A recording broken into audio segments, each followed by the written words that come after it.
The Project Gutenberg ebook of the life of Jean Henri Fabre, the entomologist, 1823 to 1910. This ebook is for the use of anyone anywhere in the United States and most other parts of the world at no cost and with almost no restrictions whatsoever. You may copy it, give it away or reuse it under the terms of the Project Gutenberg license included with this ebook or online at www.gutenberg.org. If you are not located in the United States, you will have to check the laws of the country where you are located before using this ebook.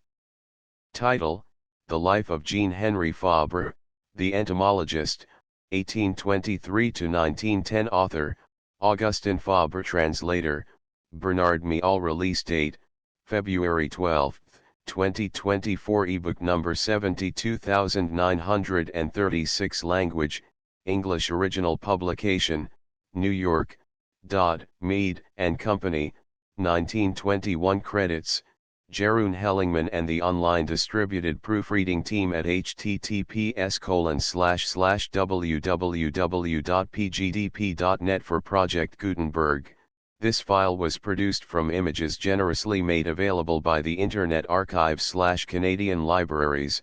Start of the Project Gutenberg ebook. The Life of Jean Henri Fabre, the Entomologist, 1823 to 1910. Contents: The Life of Jean Henri Fabre. Contents: Books by J. Henry Fabre. The Life of the Spider, The Life of the Fly, The Mason Bees, Bramblebees and Others, The Hunting Wasps, The Life of the Caterpillar, The Life of the Grasshopper, The Sacred Beetle and Others, The Mason Wasps, The Glowworm and Other Beetles, More Hunting Wasps, The Life of the Weevil, Insect Adventures. Contents: The Life of Jean Henri Fabre, the Entomologist, 1823 to 1910, by the Abbé Augustin Fabre. Translated by Bernard Miall. New York, Mead and Company, 1921. Contents: Copyright 1921 by Mead and Company Incorporated. Printed in the USA by the Quinn and Bowden Company. Book manufacturers: Rahway, New Jersey. Contents: To my parents, in token of gratitude and admiration for the labours and the example of their lives. 7. Contents: Note by translator: Those who wish to become more fully acquainted with Jean Henri Fabre's delightful souvenirs,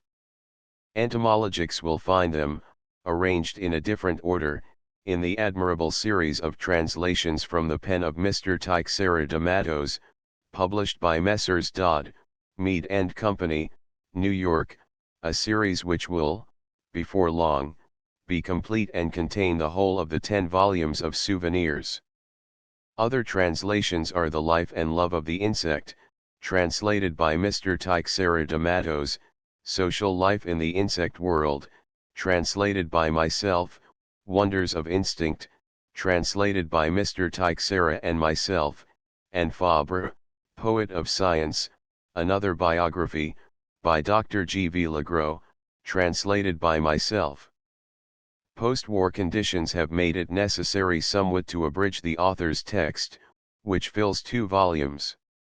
If, however, as I hope, these pages send the reader to my friend Mr. Teixeira's delightful versions of the souvenirs, their principal aim will be fulfilled.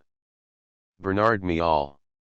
1921. 9. Contents: Author's Preface. I was 18 years old, I was dreaming of diplomas, of a doctor's degree, of a brilliant university career. To encourage me and incite me to emulation, one of my uncles, rather more well informed than those about him, addressed me much as follows: "Put your back into it, my boy.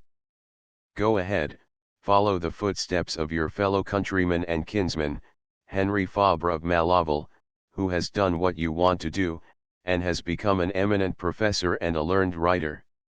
It is hardly credible, but this was the first time I had heard anyone mention this famous namesake of mine, whose family, nevertheless, used to live on the opposite slope of the Puch against which my tiny native moss was built. His remark was not unheeded, and the name then engraved upon my memory has never been erased from it. A few years later, having secured my doctor's degree, I was teaching philosophy, not in the university, but in the Grand Séminaire one of Lyons. The problem of instinct, which enters into the province of psychology, led me to consult the works of J. H. Fabre, which were recommended to me by the professor of science. My worthy colleague regarded the author of the Souvenirs entomologiques with a sort of worship, and it was with positive delight that he used to read aloud to me the finest passages of those masterly essays upon the instincts and habits of insects. A little later I chanced, in the course of my reading, on the Revue Scientifique de Bruxelles, which contained abundant extracts from the 6th volume of the Souvenirs, in which the author becomes confidential, and tells us, in the most delightful fashion, of his earliest childhood in the home of his grandparents who tilled a poor holding on the cold granite backbone of the Rouergue tableland. Hello! I said to myself, so the prince of entomologists is a child of the Rouergue. What a discovery! For a long time I thought of publishing, in the local press, a short biography of Fabre with a few extracts from his writings. I was only waiting an opportunity and a little leisure. This leisure I had not yet found, when the opportunity offered itself in a decisive and urgent fashion, in the scientific jubilee of the great naturalist, which was celebrated 11 at Sérignan on April 3, 1910.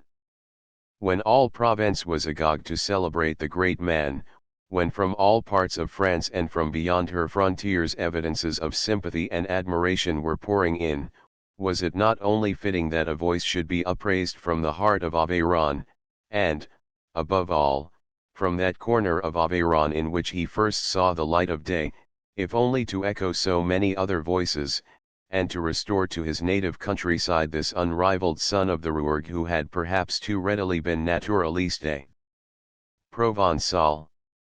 Moreover, in these times of overweening atheism, when so many pseudo-scientists are striving to persuade the ignorant that science is learning to dispense with God, would it not be a most timely thing to reveal, to the eyes of all, a scientist of undoubted genius who finds in science fresh arguments for belief, and manifold occasions for affirming his faith in the God who has created and rules the world? And that was the origin of this book, the genesis of which will explain its character. Written especially for local readers, and consisting entirely of articles which appeared in the Journal d'Aveyron, it is fitting that it should piously gather up the most trivial local reminiscences of J. H. Fabre, and that it 12 should be full of allusions to the men and the things of Aveyron. Written solely to call attention to the life and labors of Fabre, the writer seeks to coordinate in a single book the biographical data scattered throughout the 10 volumes and 4,000 pages of the Souvenirs. The reader must not take exception to the all but invariable praise of their author nor to that spirit of enthusiasm which he will perhaps detect behind the pages of this volume. This is not to say that everything in the life and work of our hero is equally perfect and worthy of admiration. Whether knowledge or virtue be in question, human activity must always fall short somewhere, must always in some degree be defective. Omnes consummationes vitae finum, said the psalmist. But apart from the fact that it is not yet time, perhaps, to form a final judgment, the reader, I trust, will remember that this book comes to him with an echo of the Jubilee celebrations of Sérignan, and the homage, still touched with enthusiasm, of a son of Aveyron and the Vezins countryside to the most illustrious of his fellow countrymen. La Griffolette, near Vezins, August 28, 1910. 13.1 The Higher Clerical Seminary BM Upward Arrow Contents Chapter Page I The Sérignan Jubilee 1-2 The Urchin of Malaval 10-3 The Schoolboy, St. Leon's 24-4 The Schoolboy, St. Leon's, continued, 39 at the College of Rodez 65-6 The Pupil Teacher, Avignon, 1841-43, 74-7 The Schoolmaster, Carpentras 87-8 The Schoolmaster, Carpentras, continued, 99-9 The Professor, Ajaccio 118X The Professor, Avignon, 1852-1870, 128-11 The Professor, Avignon, continued, 143-12 The Professor. Avignon, continued, 166 13 Retirement, Orange 14 199 14 The Hermit of Sérignan, 1879–1910, 209 15 The Hermit of Sérignan, continued, 223 16 The Hermit of Sérignan, continued, 232 17 The Collaborators 253 18 The Collaborators, continued, 274 19 Fabre's Writings 293 XX Fabre's Writings, continued, 324 XXI A Great Preparation 358 XXII The Last Heights, 1910–1915, 366 15. Contents: The Life of Jean Henri Fabre. 1 Chapter I. The Sérignan Jubilee. In a few days' time 1 Naturalists, poets, and philosophers will repair in company to Sérignan, in the neighborhood of Orange. What is calling them from every point of the intellectual horizon, from the most distant cities and capitals, to a little Provençal village? Monsieur Fabre, they would tell you yonder, in a tone of respectful sympathy. But who is the Monsieur Fabre thus cherished by the simplest as well as by the most cultivated minds?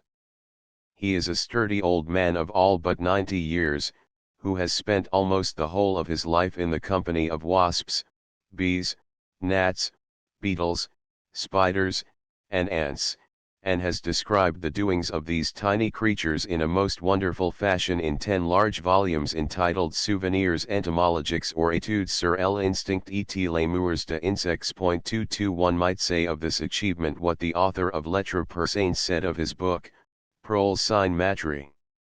It is a child without a mother. It is, in short, unprecedented. 3 It has not its fellow, either in the Macle of Solomon, or the apologues of the old fabulists, or the treatises on natural history written by our modern scientists. The fabulists look to find man in the animal, which for them is little more than a pretext for comparisons and moral narratives, and the scientists commonly confine their curiosity to the dissection of the insect's organs, the analysis of its functions, and the classification of species. We might even say that the insect is the least of their cares, for, like Solomon, 3 They delight in holding forth upon all the creatures upon the earth or in the heavens above, and all the plants from the cedar tree that is in Lebanon even unto the hyssop that springeth out of the wall. 1 Kings 4, 32–33. Fabre, on the contrary, has eyes only for the insect. He observes it by and for itself, in the most trivial manifestations of its life. The living, active insect, with its labors and its habits, is the thing that interests him before all else, guiding his investigation of the infinite host of these tiny lives, which claim his attention on every hand, and in this world of insects wealth of artifice and capacities of the mental order seem to be in an inverse ratio to beauty of form and brilliance of color. For this reason Fabre learns to disdain the magnificent butterfly, applying himself by preference to the modest fly, the 2-winged flies, which are relatives of our common house fly, or the 4-winged flies, the numerous and infinitely various cousins of the wasps and bees, the spiders, ugly indeed, but such skillful spinners, and even the dung beetles and scarabaei of every species, those wonderful agents of terrestrial purification. In this singular world, which affords him for the society which he prefers, he has gathered an ample harvest of unexpected facts and highly perplexing actions on the part of these little so-called inferior animals. No one has excelled him in detecting their slightest movements, and in surprising all the secrets of their lives. Darwin declared, and many others have repeated his words, that Fabre was an incomparable observer. The verdict is all the more significant in that the French entomologist did not scruple to oppose his observations to the theories of the famous English naturalist.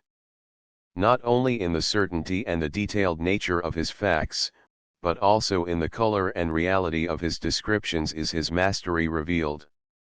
In him the naturalist is reduplicated by a man of letters and a poet, who understands how to cast over the naked truth the magic mantle of his picturesque language, for making each of his humble protagonists live again before our eyes, each with its characteristic achievements. So striking is this power of his that Victor Hugo described him as the insect's Homer, while one of the most accomplished of our 5 scientists, Mr. Edmund Perrier, director of the Museum of Natural History, not content with saluting him as one of the princes of natural history, speaks of his literary work in the following terms: the 10 volumes of his Souvenirs entomologiques will remain one of the most intensely interesting works which have ever been written concerning the habits of insects, and also one of the most remarkable records of the psychology of a great observer of the latter part of the 19th century. In them the author depicts to the life not only the habits and the instincts of the insects, he gives us a full-length portrait of himself. He makes us share his busy life, amid the subjects of observation which incessantly claim his attention. The world of insects hums and buzzes about him, obsesses him, calling his attention from all directions, exciting his curiosity, he does not know which way to turn. Overwhelmed by the innumerable winged army of the drinkers of nectar who, on the fine summer days, invade his field of observation, he calls to his aid his whole household, his daughters, Claire, Aglaé, and Anna, his son Paul, his workman, and above all his manservant Favier, an old countryman who has spent his life in the barracks of the French colonies, a man of 1,000 expedients, who watches his master with an incredulous yet admiring eye, listening to him but refusing to be convinced, and shocking him by the assertion, which nothing will induce him to retract, that the bat is a rat which has grown wings, the slug an old snail which has lost its shell, the nightjar a toad with a passion for milk, which has sprouted feathers the better to suck the goat's udders at night, and so forth. The cats and the dog join the company at times, and one almost regrets that one is not within reach of the sturdy old man, so that one might respond to his call. See him lying on the sand where everything is grilling in the burning rays of the sun, watching some wasp that is digging its burrow, noting its least movement, trying to divine its intentions, to make it confess the secret of its actions, following the labors of the innumerable scarabaei that clean the surface of the soil of all that might defile it, the droppings of large animals, the decomposing bodies of small birds, moles, or water rats, putting unexpected difficulties in their way, slyly giving these tiny life companions of his problems of his own devising to solve. Point 5 That is well expressed, and it gives us a fairly correct idea of the vital and poetic charm of the Souvenirs. The same writer asks, speaking of the well-defined tasks performed by all these little creatures beloved of the worthy biologist of Seven-Sérignan, who has taught each one its trade, to the exclusion of any other, and allotted the parts which they fill, as a rule with a completeness unequaled, save by their absolute unconsciousness of the goal at which they are aiming. This is a very important problem, it is the problem of the origin of things. Henri Fabre has no desire to grapple with it. Living in perpetual amazement, amid the miracles revealed by his genius, he observes, but he does not explain. For the moment we can no longer subscribe to the assertions of the learned academician 6 nor to his fashion of writing history, which is decidedly too free. The truth is that Fabre, who delights in the pageant of the living world, does not always confine himself to recording it, he readily passes from the smallest details of observation to the wide purviews of reason, and he is at times as much a philosopher as a poet and a naturalist. The truth is that he often considers the question of the origins of life, and he answers it unequivocally like the believer that he is. It is enough to cite one passage among others, a passage which testifies to a brief uplifting of the heart that presupposes many 8 others, the eternal question, if one does not rise above the doctrine of dust to dust, how did the insect acquire so discerning an art? And the following lines from the close of the same chapter, the pill maker's work confronts the reflective mind with a serious problem. It offers us these alternatives: either we must grant the flattened cranium of the dung beetle the distinguished honor of having solved for itself the geometrical problem of the alimentary pill, or we must refer it to a harmony that governs all things beneath the eye of an intelligence which, knowing all things, has provided for all. 7. And indeed, when we consider closely, with the author of the Souvenirs, all the prodigies of art, all the marks of ingenuity displayed by these sorry creatures, so inept in other respects, then, whatever hypothesis we may prefer as to the formation of species, whether with Fabre we believe them fixed and unchanging, or whether with Gaudry 8-9 we believe in their evolution, we cannot refrain from proclaiming the necessity of a sovereign mind, the creator and instigator of order and harmony.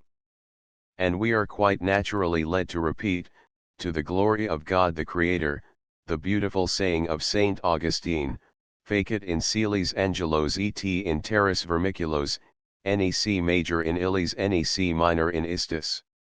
Now this venerable nonagenarian whom naturalists, poets, and philosophers are so justly about to honor in Serignan, because his brow is radiant with the purest rays of science, poetry, and philosophy, this entomologist of real genius, he whom Edmond Purrier ranks among the princes of natural history, he whom Victor Hugo called the insect's Homer, he whom Darwin proclaimed an incomparable observer, who is there in Aveyron, knowing that he was born beneath our skies and that he has dwelt upon our soil, but will rejoice to feel that he belongs to us by his birth and the whole of his youth.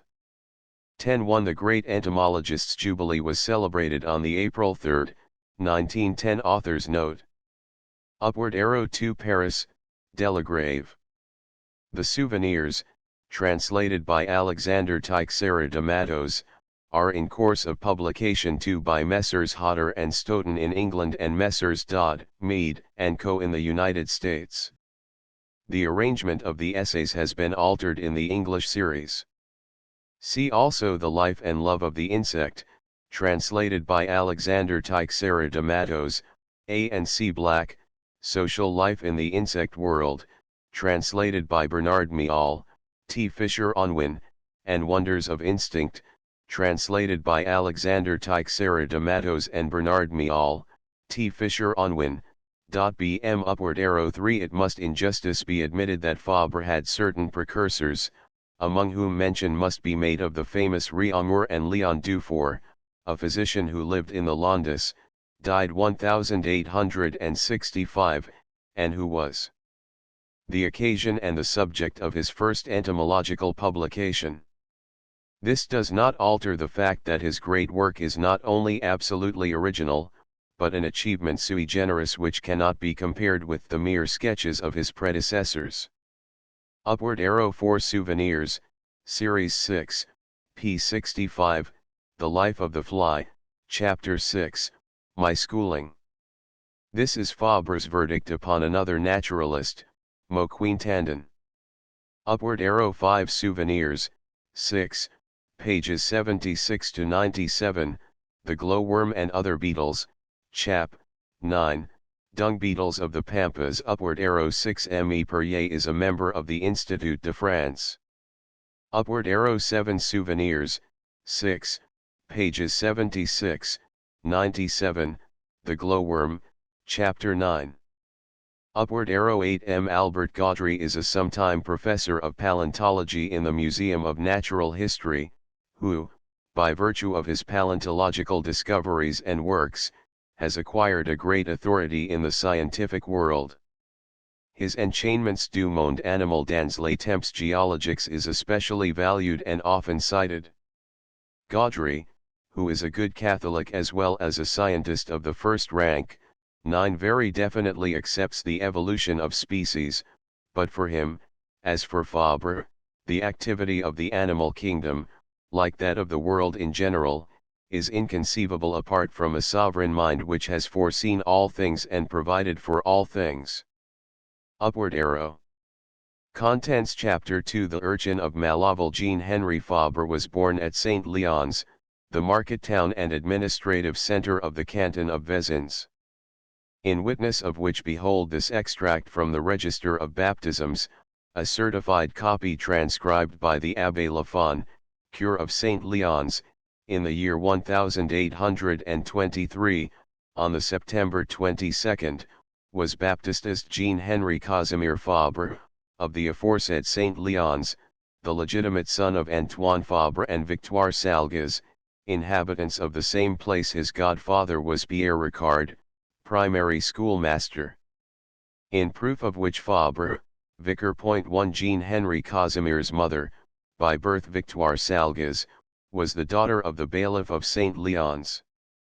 His father, Antoine Fabre, was born in a little moss in the parish of l'Abbesse, Malaval, where his parents were still cultivating the old family property 11, which since then has passed to the head of the Vissière family. It was thus at Malaval that the future entomologist passed his earliest childhood, as he told me when writing to me 10 years ago. 2 There was no wallowing in abundance at St. Leon's. In order to relieve the poor household of one mouth, he was confided to the care of his grandmother and sent to Malaval. There, in solitude, amid the geese, the calves, and the sheep, my mind first awoke to consciousness. What went before is for me shrouded in impenetrable darkness. The spot which was the scene of this first awakening deserves description. When one follows the road from Lessac to Vezins, a short distance after passing Vice-Rodi, just as one has almost reached the crest of the height which by reason of its rocky helmet is called the Puig del Rauques, on the line of the watershed dividing the limestone basin of the Aveyron from the granitic basin 12 of the Vire, on turning sharply to the right one sees before one the austere Mulvolis, dominated on the one hand by the height of l'Abbesse with its ancient church, and enlivened a little on the other side by the tiny hamlet of Malaval, which consists, today, of 2 farmhouses, one whiter, more cheerful looking, and on lower ground, the other standing higher, greyer in hue, and more difficult to discover in the shade of the oak trees and thickets of broom and blackthorn which form a dense mantle of green about it.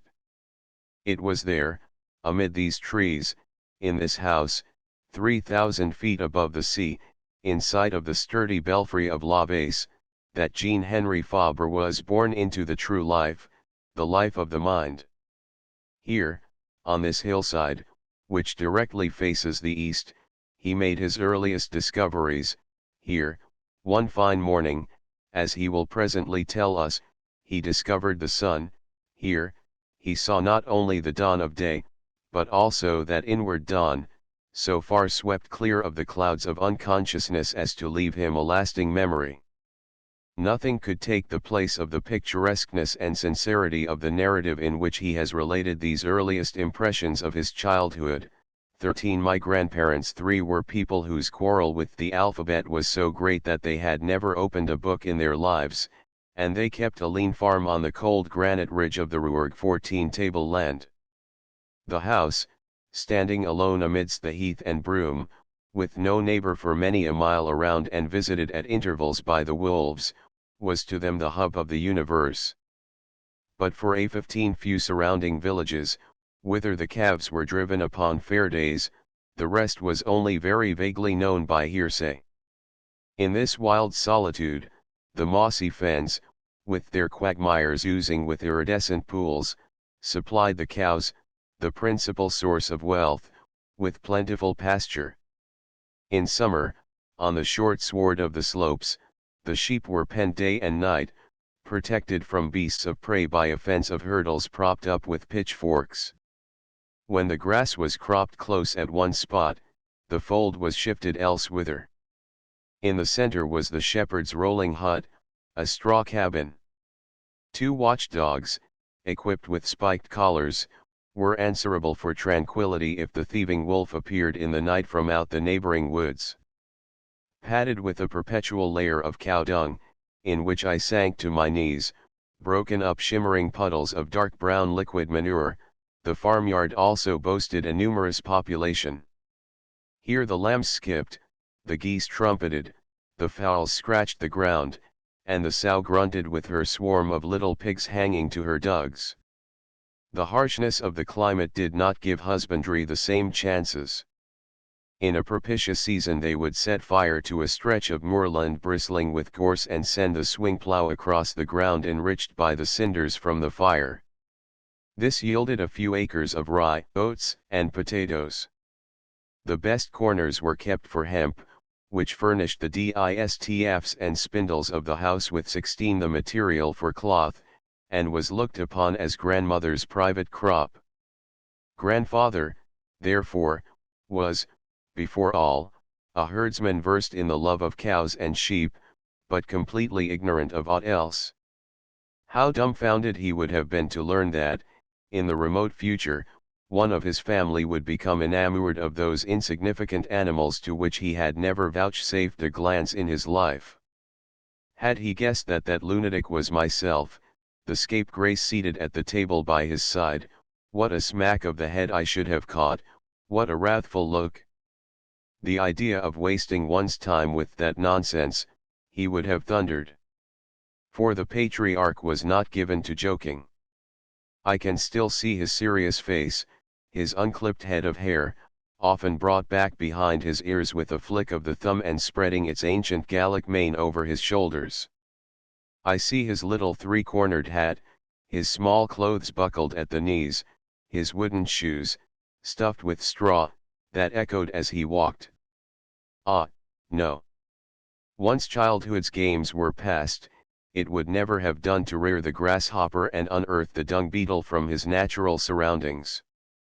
Grandmother, pious soul, used to wear the eccentric headdress of the Rouergue Highlanders, a large disc of black felt, stiff as a plank, adorned in the middle with a crown a finger's breadth high and hardly wider across than a 6-franc piece. A black ribbon fastened under the chin maintained 17 the equilibrium of this elegant, but unstable circle. Pickles, hemp, chickens, curds and whey, butter, washing the clothes, minding the children, seeing to the meals of the household, say that and you have summed up the strenuous woman's round of ideas. On her left side, the distaff, with its load of tow, in her right hand, the spindle turning under a quick twist of her thumb, moistened at intervals with her tongue, so she went through life, unweariedly, attending to the order and the welfare of the house. I see her in my mind's eye, particularly on winter evenings, which were more favorable to family talk. When the hour came for meals, all of us, big and little, would take our seats round a long table, on a couple of benches, deal planks supported by 4 rickety legs. Each found his wooden bowl and his tin spoon in front of him. At one end of the table there always stood an enormous rye loaf, the size of a cartwheel, wrapped in a linen cloth with a pleasant smell of washing, and there it remained until nothing was left of it. With a vigorous stroke, grandfather would cut off enough for the needs of the moment, then he would divide the piece among us with the one knife which he alone was entitled to wield. It was now each one's business to break up his bit with his fingers and to fill his bowl as he pleased. Next came grandmother's turn. A capacious pot bubbled lustily and sang upon the flames in the hearth, exhaling an appetizing savor of bacon and turnips. Armed with a long metal ladle, grandmother 18 would take from it, for each of us in turn, first the broth, wherein to soak the bread, and next the ration of turnips and bacon, partly fat and partly lean, filling the bowl to the top. At the other end of the table was the pitcher, from which the thirsty were free to drink at will. What appetites we had, and what festive meals those were, especially when a cream cheese, homemade, was there to complete the banquet. Near us blazed the huge fireplace, in which whole tree trunks were consumed in the extreme cold weather. From a corner of that monumental, soot-glazed chimney, projected, at a convenient height, a slate shelf, which served to light the kitchen when we sat up late. On this we burnt slips of pine wood, selected among the most translucent, those containing the most resin. They shed over the room a lurid red light, which saved the walnut oil in the lamp. When the bowls were emptied and the last crumb of cheese scraped up, Grandam went back to her distaff, on a stool by the chimney corner. We children, boys and girls, squatting on our heels and putting out our hands to the cheerful fire of furs, formed a circle round her and listened to her with eager ears. She told us stories, not greatly varied, it is true, but still wonderful, for the wolf often played a part in them. I should have very much liked to see this wolf, the hero of so many tales that made our flesh creep, but the shepherd always refused to take me into his straw hut, in the middle of the fold, at night. 19 When we had done talking about the horrid wolf, the dragon, and the serpent, and when the resinous splinters had given out their last gleams, we went to sleep the sweet sleep that toil gives. As the youngest of the household, I had a right to the mattress, a sack stuffed with oat chaff. The others had to be content with straw. I owe a great deal to you, dear grandmother, it was in your lap that I found consolation for my first sorrows. You have handed down to me, perhaps, a little of your physical vigor, a little of your love of work, but certainly you were no more accountable than grandfather for my passion for insects. And yet in me, the observer, the inquirer into things, began to take shape almost in infancy. Why should I not describe my first discoveries? They are ingenuous in the extreme, but will serve notwithstanding to tell us something of the way in which tendencies first show themselves. I was 5 or 6 years old. That the poor household might have one mouth less to feed, I had been placed in grandmother's care. Here, in solitude, my first gleams of intelligence were awakened amidst the geese, the calves, and the sheep. Everything before that is impenetrable darkness. My real birth was at the moment when the dawn of personality rises, dispersing the mists of unconsciousness and leaving a lasting memory. I can see myself plainly, clad in a soiled frieze frock flapping against my bare heels. I remember the handkerchief hanging from my waist by a bit of 20 string, a handkerchief often lost and replaced by the back of my sleeve. There I stand one day, a pensive urchin, with my hands behind my back and my face turned to the sun. The dazzling splendor fascinates me. I am the moth attracted by the light of the lamp. With what am I enjoying the glorious radiance, with my mouth or my eyes? That is the question put by my budding scientific curiosity.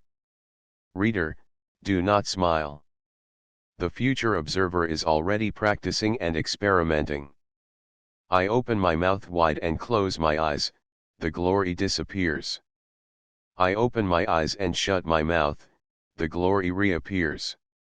I repeat the performance, with the same result. The questions solved, I have learned by deduction that I see the sun with my eyes. What a discovery! That evening I told the whole house all about it. Grandmother smiled fondly at my simplicity, the others laughed at it. 'Tis the way of the world. Another find. At nightfall, amidst the neighboring bushes, a sort of jingle attracted my attention, sounding very faintly and softly through the evening silence. Who is making that noise? Is it a little bird chirping in his nest? We must look into the matter, and that quickly. True, there is the wolf, who comes out of the woods at this time, so they tell me. Let's go all the same, but not too far, just there, behind that clump of broom. I stand on the lookout for long, but all in vain. At the faintest sound of movement in the brushwood, the jingle ceases. I try 21 again next day and the day after. This time my stubborn watch succeeds. Whoosh! A grab of my hand and I hold the singer. It is not a bird, it is a kind of grasshopper whose hind legs my playfellows have taught me to relish, a poor recompense for my prolonged ambush. The best part of the business is not the 2 haunches with the shrimpy flavor, but what I have just learned. I now know, from personal observation, that the grasshopper sings. I did not publish my discovery for fear of the same laughter that greeted my story about the sun. Oh, what pretty flowers, in a field close to the house. They seem to smile to me with their great violet eyes. Later on I see, in their place, bunches of big red cherries. I taste them. They are not nice, and they have no stones. What can those cherries be? At the end of the summer, grandfather walks up with a spade and turns my field of observation topsy-turvy. From underground there comes, by the basketful and sackful, a sort of round root. I know that root, it abounds in the house, time after time I have cooked it in the peat stove. It is the potato. Its violet flower and its red fruit are pigeonholed in my memory for good and all.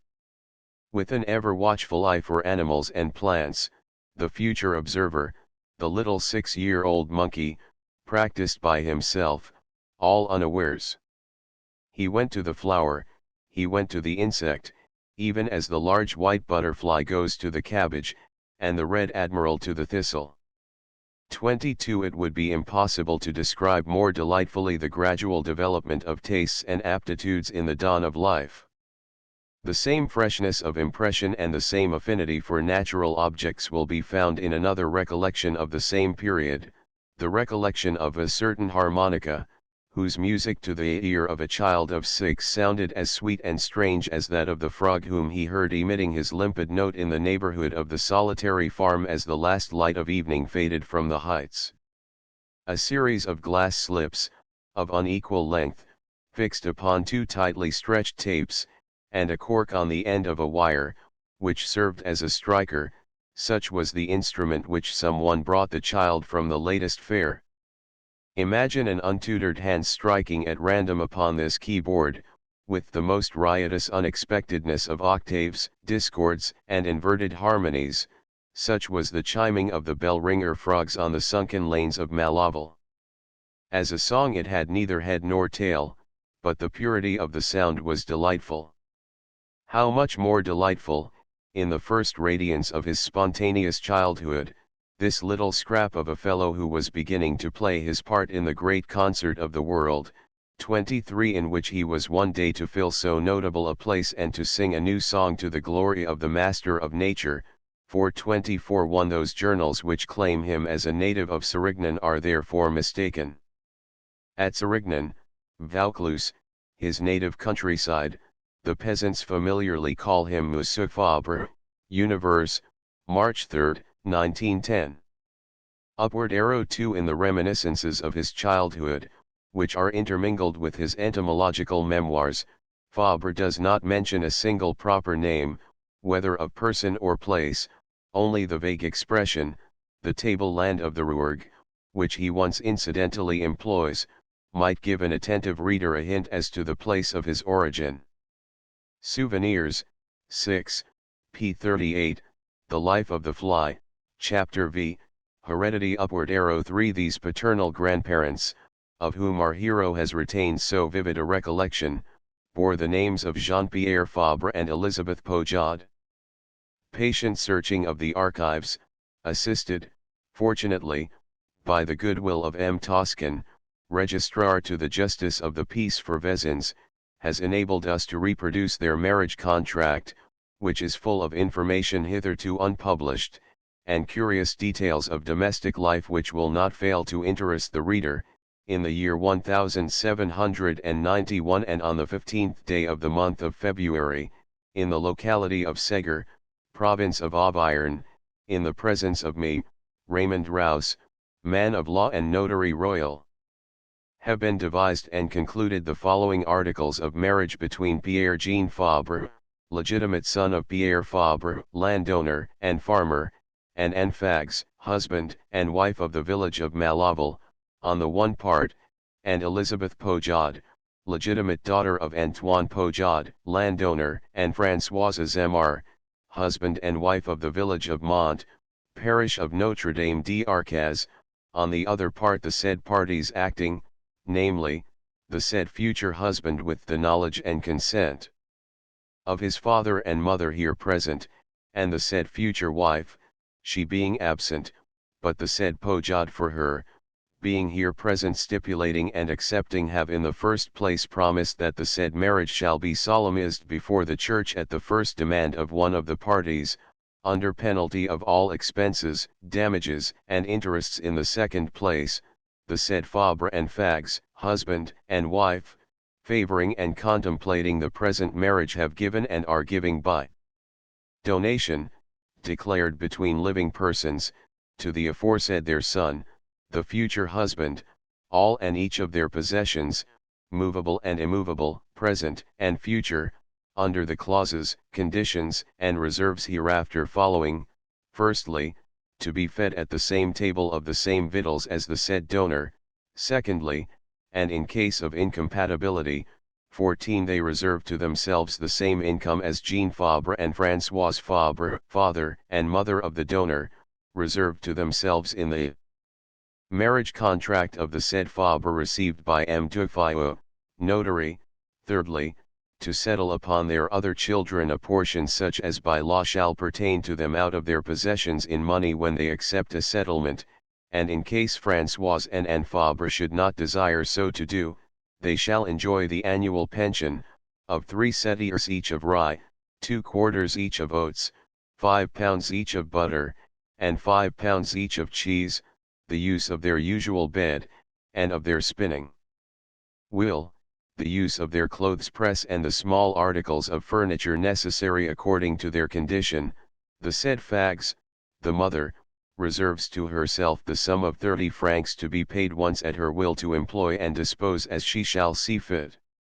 In the third place, the said pojad, the father, favoring and contemplating the present marriage, has given and constituted as the dowry of his daughter, the future wife, to take the place of any right to a portion which she might claim against his goods and those of the mother aforesaid, a clothes press with apparel valued at 100 livres, a heifer and a cow valued the two at 80 francs, 2 sheep, and the sum of 1500 livres, the said sum being made up of 150 livres of the maternal parents and the rest of the paternal parents' money.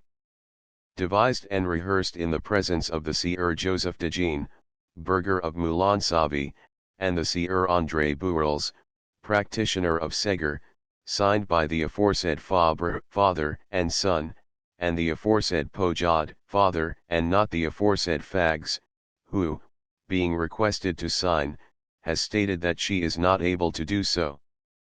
Forwarded by us, the notary undersigned, holder of the draft at Segur, the April 12, 1807. Rouse, notary. Upward arrow. For this account of the naturalist's childhood is drawn principally from the Souvenirs, 6, 32-45, see the Life of the Fly, Chap. v. Heredity. Upward arrow. Contents. Chapter 3. The Schoolboy, St. Leon's. With his 7th year the time came for him to go to school. The schoolmaster of St. Leon's was the child's godfather. Everything pointed to him as the child's first teacher. So Jean Henri left the ancestral home at Malaval to return to his father's house at St. Leon's and attend the local school, which was kept by his godfather, Pierre Ricard. He could not have done better as a start in life. Let us leave him to paint one picture of this second phase of his life. He begins with a description of the school. What shall I call the room in which I was to become acquainted with the alphabet? It would be difficult to find the exact word, because the room served for every purpose. It was at once a school, a kitchen, a bedroom, a dining room, and, at times, a chicken house and a piggery. Palatial schools were not dreamt of in those days. Any wretched hovel was thought good enough. A broad fixed ladder led to the floor above. 25 under the ladder stood a big bed in a boarded recess. What was there upstairs? I never quite knew. I would see the master sometimes bring down an armful of hay for the ass, sometimes a basket of potatoes which the housewife emptied into the pot in which the little porker's food was cooked. It must have been a loft of sorts, a storehouse of provisions for man and beast. Those 2 apartments composed the whole building. To return to the lower one, the schoolroom, a window faces south, the only window in the house, a long, narrow window whose frame you can touch at the same time with your head and both your shoulders. This sunny aperture is the only lively spot in the dwelling. It overlooks the greater part of the village, which straggles along the slopes of a tapering valley. In the window recess is the master's little table. The opposite wall contains a niche in which stands a gleaming copper pail full of water. Here the parched children can relieve their thirst when they please, with a cup left within their reach. At the top of the niche are a few shelves bright with pewter plates, dishes, and drinking vessels, which are taken down from their sanctuary on great occasions only. More or less everywhere, at any spot which the light touches, are crudely colored pictures, pasted on the walls. Here is Our Lady of the 7 Dolours, the disconsolate Mother of God, opening her blue cloak to show her heart pierced with 7 daggers. Between the sun and moon, which stare 26 at you with their great, round eyes, is the Eternal Father, whose robe swells as though puffed out with the storm. To the right of the window, in the embrasure, is the Wandering Jew. He wears a 3-cornered hat, a large, white, leather apron, hobnailed shoes, and carries a stout stick. Never was such a bearded man seen before or after, says the legend that surrounds the picture. The draughtsman has not forgotten this detail. The old man's beard spreads in a snowy avalanche over the apron and comes down to his knees. On the left is Genevieve of Brabant, accompanied by the roe, with cruel Golo hiding in the bushes, sword in hand. Above hangs the death of Mr. Credit, slain by defaulters at the door of his inn, and so on, in every variety of subject, at all the unoccupied spots of the 4 walls. I was filled with admiration of this picture gallery, which held one's eyes with its great patches of red, blue, green, and yellow. The master, however, had not set up his collection with a view to training our minds and hearts. That was the last and least of the worthy man's ambitions. An artist in his fashion, he had adorned his house according to his taste, and we benefited by the scheme of decoration. While the gallery of halfpenny pictures made me happy all the year round, there was another entertainment which I found particularly attractive in winter, in frosty weather, when the snow lay long on the ground. Against the far wall stands the fireplace, as monumental in size as at 27 my grandmother's. Its arched cornice occupies the whole width of the room, for the enormous redoubt fulfills more than one purpose. In the middle is the hearth, but on the right and the left are 2 breast-high recesses, half wood and half stone. Each of them is a bed, with a mattress stuffed with husks of winnowed corn. 2 sliding boards serve as shutters and close the chest if the sleeper would be alone. This dormitory, sheltered under the chimney breast, supplies couches for the favored ones of the house, the boarders. They must lie snug in them at night, when the north wind howls at the mouth of the dark valley and sends the snow a-whirl.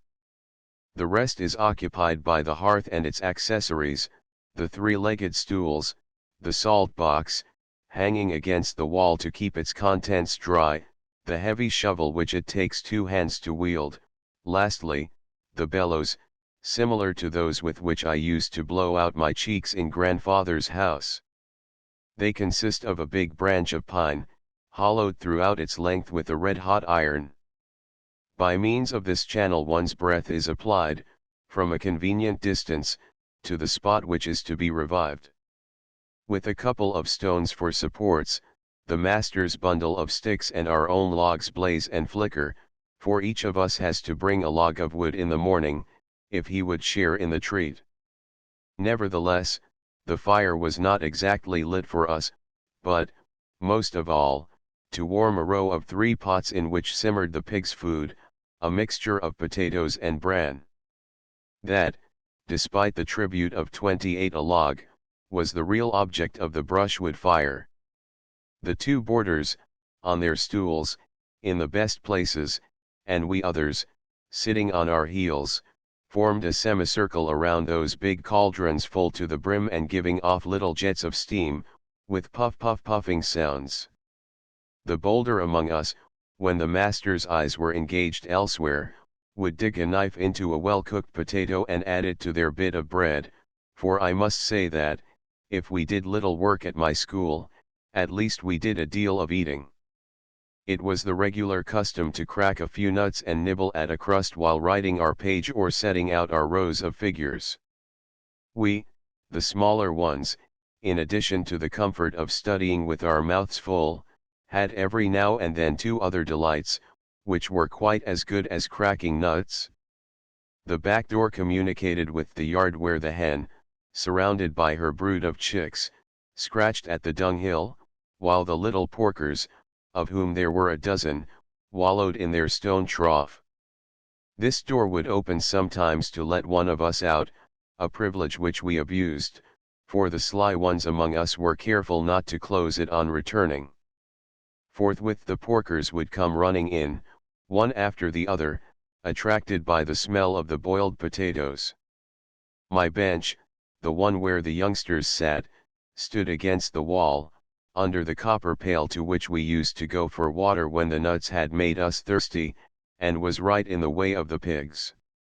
Up they came trotting and grunting, curling their little tails, they rubbed against our 29 legs, they poked their cold, pink snouts into our hands in search of a scrap of crust, they questioned us with their sharp little eyes to learn if we happened to have a dry chestnut for them in our pockets. When they had gone the round, some this way and some that, they went back to the farmyard, driven away by a friendly flick of the master's handkerchief. Next came the visit of the hen, bringing her velvet-coated chicks to see us. All of us eagerly crumbled a little bread for our pretty visitors. We vied with one another in calling them to us and tickling with our fingers their soft and downy backs. No, there was certainly no lack of distraction. Point 1. Now we know the school, with all its amenities, and our curiosity, aroused to the highest pitch, inquires, not without some alarm, what was taught in such a place and in such company. After the description of the classroom, we have the program of studies. Let us first speak of the young ones, of whom I was one. Each of us had, or rather was supposed to have, in his hands a little penny book, the alphabet, printed on grey paper. It began, on the cover, with a pigeon or something like it. Next came a cross, followed by the letters in their 30 order. When we turned over, our eyes encountered the terrible B.A., B, by, Bo, bulletin, the stumbling block of most of us. When we had mastered that formidable page, we were considered to know how to read and were admitted among the big ones. But if the little book was to be of any use, the least that was required was that the master should interest himself in us to some extent and show us how to set about things. For this the worthy man, too much taken up with the big boys, had not the time. The famous alphabet with the pigeon was thrust upon us only to give us the air of scholars. We were to contemplate it on our bench, to decipher it with the help of our next neighbors, in case he might know one or two of the letters. Our contemplation came to nothing, being every moment disturbed by a visit to the potatoes in the stew pots, a quarrel among playmates about a marble, the grunting invasion of the porkers, or the arrival of the chicks. With the aid of these diversions we would wait patiently until it was time for us to go home. That was our most serious work. The big ones used to write. They had the benefit of the small amount of light in the room, by the narrow window where the wandering Jew and ruthless Golo faced each other, and of the large and only table with its circle of seats. The school supplied nothing, not even a drop of ink. Every one had to come with a full set of utensils. The inkhorn of those days, a relic of the ancient pen case of which Rabelais speaks, was a long cardboard 31 box divided into two stages. The upper compartment held the pens, made of goose quill trimmed with a penknife, the lower contained, in a tiny well, ink made of soot mixed with vinegar. The master's great business was to mend the pens, a delicate task, not without danger for inexperienced fingers, and then to trace at the head of the white page a line of strokes, single letters, or words according to the scholar's capabilities. When that is over, keep an eye on the work of art which is coming to adorn the copy. With what undulating movements of the wrist does the hand, resting on the little finger, prepare and plan its flight. All at once the hand starts off, flies, whirls, and lo and behold, under the line of writing is unfurled a garland of circles, spirals, and flourishes, framing a bird with outspread wings, the whole, if you please, in red ink, the only kind worthy of such a pen. Large and small, we stood awestruck in the presence of such marvels. The family, in the evening, after supper, would pass from hand to hand the masterpiece brought back from school. What a man, was the comment. What a man, to draw you a Holy Ghost with one stroke of the pen. What was read at my school? At most, in French, a few selections from sacred history. Latin recurred oftener, to teach us to sing vespers properly. The more advanced pupils tried to decipher manuscript, a deed of sale, the hieroglyphics of some scrivener. 32 And history, geography.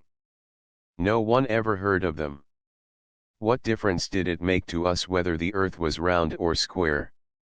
In either case, it was just as hard to make it bring forth anything. And grammar? The master troubled his head very little about that, and we still less.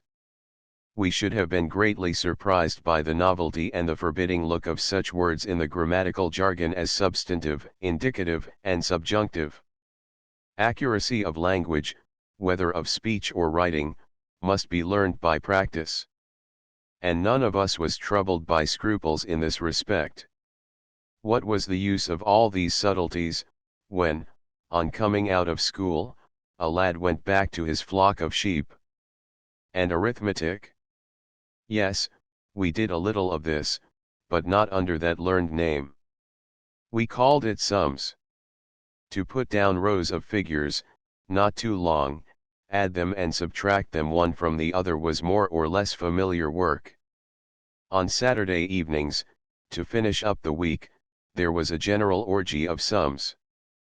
The top boy stood up and, in a loud voice, recited the multiplication table up to 12 times.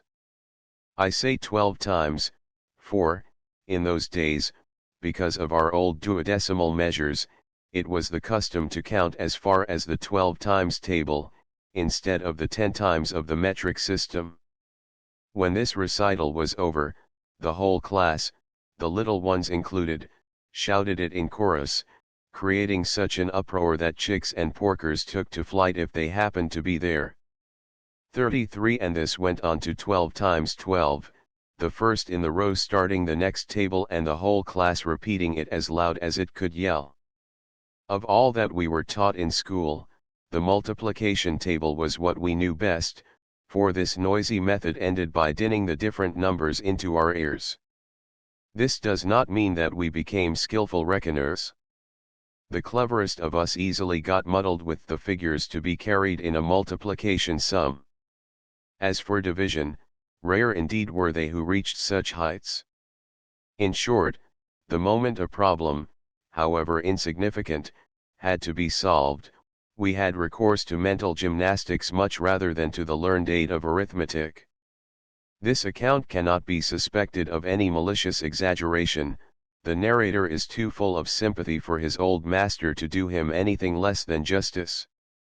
In any case, he bears him no grudge in respect of the deficiencies of his teaching. When all is said, our master was an excellent man who could have kept school very well but for his lack of one thing, and that was time. He devoted to us all the little leisure which his numerous functions left him. And first of all, he managed the property of an absentee landowner, who only occasionally set foot in the village. He had under his care an old castle with 4 towers, which had 34 become so many pigeon houses. He directed the getting in of the hay, the walnuts, the apples, and the oats.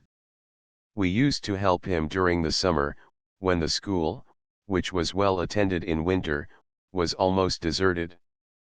The few who remained, because they were not yet big enough to work in the fields, were small children, including him who was one day to set down these memorable facts. Lessons were less dull at that time of year. They were often given on the hay or the straw.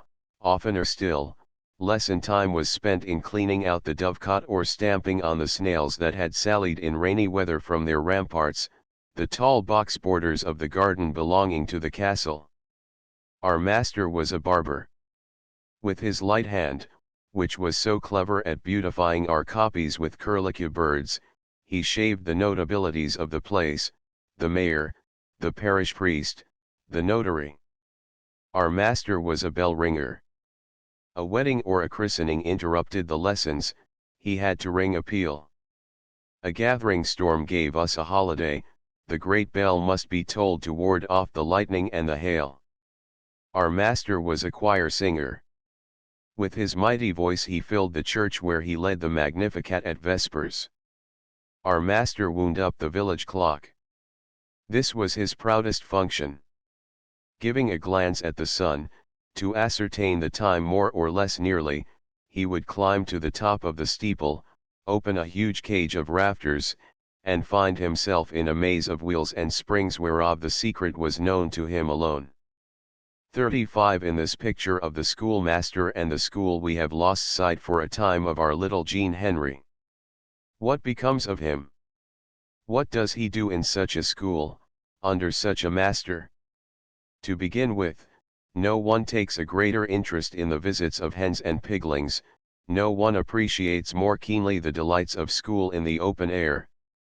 In the meanwhile, his love of plants and animals finds expression in all directions, even on the cover of his penny spelling book, embellished with a crude picture of a pigeon which I study and contemplate much more zealously than the A, B, C. Its round eye, with its circlet of dots, seems to smile upon me.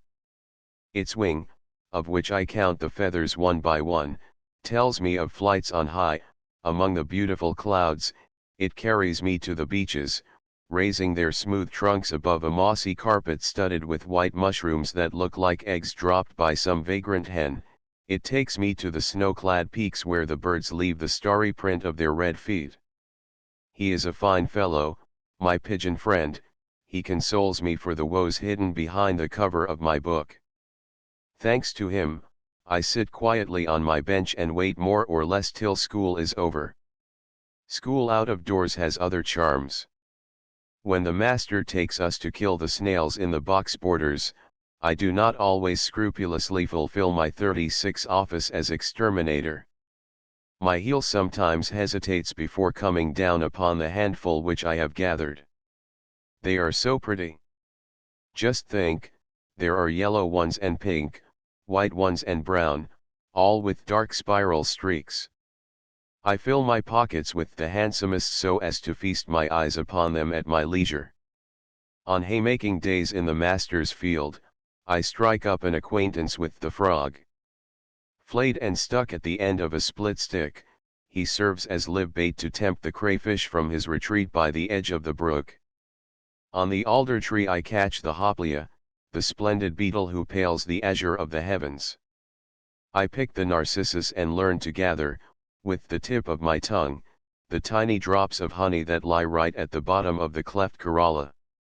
I also learn that too long indulgence in this quest always brings a headache, but this discomfort in no way impairs my admiration for the glorious white flower, which wears a narrow red collar at the throat of its funnel.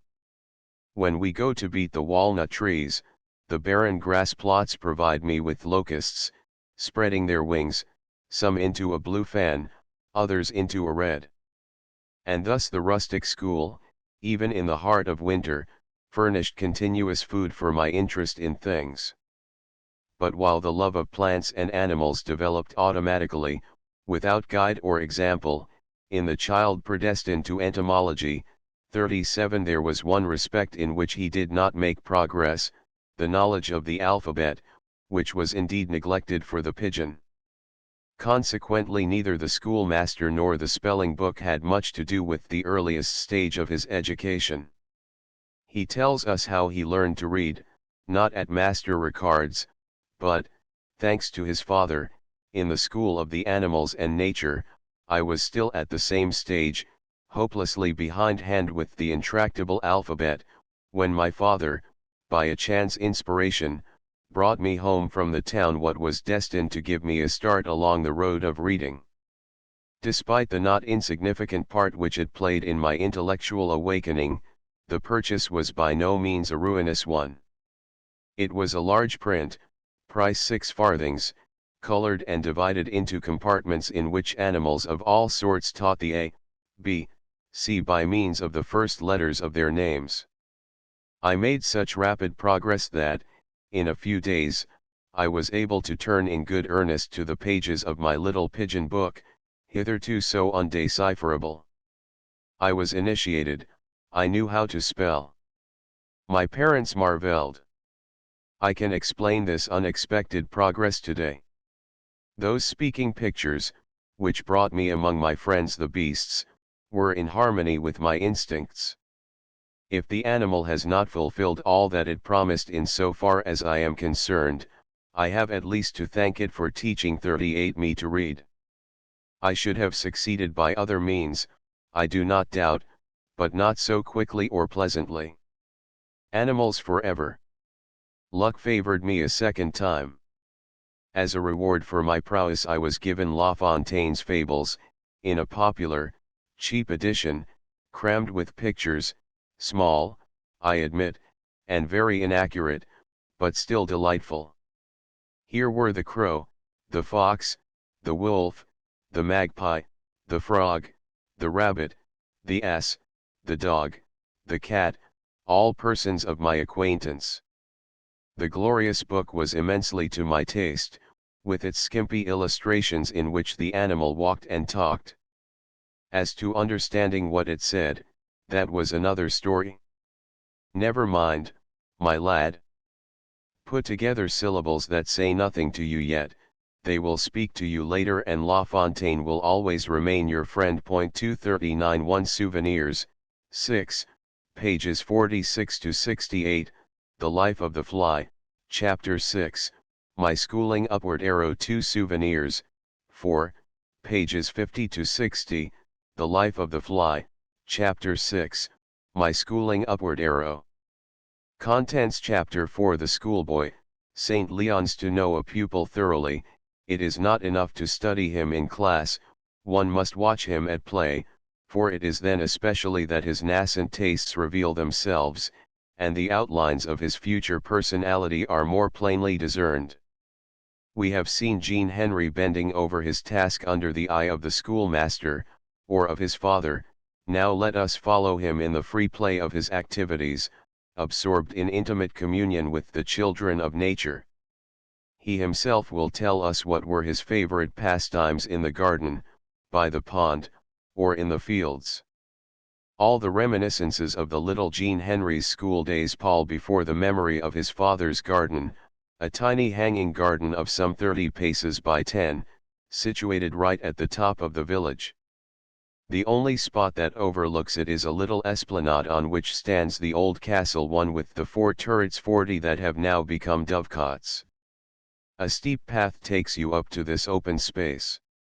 From my house on, it is more like a precipice than a slope. Gardens buttressed by walls are staged in terraces on the sides of the funnel-shaped valley.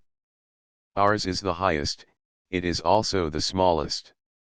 There are no trees. Even a solitary apple tree would crowd it. There is a patch of cabbages, with a border of sorrel, a patch of turnips, and another of lettuces. That is all we have in the way of garden stuff, there is no room for more. Against the upper supporting wall, facing due south, is a vine arbor which, at intervals, when the sun is generous, provides half a basketful of white muscatel grapes.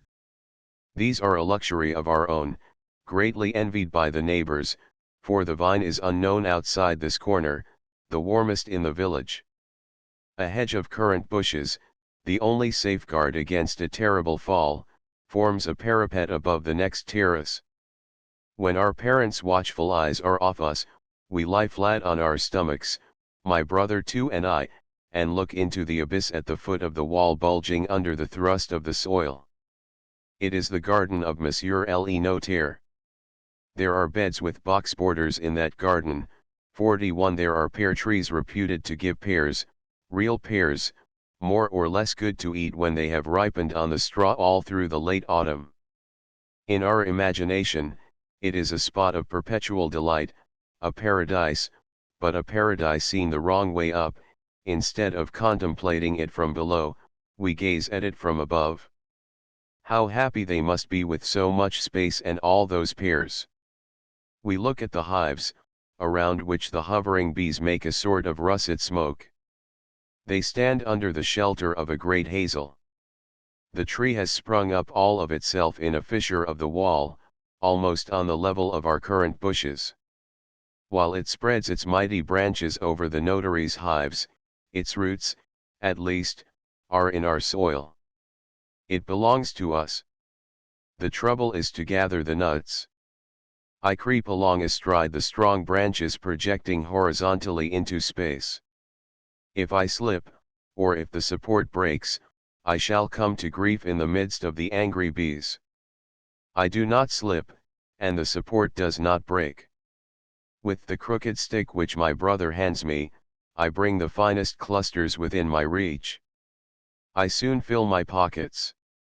Moving backwards, still straddling my branch, I recover terra firma. O wondrous days of litheness and assurance, when, for a few filberts, on a perilous perch we braved the abyss. 3 I confess I love this little sketch of the garden, which gives evidence of a singular 42 clearness of perception in the gaze which this child already turns upon the things about him. But I like still better the history of the duck pond, graceful as an idyll and touching as an elegy, the idyll of a rustic childhood which becomes aware, simultaneously, of the family secrets and the secrets of nature, the elegy of a father's tenderness and a son's piety cramped and mortified by poverty, the elegy of intelligence, nay, of genius, ready to spread its wings and fettered in its flight by the heavy chains and harsh necessities of material existence. How shall a man earn his living? In my poor native village, with its inclement weather and its niggardly soil, the owner of a few acres of grazing land rears sheep. In the best parts, he scrapes the soil with the swing plow, he flattens it into terraces banked by walls of broken stones. Pannier-fuls of dung are carried up on donkey back from the cowshed. Then, in due season, comes the excellent potato, which, boiled and served hot in a basket of plaited straw, is the chief stand-by in winter. Should the crop exceed the needs of the household, the surplus goes to feed a pig, that precious beast, a treasure of bacon and ham. The ewes supply butter and curds, the garden boasts cabbages, turnips, and even a few hives in a sheltered 43 corner. With wealth like that one can look fate in the face. But we have nothing, nothing but the little house inherited by my mother, and its adjoining patch of garden. The meager resources of the family are coming to an end. It is time to see to it, and that quickly. What is to be done? That is the stern question which father and mother sat debating one evening. Hop o' my thumb, hiding under the woodcutter's stool, listened to his parents overcome by want. I also, pretending to sleep, with my elbows on the table, listen, not to blood-curdling designs, but to grand plans that set my heart rejoicing. This is how the matter stands. At the bottom of the village, near the church, at the spot where the water of the large-roofed spring escapes from its underground weir and joins the brook in the valley, an enterprising man, back from the war has set up a small tallow factory. He sells the scrapings of his pans, the burnt fat, reeking of candle grease, at a low price. He proclaims these wares to be excellent for fattening ducks. Suppose we breed some ducks, says mother. They sell very well in town. Henry would mind them and take them down to the brook. Very well, says father, let's breed some ducks. There may be difficulties in the way, but we'll have a try. That night I had dreams of paradise. I was with my ducklings, clad in their yellow suits. I 44 took them to the pond. I watched them have their bath. I brought them back again, carrying the more tired ones in a basket. A month or two after, the little birds of my dreams were a reality. There were 24 of them. They had been hatched by 2 hens, of whom one, the big black one, was an inmate of the house, while the other was borrowed from a neighbor.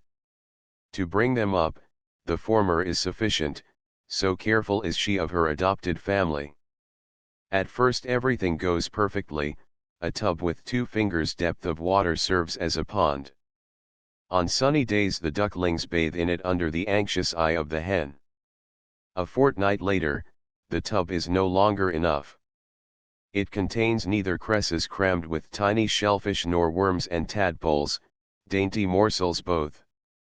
The time has come for dives and hunts amid the tangle of the water weeds, and for us the day of trouble has also come. True, the miller, down by the brook, has fine ducks, easy and cheap to rear. The tallow smelter, who has extolled his burnt fat so loudly, has some as well, for he possesses the advantage of the waste water from the spring at the bottom of the village. But how are we, right up there, at the top, to procure aquatic sports for our broods? In summer we have hardly water to drink. Near the house, in a freestone recess, a scanty spring trickles into a basin made in the rock. 4 or 5 families have, like ourselves, to draw their 45 water there in copper pails. By the time that the schoolmaster's donkey has slaked her thirst and the neighbors have taken their provision for the day, the basin is dry. We have to wait for 24 hours for it to fill. No, this is not the hole in which the ducks would delight, nor indeed in which they would be tolerated. There remains the brook. To go down to it with the troop of ducklings is fraught with danger. On the way through the village we might meet cats, bold ravishers of small poultry. Some surly mongrel might frighten and scatter the little band, and it would be a hard puzzle to collect it in its entirety. We must avoid the traffic and take refuge in peaceful and sequestered spots. On the hills, the path that climbs behind the chateau soon takes a sudden turn and widens into a small plain beside the meadows. It skirts a rocky slope whence trickles, level with the ground, a streamlet, which forms a pond of some size. Here profound solitude reigns all day long. The ducklings will be well off, and the journey can be made in peace by a deserted footpath. You, little man, shall take them to that delectable spot. What a day it was that marked my first appearance as a herdsman of ducks! Why must there be a jar to the even tenor of such joys? The too frequent encounter of my tender skin with the hard ground had given me a large and painful blister on the heel. Had I wanted to put on the shoes stowed away in the cupboard for Sundays and holidays, I could not. There was nothing 46 for it but to go barefoot over the broken stones, dragging my leg and carrying high the injured heel. Let us make a start, hobbling along, switch in hand, behind the ducks. They, too, poor little things, have sensitive soles to their feet, they limp, they quack with fatigue. They would refuse to go any further if I did not, from time to time, call a halt under the shelter of an ash. We are there at last. The place could not be better for my birdlets, shallow, tepid water, interspersed with muddy knolls and green eyots. The diversions of the bath begin forthwith. The ducklings clap their beaks and rummage here, there, and everywhere. They are happy, and it is a blessed thing to see them at work. We will let them be. It is my turn to enjoy the pond. What is this? On the mud lie some loose, knotted, soot-colored cords. One might take them for threads of wool like those which you pull out of an old ravelly stocking.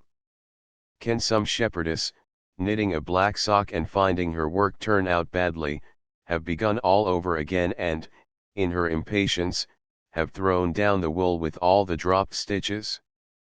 It really looks like it. I take up one of those cords in my hand.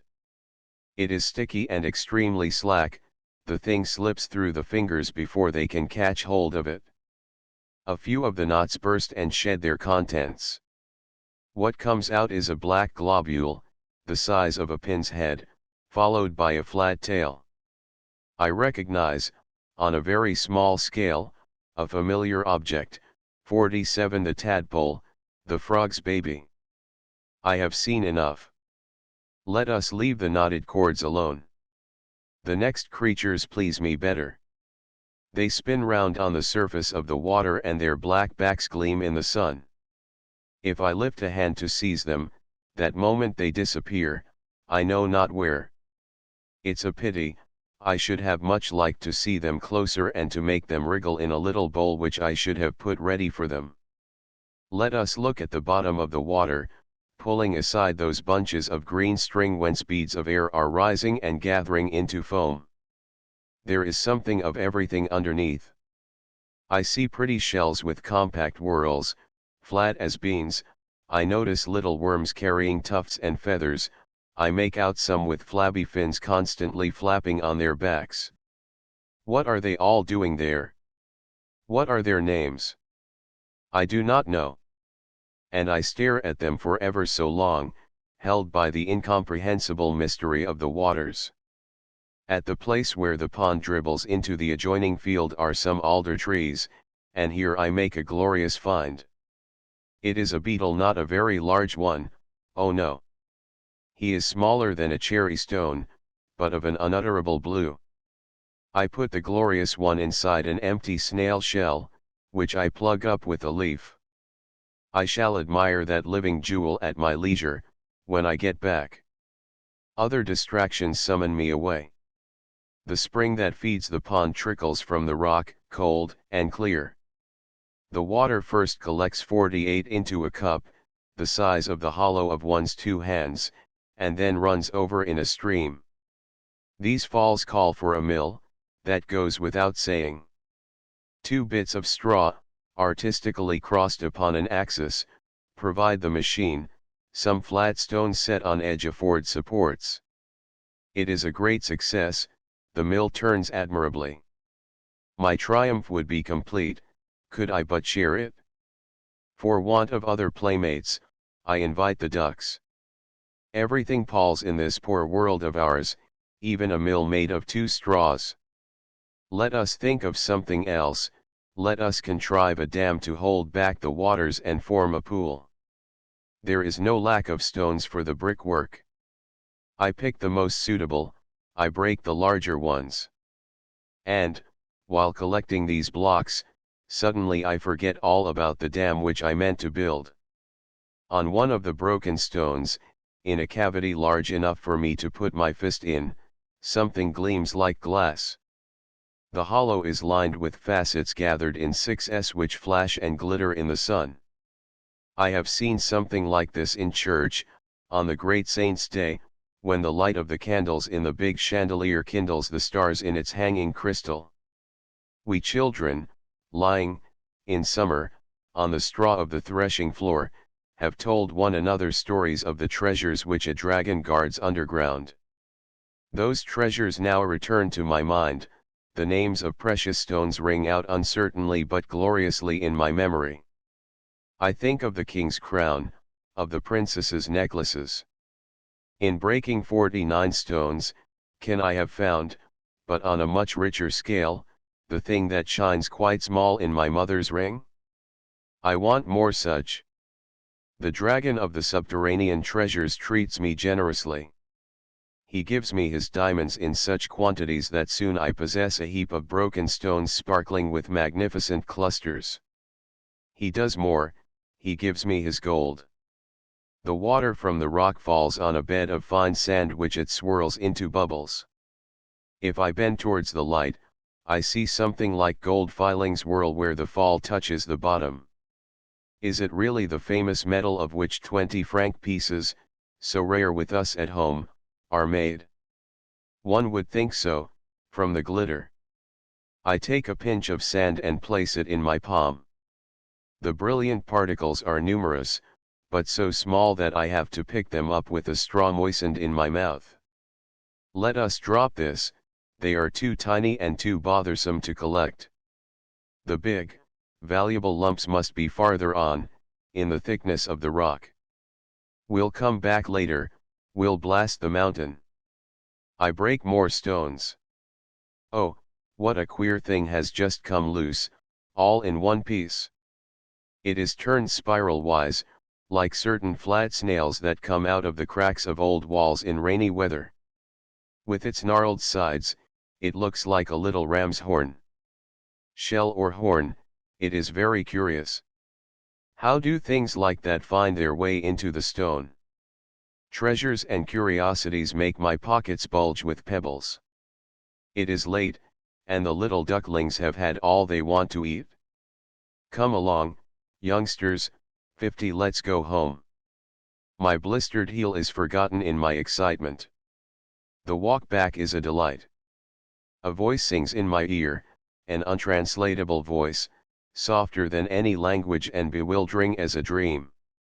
It speaks to me for the first time of the mysteries of the pond, it glorifies the heavenly insect which I hear moving in the empty snail shell, its temporary cage, it whispers the secrets of the rock, the gold filings, the faceted jewels, the ram's horn turned to stone. Poor simpleton, smother your joy. I arrive.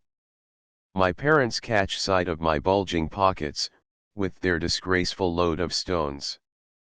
The cloth has given way under the rough and heavy burden. You rascal, says father, at sight of the damage. I send you to mind the ducks and you amuse yourself picking up stones, as though there weren't enough of them all round the house. Make haste and throw them away. Broken-hearted, I obey. Diamonds, gold dust, petrified ram's horn, heavenly beetle are all flung on a rubbish heap outside the door. Mother bewails her lot, a nice thing, bringing up children to see them turn out so badly. You'll bring me to my grave. Green stuff I don't mind, it does for the rabbits. But stones, which ruin your pockets, poisonous animals, which'll sting your hand, what good are they to you, silly? There's no doubt about it, someone has thrown a spell over you. Yes, my poor mother, you were right, in your simplicity, a spell had been cast upon me, I admit 51 it today. When it is hard enough to earn one's bit of bread, does not improving one's mind but render one more meet for suffering? Of what avail is the torment of learning to the derelicts of life? A deal better off am I, at this late hour, dogged by poverty and knowing that the diamonds of the duck pool were rock crystal, the gold dust mica, the stone horn an ammonite, and the sky blue beetle a hoplia. We poor men would do better to mistrust the joys of knowledge, let us dig our furrow in the field of the commonplace, flee the temptations of the pond, mind our ducks and leave to others, more favored by fortune, the job of explaining the world's mechanism, if the spirit moves them. And yet no. Alone among living creatures man has the thirst for knowledge, he alone pries into the mysteries of things. The least among us will utter his whys and his wherefores, a fine pain unknown to the brute beast. If these questionings come from us with greater persistence, with a more imperious authority, if they divert us from the quest of lucre, life's only object in the eyes of most men, does it behove us to complain? Let us be careful not to do so, for that would be denying the best of all our gifts. Let us strive, On the contrary, within the measure of our capacity, to force a gleam of light from the vast unknown, let us examine and question and, here and there, wrest a few shreds of truth. We shall sink under the task, in the present ill-ordered 52 state of society, we shall end, perhaps, in the workhouse. Let us go ahead for all that. Our consolation shall be that we have increased by one atom the general mass of knowledge, the incomparable treasure of mankind. As this modest lot has fallen to me, I will return to the pond, notwithstanding the wise admonitions and the bitter tears which I once owed to it. I will return to the pond, but not to that of the small ducks, the pond aflower with illusions. Those ponds do not occur twice in a lifetime. For luck like that, you must be in all the new glory of your first breeches and your first ideas. Many another have I come upon since that distant time, ponds very much richer and, moreover, explored with the ripened eye of experience. Enthusiastically I searched them with the net, stirred up their mud, ransacked their trailing weeds.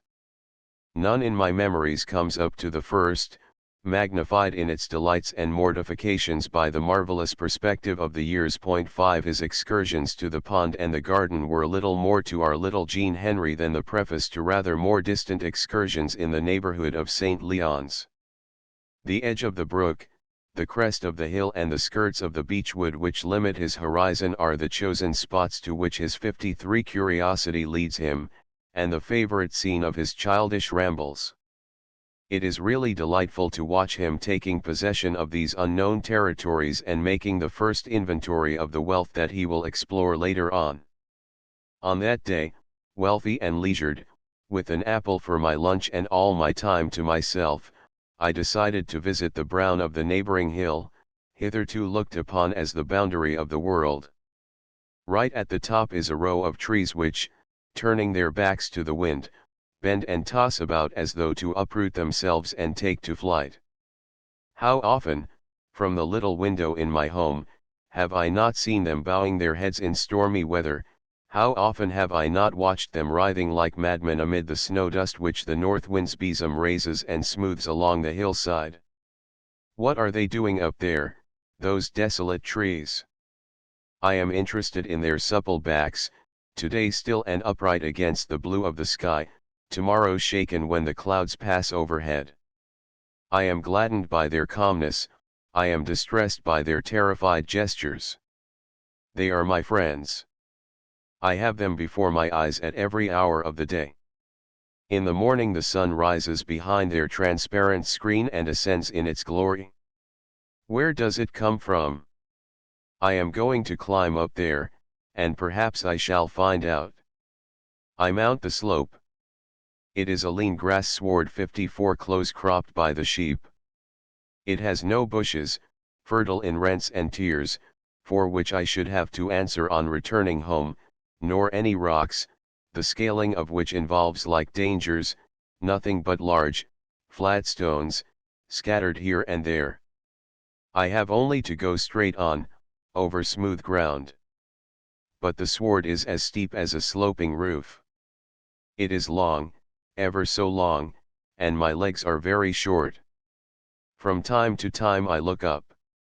My friends, the trees on the hilltop, seem to be no nearer. Cheerly, sunny. Scramble away. What is this at my feet?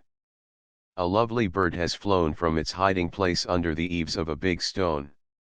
Bless us, here's a nest made of hair and fine straw. It's the first I have ever found, the first of the joys which the birds are to bring me. And in this nest are 6 eggs, laid prettily side by side, and these eggs are a magnificent blue, as though steeped in a dye of celestial azure. Overpowered with happiness, I lie down on the grass and stare. Meanwhile the mother, with a little clap of her gullet tack, flies anxiously from stone to stone, not far from the intruder. My age knows no pity, is still too barbarous to understand maternal anguish. A plan is running in my head, a plan worthy of a little beast of prey. I will come back in a fortnight and collect the nestlings before they can fly away. In the meantime, I will just take one of those pretty blue eggs, only one, as a trophy. Lest it should be crushed, I place the fragile thing on a little moss in the scoop of 55 my hand. Let him cast a stone at me that has not, in his childhood, known the rapture of finding his first nest. My delicate burden, which would be ruined by a false step, makes me give up the remainder of the climb. Some other day I shall see the trees on the hilltop over which the sun rises. I go down the slope again. At the bottom I meet the parish priest's curate reading his breviary as he takes his walk.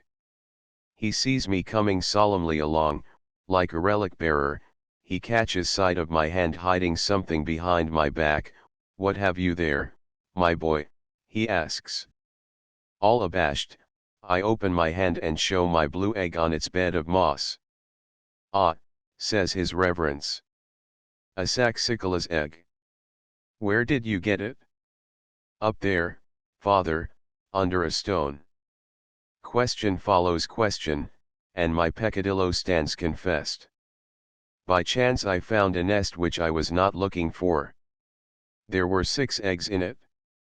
I took one of them, here it is, and I am waiting for the rest to hatch.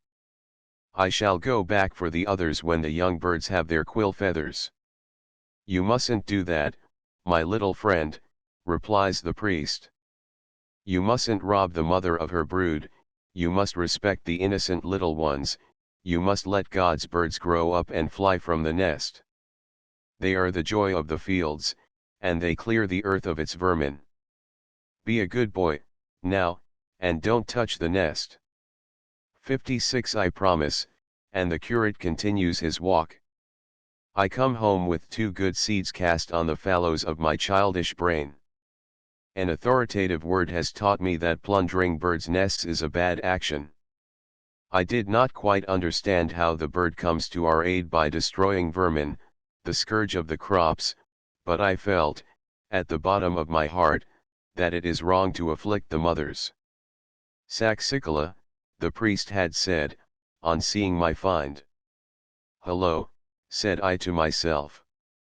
"Animals have names, just like ourselves. Who named them? What are all my different acquaintances in the woods and meadows called? What does saxicola mean?" Years passed, and Latin taught me that saxicola means an inhabitant of the rocks.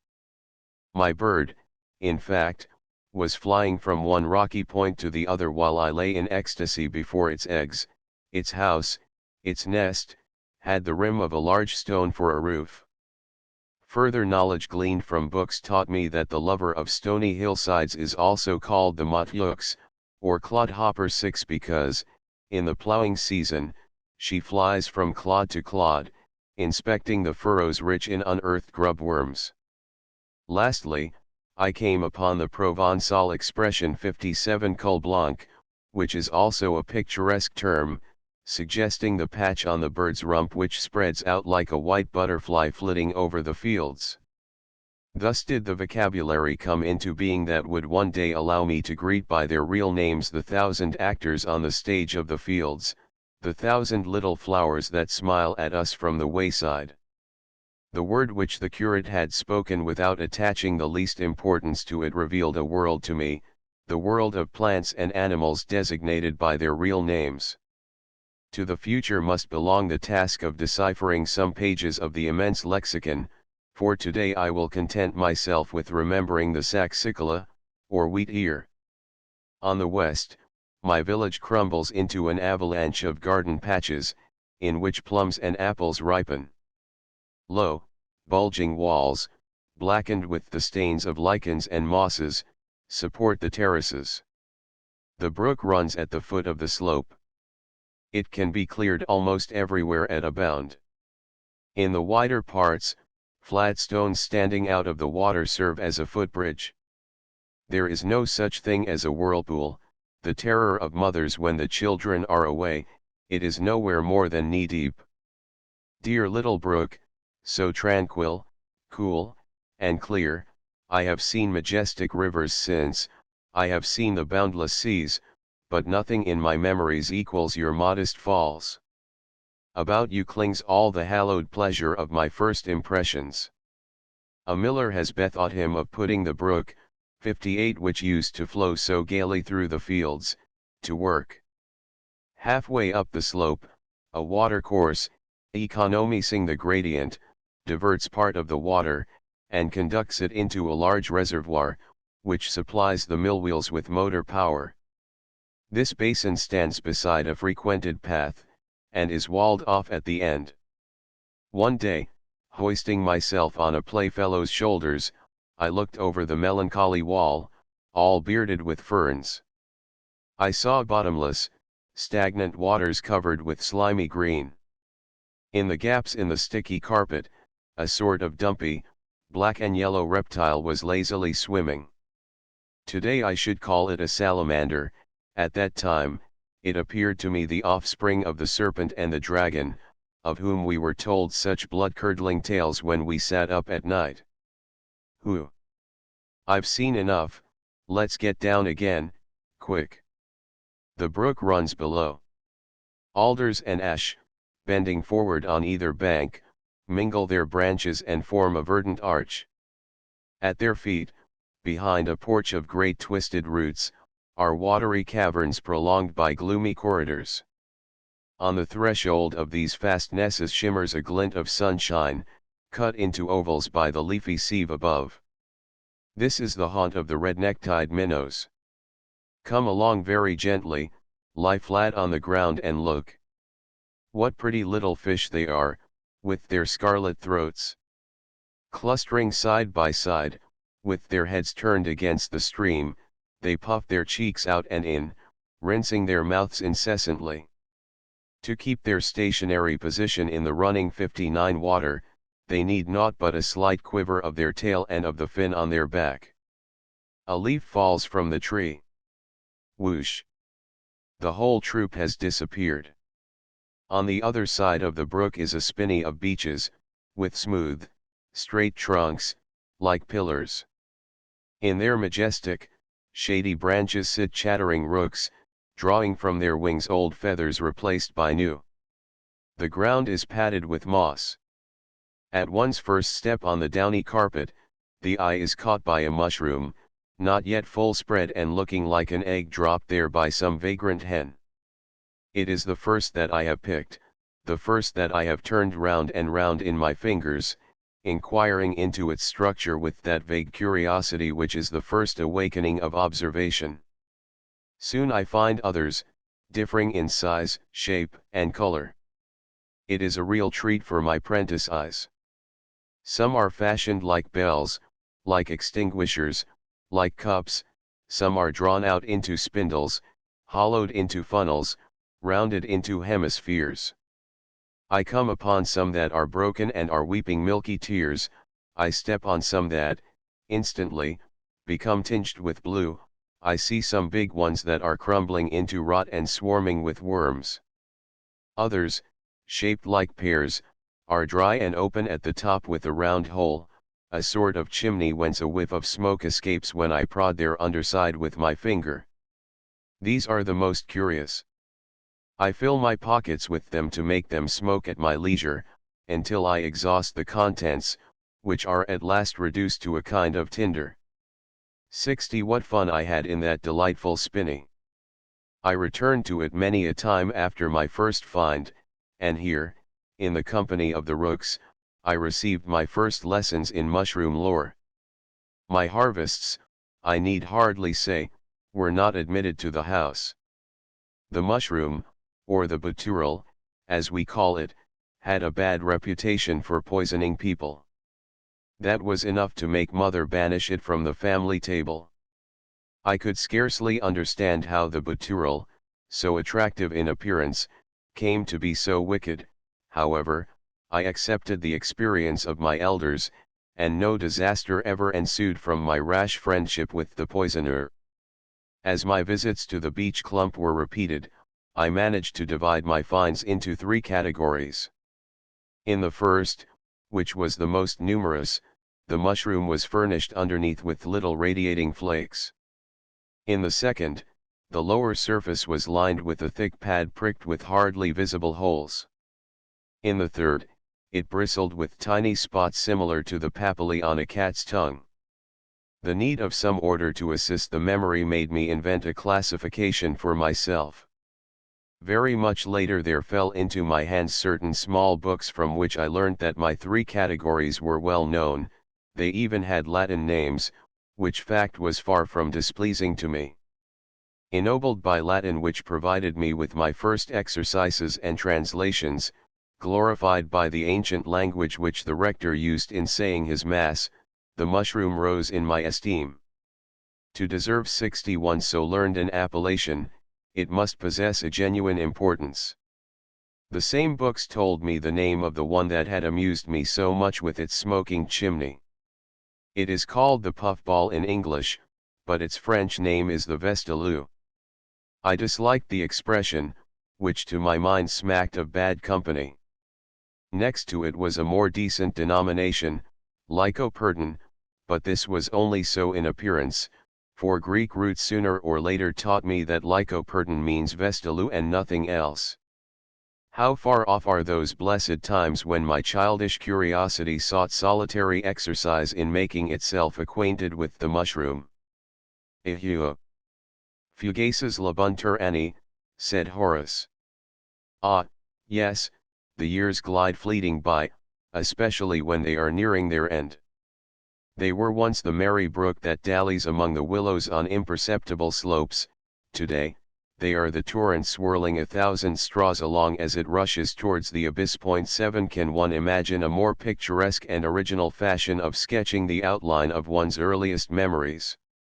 We have collected these memories, which he has scattered so profusely over the pages of his books, with pious care, because they so delightfully reveal 62 a soul and a life that are akin to our own, more especially in their beginnings, and because they so wonderfully evoke an age and a country that were once ours and are still the possession of our grandnephews.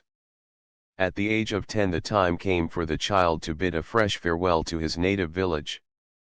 His father was the first of his race to be tempted by the town, and he removed his home to Rodez. Jean Henri was never again to behold the humble village where he lived his best years, but he bore its image indelibly stamped upon his mind, upon that part of it in which are formed those profound impressions that grow more vivid with the years instead of fading. He left it at first with a light heart, but later on he was homesick for it, and as the years went by he felt more than ever its mysterious attraction, so that one of his last wishes was to see his grave dug in the shadow of his cradle. But we will not wrong feelings so delicate by seeking to interpret them, we will let him speak for himself. Leaving our native village is no very serious matter when we are children. We even look on it as a sort of holiday. We are going to see something new, those magic pictures of our dreams. With age come regrets, and the close of life is 63 spent in stirring up old memories. Then, in our dreamy moods, the beloved village reappears, embellished, transfigured by the glow of those first impressions, and the mental image, superior to the reality, stands out in amazingly clear relief. The past, the far-off past, was only yesterday. We see it, we touch it. For my part, after 3/4 of a century, I could walk with my eyes closed straight to the flat stone where I first heard the soft chiming note of the midwife toad. Yes, I should find it to a certainty, if time, which devastates all things, even the homes of toads, has not moved it or perhaps left it in ruins. I see, on the margin of the brook, the exact position of the alder trees whose tangled roots, deep under the water, were a refuge for the crayfish. I should say, it is just at the foot of this tree that I had the unutterable bliss of catching a beauty. She had horns so long, and enormous claws, full of meat, for I got her just at the right time. I should go without faltering to the ash under whose shade my heart beat so loudly one sunny spring morning. I had caught sight of a sort of white, cottony ball among the branches. Peeping from the depths of the wadding was an anxious little head with a red hood to it. Oh, what unparalleled luck! It was a goldfinch, sitting on her eggs. I know my village thoroughly, though I quitted it so long ago, and I know hardly anything of the 64 towns to which the vicissitudes of life have brought me. An exquisitely sweet link binds us to our native soil. We are like the plant that has to be torn away from the spot where it put out its first roots. Poor though it be, I should love to see my own village again. I should like to leave my bones there. 865 The Château de Saint Léon, standing just outside and above the village of Saint Léon's, where the author Forty was born in 1823. Cf. The Life of the Fly, chaps.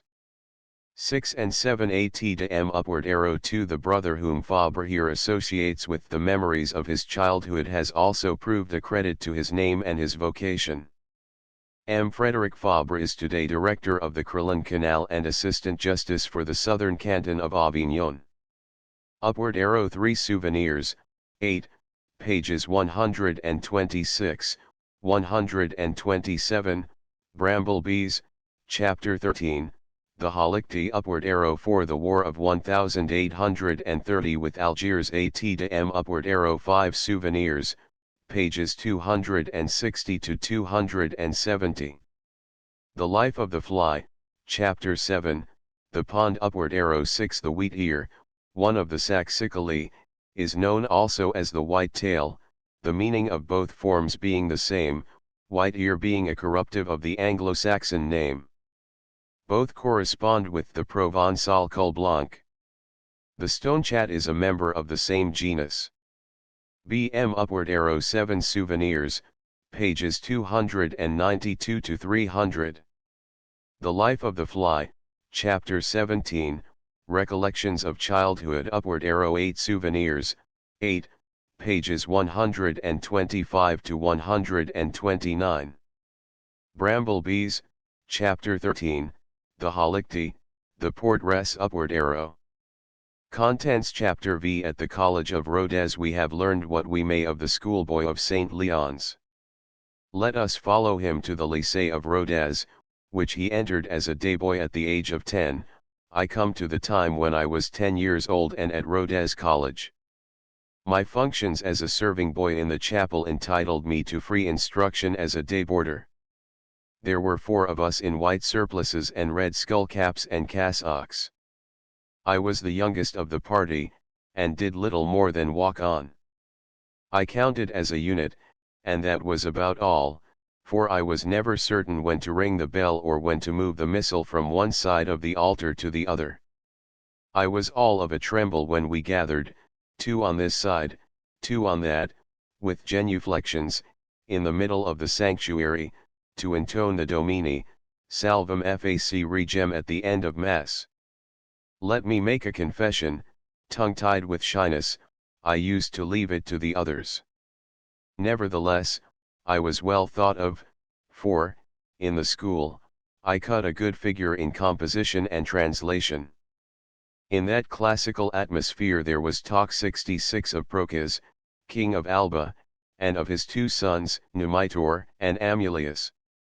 We heard of Kinigerus, the strong-jawed man, who, having lost his 2 hands in battle, seized and held a Persian galley with his teeth, and of Cadmus the Phoenician, who sowed a dragon's teeth as though they were beans, and gathered his harvest in the shape of a host of armed men, who killed one another as they rose up from the ground. The only one who survived the slaughter was one as tough as leather, presumably the son of the big back grinder. Had they talked to me about the man in the moon, I could not have been more startled. I made up for it with my animals, which I was far from forgetting amid this phantasmagoria of heroes and demigods.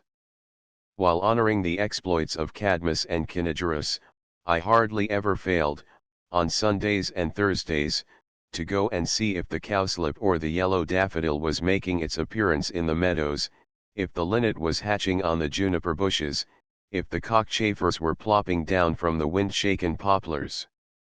Thus was the sacred spark kept aglow, ever brighter than before. Point 1 At Rodez, as at St. Leon's, natural objects provided him with the chief material of his recreations. The thrice blessed Thursday had come, our bit of translation was done, our dozen Greek roots had 67 been learnt by heart, and we trooped down to the far end of the valley, so many bands of madcaps. With our trousers turned up to our knees, we exploited, artless fishermen that we were, the peaceful waters of the river, the Aveyron. What we hoped to catch was the loach, no bigger than our little finger, but tempting, thanks to his immobility on the sand amid the water weeds. We fully expected to transfix him with our trident, a fork. This miraculous catch, the object of such shouts of triumph when it succeeded, was very rarely vouchsafed to us. The loach, the rascal, saw the fork coming and with 3 strokes of his tail disappeared. We found compensation in the apple trees in the neighboring pastures. The apple has from all time been the urchin's delight, above all when plucked from a tree which does not belong to him. Our pockets were soon crammed with the forbidden fruit. Another distraction awaited us. Flocks of turkeys were not rare, roaming at their own sweet will and gobbling up the locusts around the farms. If no watcher hove in sight, we had great sport. Each of us would seize a turkey, tuck her head under her wing, rock it in this attitude for a moment and then place her on the ground, lying on her side. The bird no longer budged. The whole flock of turkeys was subjected to our hypnotic handling, and the meadow assumed the aspect of a battlefield strewn with the dead and dying. And now look out for the farmer's wife. The 68 loud gobbling of the harassed birds had told her of our wicked pranks. She would run up armed with a whip. But we had good legs in those days. And we had a good laugh too, behind the hedges, which favored our retreat. How did we, the little Rodez schoolboys, learn the secret of the turkey's slumber? It was certainly not in our books. Coming from no one knows where, indestructible as everything that enters into children's games, it was handed down, from time immemorial, from one initiate to another. Things are just the same today in my village of Serignan, where there are numbers of youthful adepts in the art of putting poultry to sleep. Science often has very humble beginnings. There is nothing to tell us that the mischief of a pack of idle urchins is not the starting point of our knowledge of hypnosis. Point 2 The incident of which we have just read was the starting point of the investigations which Fabre was to undertake 50 years later concerning the artificial sleep of birds and insects. If he had hearkened only to his passion for nature, the schoolboy of Rodez would soon have become one of the most ardent disciples of the school of the woods, that is, 69 he would have played truant. But he was, happily, from an early age, a worker, because industry was for him both a family inheritance and an imperious necessity. Had he not been sent to college on condition of winning prizes? Could he show himself an idle scholar when he saw his parents wearing themselves out in order to supply the needs of their family? Moreover, as he rose from class to class, the love of learning increased within him. Latin ceased to be repulsive, and became even wholly sympathetic, when he found, in the 5th class, thanks to the genius of Virgil, that it dignified the humble joys of rural life by the emphasis of skillfully chosen words and brilliant colors of the poet. By easy stages I came to Virgil, and was much smitten with Meliboeus, Corydon, Menalcas, Damoetas, and the rest of them. The scandals of the ancient shepherds fortunately passed unnoticed, and within the frame in which the characters moved were exquisite details concerning the bee, the cicada, the turtle dove, the crow, the nanny goat, and the golden broom. A veritable delight were these stories of the fields, sung in sonorous verse, and the Latin poet left a lasting impression on my classical recollections. 370 Traces of Virgil are often visible, more often than those of the other classical writers, in the work of Fabre. He loves to embellish his narratives with quotations borrowed from the writer of the Bucolics and the Georgics, and he loves also to evoke the happy days of his boyhood at Rodez behind the lineaments of the Virgilian idyls, which were far more akin to the taste of his age and the instinct of his genius than the metamorphoses of Ovid or religion of Louis Racine, who shared, with the Mantuan, the privilege of providing the young humanist of 1835 at the Rodez Lycée with literary exercises. All roads lead to Rome. It is enough that they do so. Without sacrificing any of the demands of the classics, by way of analogy or by way of antithesis, the child's mind was constantly escaping from his books toward the things of nature and life. In its free, palpitating flight his thought kindled his imagination, and with indescribable emotion he began to touch upon more serious questions, the problem of life and that other one, with its dark terrors, the problem of death, at times passed through my mind. It was a fleeting obsession, soon forgotten by the mercurial spirits of 71 youth. Nevertheless, the tremendous question would recur, brought to mind by this incident or that. Passing one day by a slaughter-house, I saw an ox driven in by the butcher. I have always had an insurmountable horror of blood. When I was a boy, the sight of an open wound affected me so much that I would fall into a swoon, which on more than one occasion nearly cost me my life. How did I screw up courage to set foot in those shambles? No doubt, the dread problem of death urged me on. At any rate, I entered, close on the heels of the ox. With a stout rope round its horns, wet-muzzled, meek-eyed, the animal moves along as though making for the crib in its stable. The man walks ahead, holding the rope.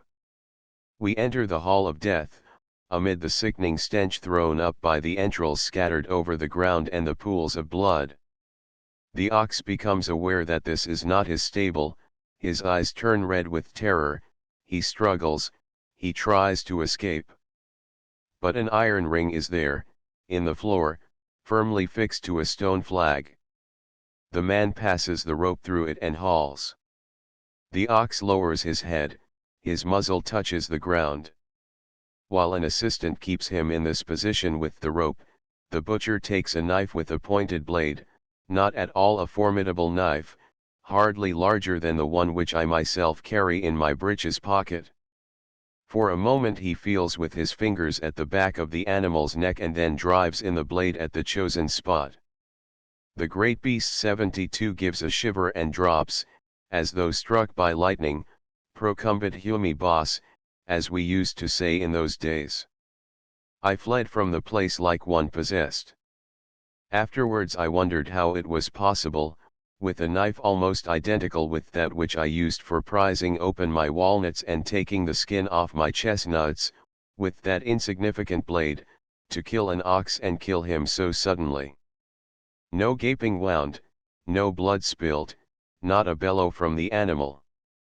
The man feels with his finger, gives a jab, and the thing is done, the bullock's legs double up under him. This instantaneous death, this lightning stroke, remained an awesome mystery to me. It was only later, very much later, that I learned the secret of the slaughter-house, at a time when, in the course of my promiscuous reading, I was picking up a smattering of anatomy. The man had cut through the spinal marrow where it leaves the skull, he had severed what our physiologists have called the vital cord. Today I might say that he had operated in the manner of the wasps, whose lancet plunges into the nerve centers. For this gloomy picture of a sudden, terrifying, violent death may be compared with another which, in some respects, is even more tragic, that of the ruined home and the shattered 73 life of the little Rodez schoolboy, who was to leave the town somewhat as he left the slaughter-house, bewildered by the catastrophe of which he had just been the witness and was soon to be the victim. At this point of his narrative his eyes are dim with tears and his voice is choked by a half-suppressed sob. Then, suddenly, goodbye to my studies, goodbye to Diderus and Menalcas. Ill luck is swooping down on us, relentlessly. Hunger threatens us at home. And now, boy, put your trust in God, run about and earn your penn'orth of potatoes as best you can. Life is about to become a hideous inferno. Let us pass quickly over this phase. Amid that lamentable chaos my love for the insect ought to have gone under. Not at all. It would have survived the raft of the Medusa. I still remember a certain pine cockchafer met for the first time. The plumes on her antennae, her pretty pattern of white spots on a dark brown ground were as a ray of sunshine in the gloomy wretchedness of the day. 574 1 Souvenirs, 6, p. 60.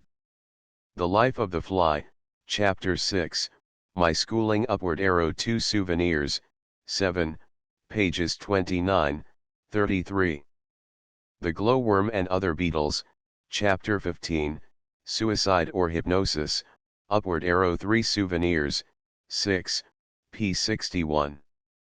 The Life of the Fly, Chapter 6, My Schooling Upward Arrow 4 Souvenirs, 2, pages 41 to 44, 46.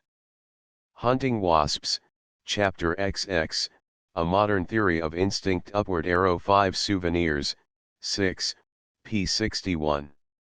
The Life of the Fly, Chapter 6, My Schooling Upward Arrow. Contents Chapter 6 The Pupil Teacher, Avignon, 1841 to 43.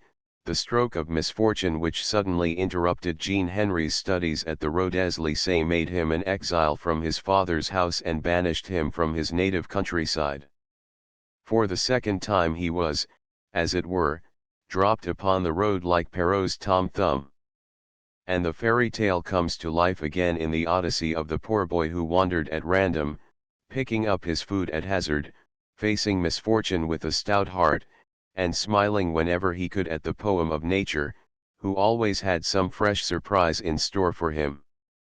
Who can fail to be moved by pity and admiration, beholding him set forth upon the broad, white highroads, a wandering child, all but lost, seeking his way, seeking his livelihood even, without other relief, in his extremity of distress, and almost without other food than his love of nature and his passion 75 for learning.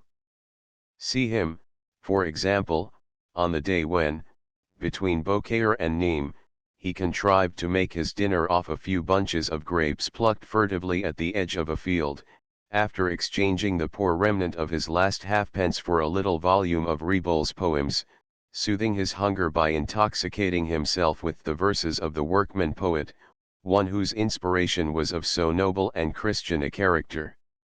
The whole Fabre is in this trait of the needy, enraptured youth, who thinks nothing of hardships or of money provided he can find the wherewithal to assuage his thirst for knowledge and the ideal.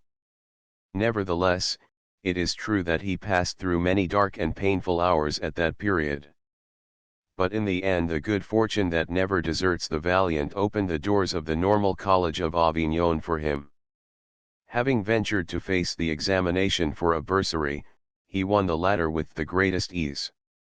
There he found a first refuge from the uncertainties of the morrow, although he had not yet achieved his ideal, nor even that place in the sun which he was 76 striving to prepare for himself. Imagine between four high walls a courtyard, a sort of bare pit in which the scholars contend for room beneath the boughs of a plane tree, and opening onto it, on every side, the classrooms, like so many cages for wild beasts, devoid of daylight or air. This was the Normal College of Vaucluse. The description recalls, in some respects, that which was given by a sometime pupil of the Normal College of Paris, M. René Dumac, on taking his seat in the Academy, in the place of Gaston Boissier. I loved the Normal College, and I am still faithful in my attachment to it. I hope my recollections of it will not be thought lacking in piety if I state that the building in which they penned us up, young fellows of 20, was the most dismal place that I have ever seen anywhere. This extraordinary building, by an architectural prodigy which I will not attempt to explain, turned all four sides to the north. In 3 years I do not think I ever saw a single ray of sunlight enter our lecture rooms or the cloisters in which we used to wander like so many shades. A mournful daylight expired upon the grey, grimy walls. In short, it was not a cheerful place. But at Boissier's lectures all became 77 bright, full of animation and renewed life. It was a sudden metamorphosis. At the Normal College of Vaucluse it was not the lectures given by the masters that transformed the abode of shades or the bear's cage into a center of light and life for the budding biologist. It was something better than that. By good fortune the director of the college was broad-minded enough to allow him to employ in his own fashion all the time that was left to him after he had prepared his lessons and his exercises. We may imagine that he did not loiter over his classics. The school program, for that matter, was not very heavy. The orthographic difficulties which complicated most of the exercises of the future schoolmasters were mere play to the ex-Latinist of the Rodez Lycée. And while all around him dictated passages were being minutely scanned with much searching of the dictionary, he examined, in the secrecy of his desk, the fruit of the oleander, the flower of the snapdragon, the sting of a wasp, the wing cover of a gardener beetle. Thus he treated himself to a lecture of his own fashion whose charm and fascination greatly exceeded that of anything that the college could teach him. So much so that he left the college more 78 in love than ever with insects and flowers, and thoroughly determined to fill what he considered to be one of the most serious deficiencies of official instruction. Alas! There were many deficiencies in the education received by his masters which would have to be made good in order to complete the literary education which the professors of the Rodez Lycée had begun to give him, and the scientific training which he had hardly commenced at the Normal College. We must listen to his reminiscences of his career as pupil-teacher, to the inventory of the scientific equipment of a schoolboy of 1840, to the story of his first and last lesson in chemistry, to see how poor he was in acquired knowledge and how rich in the desire for knowledge, before we can estimate the length of the road which he had to travel when he had passed through the classes of the college. In my normal school, the scientific teaching was on an exceedingly modest scale, consisting mainly of arithmetic and odds and ends of geometry. Physics was hardly touched. We were taught a little meteorology, in a summary fashion, a word or two about a red moon, a white frost, dew, snow, and wind, and, with this smattering of rustic physics, we were considered to know enough of the 79 subject to discuss the weather with the farmer and the ploughman. Of natural history, absolutely nothing. No one thought of telling us anything about flowers and trees, which give such zest to one's aimless rambles, nor about insects, with their curious habits, nor about stones, so instructive with their fossil records. That entrancing glance through the windows of the world was refused us. Grammar was allowed to strangle life. Chemistry was never mentioned either, that goes without saying. I knew the word, however. My casual reading, only half understood for want of practical demonstration, had taught me that chemistry is concerned with the shuffle of matter, uniting or separating the various elements. But what a strange idea I formed of this branch of study. To me it smacked of sorcery, of alchemy, and its search for the philosopher's stone. To my mind, every chemist, when at work, should have had a magic wand in his hand and the wizard's pointed, star-spangled cap on his head. An important personage who sometimes visited the school, in his capacity as an honorary lecturer, was not the man to rid me of those foolish notions. He taught physics and chemistry at the grammar school. Twice a week, from 8 to 9 o'clock in the evening, he held a free public class in an enormous building adjacent to our schoolhouse. This was the former church of St. Martial, which has today become a Protestant meeting house. It was a wizard's cave certainly, just as I had pictured it. At the top of the steeple, a rusty weathercock creaked mournfully, In the dusk great bats flew all around the edifice or dived down the throats of the gargoyles, at night owls hooted upon the copings of the leads. It was inside, under the immensities of the vault, that my chemist used to perform. What infernal mixtures did he compound? Should I ever know? It is the day for his visit. He comes to see us with no pointed cap, in ordinary garb, in fact, with nothing very queer about him. He bursts into our schoolroom like a hurricane. His red face is half buried in the enormous stiff collar that digs into his ears. A few wisps of red hair adorn his temples, the top of his head shines like an old ivory ball. In a dictatorial voice and with wooden gestures, he questions 2 or 3 of the boys. After a moment's bullying, he turns on his heel and goes off in a whirlwind as he came. No, this is not the man, a capital fellow at heart, to inspire me with a pleasant idea of the things which he teaches. 2 windows of his laboratory look out upon the garden of the school. One can just lean on them, and I often go and peep in, trying to make out, in my poor brain, what chemistry can really be. Unfortunately, the room into which my eyes penetrate is not the sanctuary, but a mere outhouse where the learned implements and crockery are washed. Leaden pipes with taps run down the walls, wooden vats occupy the corners. Sometimes 81 those vats bubble, heated by a spray of steam.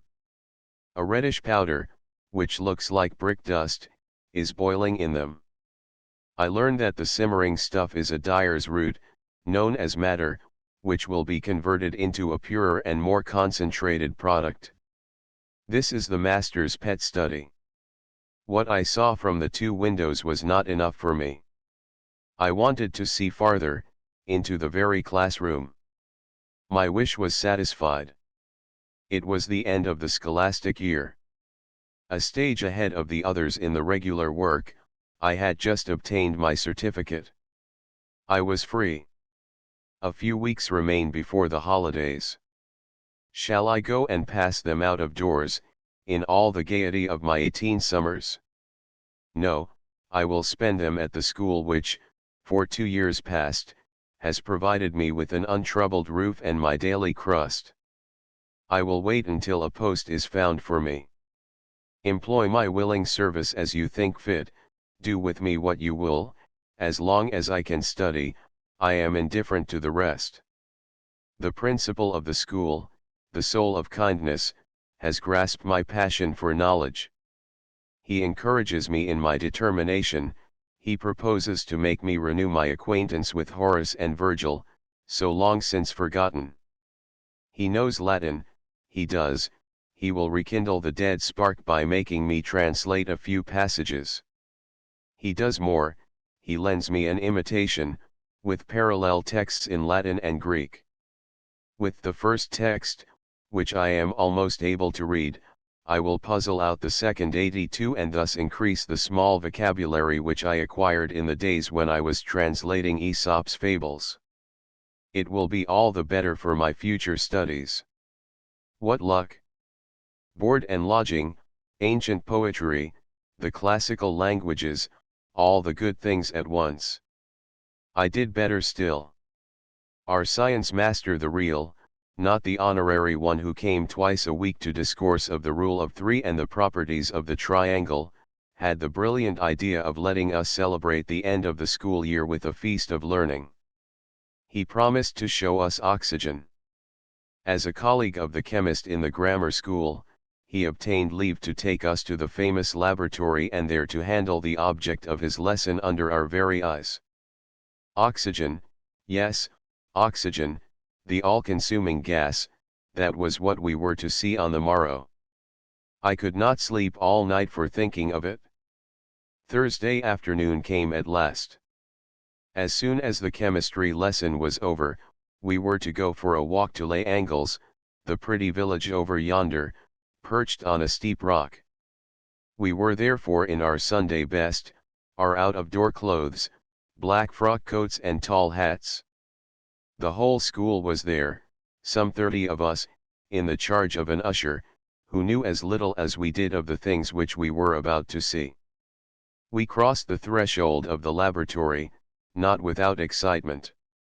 I entered a great nave with a Gothic roof, an old, bare church through which one's voice echoed, while the light penetrated discreetly through stained glass 83 windows set in ribs and rosettes of stone. At the back were huge raised benches, with room for an audience of many hundreds. At the other end, where the choir once was, stood an enormous chimney mantle. In the middle was a large massive table, corroded by the chemicals. At one end of this table was a tarred tub, lined inside with lead and filled with water. This, I at once learnt, was the pneumatic trough, the vessel in which the gases were collected. The professor begins the experiment. He takes a sort of large, long glass bulb, bent abruptly in the region of the neck. This, he informs us, is a retort. He pours into it, from a screw of paper, some black stuff that looks like powdered charcoal. This is manganese dioxide, the master tells us. It contains in abundance, in a condensed state and retained by combination with the metal, the gas which we propose to obtain. An oily-looking liquid, sulfuric acid, an excessively powerful agent, will set it at liberty. Thus filled, the retort is placed on a lighted stove. A glass tube brings it into communication with a bell jar full of water on the shelf of the pneumatic trough. Those are all the preparations. What will be the result? We must wait for the action of heat. My fellow pupils gather eagerly round the apparatus, cannot come close enough to it. Some of them play the part of the fly on the wheel and glory in contributing to the success of the experiment. They straighten the retort, which is leaning to one side, the blow with their mouths on the 84 coals in the stove. I do not care for these familiarities with the unknown. Suddenly, bang! And there is running and stamping and shouting and cries of pain. What has happened? I rush up from the back of the room. The retort has burst, squirting its boiling vitriol in every direction. The wall opposite is all stained with it. Most of my fellow pupils have been more or less struck. One poor youth has had the splashes full in his face, right into his eyes. He is yelling like a madman. With the help of a friend who has come off better than the others, I drag him outside by main force, take him to the sink, which fortunately is close at hand, and hold his face under the tap. This swift ablution serves its purpose. The horrible pain begins to be allayed, so much so that the sufferer recovers his senses and is able to continue the washing process for himself. My prompt aid certainly saved his sight. A week later, with the help of the doctor's lotions, all danger was over. How lucky it was that I took it into my head to keep some way off. My isolation, as I stood looking into the glass case of chemicals, left me all my presence of mind, my readiness of resource. What are the others doing, those who got splashed through standing too near the chemical bomb? I return to the lecture hall. It is not a cheerful spectacle. The master has come off badly, his shirt front, his waistcoat and trousers are covered with smears, which are all smoldering and burning into holes. He hurriedly 85 divests himself of a portion of his dangerous raiment. Those of us who possess the smartest clothes lend him something to put on so that he can go home decently. One of the tall, funnel-shaped glasses which I was admiring just now is standing, full of ammonia, on the table. All, coughing and snivelling, dip their handkerchiefs into it and rub the moist rag over their hats and coats. In this way the red stains left by the horrible compound are made to disappear. A drop of ink will presently restore the color completely. And the oxygen? There was no more question, I need hardly say, of that. The feast of learning was over. Never mind, the disastrous lesson was a mighty event for me. I had been inside the chemist's laboratory, I had had a glimpse of those wonderful jars and tubes. In teaching, what matters most is not the thing taught, whether well or badly grasped, it is the stimulus given to the pupil's latent aptitudes, it is the fulminate awaking the slumbering explosives. One day, I shall obtain on my own account that oxygen which ill luck has denied me, one day, without a master, I shall yet learn chemistry. I do not recommend that method to anybody. Happy the man who is guided by a master's word and example. He has a smooth and easy road before him, lying straight ahead. The other follows a rugged path, in which his feet often stumble, he goes groping into the unknown and loses his way. To recover the right road, if want of success have not discouraged him, 86 he can rely only on perseverance, the sole compass of the poor. Point 2 We shall show what the perseverance of the son of Aveyron peasants was capable of achieving, and after realizing how little he got from his masters we shall marvel to see what he acquired by dint of personal industry and application.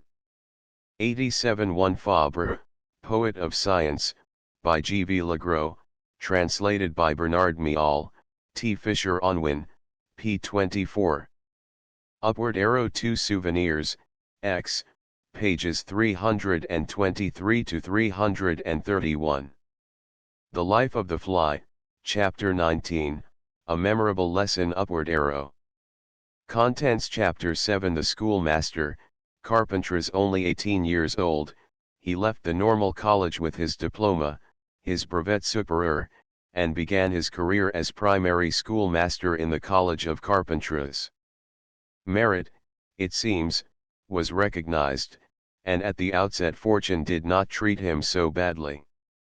We may judge of this the better from the picture which the ex-schoolmaster has given us of his first beginnings at the college.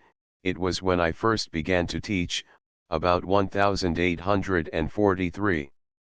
I had left the normal school at Vaucluse some months before, with my diploma and all the simple enthusiasm of my 18 years, and had been sent to Carpentras, there to manage the primary school attached to the college. It was a strange school, upon my word, notwithstanding its pompous title of upper, a sort of huge cellar oozing with the perpetual damp engendered by a well backing on it in the street outside. For light there was the open door, when the weather permitted, and a narrow prison window, with iron bars and lozenge panes set in lead. By way of benches there 88 was a plank fastened to the wall all round the room, while in the middle was a chair bereft of its straw, a blackboard, and a stick of chalk. Morning and evening, at the sound of the bell, there came rushing in some 50 young imps who, having shown themselves hopeless dunces with their Cornelius Nepos, had been relegated, in the phrase of the day, to a few good years of French. Those who had found Mensa too much for them came to me to get a smattering of grammar. Children and strapping lads were there, mixed up together, at very different educational stages, but all incorrigibly agreed to play tricks upon the master, the boy-master, who was no older than some of them, or even younger. To the little ones I gave their first lessons in reading, the intermediate ones I showed how they should hold their pen to write a few lines of dictation on their knees, to the big ones I revealed the secrets of fractions and even the mysteries of Euclid. And to keep this restless crowd in order, to give each mind work in accordance with its strength, to keep attention aroused, and lastly to expel dullness from the gloomy room, whose walls dripped melancholy even more than dampness, my one resource was my tongue, my one weapon my stick of chalk. Things improved, however, a master came, and came to stay. I myself secured tables on which my pupils were able to write instead of scribbling on their knees, and, as my class was daily increasing in numbers, it ended by being divided into two. As soon as I had an assistant to look after the 89 younger boys, things assumed a different aspect. A weeding out takes place in my crowd of scatterbrains. I keep the older, the more intelligent ones, the others are to have a term in the preparatory division. From that day forward things are different. Curriculum there is none. In those happy times the master's personality counted for something. There was no such thing as the scholastic piston working with the regularity of a machine. It was left for me to act as I thought fit. Well, what should I do to make the school earn its title of upper primary? Why, of course, among other things, I shall do some chemistry. My reading has taught me that it does no harm to know a little chemistry, if you would make your furrows yield a good return. Many of my pupils come from the country, they will go back to it to improve their land. Let us show them what the soil is made of and what the plant feeds on. Others will follow industrial careers, they will become tanners, metal founders, distillers, they will sell cakes of soap and kegs of anchovies. Let us show them pickling, soap making, stills, tannin, and metals. Of course I know nothing about these things, but I shall learn, all the more so as I shall have to teach them to the boys, and your schoolboy is a little demon for jeering at the master's hesitation. As it happens, the college boasts a small laboratory, containing just what is strictly indispensable, a receiver, a dozen glass balloons, a few tubes and a niggardly assortment of chemicals. That will 90 do, if I can have the run of it. But the laboratory is a sanctum reserved for the use of the sixth form. No one sets foot in it except the professor and his pupils preparing for their degree. For me, the outsider, to enter that tabernacle with my band of young imps would be most unseemly, the rightful occupant would never think of allowing it. I feel it myself, elementary teaching dare not aspire to such familiarity with the higher culture. Very well, we will not go there, so long as they will lend me the things. I confide my plan to the principal, the supreme dispenser of those riches. He is a classics man, knows hardly anything of science at that time held in no great esteem and does not quite understand the object of my request. I humbly insist and exert my powers of persuasion. I discreetly emphasize the real point of the matter. My group of pupils is a numerous one. It takes more meals at the schoolhouse, the real concern of a principal, than any other section of the college. This group must be encouraged, lured on, increased if possible. The prospect of disposing of a few more platefuls of soup wins the battle for me.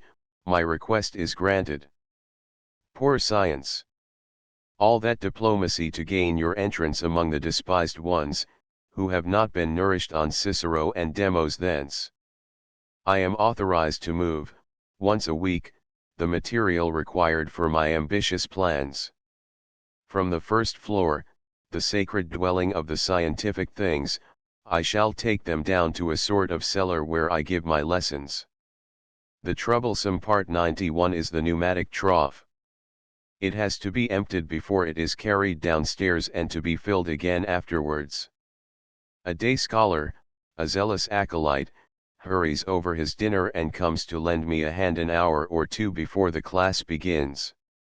We effect the move between us. What I am after is oxygen, the gas which I once saw fail so lamentably. I thought it all out at my leisure, with the help of a book.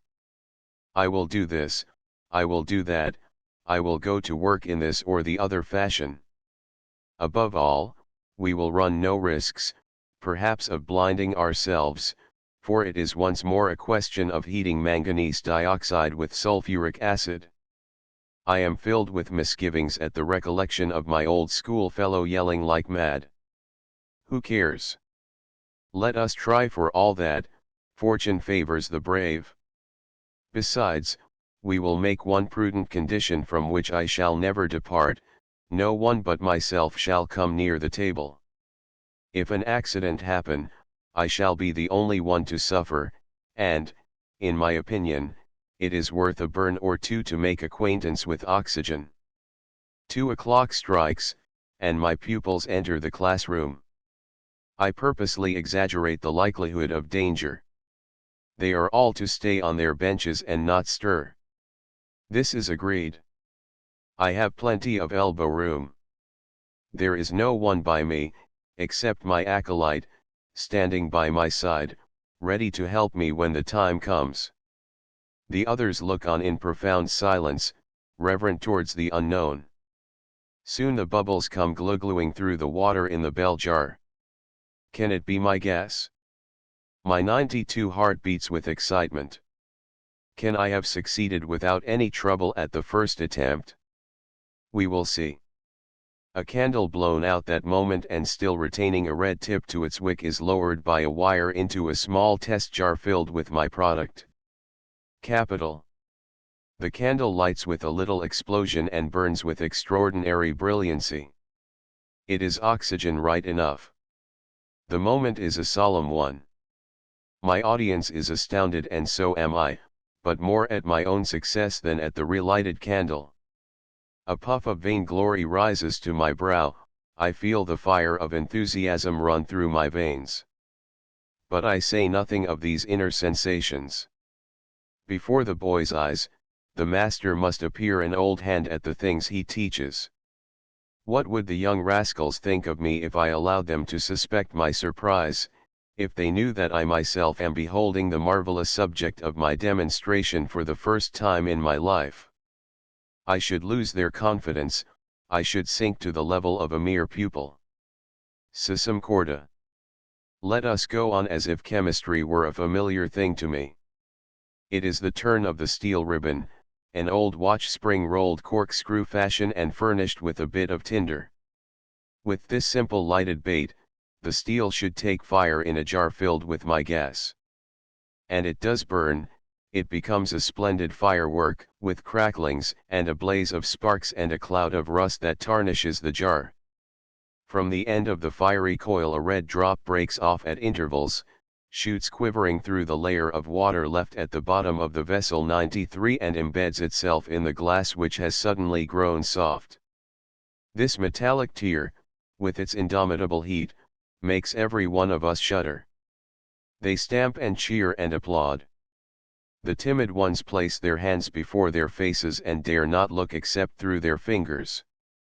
My audience exults, and I myself triumph. Ha, my friend, isn't it grand, this chemistry? All of us have red-letter days in our lives. Some, the practical men, have been successful in business, they have made money and hold their heads high in consequence. Others, the thinkers, have gained ideas, they have opened a new account in the ledger of nature and silently taste the hallowed joys of truth. One of my great days was that of my first acquaintance with oxygen. On that day, when my class was over and all the materials put back in their place, I felt myself grow several inches taller. An untrained workman, I had shown, with complete success, that which was unknown to me a couple of hours before. No accident whatever, not even the least stain of acid. It is, therefore, not so difficult nor so dangerous as the pitiful finish of the St. Martial lesson might have led me to believe. With a vigilant eye and a little prudence, I shall be able to continue. The prospect is enchanting. And so, in due season, comes hydrogen, carefully contemplated in my reading, seen and re-seen with the eye of the mind before being seen with the eyes of the body. I delight my little rascals by making the hydrogen flame sing in a glass tube, 94 which trickles with the drops of water resulting from the combustion, I make them jump with the explosions of the thunderous mixture. Later, I show them, with the same invariable success, the splendors of phosphorus, the violent powers of chlorine, the loathsome smells of sulfur, the metamorphoses of carbon, and so on. In short, in a series of lessons, the principal nonmetallic elements and their compounds are passed in review during the course of the year. The thing was bruited abroad. Fresh pupils came to me, attracted by the marvels of the school. Some more places were laid in the dining hall, and the principal, who was more interested in the profits on his beans and bacon than in chemistry, congratulated me on this accession of boarders. Point 1. However, we must make it clear, without wishing in any way to belittle the importance or the magical results of chemistry, that the latter was not the only attraction of the young schoolmaster's teaching, any more than it was the sole subject on his program. Among the other subjects taught, one in especial had the power of interesting master and pupil alike. This was open-air geometry, practical surveying. The college had none of the necessary outfit, but, with my fat pay 700 francs a year, if 95 you please, I could not hesitate over the expense.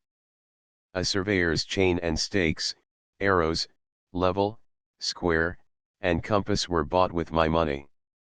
A microscopic graphometer, not much larger than the palm of one's hand and costing perhaps 5 francs, was provided by the establishment.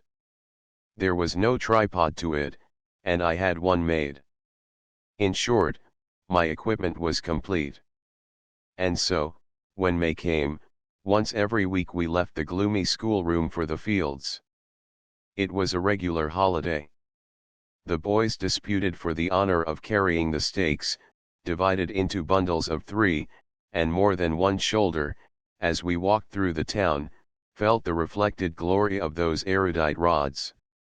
I myself, why conceal the fact, was not without a certain satisfaction as I piously carried that most delicate and precious apparatus, the historic 5-franc graphometer. The scene of operations was an untilled, flinty plain, a harmas, as we call it in the district.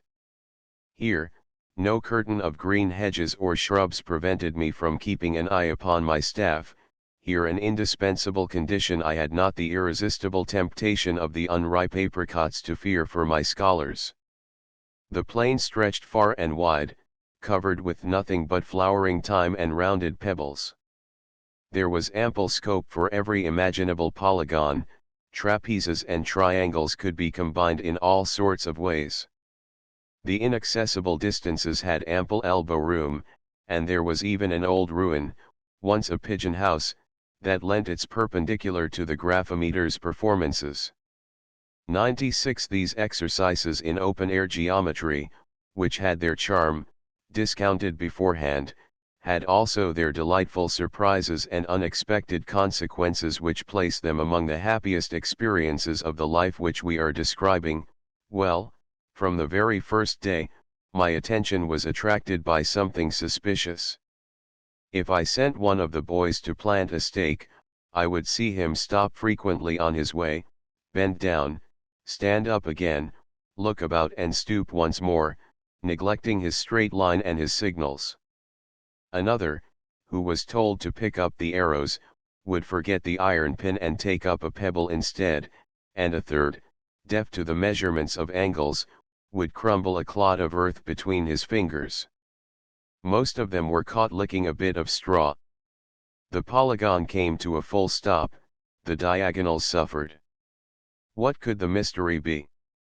I inquired, and everything was explained. A born searcher and observer, the scholar had long known what the master had not yet heard of, namely, that there was a big black bee who made clay nests on the pebbles of the harmas.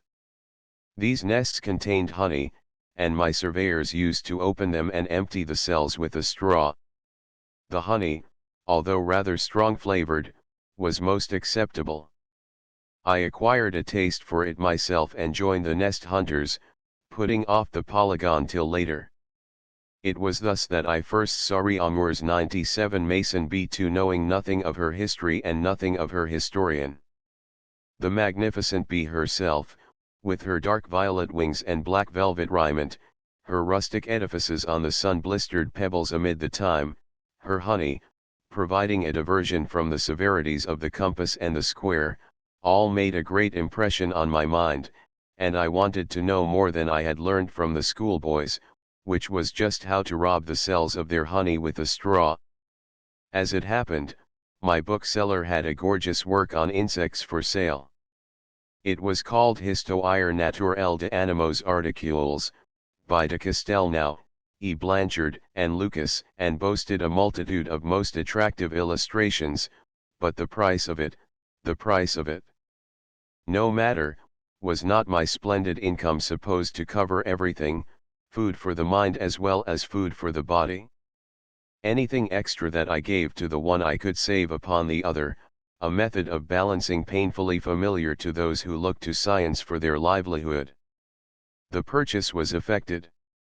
That day my 98 professional emoluments were severely strained. I devoted a month's salary to the acquisition of the book. I had to resort to miracles of economy for some time to come before making up the enormous deficit. The book was devoured, there is no other word for it. In it I learned the name of my black bee, I read for the first time various details of the habits of insects, I found, surrounded in my eyes with a sort of halo, the revered names of Réaumur, Huber, and Leon Dufour, and, while I turned over the pages for the 100th time, a voice within me seemed to whisper, "You also shall be of their company." 399 1 Souvenirs, X. 332 to 336. The Life of the Fly, Chapter 19, a memorable lesson. Upward arrow to Chalicodoma, meaning a house of pebbles, concrete or mortar, would be a most satisfactory title, were it not that it has an odd sound to anyone unfamiliar with Greek. The name is given to bees who build their cells with materials similar to those which we employ for our own dwellings. The work of these insects is masonry, only it is turned out by a rustic mason more used to hard clay than to hewn stone. Réaumur, who knew nothing of scientific classification, a fact which makes many of his papers very difficult to understand, named the worker after her work and called our builders in dried clay mason bees, which describes them exactly. Upward arrow 3 Souvenirs, I. Pages 278 to 280. The Mason Bees, Chap. I. The Mason Bee. Upward arrow. Contents. Chapter 8. The Schoolmaster, Carpentras, continued. If he had hearkened only to his tastes, the young schoolmaster of Carpentras would have devoted to the world of animals all the time that was not taken up by his pupils. But his profession itself and the requirements of his future prevented him from following the dominant attraction unchecked. He had formed a resolve to raise himself above the level of the primary school, which at that time barely fed its teachers, and to make a place for himself in the ranks of secondary instruction. He had, therefore, to renounce his natural history, since that as yet had no place in the curriculum, and he had to take up mathematics. So we see him submerged in conic sections and the differential and integral calculus, without a guide, without advice, confronted for days on end by some obscure difficulty which tenacious meditation eventually robbed of its mystery. Mathematics, however, 100 formed only the first part of his program, which comprised also physics and chemistry. These, no doubt, were less abstruse sciences, but the necessary equipment was also less simple. He needed a laboratory, he could not run to the expense of one, so he made one, an impossible one, by force of industry. In this desperate struggle, what became of the favorite branch of science of this great nature lover? It was necessarily sacrificed. I reprimanded myself, he says, at the slightest longing for emancipation, fearing to let myself be seduced by some new grass, some unknown beetle. I did violence to myself. My books on natural history were condemned to oblivion, relegated to the bottom of a trunk. A fine lesson in perseverance in work and sacrifice, which all those who are inspired by some noble desire or merely by some legitimate ambition will find useful and comforting to contemplate. Qui stude optatum cursu contingere metam multitulit facit pure, sudavit et alcit, abstinut venera et vino 1. But this matter must be expounded in greater detail, were it only to confirm the 101 courage of other students disinherited by fortune, reduced as was Fabre to shaping themselves in the Harsh school of isolation. They will witness miracles of perseverance, and they will realize that opportunities of exercising the mind and strengthening the will are seldom lacking to those who understand how to seize them. When I left the normal school, my stock of mathematics was of the scantiest, writes Fabre. How to extract a square root, how to calculate and prove the surface of a sphere, these represented to me the culminating points of the subject. Those terrible logarithms, when I happened to open a table of them, made my head swim, with their columns of figures. Actual fright, not unmixed with respect, overwhelmed me on the very threshold of that arithmetical cave. Of algebra I had no knowledge whatever. I had heard the name, and the syllables represented to my poor brain the whole whirling legion of the abstruse. Besides, I felt no inclination to decipher the alarming hieroglyphics. They made one of those indigestible dishes which we confidently extol without touching them. I greatly prefer a fine line of Virgil, whom I was now beginning to understand, and I should have been surprised indeed had any one told me that, for long years to come, I should be an enthusiastic student of the formidable science. Good fortune procured me my first lesson 102 in algebra, a lesson given and not received, of course. A young man of about my own age came to me and asked me to teach him algebra. He was preparing for his examination as a civil engineer, and he came to me because, ingenuous youth that he was, he took me for a well of learning. The guileless applicant was very far out in his reckoning. His request gave me a shock of surprise, which was forthwith repressed on reflection. I give algebra lessons, said I to myself. It would be madness, I don't know anything about it. And I left it at that for a moment or two, thinking hard, drawn now this way, now that by my indecision. Shall I accept? Shall I refuse? Continued the inner voice. Pooh, let's accept. An heroic method of learning to swim is to leap boldly into the sea. Let us hurl ourselves headfirst into the algebraical gulf, and perhaps the imminent danger of drowning will call forth efforts capable of bringing me to land. I know nothing of what he wants. It makes no difference, let's go ahead and plunge into the mystery. I shall learn by teaching. It was a fine courage that drove me full tilt into a province which I had not yet thought of entering. My 20-year-old confidence was an incomparable lever. Very well, I replied. Come the day after tomorrow at 5, and we'll begin. 103 This 24 hours delay concealed a plan. It secured me the respite of a day, the blessed Thursday, which would give me time to collect my forces. Thursday comes. The sky is grey and cold.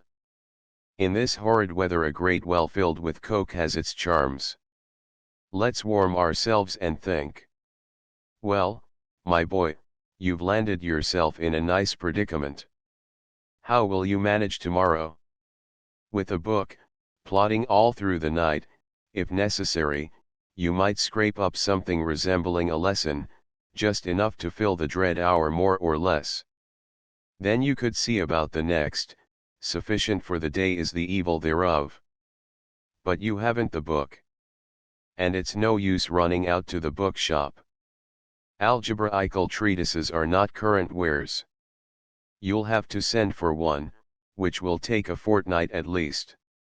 And I've promised for tomorrow certain. Another argument, and one that admits of no reply: funds are low, my last pecuniary resources lie in the corner of a drawer. I count the money, it amounts to 12 sous, which is not enough. Must I cry off? Rather not. One resource suggests itself, a highly improper one, I admit, not far removed, indeed, from larceny. O quiet paths of algebra, you are my excuse for this venial sin. Let me confess the temporary embezzlement. Life at my college is more or less cloistered. In return for a modest payment, most of us masters are lodged in the building, and we take our meals at the principal's table. The science master, who is the big gun of the staff and lives in the town, 104, has nevertheless, like ourselves, his own 2 cells, in addition to a balcony, or leads, where the chemical preparations give forth their suffocating gases in the open air. For this reason, he finds it more convenient to hold his class here during the greater part of the year. The boys come to these rooms in winter, in front of a grate stuffed full of coke, like mine, and there find a blackboard, a pneumatic trough, a mantelpiece covered with glass receivers, panoplies of bent tubes on the walls, and, lastly, a certain cupboard in which I remember seeing a row of books, the oracles consulted by the master in the course of his lessons. Among those books, said I to myself, there is sure to be one on algebra. To ask the owner for the loan of it does not appeal to me. My amiable colleague would receive me superciliously and laugh at my ambitious aims. I am sure he would refuse my request. I decide to help myself to the book which I should never get by asking. This is the half-holiday. The science master will not put in an appearance today, and the key of my room is practically the same as his. I go, with eyes and ears on the alert. My key does not quite fit, it sticks a little, then goes in, and an extra effort makes it turn in the lock. The door opens. I inspect the cupboard and find that it does contain an algebra book, one of the big, fat books which men used to write in those days, a book nearly half a foot thick. My legs give way beneath me. You poor specimen of a housebreaker, suppose you were caught at it? 105, however, all goes well. Quick, let's lock the door again, and hurry back to our own quarters with the pilfered volume. A chapter catches my attention in the middle of the volume. It is headed, Newton's Binomial Theorem. The title allures me. What can a binomial theorem be, especially one whose author is Newton, the great English mathematician who weighed the worlds? What has the mechanism of the sky to do with this? Let us read and seek for enlightenment.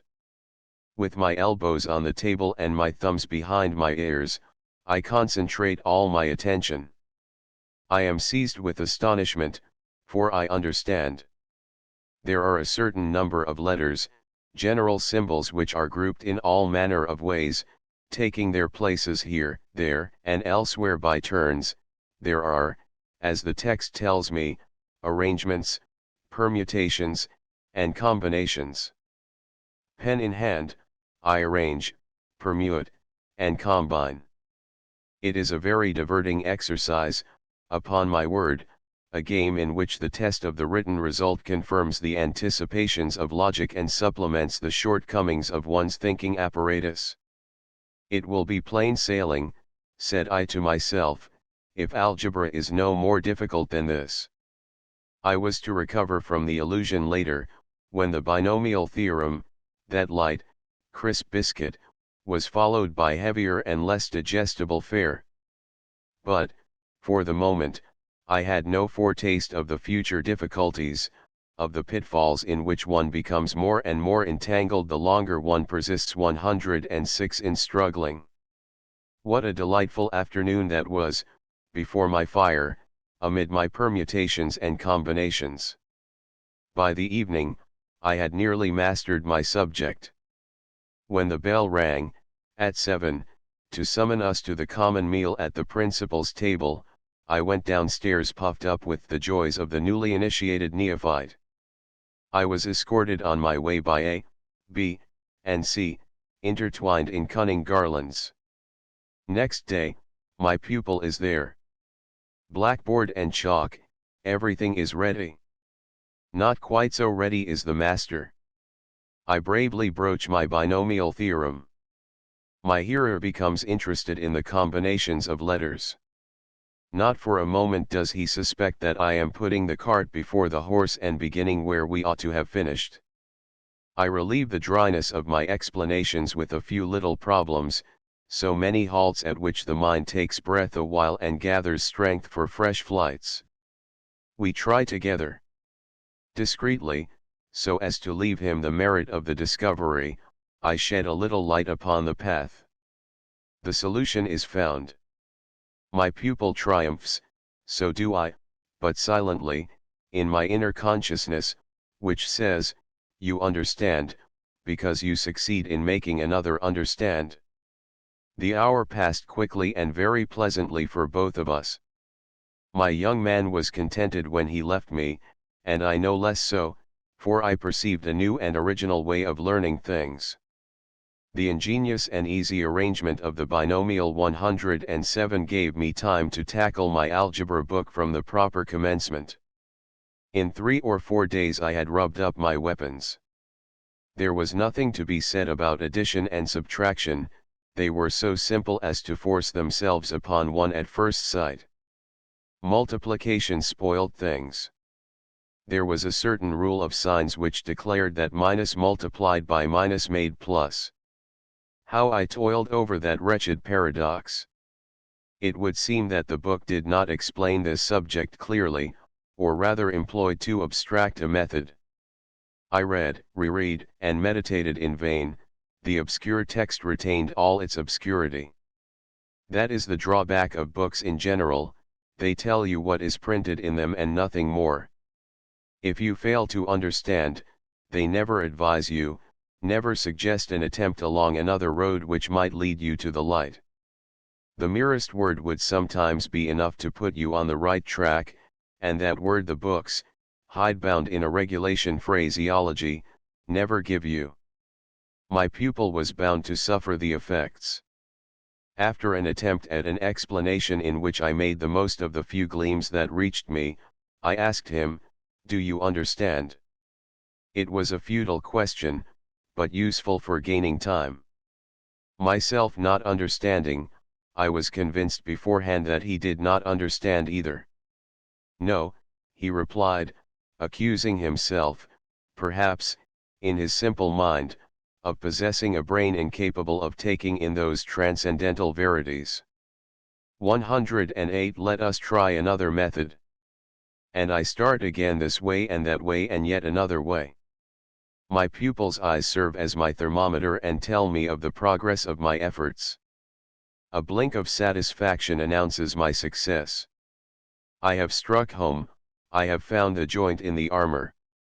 The product of minus multiplied by minus surrenders its mysteries to us. Point 2 The study of algebra was pursued in this fashion without any undue impediments as far as the pupil was concerned, but at the cost of a prodigious exertion of patience and penetration on the part of the primary schoolmaster, who was so venturesome as to act as a professor of the higher mathematics.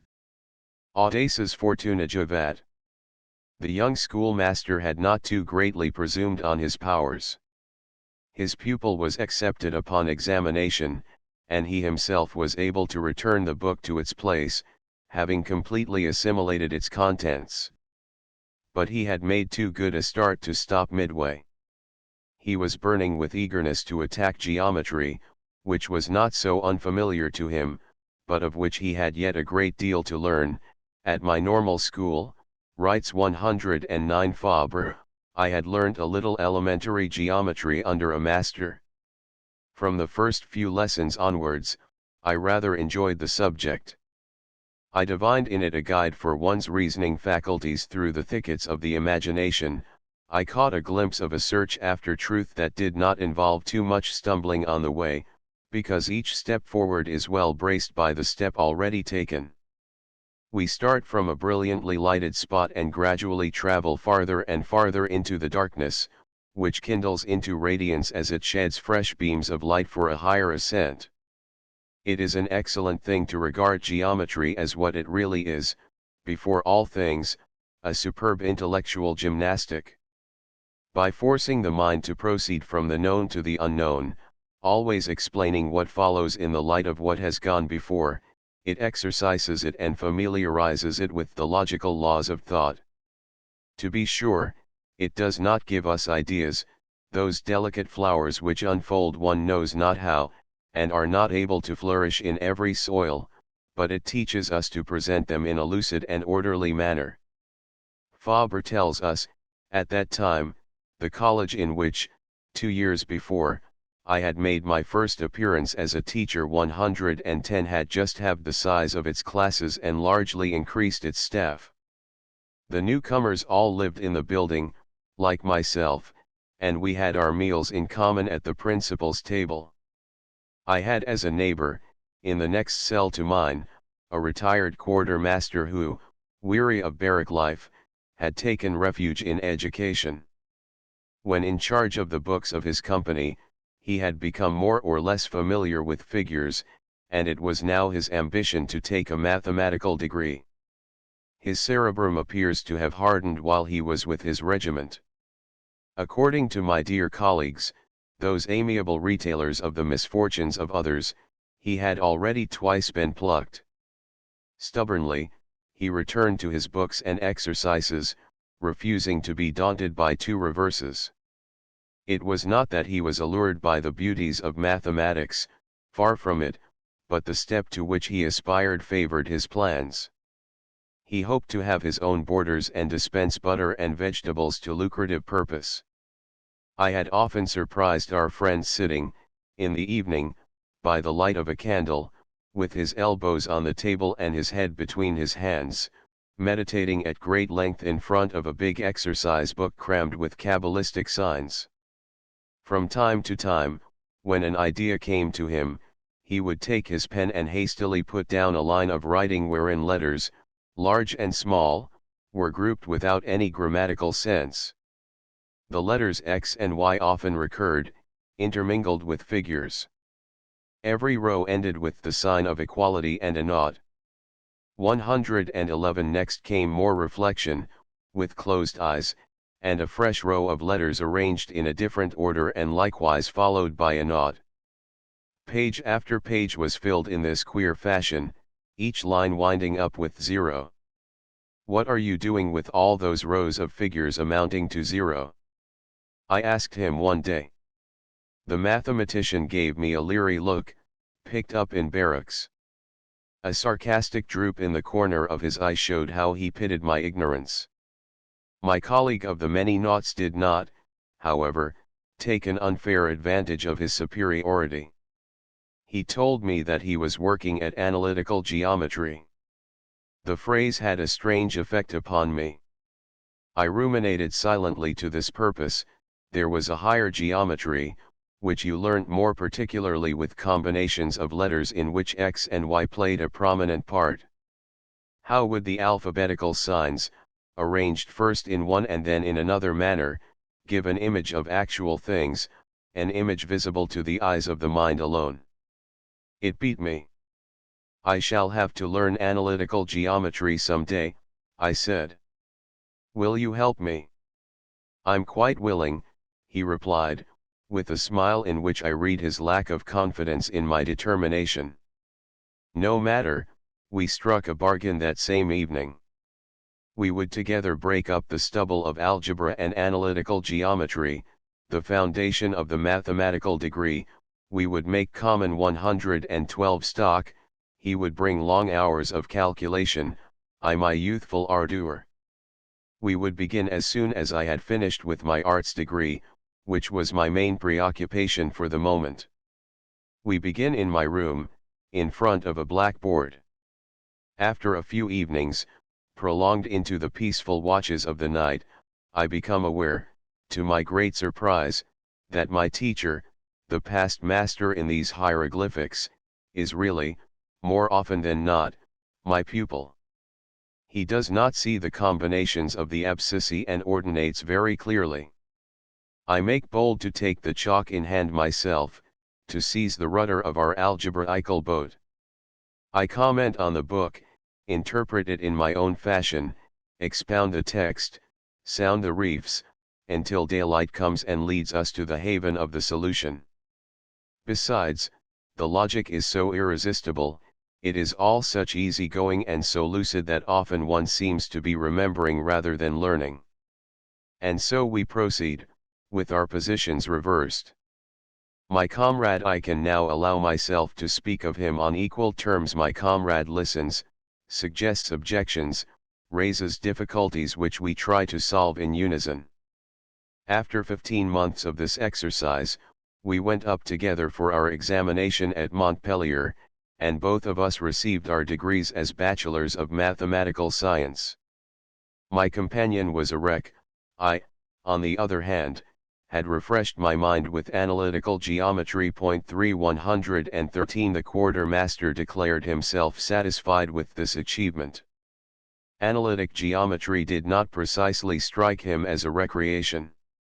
He knew enough of it for what he had to do, he did not want to know any more. In vain I hold out the glittering prospect of a new degree, that of licentiate of mathematical science, which would lead us to the splendors of the higher mathematics and initiate us into the mechanics of the heavens. I cannot prevail upon him, cannot make him share my audacity. He calls it a mad scheme, which will exhaust us and come to nothing. I am free to go and break my neck in distant countries, he is more prudent and will not follow me. My partner, therefore, leaves me. Henceforth, I am alone, and wretched. There is no one left with whom I can sit up and thresh out the subject in exhilarating discussion. 4. And now let us note the words and the emotions with which he approaches for the last time, in his declining years, this town of Carpentras, where, from his earliest 114 youth, he suffered so greatly and labored so valiantly. Once more, here am I, somewhat late in life, at Carpentras, whose rude Gallic name sets the fool smiling and the scholar thinking. Dear little town where I spent my 20th year and left the first bits of my fleece upon life's bushes, my visit of today is a pilgrimage. I have come to lay my eyes once more upon the place which saw the birth of the liveliest impressions of my early days. I bow, in passing, to the old college where I tried my prentice hand as a teacher. Its appearance is unchanged, it still looks like a penitentiary. Those were the views of our medieval educational system. To the gaiety and activity of boyhood, which were considered unwholesome, it applied the remedy of narrowness, melancholy, and gloom. Its houses of instruction were, above all, houses of correction. The freshness of Virgil was interpreted in the stifling atmosphere of a prison. I catch a glimpse of a yard between four high walls, a sort of bear pit, where the scholars fought for room for their games under the spreading branches of a plane tree. All around were cells that looked like horse boxes, without light or air. Those were the classrooms. I speak in the past tense, for doubtless the present day has seen the last of this academic destitution. Here is the tobacco shop where, on Wednesday evening, coming out of the college, I would buy on credit the wherewithal to fill my pipe, and thus 115 to celebrate on the eve the joys of the morrow, that blessed Thursday 5 which I considered so well employed in solving difficult equations, experimenting with new chemical reagents, collecting and identifying my plants. I made my timid request, pretending to have come out without my money, for it is hard for a self-respecting man to admit that he is penniless. My candour appears to have inspired some little confidence, and I obtained credit, an unprecedented thing, with the representative of the revenue. How I should love to see that room again where I pored over differentials and integrals, where I calmed my poor burning head by gazing at Mont Ventoux, whose summit held in store for my coming expedition 6 those denizens of Arctic climes, the saxifrage and the poppy. And to see my familiar friend, the blackboard, which I hired at 5 francs a year from a crusty joiner, that board whose value I paid many times over, though I could never buy it outright, for want of the necessary cash. The conic sections which I described on that blackboard, the learned hieroglyphics, 7 Fabre has somewhere written, lamenting the dearth of family reminiscences which 116 does not enable him to go back beyond the second generation of his ancestry. This touching passage, full of modesty and filial feeling, the populace has no history. Strangled by the present, it cannot give its mind to cherishing the memories of the past. Yet how instructive would those records be? Let us bow our heads before this child of the peasantry who labors so unremittingly and drives so deep a furrow. Let us bow our heads before this humble primary school master who seeks to uplift himself, not as so many have done, by feudal political agitation or the criminal fatuities of irreligion, but solely by virtue of knowledge and personal worth. We shall see later on with what vindictive energy Fabre scourges the pseudo-scientists, hateful malefactors, Maufet and de Malheur, who, in the name of a false science, rob men's souls of the true and ancient Christian faith, thereby leading society toward the most terrible catastrophes. For the moment our only desire is to do homage to our worthy schoolmasters in the person of one of their old comrades who has become one of our greatest national glories. There are others, too, among us who have exalted by their virtues or their talents the humble nature 117 of their origin or their calling. Of such, as every Frenchman knows, to mention only one of the best known and best beloved, is the author of the Poésie de Bêtes, of Voyauristiques, of La Bonne Terre, of Le Cloqueur, etc. François Fabre, that poet who, by his original style, his career, and his genius, which has been too much obscured by his modesty, may in so many respects be compared with Jean Henri Fabre. 8 of such, too, and among the most eminent writers of the language DOC, is Antonin Probosc 9, who does honor to our primary schools, in one of which he is still teaching, by the remarkable works of literature which place him beside his friend, the Abbé Besson 10 in the first rank of the Occitanian Philobrage. 118 1 Horace, Ars Poetica, 412. Upward arrow 2 Souvenirs, 9, pages 164 to 170. The Life of the Fly, Chapter 12, Mathematical Memories, the Binomial Theorem. Upward arrow 3 Souvenirs, 9, pages 172 to 183. Passim. The Life of the 113 Fly, Chapter 12, Mathematical Memories, the Binomial Theorem. Upward arrow 4 Souvenirs, 9, p. 184. Passim.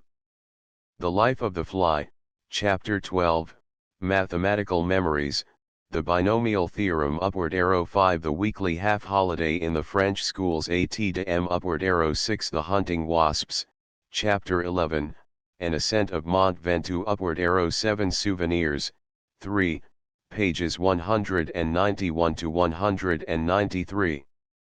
The Life of the Fly, Chapter 4, Larval Dimorphism. Upward arrow 8 M. Fabre was never officially a schoolmaster, but he was trained as one, and was a pupil at the Normal College at Rodez. Upward arrow 9 M. Probosc is a schoolmaster at La Ville-d'Ain, Tarn-et-Garonne. He has published through Privat of Toulouse, Le Got Occitan, Kansas del Got Occitan, Contes Populaires Gascons, Guillaume de Tolosa, Remembrança, El Errata, etc., and has repeatedly been crowned by the Académie de Jeux Floraux of Toulouse. Upward arrow 10 M. Besson is also a laureate of the Académie de Jeux Floraux, and is at present canon of Rodez. He has published through Carrère of Rodez, D'Albres à la Townbo, Bagatelitos, Bisucariatos, Counts de la Tatamano, Counts de l'Oncle Janet, etc. This last volume is dedicated, à mon amic and Towny Probosc. Upward arrow. Contents. Chapter 9 The Professor, Ajaccio Virgil has truly said, labor omnia vincit improbus. Persistent labor, in the service of a keen intelligence, knows no insuperable obstacles, it always achieves its ends. Success, accordingly, could not fail to befall the intrepid virtuosity of the youthful carpenter's schoolmaster. The degree of licentiate in the mathematical sciences was won, like the rest, at the point of the sword, and the valiant champion of the cosine and the laboratory was appointed professor of physics and chemistry in the Lycée of Ajaccio. Here, by a happy concatenation of circumstances, and under the inward impulsion of the providential vocation, the destiny of the famous entomologist was to be finally determined.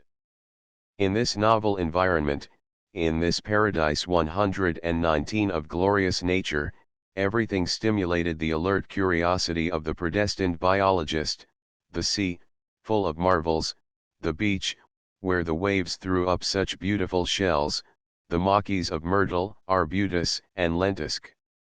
This time the temptation was too great. He surrendered. His leisure was divided into two parts.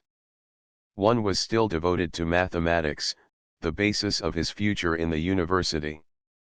The other was already spent in botanizing and in investigating the wonders of the sea. What a country! What magnificent investigations to be made! If I had not been obsessed by X and Y, I should have surrendered wholly to my inclinations.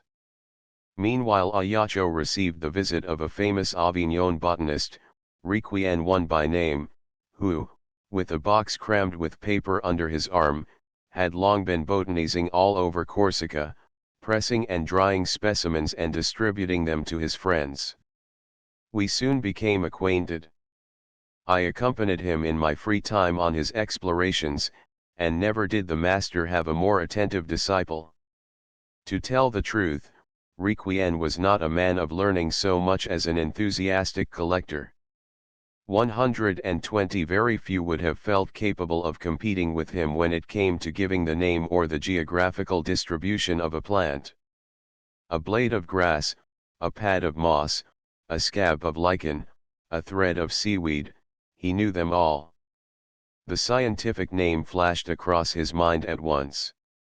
What an unerring memory, what a genius for classification amid the enormous mass of things observed! I stood aghast at it. I owe much to Requien in the domain of botany. Had death spared him longer, I should doubtless have owed more to him, for his was a generous heart, ever open to the woes of novices. In the following year I met Moquin-Tandon too, with whom, thanks to Requien, I had already exchanged a few letters on botany. The illustrious Toulouse professor came to study on the spot the flora which he proposed to describe systematically. When he arrived, all the hotel bedrooms were reserved for the members of the General Council which had been summoned, and I offered him board and lodging, a shakedown in a room overlooking the sea, fare consisting of lampreys, turbot, and sea urchins, common enough dishes in that land of Cocken, but possessing no small attraction for the naturalist, because of their novelty. My cordial proposal tempted him, he yielded to my blandishments, 121, and there we were for a fortnight, chatting at table d'omni re Sibili, after the botanical excursion was over. With Moquin-Tandon new vistas opened before me. Here it was no longer the case of a nomenclator with an infallible memory, he was a naturalist with far-reaching ideas, a philosopher who soared above petty details to comprehensive views of life, a writer, a poet who knew how to clothe the naked truth in the magic mantle of the glowing word. Never again shall I sit at an intellectual feast like that. Leave your mathematics, he said. No one will take the least interest in your formulae. Get to the beast, the plant, and, if, as I believe, the fever burns in your veins, you will find men to listen to you. We made an expedition to the center of the island, to Monte Renoso 3, with which I was extremely familiar. I made the scientist pick the hoary everlasting, Helichrysum frigidum, which makes a wonderful patch of silver, the many-headed thrift, or mouflon grass, Armeria multiceps, which the Corsicans call Herba muironi, the downy marguerite, Leucanthemum tomosum, which, clad in wadding, shivers amid the snows, and many other rarities dear to the botanist. Moquin-Tandon was jubilant. I, on my side, was much more attracted and overcome by his words and his enthusiasm 122 than by the hoary everlasting. When we came down from the cold mountain top, my mind was made up, mathematics would be abandoned. On the day before his departure, he said to me, "You interest yourself in shells. That is something, but it is not enough. You must look into the animal itself. I will show you how it's done." And, taking a sharp pair of scissors from the family work basket, and a couple of needles stuck into a bit of vine shoot, which served as a makeshift handle, he showed me the anatomy of a snail in a soup plate filled with water. Gradually he explained and sketched the organs which he spread before my eyes. This was the only, never to be forgotten lesson in natural history that I ever received in my life. 4 Fabre was a wonderful and indefatigable self-teacher, a truly self-made man. The impulse had been given, but he had everything, or almost everything, to learn of the living world of nature. The way was open, but the whole length of it had to be traveled. He trod it henceforth with a high courage, for he was marching beneath the star that the master of minds had hung in the dawn of his days above the hills of La Base, the 123 star that now, in the noonday of life, shone through the passing mists of morning in the flawless Corsican sky, to guide his steps along the humblest tracks of the world of animals to the highest summits of human knowledge, more, to those calm regions which are the dwelling of that uncreated light and life of which all the lights and all the lives of earth are but the pale reflections and feeble vestiges. Not only do these reflections, which spontaneously pass through our mind, appear to us in harmony with the natural signification of the facts and the circumstances, we have the pleasant assurance that they are an epitome of the intimate feelings of our famous compatriot, as they are expressed in plain words in 1,000 passages of his writing and as they were openly revealed in his conversation. We know, in short, that God and the activities of God in the world were questions which he was fond of considering, without regarding the world's opinion. His essays are full of the subject. But we will quote only one passage, which has the advantage of bringing us an echo of the Jubilee celebrations which were celebrated at Sérignan while this volume was being written, when the venerable nonagenarian was 124. Being fated, one of his visitors asked him the question, "Do you believe in God?" To which he replied emphatically, "I can't say I believe in God, I see him. Without him I understand nothing, without him all is darkness." Not only have I retained this conviction, I have, aggravated or ameliorated it, whichever you please. Every period has its manias. I regard atheism as a mania. It is the malady of the age. You could take my skin from me more easily than my faith in God.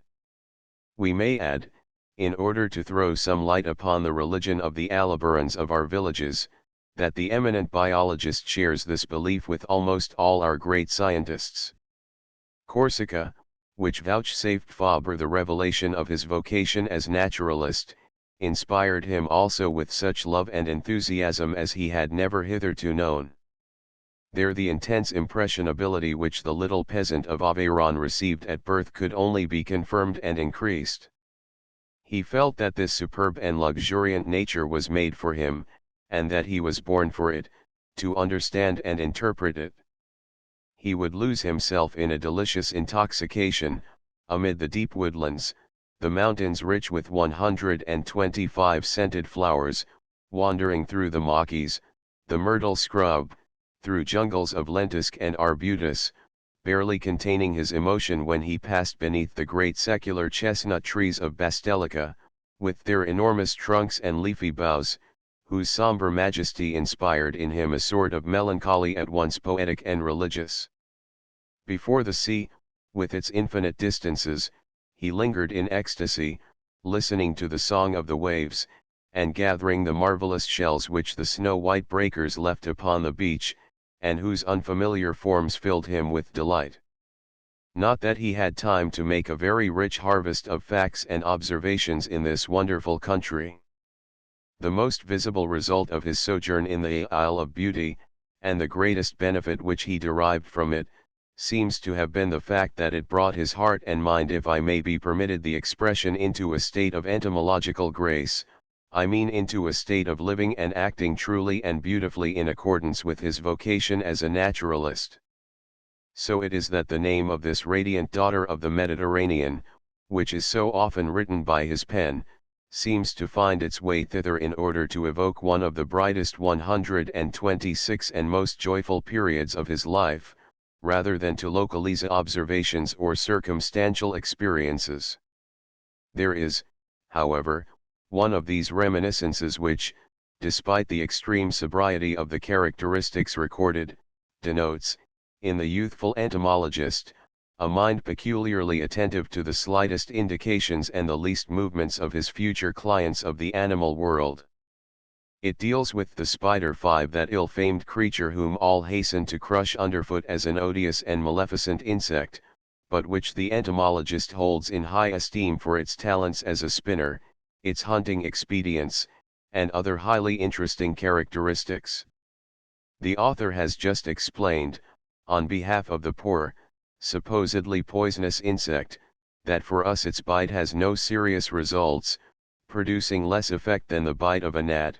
Nevertheless, a few are to be feared, and foremost among these is the malmenat, the terror of the Corsican peasantry. By good fortune the only tarantula that bit him in Corsica was the tarantula of natural history. But while he was not injured by the spiders, 127, he was less fortunate in defending himself against the mosquitoes, from whose bites he contracted an attack of malaria, in the myrtle maquis which he doubtless haunted more persistently than was wise. This unfortunate incident persuaded him to apply for an appointment in France. 128 1 Esprit Requien, 1788–1851, a French naturalist and collector, director of the Museum and Botanical Gardens at Avignon and author of several works on botany and conchology. At upward arrow 2 Horace Benedict Alfred Moquin-Tandon, 1804–63, a distinguished naturalist, for 20 years director of the Botanical Gardens at Toulouse. He was commissioned by the French government in 1850 to compile a flora of Corsica, and is the author of several important works on botany and zoology. At upward arrow 3 A mountain 7,730 feet high, about 25 miles from Ajaccio. At upward arrow 4 Souvenirs, 6, pages 63–66. The Life of the Fly, Chapter 6, My Schooling. Upward arrow 5 Souvenirs, I, pages 178–180. The Life of the Spider, Chapter 2, The Black-Bellied Tarantula. Upward arrow. Contents. Chapter X The Professor, Avignon, 1852–1870. In 1852 the professor of physics and chemistry in the Lycée of Ajaccio was transferred to the Lycée of Avignon. Fabre was not yet 27. His youth, his enthusiasm, his good humor, the simplicity of his manners, and the vivacity of his mind naturally endeared him to young people eager for knowledge and the ideal. A few lines from the Souvenirs give us some idea of the relations between master and pupils. There were 5 or 6 of us, I was the oldest, their master, but still more their companion and their friend. They were young fellows with warm hearts and cheerful imaginations, overflowing with that springtide sap of life which makes us so expansive, so desirous of knowledge. One guesses that he is speaking of one of those country walks on which, with a guide such as Fabre, everything became a source of instruction and an object of wonder and admiration.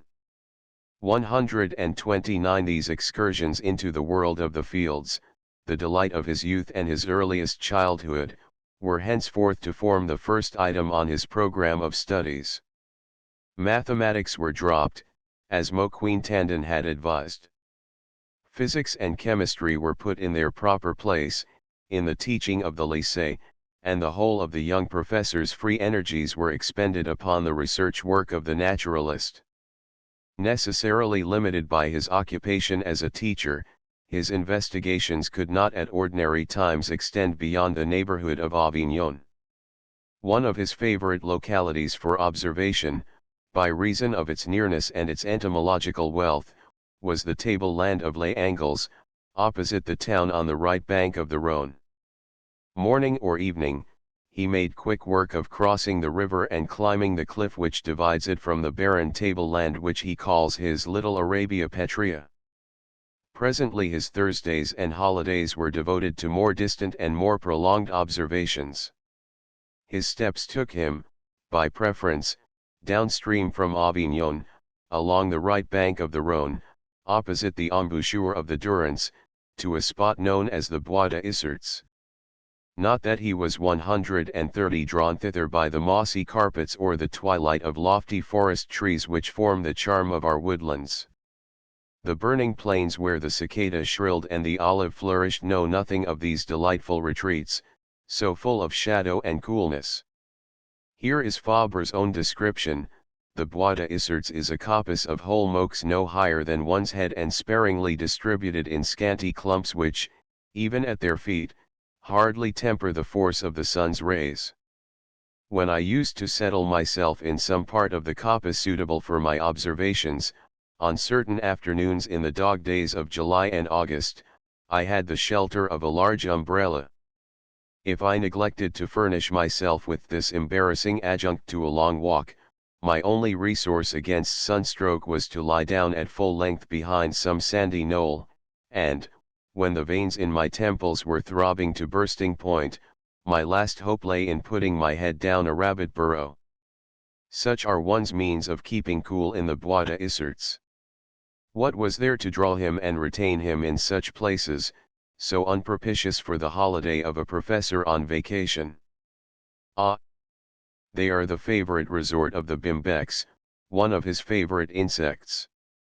A blazing sun, a sky magnificently blue, sandy slopes 131 to dig in, game in abundance to feed the larvae, a peaceful spot hardly ever disturbed by a passing step, all things combine to attract the digger wasp to such localities.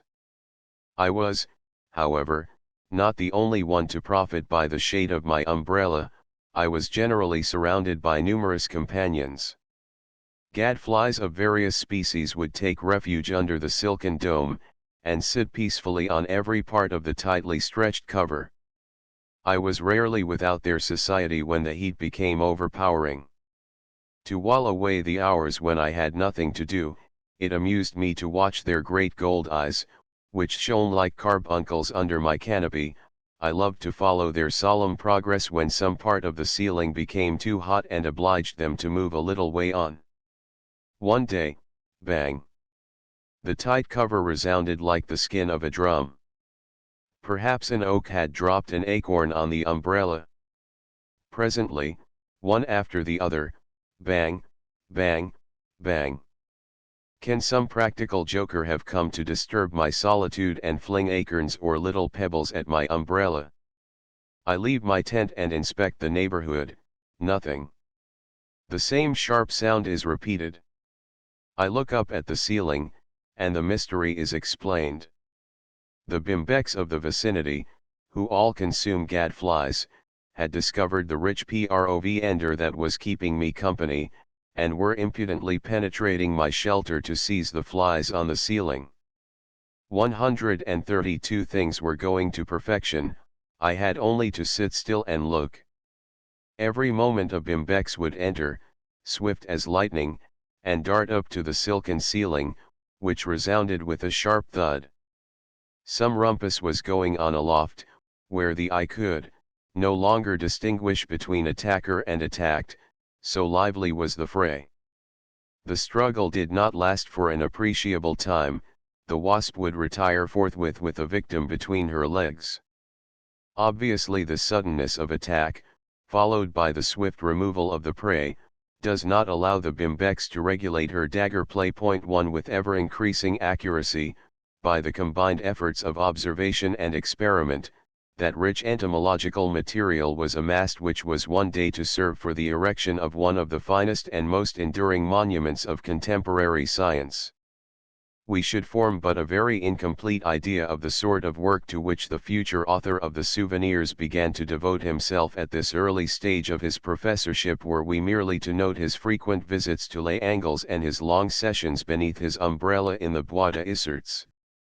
Apart from this favorite field of observation, 133 the enthusiastic curiosity of the naturalist found scope for its exercise on every hand.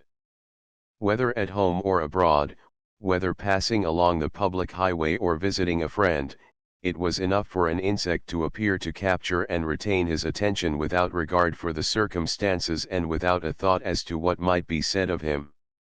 On one occasion a Pelopius, that is, a potter wasp, Pieta lambda omicron pi omicron omicron, holding her pellet of mud in her jaws, came to his fireside one washing day, seeking access to the nest which she was building behind the breast of the fireplace. More anxious about the wasp than about the washing, he controlled the fire so that it should not too greatly incommode the little mason by eddies of smoke or flame, and for 2 good hours he followed the coming and going of the Pelopius, and the progress of her nest building. This was in the early days of his Avignon professorship. To another day it was once again the strange mud worker which attracted his attention, not in his own house this time but in the kitchen of Roberty, one of the chief farmhouses on the outskirts of Avignon. Returning to dinner from their work in the fields, the farm 134 hands had hung, on pegs driven into the wall, one his blouse and another his hat. While they were devoting their attention to the soup, the guest had his eyes fixed upon the Pelopii which came prowling about the men's clothes and found them so well adapted to their needs that they began to build their nests upon them. Unfortunately for the builders and the spectator, the men soon rose from the table and shook their belongings, dislodging masses of mud already as large as an acorn. Ah! If he had been the owner of those garments, how gladly he would have allowed the Pelopii to work their will, in order to learn the fate of a nest built upon the shifting surface of a smock frock. 3 The unavoidable limitations imposed by observations undertaken at home are not more disappointing to the investigator than the possible disturbance caused by passers-by should he attempt to watch the insect on the public highways. Here is an example.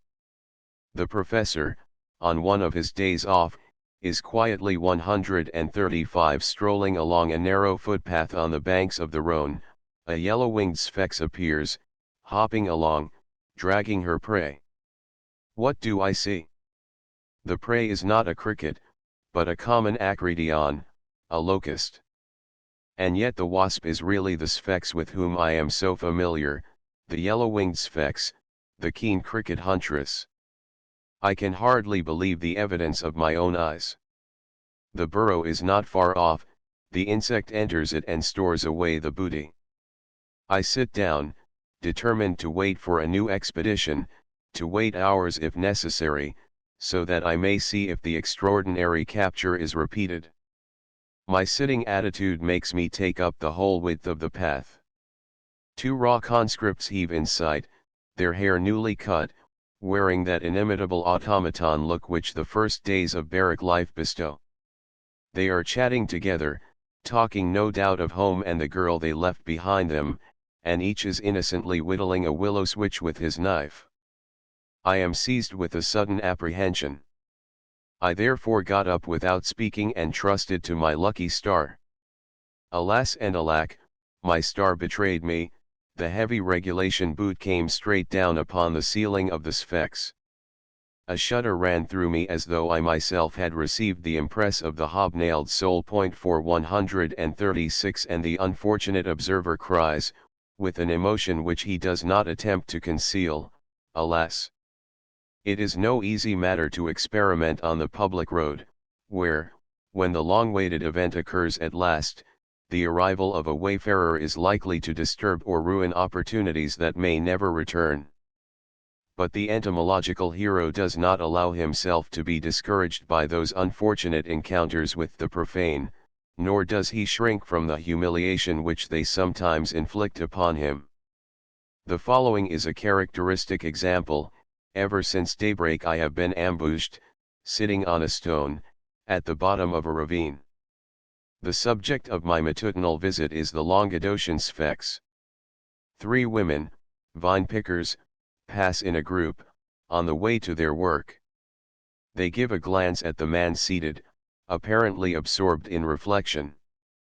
At sunset the same pickers pass again, carrying their full baskets on their heads. The man is still there, sitting on the same stone, with his eyes fixed on the same place. My motionless attitude, my long persistency in remaining at that deserted spot, must have impressed them deeply. As they passed by me, I saw one of them tap her forehead and heard her whisper to the others, 137 un beau innocent, piquer. And all 3 made the sign of the cross. 5 This last scene was enacted on one of the deeply sunken roads on the outskirts of Carpentras, whither Fabre was fond of repairing for his researches. From an early period, indeed, his craze for exploration had led him far beyond the Avignon district. On this 3rd stage of his excursions, he struck out to some extent in all directions, but the locality which he preferred for his insect hunting was undoubtedly the Sunken Road, as it was called, in the neighborhood of Carpentras. A lonely valley with a sandy soil, with high, steep slopes on either hand, its flanks deeply scored into ravines and burned by the sun, the Sunken Road was an ideal home for the Hymenoptera, those lovers of sunny slopes and soils that are easily worked, and this was enough to make it the favorite haunt of the intrepid biologist. 6 Among the Hymenoptera that frequent the slopes and embankments of the Sunken Road, in addition to the hunting wasps, which feed their larvae on living flesh, there are other species which provide them with 138 honey. These also attracted the naturalist's attention. These also provided a protracted test for his ingenuity and patience, and finally rewarded his pains beyond all hopes. The following is an interesting description of the naturalist's encounter with a swarm of bees in the Sunken Road while endeavoring to observe the installation of the sitars in the cell of the Anthophora. In front of a high expanse of earth a swarm stimulated by the sun, which floods it with light and heat, is dancing a crazy ballet. It is a hover of Anthophori, a few feet thick and covering an area which matches the sort of house front formed by the perpendicular soil. From the tumultuous heart of the cloud rises a monotonous, threatening murmur, while the bewildered eye strays through the inextricable evolutions of the eager throng. With the rapidity of a lightning flash, thousands of Anthophori are incessantly flying off and scattering over the countryside in search of booty. Thousands of others also are incessantly arriving, laden with honey or mortar, and keeping up the formidable proportions of the swarm. I was at that time something of a novice as regards the nature of these insects. Woe, said I to myself, woe to the reckless wight bold enough to enter the heart of this swarm and, above all, to lay a rash hand upon the dwellings under construction. Forthwith surrounded 139 by the furious host, he would expiate his rash attempt, stabbed by 1,000 stings. At this thought, rendered still more alarming by the recollection of certain misadventures of which I had been the victim when seeking to observe too closely the combs of the hornet, Vespa crabro, I felt a shiver of apprehension pass through my body. Yet, to obtain light upon the question which brings me hither, I must needs penetrate the fearsome swarm, I must stand for whole hours, perhaps all day, watching the works which I intend to upset, lens in hand, I must scrutinize, unmoved amid the whirl, the things that are happening in the cells. The use moreover of a mask, of gloves, of a covering of any kind, is impracticable, for extreme dexterity of the fingers and complete liberty of sight are essential to the investigations which I have to make. No matter, even though I leave this wasp's nest with a face swollen beyond recognition, I must today obtain a decisive solution of the problem which has preoccupied me too long. My preparations are made at once. I button my clothes tightly, so as to afford the bees the least possible opportunity, and I enter the heart of the swarm.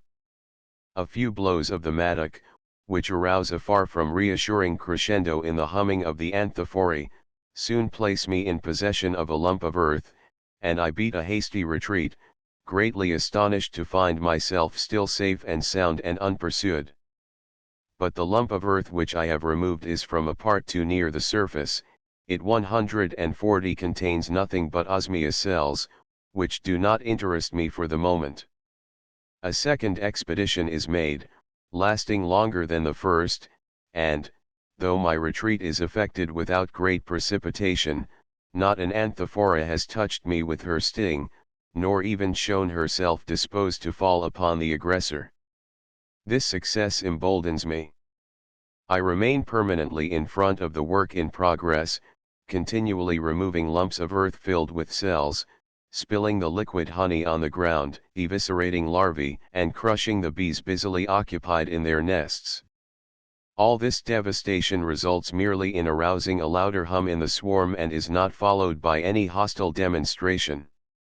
Thanks to this unexpected lack of spirit in the mason bee, I was able for hours to pursue my investigations at my leisure, seated on a stone in the midst of the murmuring and distracted swarm, without receiving a single sting, although I took no precautions whatever. Country folk, happening to pass and beholding me seated, unperturbed in the midst of the whirl of bees, stopped aghast to ask me whether I had bewitched them, whether I charmed them, since I appeared to have nothing to fear from them. Me, mon bel ami, les avez down esconjurado que vous pognon pas, cagne de sorte. My miscellaneous impediments spread over the ground, boxes, glass jars and tubes, tweezers, and magnifying glasses, were certainly regarded by these good people as the implements of my wizardry. 141 I can assert today, after a long experience, that only the social hymenoptera, the hive bees, the common wasps, and the bumblebees know how to devise a common defense, and only they dare fall singly upon the aggressor, to wreak an individual vengeance. But we would not leave the banks of the sunken road, which have been made classic by Fabre's observations on the Cerceris, the Citaris, and Tutti Quanti, without letting the reader hear an echo of the heartfelt accents in which the now aging scientist speaks of these spots which witnessed his first endeavors and his first achievements as an entomologist, when he returns to them 30 years later to complete his data respecting the Anthophora's parasites, illustrious ravines whose banks are calcined by the sun. If I have in some small degree contributed to your fame, you, in your turn, have afforded me some happy hours of oblivion spent in the joy of learning. You, at least, have never lured me with vain hopes. All that you have promised me you have given me, often 100-fold. You are my promised land, in which I fain would finally have pitched my observer's tent. It has not been possible to realize my desire. Let me at least salute in passing my beloved insects of other days. A wave of the hat to the tuberculated Cerceris, 142 which I see on yonder bank busied with warehousing her Cleonus. As I saw her long ago, so I see her today. Watching her at work, a younger blood flows in my veins. I scent, as it were, the fragrance of some renewal of life. But time passes, let us pass on. Yet another greeting here.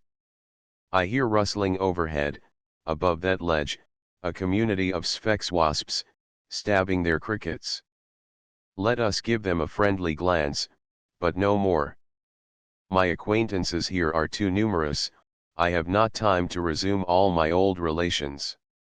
Without stopping, a wave of the hat to the eumines, the philanthus, the tackets. At last we are there. 7 This last exclamation, a cry from the heart, which reveals the object of this latest visit, is addressed to the murmuring city of the Anthophori, in which he had formerly made such valuable discoveries, and in which there was still something left to discover, So true is it that even in those regions which have been most fully explored, the scientist worthy of the name never flatters himself that he has reached the final limits of knowledge. 143 1 Souvenirs, pages 221, 240 to 241. The Hunting Wasps, Chapter 14, The Bimbeck's Upward Arrow. 2 Souvenirs, 4, 3 to 5. Upward Arrow 3. However, the audacious insect had other surprises in store for him. His notes speak of nests found more or less by chance near the still of a distillery, on the top of a steam engine in a silk mill, on the walls and furniture of a farmhouse kitchen, and even in the interior of a gourd in which the farmer kept his shot on the chimney piece, in a word, wherever there was warmth and not too much light. Souvenirs, 4, p. 8 to 12. Upward Arrow 4 Souvenirs, p. 122. The Hunting Wasps, Chapter 7, Advanced Theories. Upward Arrow 5 Souvenirs, p. 136. The Hunting Wasps, Chapter 8, The Languedocian Sphex. Upward Arrow 6 Souvenirs, pages 50, 52, 2, p. 262 ETSEQ. Upward Arrow 7 Souvenirs, 2, pages 262 to 303, 3, 194 to 195. The Glowworm, Chapter 2, The Sitaris, The Life of the Fly, Chapter 4, Larval Dimorphism. Upward Arrow. Contents. Chapter 11. The Professor, Avignon, continued, in sketching for the reader's benefit, the characteristic features of the Avignon naturalist, always busy with his researches, and always on the alert for fresh discoveries. We venture to flatter ourselves that we have placed before him one of the most accomplished and attractive types of that harmonious synthesis of industry and genius, which alone is capable of engendering great achievements, and which was so ably defined by the Latin poet in the words: Ego nec studium sine divide vena, nec rude quid possit video ingenium. Altierius sic altera possit opem residential et conjurat amis. 1. It will be no less interesting to see by what varied and concurrent circumstances, by what personal interventions, a virtuosity and an activity so well coordinated were stimulated, directed and controlled, sustained and protected 144 against all causes of deviation or discouragement. Not in vain does a man breathe at birth the air of the mountain tops, not in vain does he live his earliest summers with the vision of the heights before him. He retains as it were a nostalgia for the heights, and a wild longing to climb them.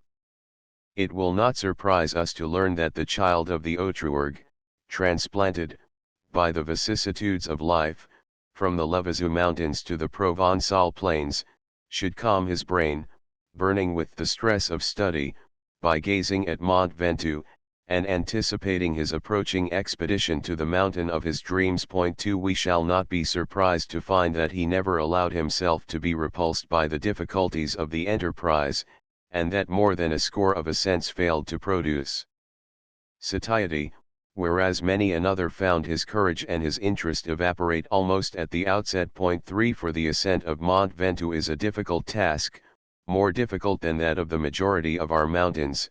One might best compare the Ventoux with a heap of stones broken up for road-mending purposes. 145. Raise this heap suddenly to a height of 1.25 miles, increase its base in proportion, cover the white of the limestone with the black stain of the forests, and you have a clear idea of the general aspect of the mountain. This accumulation of rubbish, sometimes small chips, sometimes huge blocks, rises from the plain without preliminary slopes or successive terraces that would render the ascent less arduous by dividing it into stages. The climb begins at once by rocky paths, the best of which is worse than the surface of a road newly strewn with stones, and continues, becoming ever rougher and rougher, right to the summit, the height of which is 6,270 feet.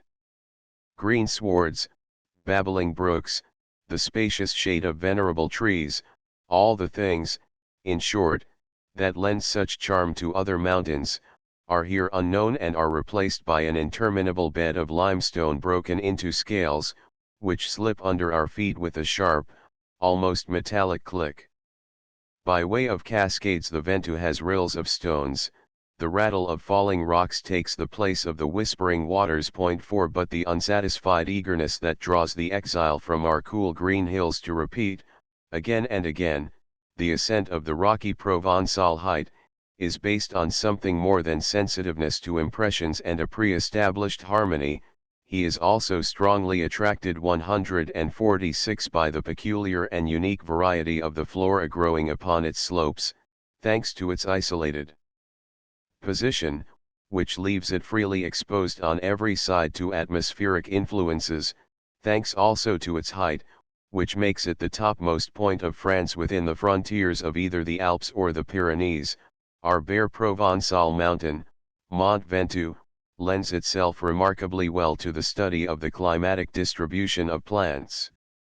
At its base the tender olive thrives, with all that multitude of semi-ligneous plants, such as the thyme, whose aromatic fragrance calls for the sun of the Mediterranean regions. On the summit, mantled with snow for at least half the year, the ground is covered with a northern flora, borrowed to some extent from Arctic shores.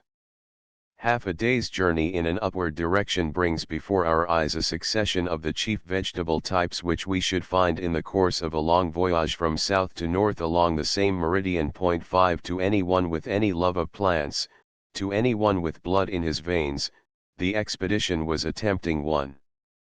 So we see him set out for the 23rd time in company with 2 colleagues, 6 and 5 others. Let us join them if we wish to make the acquaintance of the 147 botanist of Mont Ventoux as well as the botany, for Fabre is one who throws himself wholly into all that he does, and his history can no more be divorced from that of his plants than from that of his beloved insects. It is 4 o'clock in the morning. At the head of the caravan walks Tribolet, with his mule and his ass, Tribolet, the Nestor of the Ventoux guides. My botanical colleagues inspect the vegetation on either side of the road by the cold light of the dawn, the others talk. I follow the party with a barometer slung from my shoulder and a notebook and pencil in my hand. My barometer, intended for taking the altitude of the principal botanical halts, soon becomes a pretext for attacks on the gourd with the rum. No sooner is a noteworthy plant observed than somebody cries, "Quick, let's look at the barometer." And we all crowd around the gourd, the scientific instrument coming later. The coolness of the morning and our walk make us appreciate these references to the barometer so thoroughly that the level of the stimulant falls even more swiftly than that of the mercury. In the interests of the immediate future I must consult Torricelli's tube a little less often.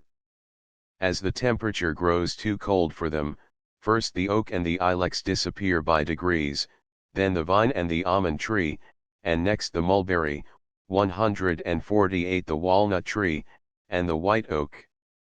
Box becomes plentiful. We enter upon a monotonous region extending from the end of the cultivated fields to the lower boundary of the beech woods, where the predominant plant is Satureia montana, the winter savory, known here by its popular name of pepper dase, ass's pepper, because of the acrid flavor of its tiny leaves, impregnated with essential oil. Certain small cheeses forming part of our stores are powdered with this strong spice. Already more than one of us is biting into them in imagination and casting hungry glances at the provision bags carried by the mule. Our hard morning exercise has brought appetite, and more than appetite, a devouring hunger, what Horace calls latrans stomachus. I teach my colleagues how to stay this rumbling stomach until they reach the next halt. I show them a little sorrel plant, with arrowhead leaves, the Rumex scutatus, or French sorrel, and, practicing what I preach, I pick a mouthful. At first they laugh at my suggestion. I let them laugh and soon see them all occupied, each more eagerly than his fellow, in plucking the precious sorrel. While chewing the acid leaves we come to the beeches. These are first big, solitary bushes, trailing on the ground, soon after, dwarf trees, clustering close together, and, finally, mighty trunks, forming a dense and gloomy forest, whose soil is a mass of rough limestone blocks. Bowed down in winter by the weight of the snow, battered all the year round by the fierce gusts of the mistral, many of 149 the trees have lost their branches and are twisted into grotesque postures, or even lie flat on the ground.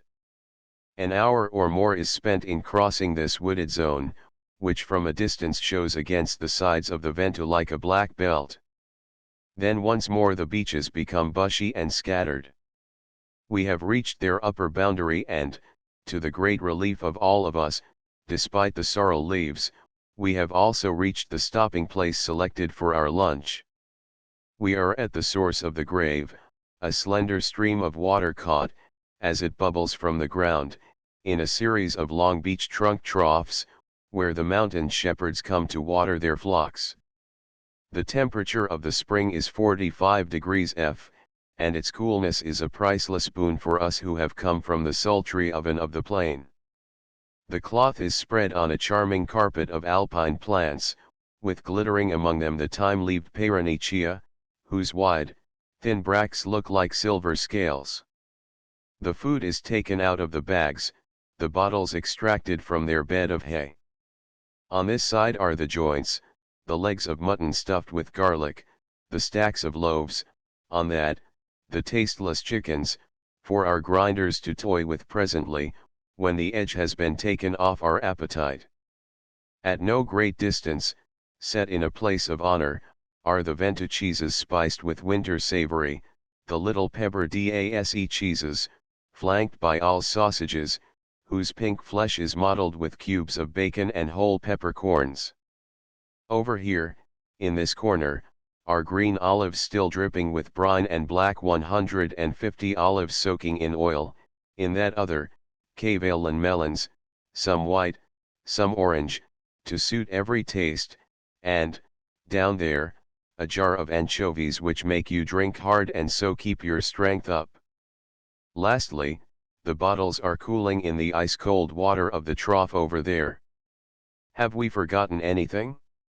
Yes, we have not mentioned the crowning side dish, the onions, to be eaten raw with salt. Our two Parisians, for we have two among us, my fellow botanists, are at first a little startled by this very invigorating bill of fare. Soon they will be the first to burst into praises. 7 But we will pass over the remarks made at breakfast and the incidents of the last stage of the climb. We will make direct for the summit of Mont Ventoux, where the leader of the expedition will give us a glimpse of the delights that await the naturalist at the end of his climb when he has taken the precaution to make it at the right moment. Would you do some really fruitful botanizing? Be there in the first fortnight of July. Above all, be ahead of the grazing herds. Where the sheep has browsed you will gather none but wretched leavings. While still spared by the hungry flocks, the top of the Ventoux in July is a literal bed of flowers. Its loose stony surface is studded with 151 them. My memory recalls, all streaming with the morning dew, those elegant tufts of Androsus villosa, with its pink-centered white blooms, the Monsini's violet, spreading its great blue blossoms over the chips of limestone, the spikenard valerian, which blends the sweet perfume of its flowers with the offensive odor of its roots, the wedge-leaved globularia, forming close carpets of bright green dotted with blue capitula, the alpine forget-me-not, whose blue rivals that of the skies, the candalia candy tuft, whose tiny stalk bears a dense head of little white flowers and goes winding among the loose stones. 8 Our naturalist is evidently fascinated by so many beauties, of such delicate quality. Will he not be tempted to forsake his insects for the flowers? Will not the botanical wealth of the Ventoux make him forget the entomological wonders of the sunken road? No, he is saved from such an error by God and the good genius that watches over the destiny of him who is to become the prince of entomologists. Even in his lectures on botanical subjects the insects are given their due, and now from time to time they claim his attention and seduce him from the spectacle of the vegetable curiosities which form the principal motive of 152 the expedition. It is now the Ammophila and now the Decticus 9 that crosses the path of the naturalist in search of plants and flowers, recalling, by some of the most curious problems of entomology, the first beginnings of his vocation and the great task of his life. But the silent language of the tiny creatures destined to be his most intimate companions through life was seconded, at an opportune moment, by the more expressive language of human speech. Here we have one of those events that were landmarks in Fabre's life, marking the starting point of a fresh phase in the evolution of his ideas and his labors. He alone can describe for us the actual nature and exact significance of this incident. One winter evening, when the rest of the household was asleep, as I sat reading beside a stove whose ashes were still warm, my book made me forget for a while the cares of the morrow, these heavy cares of a poor professor of physics who, after piling up diplomas and for a quarter of a century performing services of uncontested merit, was receiving for himself and his family a stipend of 1,600 francs, or less than the wages of a groom in a decent establishment. Such was the 153 disgraceful parsimony of the day where education was concerned, such was the edict of our government red tape. I was an irregular, the offspring of my solitary studies. And so I was forgetting the poverty and anxieties of a professor's life amid my books, when I chanced to turn over the pages of an entomological essay that had fallen into my hands I forget how.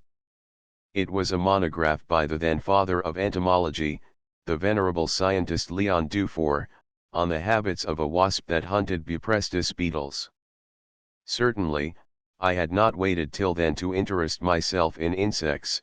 From my early childhood I had delighted in beetles, bees, and butterflies. As far back as I can remember, I see myself in ecstasy before the splendor of a ground beetle's wing cases or the wings of Papilio machaon, the swallowtail.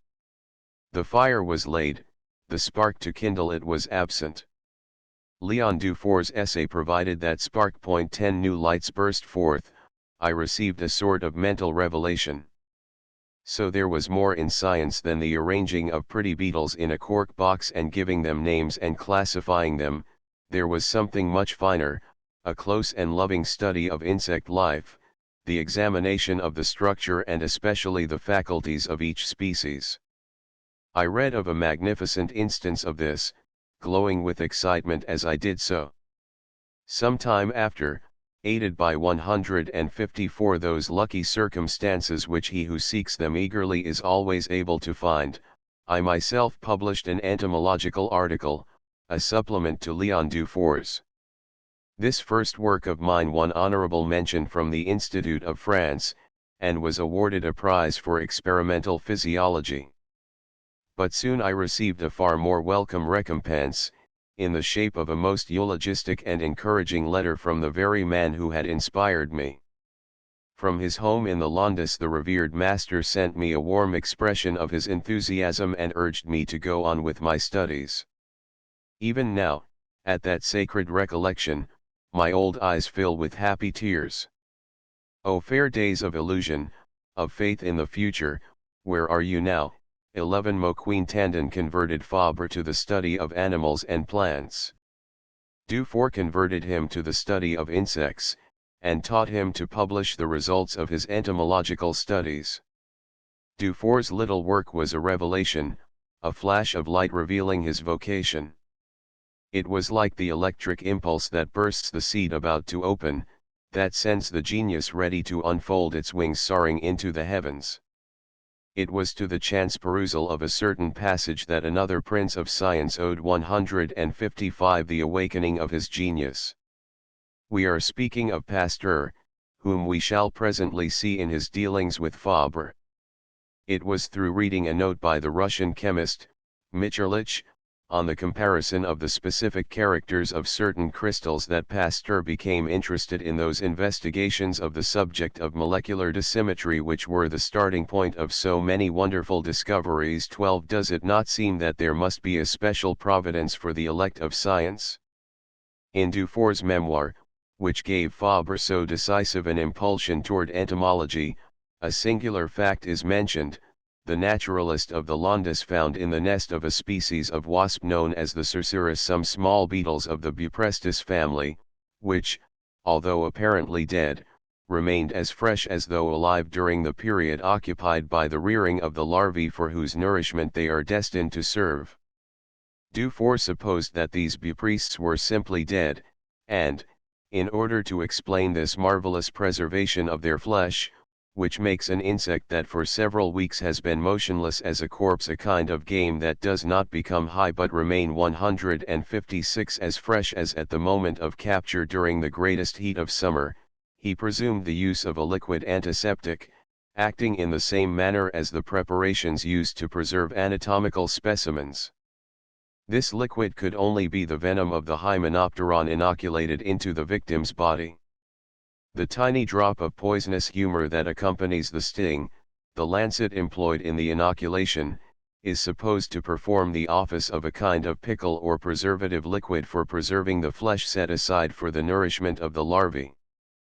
But Fabre was burning with curiosity to observe for himself a phenomenon which an old practitioner like Dufour proclaims the most curious and extraordinary known to the history of the insect kingdom. 13 He did not hesitate to go to Carpentras, to search for the Buprestis hunting wasp, which does not occur in the neighborhood of Avignon. A minute inspection of the Cerceris victims enabled him to prove that, not only was the flesh intact, but the joints were flexible, the viscera were moist, defalcation persisted, and vestiges of irritability even were present, all of which facts were scarcely compatible 157 with the supposition of an animal absolutely dead, the hypothesis of a true corpse rendered incorruptible by the effect of a liquid preservative. He was thus led to conclude that the insect was not dead, but only benumbed and reduced to a state of immobility. Fascinated and intrigued by Dufour's discovery, Fabre wished to see the process for himself, and as a result he made the first and the finest of his own entomological discoveries, which he was later on to enrich by more precise and more remarkable details. But at the same time he was forced to realize how incomplete and superficial were the observations of the man whom he nevertheless revered as the first among his masters. How often was he to find occasion for revising the statements of his predecessors? They were not merely incomplete, they were often erroneous, even when they had the greatest names to recommend them. Must we then ignore all that has been said and written and wholly repudiate the inheritance of the centuries and the scientists of the past? Heaven preserve us from such stupidity. But while it would not be reasonable or even possible to make a clean sweep of all that has been acquired by our 158 predecessors, it is none the less prudent not to accept, in blind confidence, the whole heritage of the past, but to subject to the control of facts the statements even of the masters when these appear at all extravagant. Otherwise we run the risk, if not of perpetrating error by repeating it on our own responsibility, at all events of following a false trail on which we may lose much time and which may finally lead us to envy the lot of those who are able to attack their subject, from the very first, with minds empty of all information and any preconceived ideas. This was brought well home to Fabre by the repeated experience of errors which had escaped the most learned authors and erroneous methods suggested by the best books.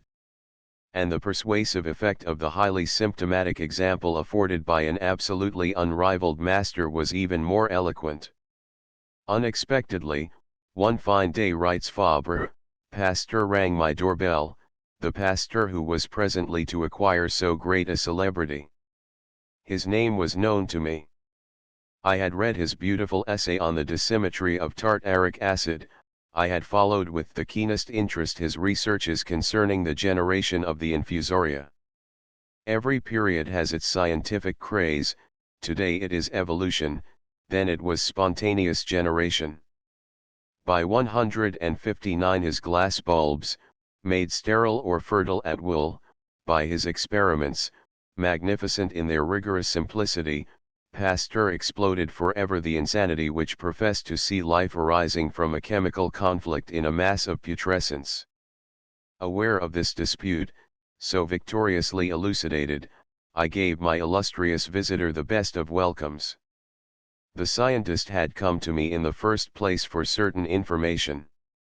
I owed this notable honor to my quality of colleague as a teacher of physics and chemistry. Ah, but what a humble, obscure colleague.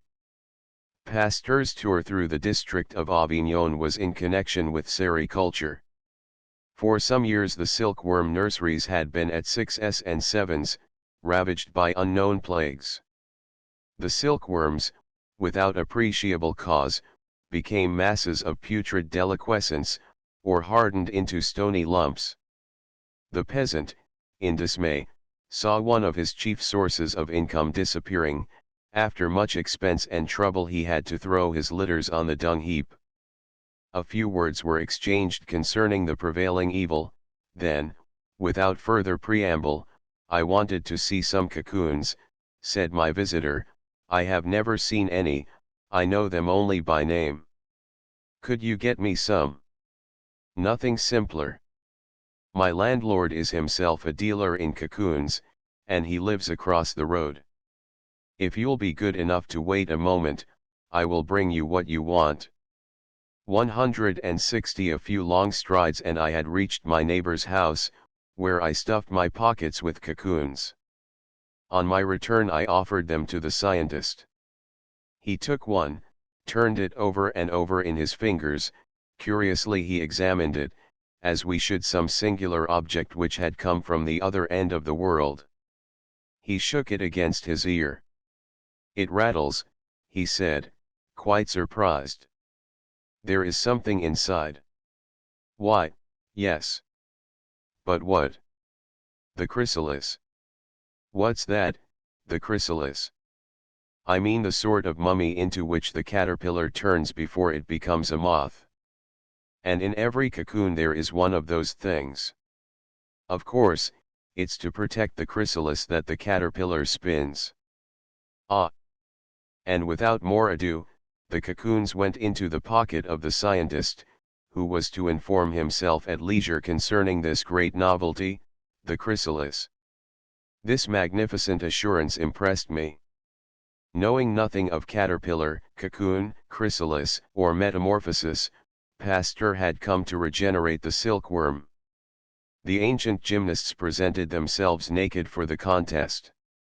This ingenious thinker, who was to fight the plague of the silkworm nurseries, had also hastened to battle wholly naked, that is, devoid of the simplest 161 notions of the insect he was to save from danger. I was astounded, more, I was filled with wonder. 14 The fact is indeed so extraordinary that it may well appear incredible, but it receives authentic confirmation from the wholly concordant account of Ducas, Pasteur's pupil and historiographer, as well as from the honesty of the naturalist, who is assuredly incapable of having invented the story for our amusement. I still remember the day, says Ducas, when Pasteur, returning to the laboratory, said to me with a touch of excitement in his voice, "Do you know what M. Dumas has just asked of me? To go to the Midi, to study the silkworm disease." I don't know what I replied, probably what he himself replied to his illustrious master, "Then there is a silkworm disease. There are provinces that are being ruined by it." All this was happening so far from Paris, and we were so far from Paris in the laboratory. Pasteur hesitated. He was not a physiologist. But Dumas' insistence, the attraction of the unknown, and an inward voice urged him to accept. So he left for the Midi. It was early in June 1865.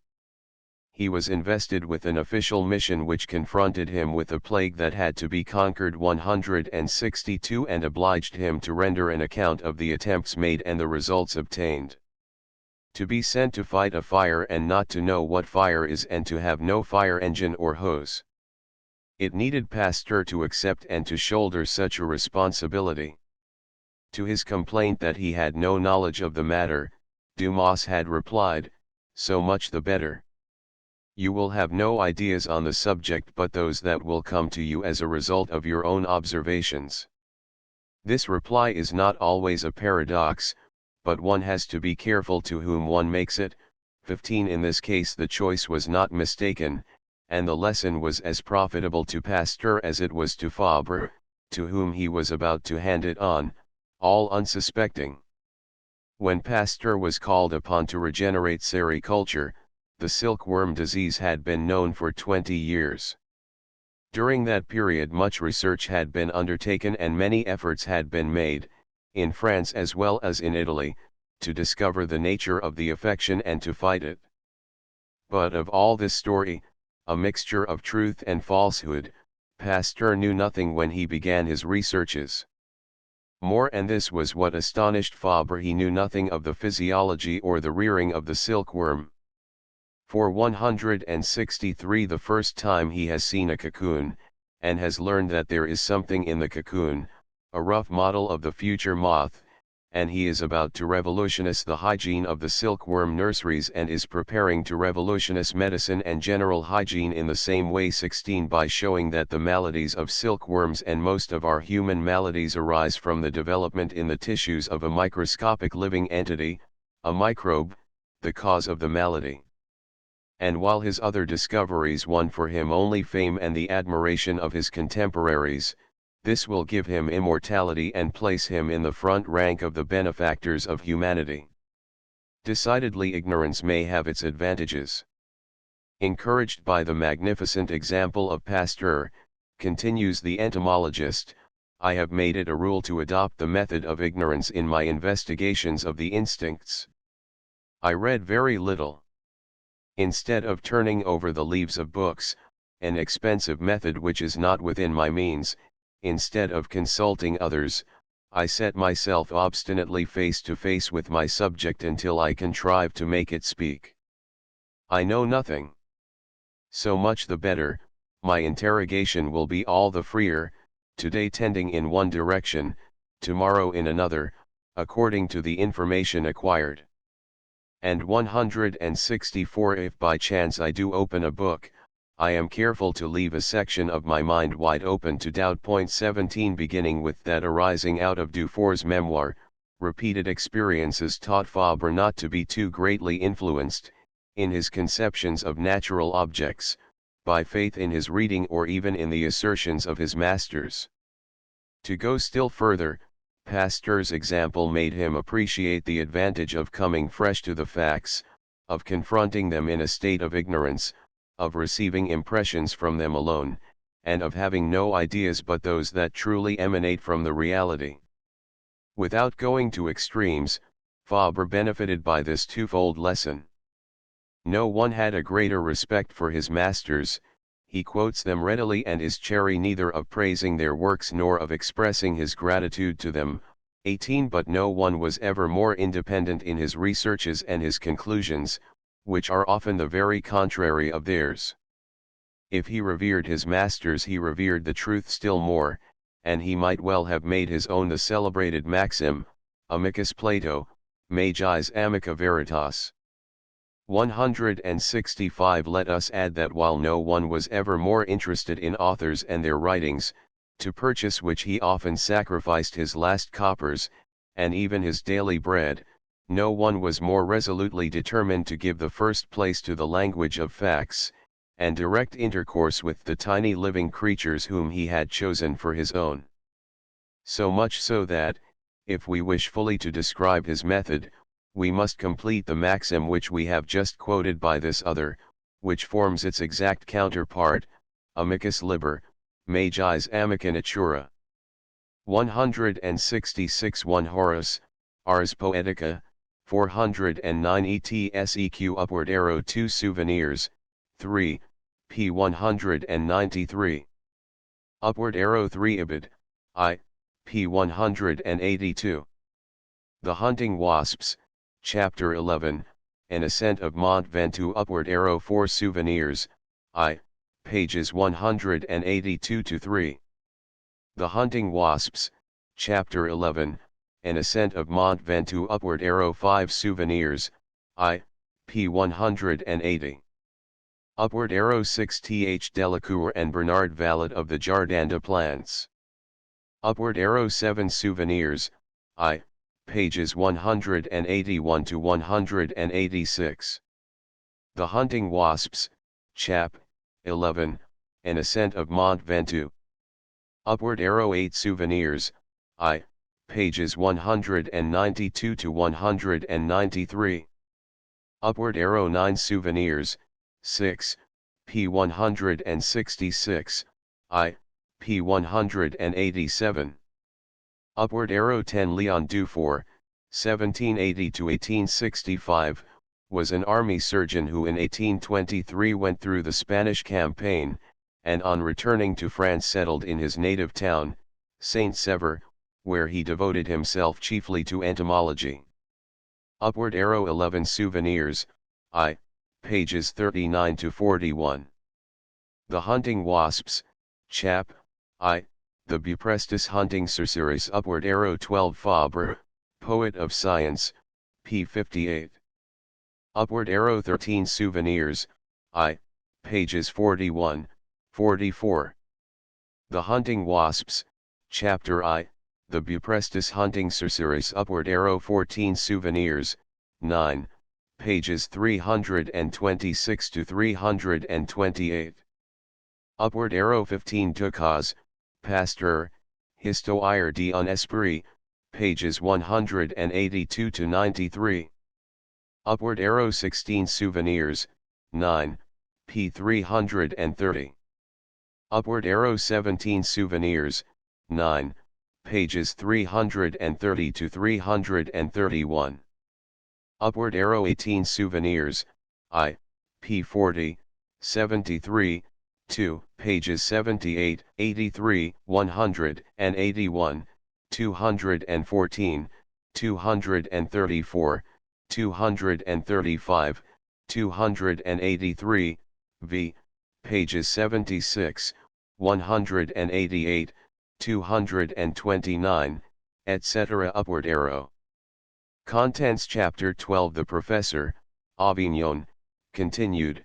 When Pasteur called upon Fabre, at the beginning of his investigation of the silk-growing industry, he was also greatly interested in the improvement of wines by the application of heat. 1 Thus it was that, 167 having obtained the needed information respecting the silkworm from the Avignon naturalist, he suddenly asked him to show him his cellar. Fabre found the request extremely embarrassing, to show him my cellar. My private cellar. And I, poor wretch, but a while ago, with my preposterous professor's salary, could not even permit myself the expense of a drop of wine, so that I used to make myself a sort of rough cider, by placing a jar, to ferment, a handful of brown sugar and some grated apples. My cellar. Show him my cellar. Why not my tons of wine, my dusty bottles, labeled according to age and vintage? My cellar. Completely confused, I tried to evade his request, to change the subject. But he was tenacious. Show me your cellar, I beg you. There was no possibility of resisting such insistence. With my finger I pointed to a corner of the kitchen where there was a chair without a seat, and on the chair a demijohn holding a couple of gallons. There's my cellar, monsieur. Your cellar? That. I have no other. That's all. Alas, yes. That's all. 168 Not a word more from the scientist. Pasteur, it was easy to see, knew nothing of those highly flavored dishes which the common people call la vache enragée. If my cellar, that is the old chair and the hollow-sounding demijohn, had nothing to tell concerning the ferments to be fought by means of heat, it spoke very eloquently of another subject, which my illustrious visitor did not appear to understand. One microbe evaded him, and it was one of the most terrible, the microbe of misfortune strangling goodwill. 2. It is told of one of our most famous dramatists who, like Fabre, is a self-made man, having raised himself by persistent effort from the workshop to the academy, that when he was struggling against the difficulties of the first steps upward, he had also to contend against the impassive coldness of eminent colleagues from whom he might have expected some support. "Young man," said one of these, and he was not one of the least illustrious, "young man, la vache en régis is excellent, to help you would be to spoil you." No doubt the vache en régis, like the method d'ignorance, may have its virtues. The story of Fabre's career, and of Breuer, 169 goes to prove as much. But of this sort of discipline, like that which extols the advantages of ignorance, we may remark that one may have too much of it, that it succeeds only on condition of being applied with moderation and discretion. A robust child of the Rouagat peasantry, such as Fabre, is capable of enduring an abnormal dose with unusual results. But under too great strain, steel of the toughest temper is in danger of being broken or fatigued. In hours of difficulty and suffering, if they are unduly prolonged, the most resolute and courageous feel the need of an encouraging voice, and a hand outstretched to give the moral or even the material help with which one cannot always dispense with impunity. This friendly voice, this helping hand, which Fabre failed to find in the great benefactor of humanity who witnessed his distress, so true is it that the best of us have their defects and their seasons of inattention, he was presently to find unexpectedly enough, in one of his official chiefs, whose first appearance in his life was to him like a warm ray of sunlight piercing the icy atmosphere of winter. The incident is worth recording. It is all 170 the more delightful in that Fabre, instead of thrusting himself forward, sought rather to draw back, seeming more anxious to avoid than to recommend himself for administrative favors. The chief inspectors visited our grammar school. These personages travel in pairs, one attends to literature, the other to science. When the inspection was over and the books checked, the staff was summoned to the principal's drawing room, to receive the parting admonitions of the two luminaries. The man of science began. I should be sadly put to it to remember what he said. It was cold professional prose, made up of soulless words which the hearer forgot once the speaker's back was turned, words merely boring to both. I had heard enough of these chilly sermons in my time, one more of them could not hope to make an impression on me. The inspector in literature spoke next. At the first words which he uttered, I said to myself, "Oh ho! This is a very different business." The speech was alive and vigorous and imageful, indifferent to scholastic commonplaces, the ideas soared, hovering gently in the serene heights of a kindly philosophy. This time, I listened with pleasure, I even felt stirred. Here was no official homily, it was full of impassioned zeal, of words that carried you with them, uttered by an honest man accomplished in the art of speaking, an orator 171 in the true sense of the word. In all my school experience, I had never had such a treat. When the meeting broke up, my heart beat faster than usual. What a pity, I thought, that my side, the science side, cannot bring me into contact, some day, with that inspector. It seems to me that we should become great friends. I inquired his name of my colleagues, who were always better informed than I. They told me it was Victor Duroux. Well, one day, 2 years later, as I was looking after my St. Martial laboratory in the midst of the steam from my vats, with my hands the color of boiled lobster claws from constant dipping in the indelible red of my dyes, there walked in, unexpectedly, a person whose features straightway seemed familiar. I was right, it was the very man, the chief inspector whose speech had once stirred me. Duru was now Minister of Public Instruction. He was styled Your Excellency, and this style, usually an empty formula, was well deserved in the present case, for our new minister excelled in his exalted functions. We all held him in high esteem. He was the workers' minister, the man for the humble toiler. "I want to spend my last half hour at Avignon with you," said my visitor with a smile. "That will be a relief from the official bowing and scraping." Overcome by the honor paid me, I apologized for my costume. I was in my short sleeves and 172, especially for my lobster claws, which I had tried, for a moment, to hide behind my back. "You have nothing to apologize for. I came to see the worker. The working man never looks better than in his overall, with the marks of his trade on him. Let us have a talk. What are you doing just now?" I explained, in a few words, the object of my researches. I showed my product. I executed under the minister's eyes a little attempt at printing in madder red. The success of the experiment and the simplicity of my apparatus, in which an evaporating dish, maintained at boiling point under a glass funnel, took the place of a steam chamber, caused him some surprise. "I will help you," he said. "What do you want for your laboratory?" "Why, nothing, Monsieur le Ministre, nothing. With a little application, the plant I have is ample." "What, nothing? You are unique there. The others overwhelm me with requests, their laboratories are never well enough supplied. And you, poor as you are, refuse my offers." "No, there is one thing which I will accept." "What is that?" "The signal honor of shaking you by the hand." "There you are, my friend, with all my heart.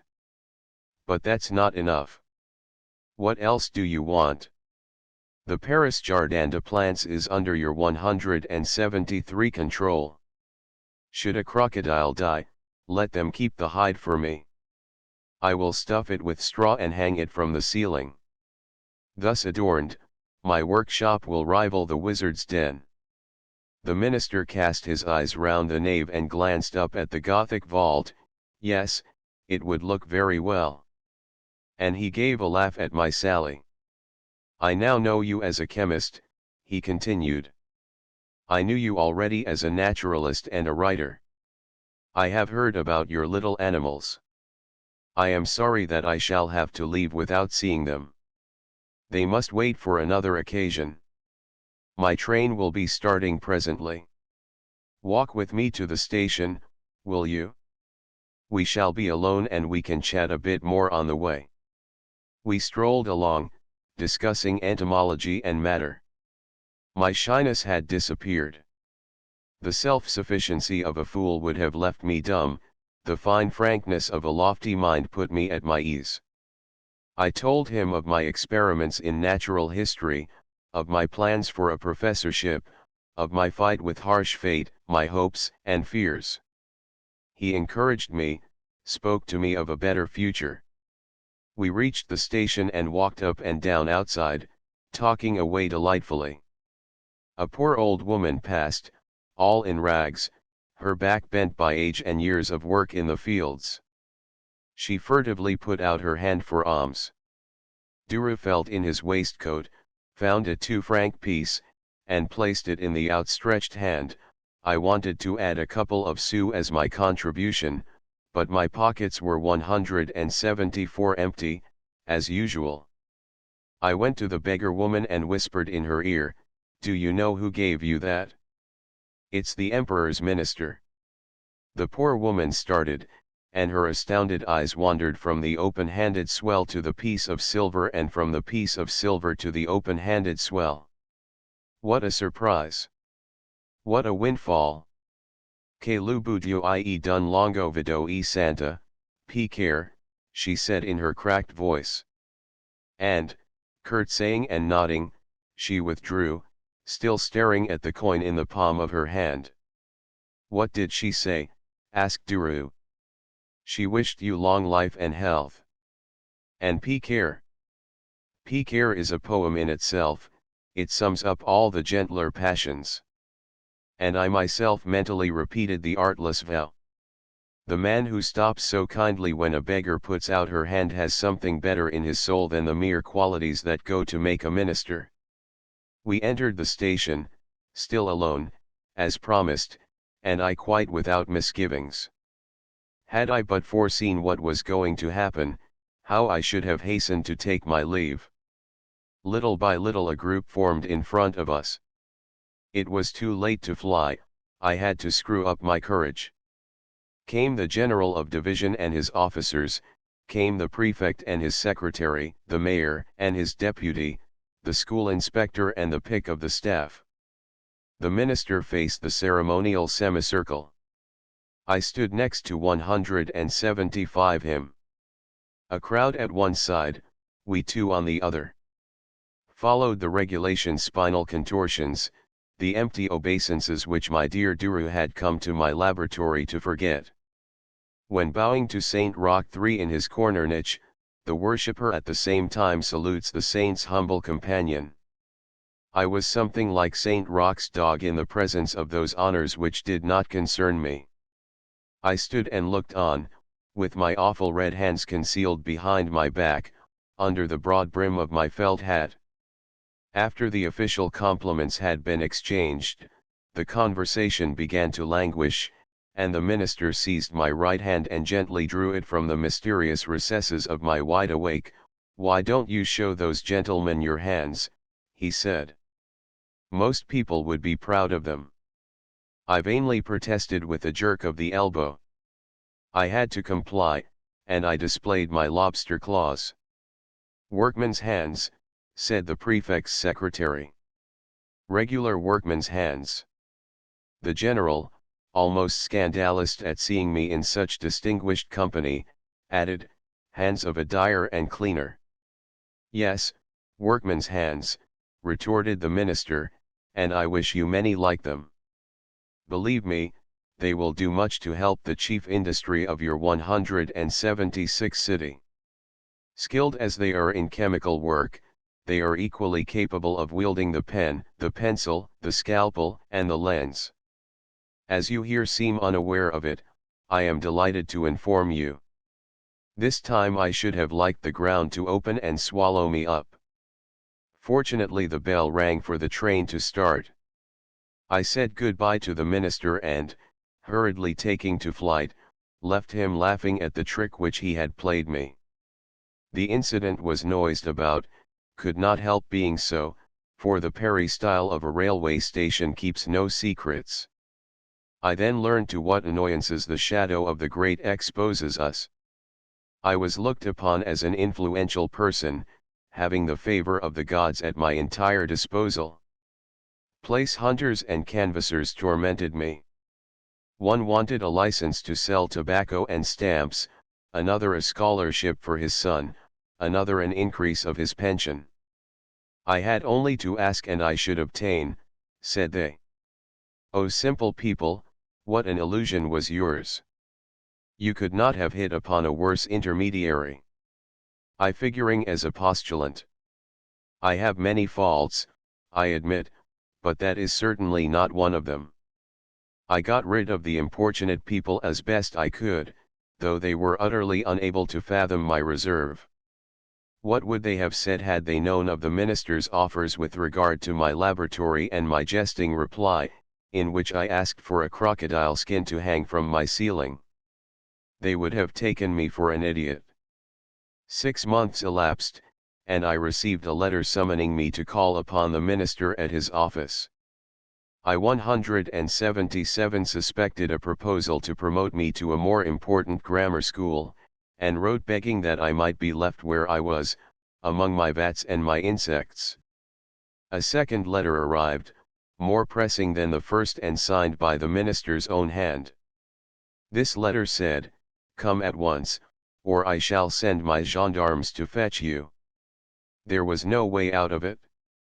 24 hours later I was in M. Duru's room. He welcomed me with exquisite cordiality, gave me his hand and, taking up a number of the Monitor, read that, he said. You refused my chemical apparatus, but you won't refuse this. I looked at the line to which his finger pointed. I read my name in the list of the Legion of Honor. Quite stupid with surprise, I stammered the first words of thanks that entered my head. Come here, said he, and let me give you the accolade. I will be your sponsor. You will like the ceremony all the better if it is held in private, between you and me, I know you. He pinned the red ribbon to my coat, kissed me on both cheeks, made me telegraph the great event to my family. What a morning, spent with that good man. I well know the vanity of decorative ribbonry and tinware, especially when, as too often happens, intrigue degrades the honor conferred, but, coming as it did, that bit of ribbon is precious to me. It is a relic, not an object for show. I keep it religiously in a drawer. 178 There was a parcel of big books on the table, a collection of the reports on the progress of science drawn up for the International Exhibition of 1867, which had just closed. Those books are for you, continued the minister. Take them with you. You can look through them at your leisure, they may interest you. There is something about your insects in them. You're to have this too, it will pay for your journey.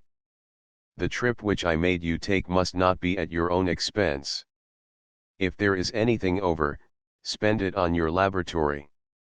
And he handed me a roll of 1,200 francs. In vain I refused, remarking that my journey was not so burdensome as all that. Besides, his embrace and his bit of ribbon were of inestimable value compared with my disbursements. He insisted, take it, he said, or I shall be very angry. There's something else, you must come to the Emperor with me tomorrow, to the reception of the learned societies. Seeing me greatly perplexed, and as though demoralized by the prospect of an imperial interview, don't try to escape me, he said, or look out for the gendarmes of my letter. You saw the fellows in the bearskin caps on your way up. Mind you don't fall into their hands. In any case, lest you should be tempted to run away, we will go to the Tuileries together in my carriage. Things happened as he wished. The next day, in 179 the minister's company, I was ushered into a little drawing room at the Tuileries by chamberlains in knee breeches and silver-buckled shoes. They were queer people to look at. Their uniforms and their stiff gait gave them the appearance, in my eyes, of beadles who, by way of wing cases, wore a great, gold-laced dress coat, with a key in the small of the back. There were already a score of persons from all parts waiting in the room. These included geographical explorers, botanists, geologists, antiquaries, archaeologists, collectors of prehistoric flints, in short, the usual representatives of provincial scientific life. The emperor entered, very simply dressed, with no parade about him beyond a wide, red, watered silk ribbon across his chest.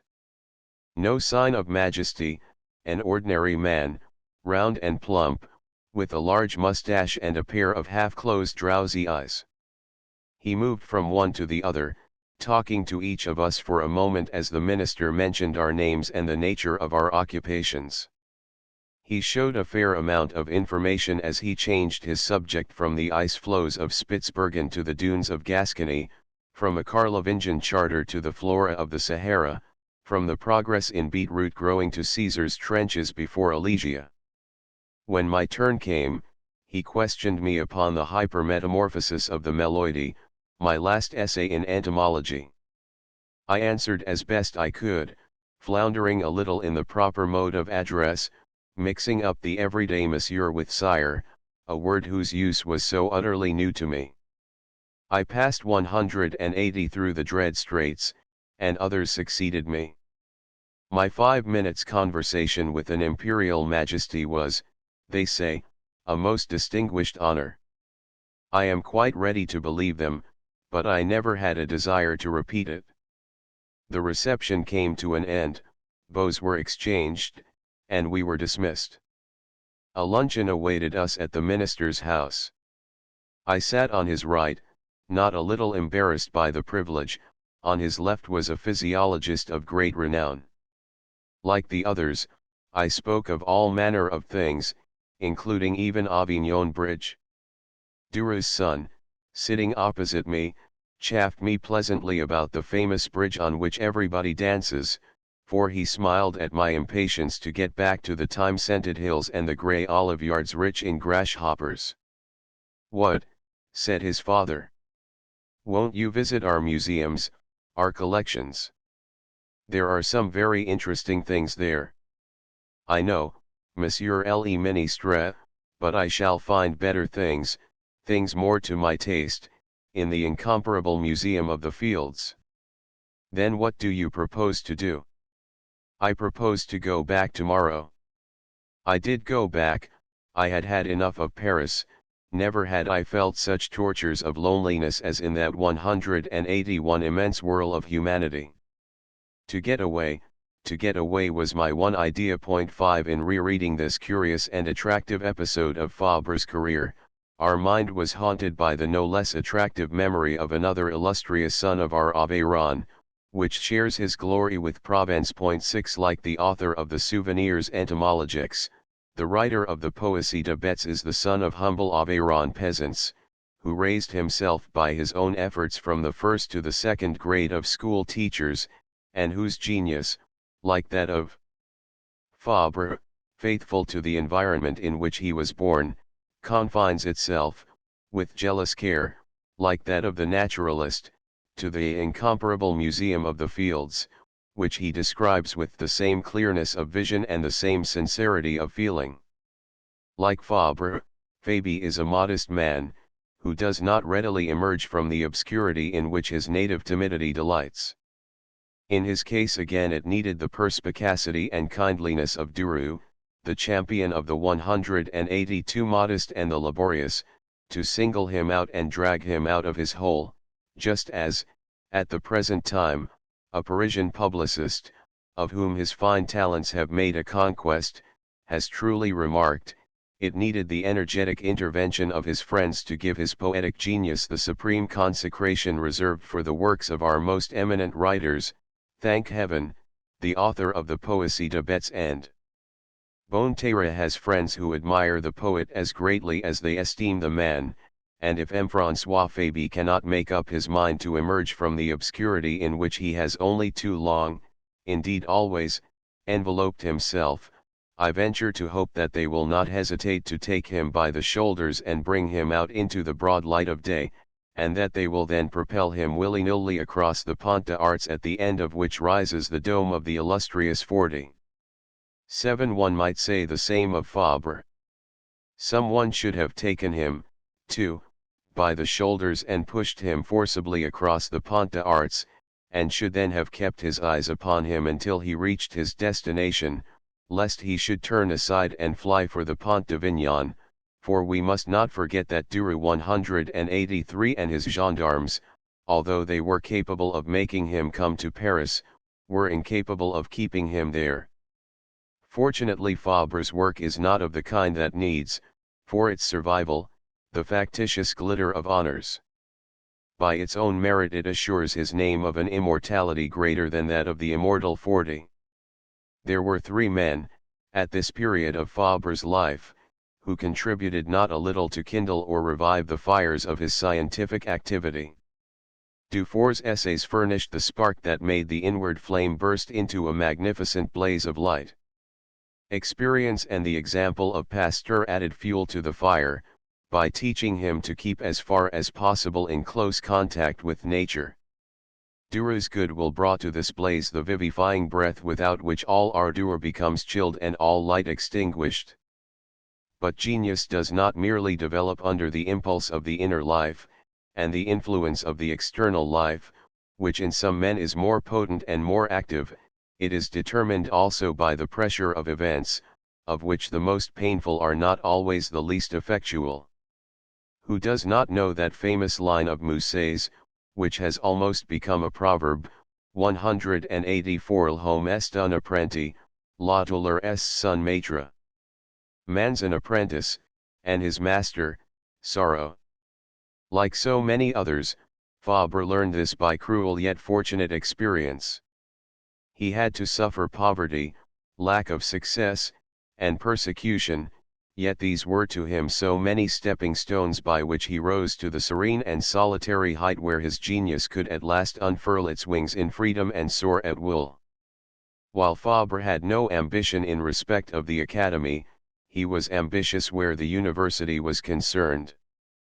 Absolutely careless of titles and dignities, he was particularly eager to learn and to teach others as widely and as completely as possible. It was not enough for him to possess the knowledge requisite for a professor in a lycée, as it had not been enough to qualify for a primary schoolmaster. He wanted to attain that rare degree of knowledge which the higher education demands. He dreamed of occupying a chair of natural history in a faculty. Then he could free himself from the material tasks that constituted the danger as well as the merit of the secondary schoolmaster. He could devote himself at leisure to those wonderful natural sciences in which he glimpsed, 185 not only a vitality and inspiration that appealed to his habit of mind, but a wealth of new subjects to be treated, of rich veins to be mined.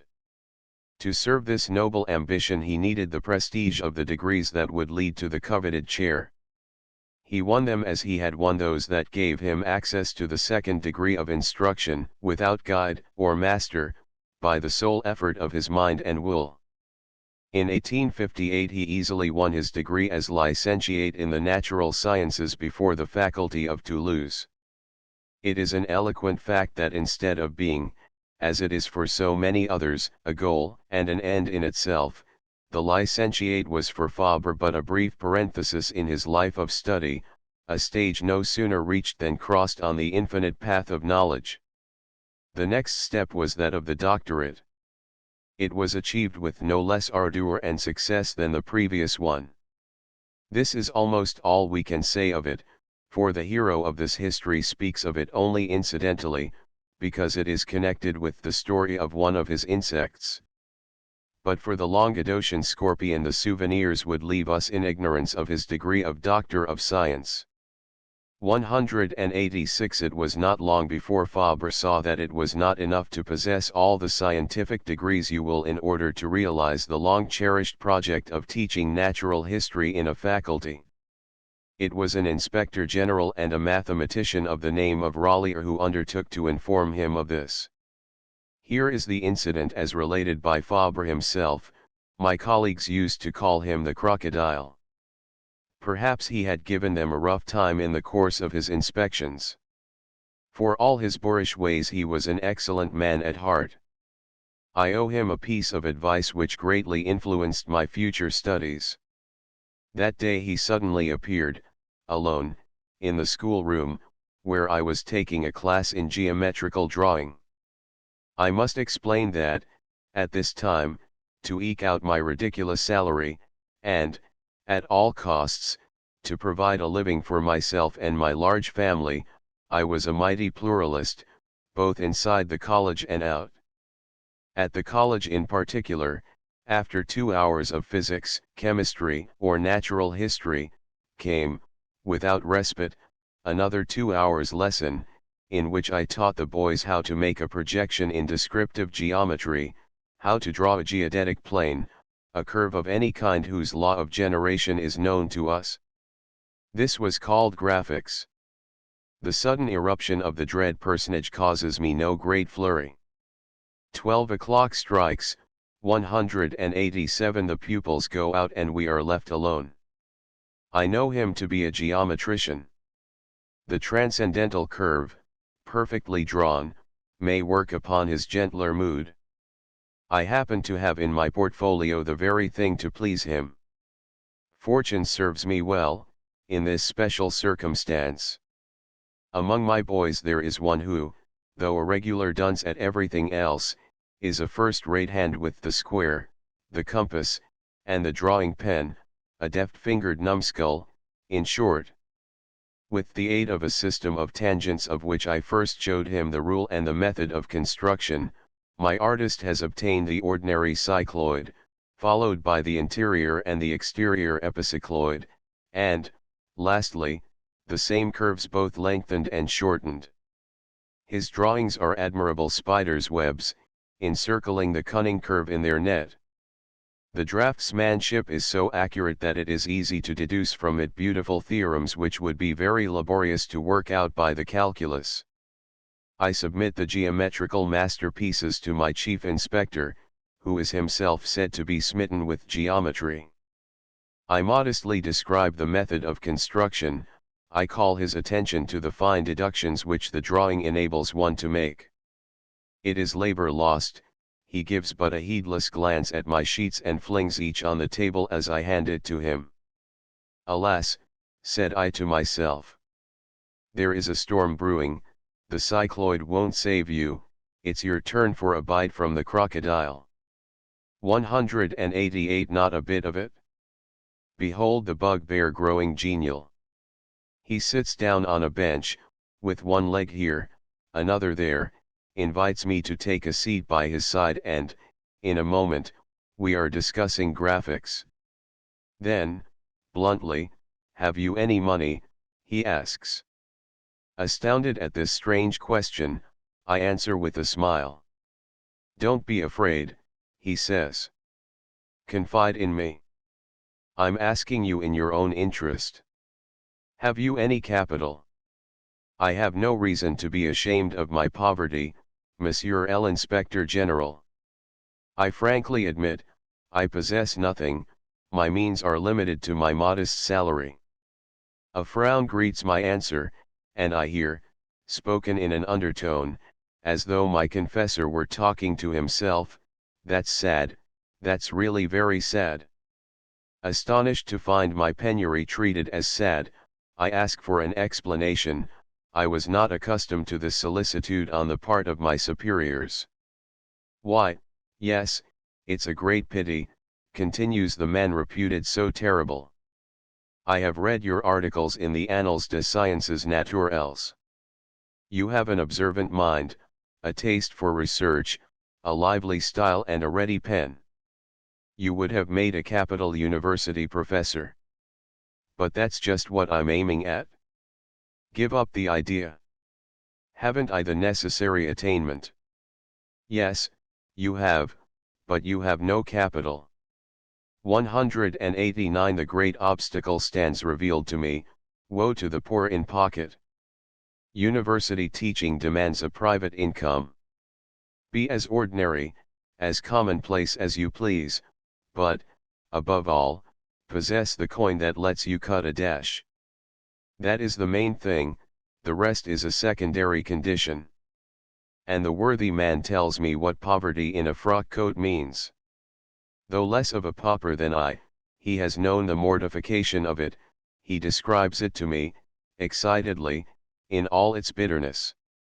I listen to him with an aching heart, I see the refuge which was to shelter my future crumbling before my eyes. You have done me a great service, sir, I answer. You put an end to my hesitation. For the moment, I give up my plan. I will first see if it is possible to earn the small fortune which I shall need if I am to teach in a decent manner. Thereupon we exchanged a friendship grip of the hand and parted. I never saw him again.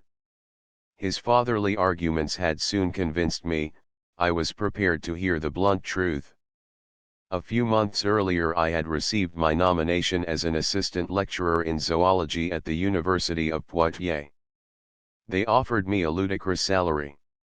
After paying the costs of moving, I should have had hardly 3 francs a day left, and, on this income, I should have had to keep my family, numbering 7 in all.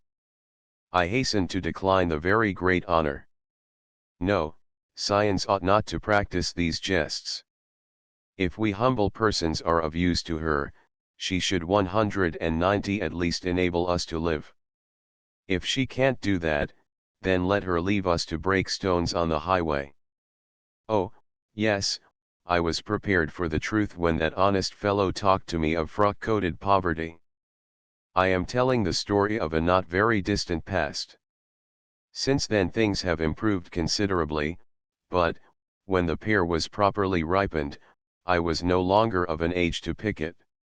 However, notwithstanding Raleigh's confidences, Fabre had deferred rather than definitely abandoned the execution of his project. Since his impecuniosity was the only obstacle to the realization of his wishes, could he not seek to uplift himself, as others had done, by daring and willing? In the meantime, was it not better to make a great effort in this direction than to remain forever sunk in the material anxieties and ungrateful tasks of the lycée? The question as to how to free and simultaneously uplift himself exercised the mind of Fabre at this time. And what was I to do now, he writes, to overcome the difficulty mentioned by my inspector and confirmed by my personal experience? I would take up industrial chemistry. The municipal lectures at St. Martial placed a spacious and fairly well-equipped laboratory at my disposal. Why not make the most of it? 191 The chief manufacture of Avignon was madder. The farmer supplied the raw material to the factories, where it was turned into purer and more concentrated products. My predecessor had gone in for it and done well by it, so people said. I would follow in his footsteps and use the vats and furnaces, the expensive plant which I had inherited. So to work. What should I set myself to produce? I proposed to extract the coloring substance, alizarin, to separate it from the other matters found with it in the root, to obtain it in the pure state and in a form that allowed of the direct printing of the stuffs, a much quicker and more artistic method than the old dyeing process. Nothing could be simpler than this problem, once the solution was known, but how tremendously obscure while it had still to be solved. I dare not call to mind all the imagination and patience spent upon endless endeavors which nothing, not even the madness of them, discouraged. What mighty meditations in the sombre church! What glowing dreams, soon to be followed by sore disappointment when experiment spoke the last word and upset the scaffolding of my plans. Stubborn as the slave of old amassing a peculium for his enfranchisement, I used to reply to the check of yesterday by the fresh attempt of tomorrow, often as faulty as the others, sometimes the richer by an improvement, and I went on indefatigably, for I, too, cherished the indomitable ambition to set myself free. 192 Should I succeed? Perhaps so. I at last had a satisfactory answer. I obtained, in a cheap and practical fashion, the pure coloring matter, concentrated in a small volume and excellent for both printing and dyeing. One of my friends took up my process on a large scale in his works, a few calico factories adopted the produce and expressed themselves delighted with it. The future smiled at last, a pink rift opened in my grey sky. I should possess the modest fortune without which I must deny myself the pleasure of teaching in a university. Freed of the torturing anxiety about my daily bread, I should be able to live at ease among my insects. 8 To these delights of industrial chemistry, the mistress of her problems and rich in future promise, were added, by an additional stroke of good fortune, the flattering congratulations and encouragement of the Minister Duru and the Emperor Napoleon IX. It seemed as though, after struggling long against the tide, his frail vessel had a fair wind astern, it seemed about to come into port, surely. At last his utmost desires were about to be realized. Once home amidst my family, I felt a mighty load off my mind and a great joy in my heart. 193 Where rang a peal of bells proclaiming the delights of my approaching emancipation. Little by little, the factory that was to set me free rose skywards, full of promises. Yes, I should possess the modest income which would crown my ambition by allowing me to descant on animals and plants in a university chair. Well, no, said fate, you shall not acquire the freedman's peculium, you shall remain a slave, dragging your chain behind you, your peal of bells rings false. Hardly was the factory in full swing, when a piece of news was bruited, at first a vague rumor, an echo of probabilities rather than certainties, and then a positive statement leaving no room for doubt. Chemistry had obtained the matter dye by artificial means, thanks to a laboratory concoction, it was utterly overthrowing the agriculture and industries of my district. This result, while destroying my work and my hopes, did not surprise me unduly. I myself had toyed with the problem of artificial alizarin, and I knew enough about it to foresee that, in no very distant future, the product of the chemist's retort would take the place of the product of the field's tenant was only a step from the capital to the Tarpeian rock. He who but now had discovered Peru was about to feel more keenly than ever the sharp pangs of poverty, he 194 whom science and fortune had lately conspired to raise to one of the highest chairs in the university was to be forced to descend from the modest desk of a lycée professor, he whom the friendship and admiration of Duru had dreamed, it is said, of promoting to the high dignity of tutor to the Prince Imperial 11 was now to be forbidden to teach the schoolgirls of his own province. For it was about this time that he attempted to found at Avignon a sort of system of secondary education for young girls, and delivered, in the ancient abbey of Saint Martial, those famous free lectures which remain so celebrated in the memory of the generation of that period, and at which an eager crowd thronged to hear him, among the most assiduous members being Romanelli, the friend of Mistral, who knew the exquisite secret of weaving into his melodies the laughter of young girls and the flowers of spring. For no one could explain a fact better than Fabre, no one could elucidate it so fully and so clearly.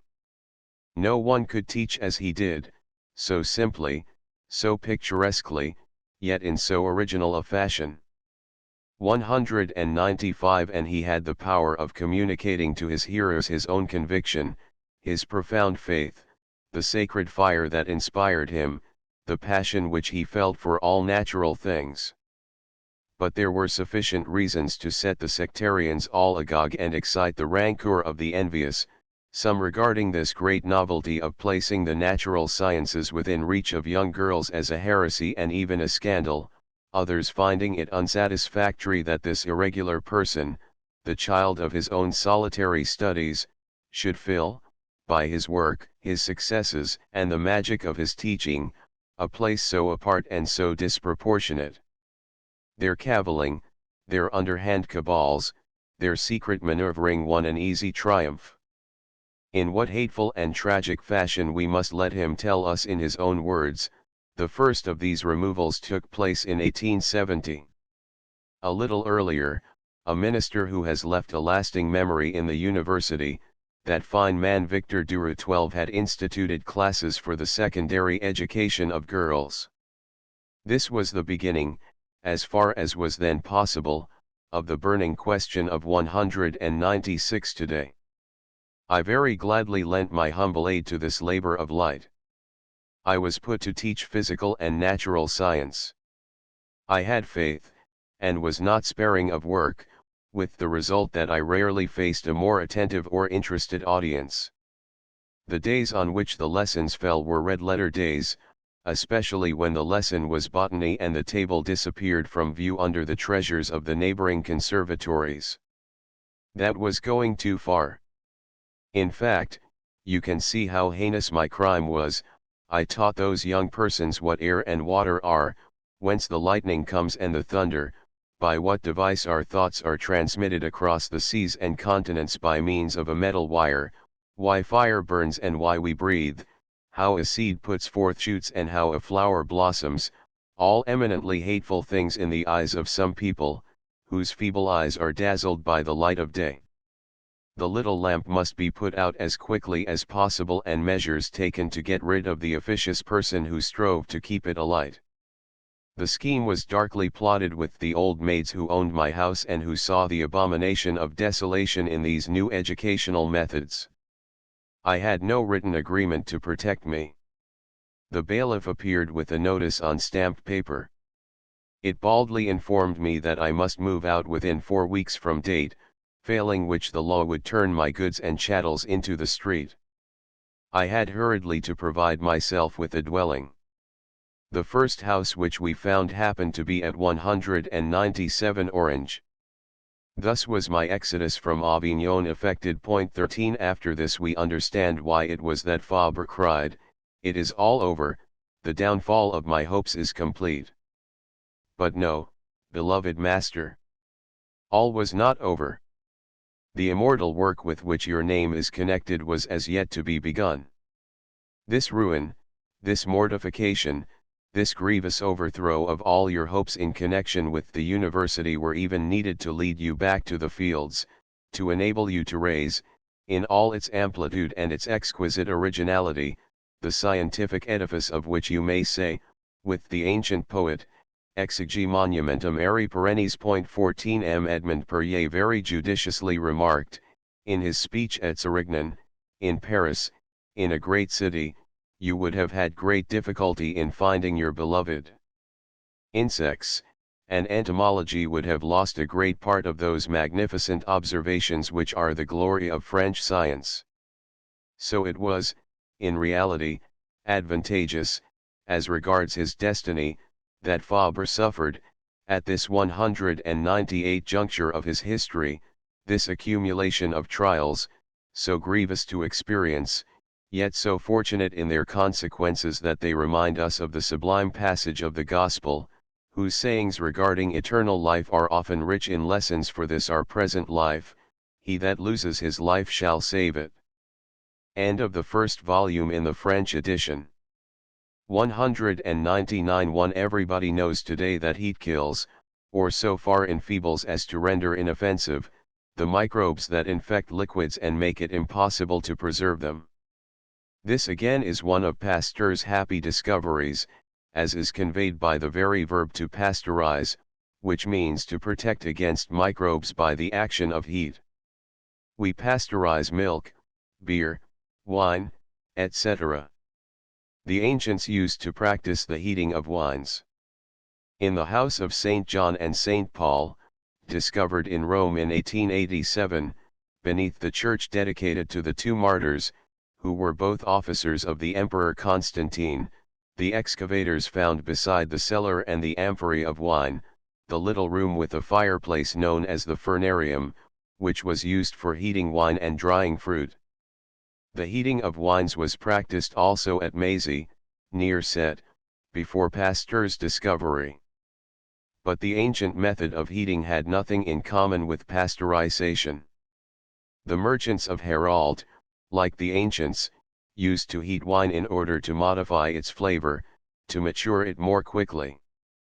Pasteur, on the other hand, heats it to keep it unchanged. To mature wine it is heated slowly in contact with the air. To preserve it, the wine must be rapidly heated to 122 degrees Fahrenheit in a vacuum. The object and the method are altogether different. Upward arrow 2 Souvenirs, 9, pages 329 to 30. Upward arrow 3 Saint Roch, 1295 to 1327, is represented in his statues with the dog that saved his life by discovering him in the solitude where, after curing the plague-stricken Italians, he hid himself lest he should communicate the pestilence to others. At upward arrow 4 The old, partly demolished bridge at Avignon, which figures in the well-known French catch, Sur le pont d'Avignon, tout le monde y danse en ronde. At upward arrow 5 Souvenirs, X, pages 343 et sec. The Life of the Fly, Chap XX, Industrial Chemistry. Upward arrow 6 M. François Fabre, ex-professor in the Lycée of Toulon, still lives in the neighborhood of the city, in the Villa de Troyes. Upward arrow 7 Journal d'Aveyron, November 8, 1908. Upward arrow 8 Souvenirs, X, pages 338 to 43, The Life of the Fly, Chapter XX, Industrial Chemistry upward arrow 9 cf Supra, p. 135. Upward arrow 10 Souvenirs, x, p. 353. The Life of the Fly, Chapter XX, Industrial Chemistry upward arrow 11 Review Scientific, May 7, 1910, speech by M. Edmond Perrier. Upward arrow 12 Jean-Victor Duroux, 1811–1894, author of a number of historical works, including a well-known Histoire de Romains, and Minister of Public Instruction under Napoleon III. From 1863 to 1869. Cf. The Life of the Fly, Chapter XXAT to M. Upward arrow 13 Souvenirs, 2, pages 125 to 126. The Mason Bees, Chapter V, The Story of My Cats upward arrow 14 Horace, OXXX, BK3. Upward arrow. Contents Chapter 13 Retirement, Orange. It is commonly enough thought that a professor on his vacations and a pensionate official are very much the same, that both art created and put into the world merely to kill time and savor the delights of far niente. Such was never Fabre's opinion. While he loved nothing so well as his Thursdays and vacations, this was because he then had more freedom to devote himself to his favorite studies. If he resigned himself readily to a premature retirement, if he was even happy to shake off the yoke of the lycée, this was because he had quite definitely determined to work more quietly and continuously, because he hoped to increase the ardor and fertility of his mind by a closer and more lasting intercourse with the world of nature.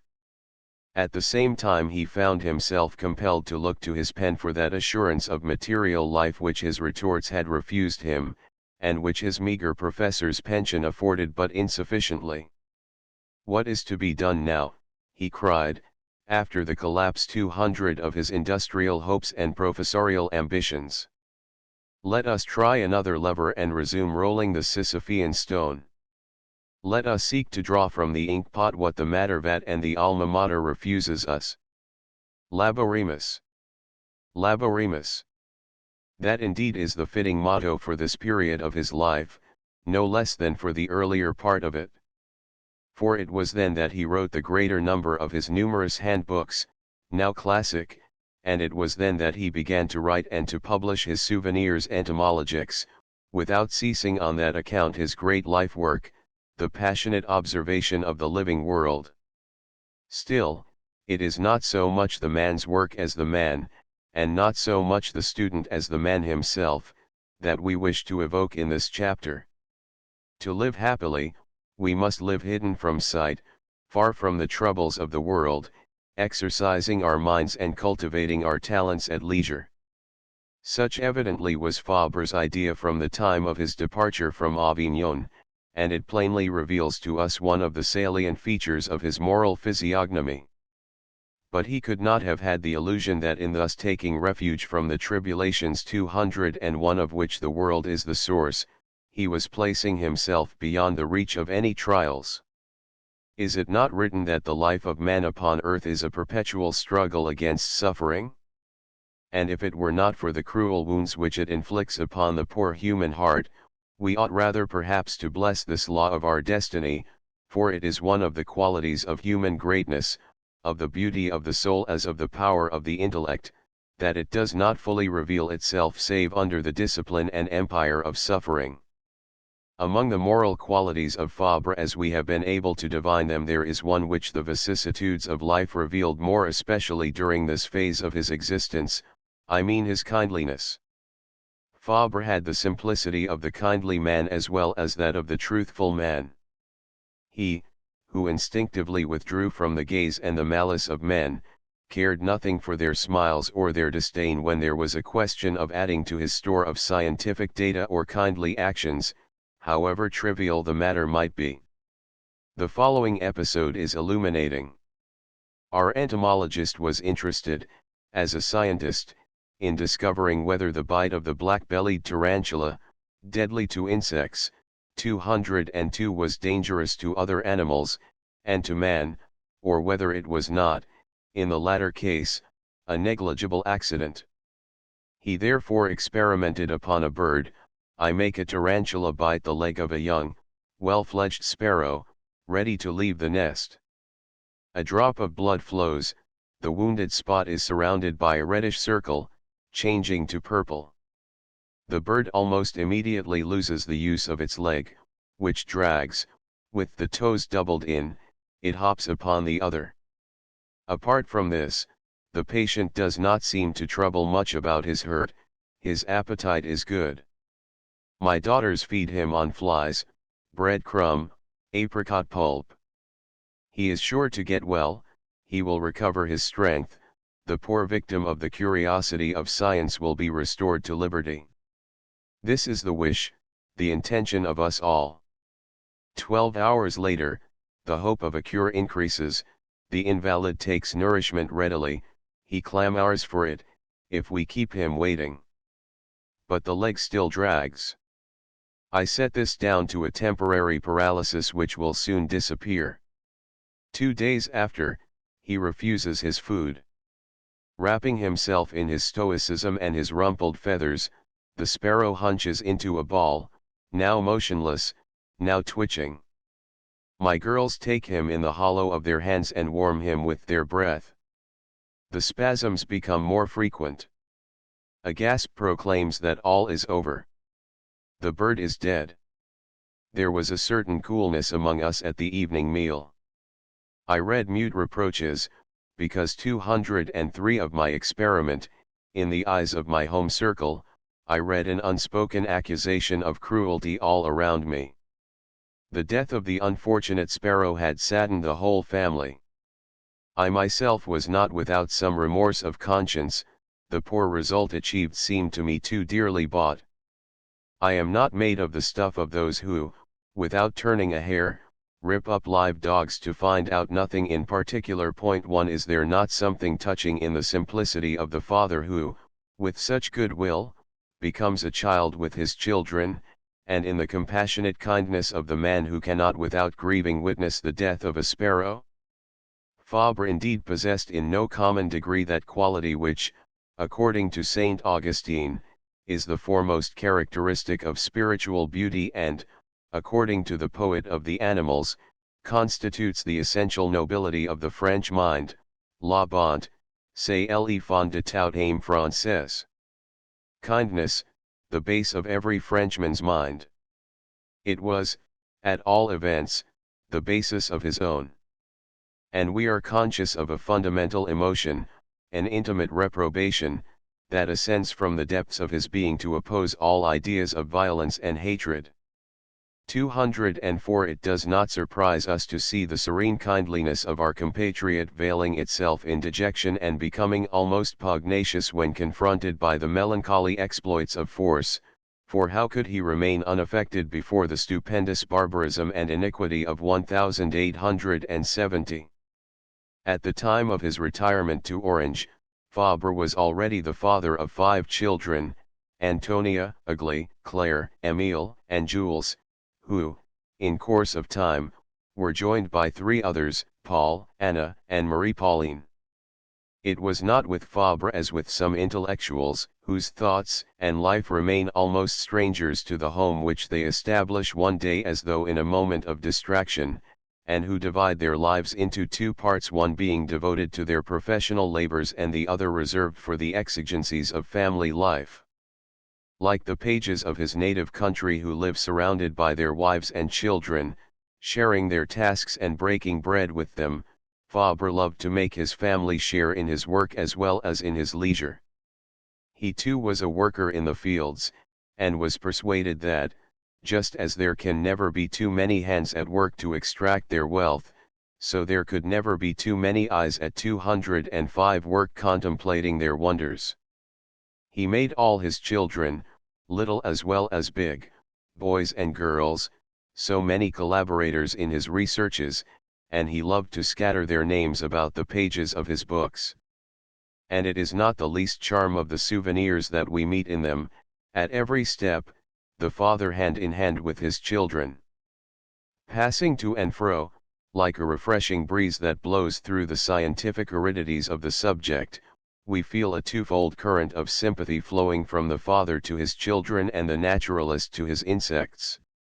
Incapable of living without either of them, he found a way to devote himself to both, and so closely that the bond between them was truly one that held fast in life and death. Aglaé, Antonia, Claire, Emile, and Jules were recruited in turn, and Fabre informs us that their help was often of the greatest value in his entomological researches. And he liked to attach his children's names to those of his insects and his discoveries. Jules above all was distinguished by these entomological honors, which a father's gratitude piously laid, with regretful tears, upon his untimely grave. Not content with dedicating to him the first volume of his Souvenirs, Fabre again 206 did homage to Jules in the second volume, to my son Jules, beloved child, my zealous collaborator in the study of insects, my perspicacious assistant in the study of plants.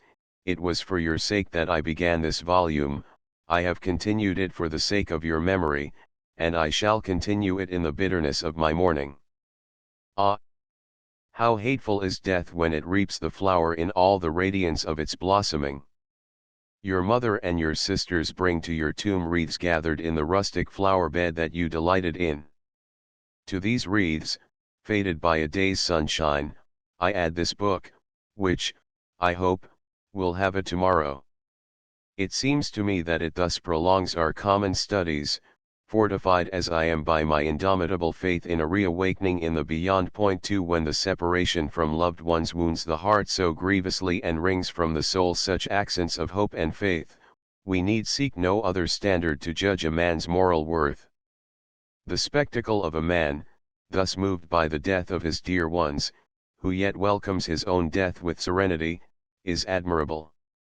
Such was the case with Fabre, as proved by the following episode of the same date, i.e. 1879. 207 I am living at Orange in the year 1879. My house stands alone among the fields. After a hard winter, when the snow had lain on the ground for a fortnight, I wanted once more to look into the matter of my halicti. I was in bed with pneumonia and to all appearances at the point of death. I had little or no pain, thank God, but extreme difficulty in living. With the little lucidity left to me, being able to do no other sort of observing, I observed myself dying. I watched with a certain interest the gradual falling to pieces of my poor machinery. Were it not for the terror of leaving my family, who were still young, I would gladly have departed. The afterlife must have so many higher and fairer truths to teach us. My hour had not yet come. When the little lamps of thought began to emerge, all flickering, from the dusk of unconsciousness, I wished to take leave of the Hymenoptera, my fondest joy, and first of all of my neighbor, the Halictus. 3 My son Emile took the spade and went and dug the frozen ground. Not a male was found, of course, but there were plenty of females, numbed with the cold in their cells. A few were brought for me to see, and, roused from their torpor by the warmth of the room, they 208 began to wander about my bed, where I followed them vaguely with my failing eyes, for it is very true that, on leaving Orange, Fabre still had much to learn from the company of Hymenoptera and other insects. The great period of his entomological career had not yet begun, but the regret with which he left Orange was soon dissipated by the wealth of observations and the facilities for study which his new home offered him. Living in retirement at Orange, on the confines of the town, at the gate of the fields, he was as yet only in sight of the promised land. At Sérignan, in the quiet obscurity of quite a little village, in the very midst of the great museum of the fields, he was truly in possession of the country of his dreams. He had found his ideal abiding place, the spot which was in most perfect conformity with his tastes and most favorable to his genius. 209 One Souvenirs, 2, pages 202 to 203. The life of the spider, Chapter I, The Black-Bellied Tarantula. Upward arrow 2. Souvenirs, 2, p1. Upward arrow 3. The Halicti produce 2 generations each year. 1, in the spring, is the issue of mothers who, fecundated in the autumn, have passed through the winter. The other, produced in the summer, is the fruit of parthenogenesis, that is, of procreation by the maternal virtualities alone. Of the concourse of the two sexes only females are born.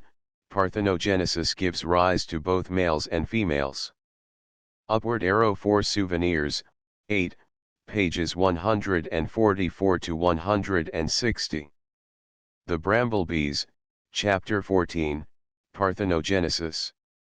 It was only a later date, by combining a series of successive observations which were spread over a great length of years, that he was able to define exactly the various modes of generation employed by the Halicti, as described in the preceding note. Upward arrow. Contents. Chapter 14. The Hermit of Sérignan, 1879 to 1910, starting from Orange and crossing the Aigues, a torrent whose muddy waters are lost in the Rhône, but whose bed is dried by the July and August suns, leaving only a desert of pebbles, where the mason bee builds her pretty turrets of rockwork. We come presently to the Sérignanais country, an arid, stony tract, planted with vines and olives, colored a rusty red, or touched here and there with almost the hue of blood, and here and there a grove of cypress makes a somber blot. To the north runs a long black line of hills, covered with box and ilex and the giant heather of the south. Far in the distance, to the east, the immense plain is closed in by the wall of Saint Amand and the ridge of the Dent El, behind which the lofty Venta rears its rocky, cloven bosom abruptly to the clouds. At the end of a few miles of dusty road, swept by the powerful breath of the Mistral, we suddenly reach a little village. It is a curious little community, with its central street adorned by a double row of plane trees, its leaping fountains, and its almost Italian air. The houses are lime-washed, with flat roofs, and sometimes, at the side of some small or decrepit dwelling, we see the unexpected 210 curves of a loggia. At a distance the facade of the church has the harmonious lines of a little antique temple. Close at hand is the graceful campanile, an old octagonal tower surmounted by a narrow mitre wrought in hammered iron, in the midst of which are seen the black profiles of the bells. At the entrance of the little market town, in a solitary corner, in the center of an enclosure of lofty walls, which are taller than the crests of the pines and cypresses, Fabre's dwelling is hidden away. A pink house with green shutters, half hidden amid the somber foliage, appears at the end of an alley of lilacs, which sway in the spring under the weight of their balmy thyrsi. Before the house are the shady plane trees, where during the burning hours of August the cicada of the flowering ash, the deafening cocken, concealed beneath the leaves, fills the hot atmosphere with its eager cries, the only sound that disturbs the profound silence of this solitude.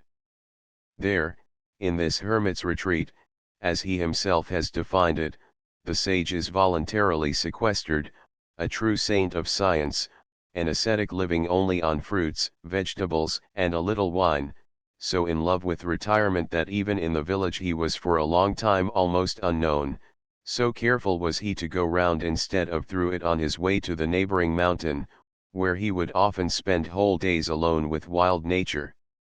It is in this silent Thebaid, so far from the atmosphere of cities, the vain agitations and storms of 211 the world, that his life has been passed, in unchanging uniformity, and here he has been able to pursue, with resolute labor and incredible patience, that prodigious series of marvelous observations which for nearly 50 years he has never ceased to accumulate. François Sicard, in his faultless medal and his admirable bust, has succeeded with rare felicity in reproducing for posterity this rugged, shaven face, full of laborious years, a peasant face, stamped with originality, under the wide felt hat of Provence, touched with geniality and benevolence, yet reflecting a world of energy. Sicard has fixed forever this strange mask, the thin cheeks, ploughed into deep furrows, the strained nose, the pendant wrinkles of the throat, the thin, shriveled lips, with an indescribable fold of bitterness at the corners of the mouth. The hair, tossed back, falls in fine curls over the ears, revealing a high, rounded forehead, obstinate and full of thought. But what chisel, what graver could reproduce the surprising shrewdness of that gaze, eclipsed from time to time by a convulsive tremor of the eyelids? What Holbein, what Chardin could render the almost extraordinary brilliance of those black eyes, those dilated pupils, the eyes of a prophet, a seer, singularly wide and deeply set, as though gazing always upon the mystery of things, as though made expressly to scrutinize nature and decipher her enigmas. Above the orbits, two short, bristling eyebrows seem set there to guide the vision. One, by dint of knitting itself above the magnifying glass, 212 has retained an indelible fold of continual attention, the other, on the contrary, always updrawn, has the look of defying the interlocutor, of foreseeing his objections, of waiting with an ever-ready return thrust. Point 1. Is not the reader dazzled by the brilliant colors, the warm tones of this picture? The Provençal light shines upon his face, splendidly avenging us for the obscurity which had too long withheld him from the admiration of the world. We could not choose a better guide to introduce us to the home of the hermit of Sérignan, and to give us access to his person. In front of the house, beyond a low wall, of a comfortable height to lean on, is the most unexpected and improbable of gardens, a kind of Couderc, that is, a tract of poor, stony ground, of which the naturalist has made a sort of wild park, jealously protected from the access of the profane, and literally invaded by all sorts of plants and insects. Fabre speaks of this retreat as follows: "This is what I wished for, hoc erat in votis, a bit of land, oh, not so very large, but fenced in, to avoid the drawbacks of a public way, an abandoned, barren, sun-scorched bit of land, favored 213 by thistles and by wasps and bees. Here, without distant expeditions that take up my time, without tiring rambles that strain my nerves, I could contrive my plans of attack, lay my ambushes, and watch their effects at every hour of the day. Hoc erat in votis."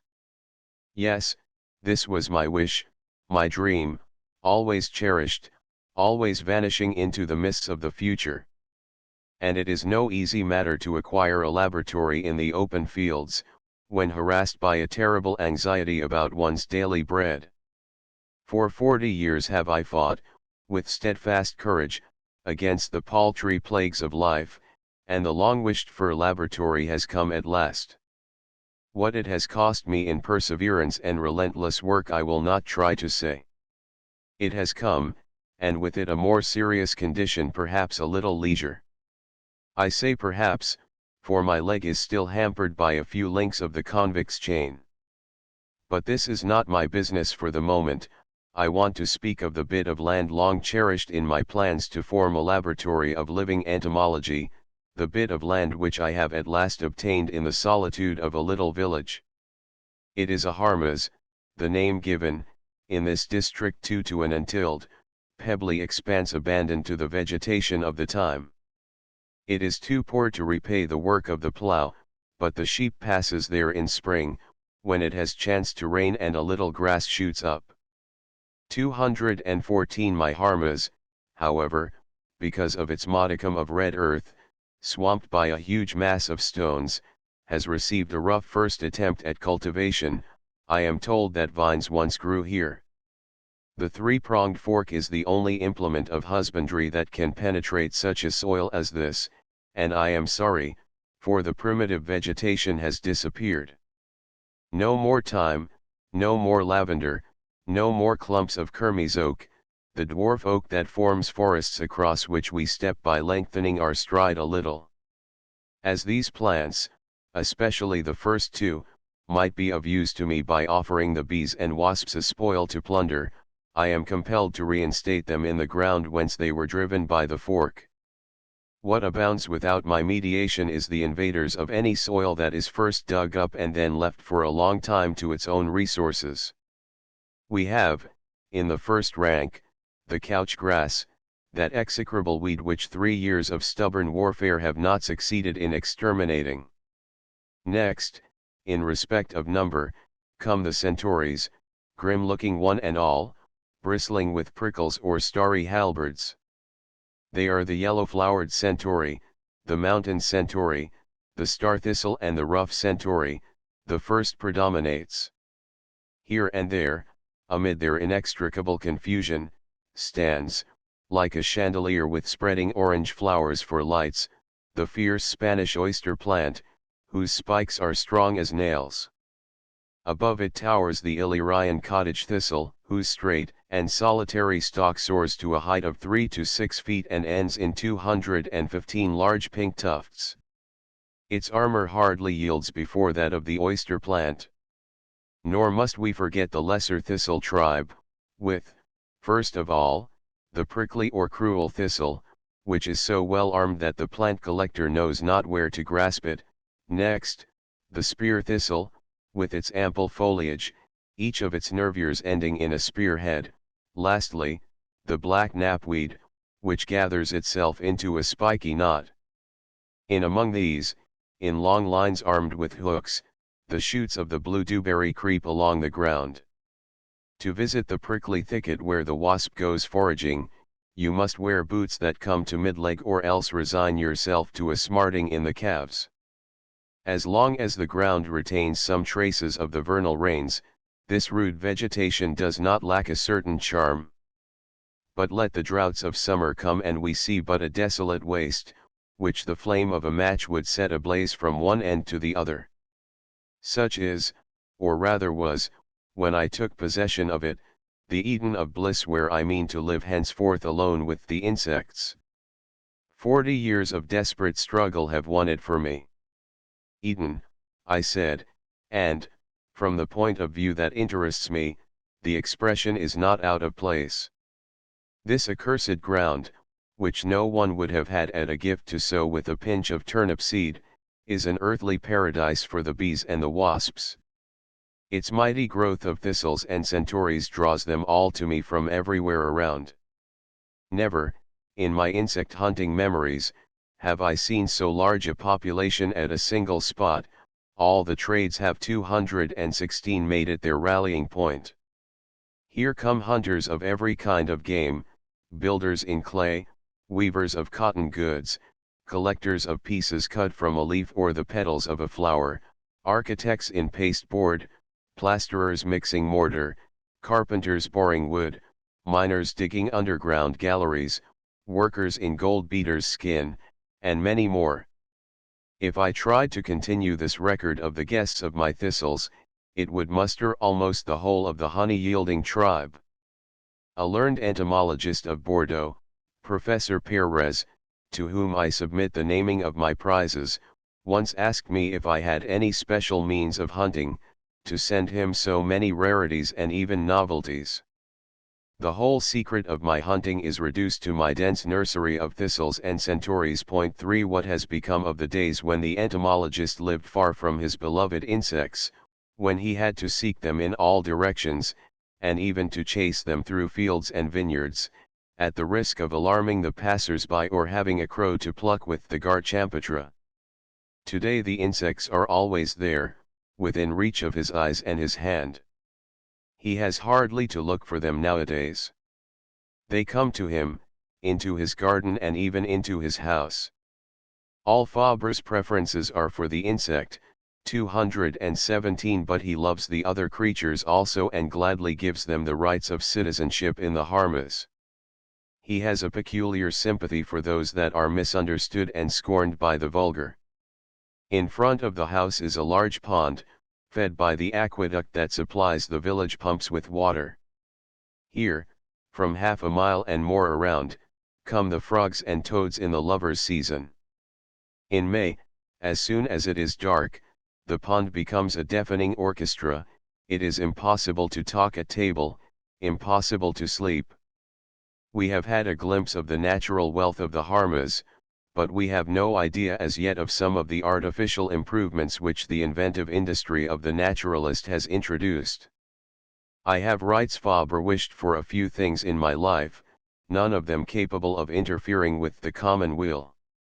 I have longed to possess a pond, screened from the indiscretion of the passers-by, close to my house, with clumps of rushes and patches of duckweed. There, in my leisure hours, in the shade of a willow, I should have meditated upon aquatic life, a primitive life, easier than our own, simpler in its affections and its brutalities. I should have studied the eggs of the Plan Orbis, a glary nebula wherein foci of life are 218 condensed even as suns are condensed in the nebulae of the heavens. I should have admired the nascent creature that turns, slowly turns, in the orb of its egg and describes a volute, the draft perhaps of the future shell. No planet circles round its center of attraction with greater geometrical accuracy. I should have brought back a few ideas from my frequent visits to the pond. Fate decided otherwise, I was not to have my sheet of water. I have tried the artificial pond, between 4 panes of glass. A poor makeshift. A Lewis has been overlooked in a corner of a drawer. I can spend it without seriously jeopardizing the domestic balance. The blacksmith makes me the framework of a cage out of a few iron rods.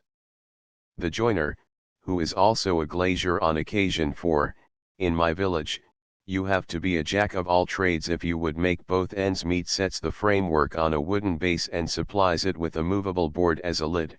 He fixes thick panes of glass in the 4 sides. Behold the apparatus, complete, with a bottom of tarred sheet iron and a tap to let the water out. Many an inquisitive caller has wondered what use I intend to make of my little glass trough. The thing creates a certain stir. Some insist that it is meant to hold my supplies of oil and to take the place of the receptacle in general use in our parts, the urn dug out of a block of stone. What would those utilitarians have thought of my crazy mind, had they known that my costly gear would merely 219 serve to let me watch some wretched animals kicking about in the water, for the delight of my earliest childhood? The pond is still a spectacle of which my old age can never tire. But even with all the visions which it evokes, how far inferior is the pond of Sérignan to the pond of St. Leon's, the pond with the little ducks on it, so rich in illusions. Such a pond is not met with twice in a lifetime. One needs to be equipped with one's first pair of breeches and one's earliest ideas in order to have such luck. 5. In spring, with the hawthorn in flower and the crickets at their concerts, a second wish often came to me. Beside the road I light upon a dead mole, a snake killed with a stone, victims both of human folly. The 2 corpses, already decomposing, have begun to smell. Whoso approaches with eyes that do not see turns away his head and passes on. The observer stops and lifts the remains with his foot, he looks. A world is swarming underneath, life is eagerly consuming the dead. Let us replace matters as they were and leave death's artisans to their task. They are engaged in a most deserving work. 220 To know the habits of those creatures charged with the disappearance of corpses, to see them busy at their work of disintegration, to follow in detail the process of transmutation that makes the ruins of what has lived return apace into life's treasure house, these are things that long haunted my mind. I regretfully left the mole lying in the dust of the road. I had to go, after a glance at the corpse and its harvesters. It was not the place for philosophizing over a stench. What would people say who passed and saw me? I am now in a position to realize my second wish. I have space, air, and quiet in the solitude of the Harmas. None will come here to trouble me, to smile or to be shocked at my investigations. So far, so good, but observe the irony of things, Now that I am rid of passers-by, I have to fear my cats, those assiduous prowlers, who, finding my preparations, will not fail to spoil and scatter them. In anticipation of their misdeeds, I establish workshops in mid-air, whither none but genuine corruption agents can come, flying on their wings. At different points in the enclosure, I plant reeds, 3 by 3, which, tied at their free ends, form a stable tripod. From each of these supports I hang, at a man's height, an earthenware pan filled with fine sand and pierced at the bottom with a hole to allow the water to escape, if it should rain. I garnish my apparatus with dead bodies. The snake, the lizard, the toad receive the preference, because of their bare skins, which enable me better to follow the first attack and the work of the invaders. 221 I ring the changes with furred and feathered beasts. A few children of the neighborhood, allured by pennies, are my regular purveyors. Throughout the good season they come running triumphantly to my door, with a snake at the end of a stick, or a lizard in a cabbage leaf. They bring me the rat caught in a trap, the chicken dead of the pip, the mole slain by the gardener, the kitten killed by accident, the rabbit poisoned by some weed. The business proceeds to the mutual satisfaction of sellers and buyer. No such trade had ever been known before in the village, nor ever will be again. 6 Yet despite all his inventions Fabre had no illusion as to their value. He well knew that art cannot replace nature, who said, speaking of his glass-walled pond, the aquarium of which he seemed so proud, a poor makeshift, after all. You may think that he is reverting to his childhood and that he will tell us again of the pond with its ducklings. But he tells us something far better. Not all our laboratory aquaria are worth the print left in the clay by the shoe of a mule, when a shower has filled the humble 222 basin and life has peopled it with her marvels. 7 Who but he could have found such a pearl in this clay? 223 1 Fabre, Poet of Science, G. V. Legros, pages 108 to 115. Upward arrow 2 The country round Sérignan, in Provence AT&M. Upward arrow 3 Souvenirs, 2, pages 1 to 8. The Life of the Fly, Chapter I, The Harmas. Upward arrow 4 Souvenirs, 7, pages 270 to 273.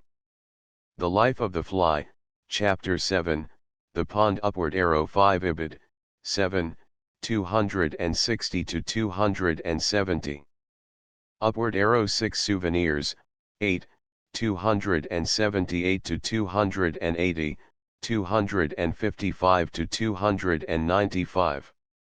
The Life of the Fly, Chapter V, The Green Bottles, The Mason Wasps, Chapter 9, Insect Geometry, The Life of the Fly, Chapter 9, The Gray Flesh Flies. Upward arrow 7 Souvenirs, 8, p. 228. The Life of the Fly, Chapter 9, The Green Bottles. Upward arrow. Contents. Chapter 15 The Hermit of Sérignan, continued, while the domain of the landowner and manufacturer ended at the walls of his field of pebbles and botanical garden, that of the entomologist extended far beyond them, as far as his eyes could see and his steps lead him. For this reason a panoramic view of the surrounding country is desirable.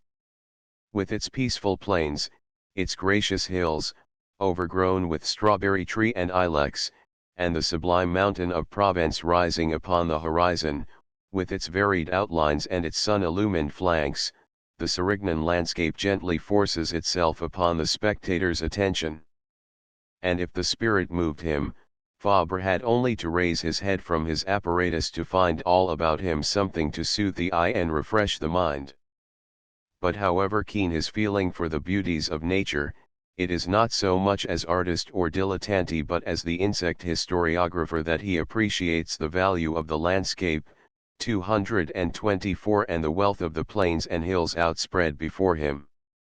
From this point of view the whole surroundings of his hermitage seem as though created to continue and complete the Harmas, and the scientific pleasures which this affords him.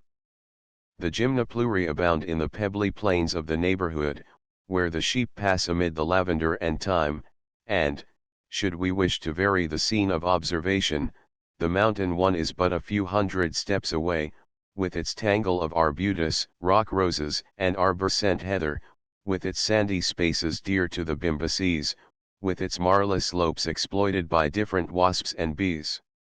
We have already made mention of the Eigs, and the time has come to pay it a formal visit. As one of the favorite haunts of the Serignan hermit, the geographers define the Eigs as a watercourse. As an eyewitness I should call it rather a stream of flat pebbles. Understand me, I do not mean that the dry pebbles flow of their own accord, the feeble incline would not permit of such an avalanche. But let it rain, then they will flow. Then, from my home, which is more than a mile distant, I hear the uproar of the clashing pebbles. 225 During the greater part of the year the Eigs is a vast sheet of flat white stones, of the torrent only the bed is left, a furrow of enormous width, comparable to that of its mighty neighbor, the Rhone. When persistent rains fall, when the snows melt on the slopes of the Alps, the dry furrow fills for a few days, complaining, overflowing to a great distance, and displacing, amid the uproar, its pebbly banks. Return a week later, the din of the flood is succeeded by silence. The terrible waters have disappeared, leaving on the banks, as a trace of their brief passage, some wretched muddy puddles quickly drunk up by the sun. These sudden floods bring 1,000 living gleanings, swept off the flanks of the mountains. The dry bed of the Eigs is a most curious botanical garden. You may find there numbers of vegetable species swept down from the higher regions, some temporary, dying without offspring in a season, others permanent, adapting themselves to the new climate. They come from far away from a great height, these exiles. To pluck certain of them in their actual home you would have to climb Ventoux, passing the girdle of beeches and reaching the height at which woody vegetation ceases. An insect which is sometimes found by chance in the osier beds of the Eigs, and is by itself worth the journey, is the apoderus of the hazel tree. It tells us also many things, this little red weevil from the heights rich in hazel bushes 226 and carried by the storm into the alder thickets of the Eigs. It reminds us, too, of that other emigrant, whose intimate acquaintance it has become. And we are touched by the analogy between its fate and his own. Fabre too was a child of the heights rich in hazel bushes. 2 He too had to leave the place of his birth, carried away by the storm that tore him from the bosom of his native mountains to bear him into the plains of Provence. He too made the voyage with very poor and very fragile equipment. For a long time, terribly tossed by the waves, he was more than once sorely bruised, but was yet not broken upon the stones of the torrent. More than once he was whirled suddenly round, but he nevertheless continued to pursue his aim, and finally he pierced the husk and emerged from the shell, to give his activity free scope, as soon as he was able to free himself and establish his lot in a favorable environment. However, contrary to what occurs in the case of the apoderus, the conditions of his life seem 227 to have been modified as profoundly as those of his geographical habitat. They became perhaps even further removed from those of his origin and his forebears. We know what his paternal ancestors were, and that they had no intimate knowledge of the insect world. His mother's people were equally regardless of and devoid of affection for the little creatures that so absorbed and delighted him. 3 I did not know my maternal grandfather.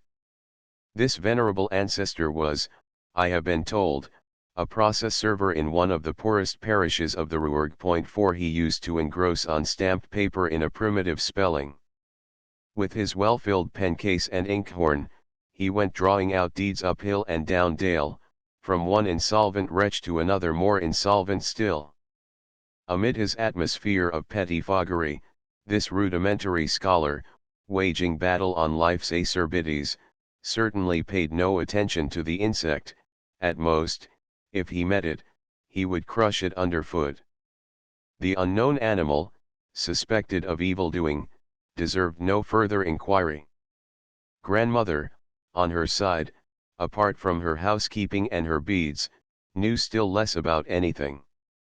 She looked on the alphabet as a set of hieroglyphics only fit to spoil your sight for nothing, unless you were scribbling on paper bearing 228 the government stamp. Who in the world, in her day among the small folk, dreamt of knowing how to read and write? That luxury was reserved for the attorney, who himself made but a sparing use of it. The insect, I need hardly say, was the least of her cares. If sometimes, when rinsing her salad at the tap, she found a caterpillar on the lettuce leaves, with a start of fright she would fling the loathsome thing away, thus cutting short relations reputed dangerous. In brief, to both my maternal grandparents the insect was a creature of no interest whatever and almost always a repulsive object, which one dared not touch with the tip of one's finger. Beyond a doubt, my taste for animals was not derived from them, nor from either of my own parents. My mother, who was quite illiterate, having known no teacher but the bitter experience of a harassed life, was the exact opposite of what my tastes required for their development. My peculiarity must seek its origin elsewhere, that I will swear. Nor shall I find it in my father. The excellent man, who was hard-working and sturdily built like Grandad, had been to school as a child. He knew how to write, though he took the greatest liberties with spelling. He knew how to read and understood what he read, provided the reading presented no more serious literary difficulties than occurred in the stories in the almanac. He was the first of his line to allow himself to be tempted by the town, and he lived to regret it. Badly off, having but little outlet for his industry, making 229 God knows what shifts to pick up a livelihood 5 he went through all the disappointments of the countryman turned townsman. Persecuted by bad luck, borne down by the burden for all his energy and goodwill, he was far indeed from starting me in entomology. He had other cares, cares more direct and more serious. A good cuff or two when he saw me pinning an insect to a cork was all the encouragement that I received from him. Perhaps he was right. The conclusion is positive, there is nothing in heredity to explain my taste for observation. You may say that I do not go far enough back. Well, what should I find beyond the grandparents where my facts come to a stop? I know, partly. I should find even more uncultured ancestors, sons of the soil, plough men, sowers of rye, neatherds, one and all, by the very force of things, of not the least account in the nice matters of observation. 6 Between the parents and the son, what a difference, what a change of life and of destiny. Quantum mutatis abilis. This, no doubt, is the first thing to strike one, and here, too, we have one of the most salient features of the superiority of the human intelligence, this almost infinite possibility of 230 transformation and progress, which forms such a striking contrast with the rigid immutability of instinct which is barely susceptible of the slightest variation. But for all this Fabre still bears the stamp of the soil and of his ancestry, and I am certain that the pages of the banks of the Vire, were they to descend to the banks of the Eigs to visit the hermit of Serignan, would recognize by more than one characteristic the child of their native soil and their own race. Under his wide felt hat, in his linen jacket 7 and his heavy shoes, with a face like theirs in its simplicity and good nature, he would see almost one of themselves. And if, after entering his home, they were to follow him into the enclosure, among his crops and his appliances, if they were to see him valiantly digging up the soil of the Harmas in search of fresh burrows of the Scarabaei, or assembling a few thick planks to contrive some new entomological apparatus, or simply beating the brushwood over his inverted umbrella in search of insects, they would certainly be tempted to join in and lend him a hand as though dealing with a fellow laborer. Others may be surprised to find in the 231 scholar and scientist the features and the manners of a peasant.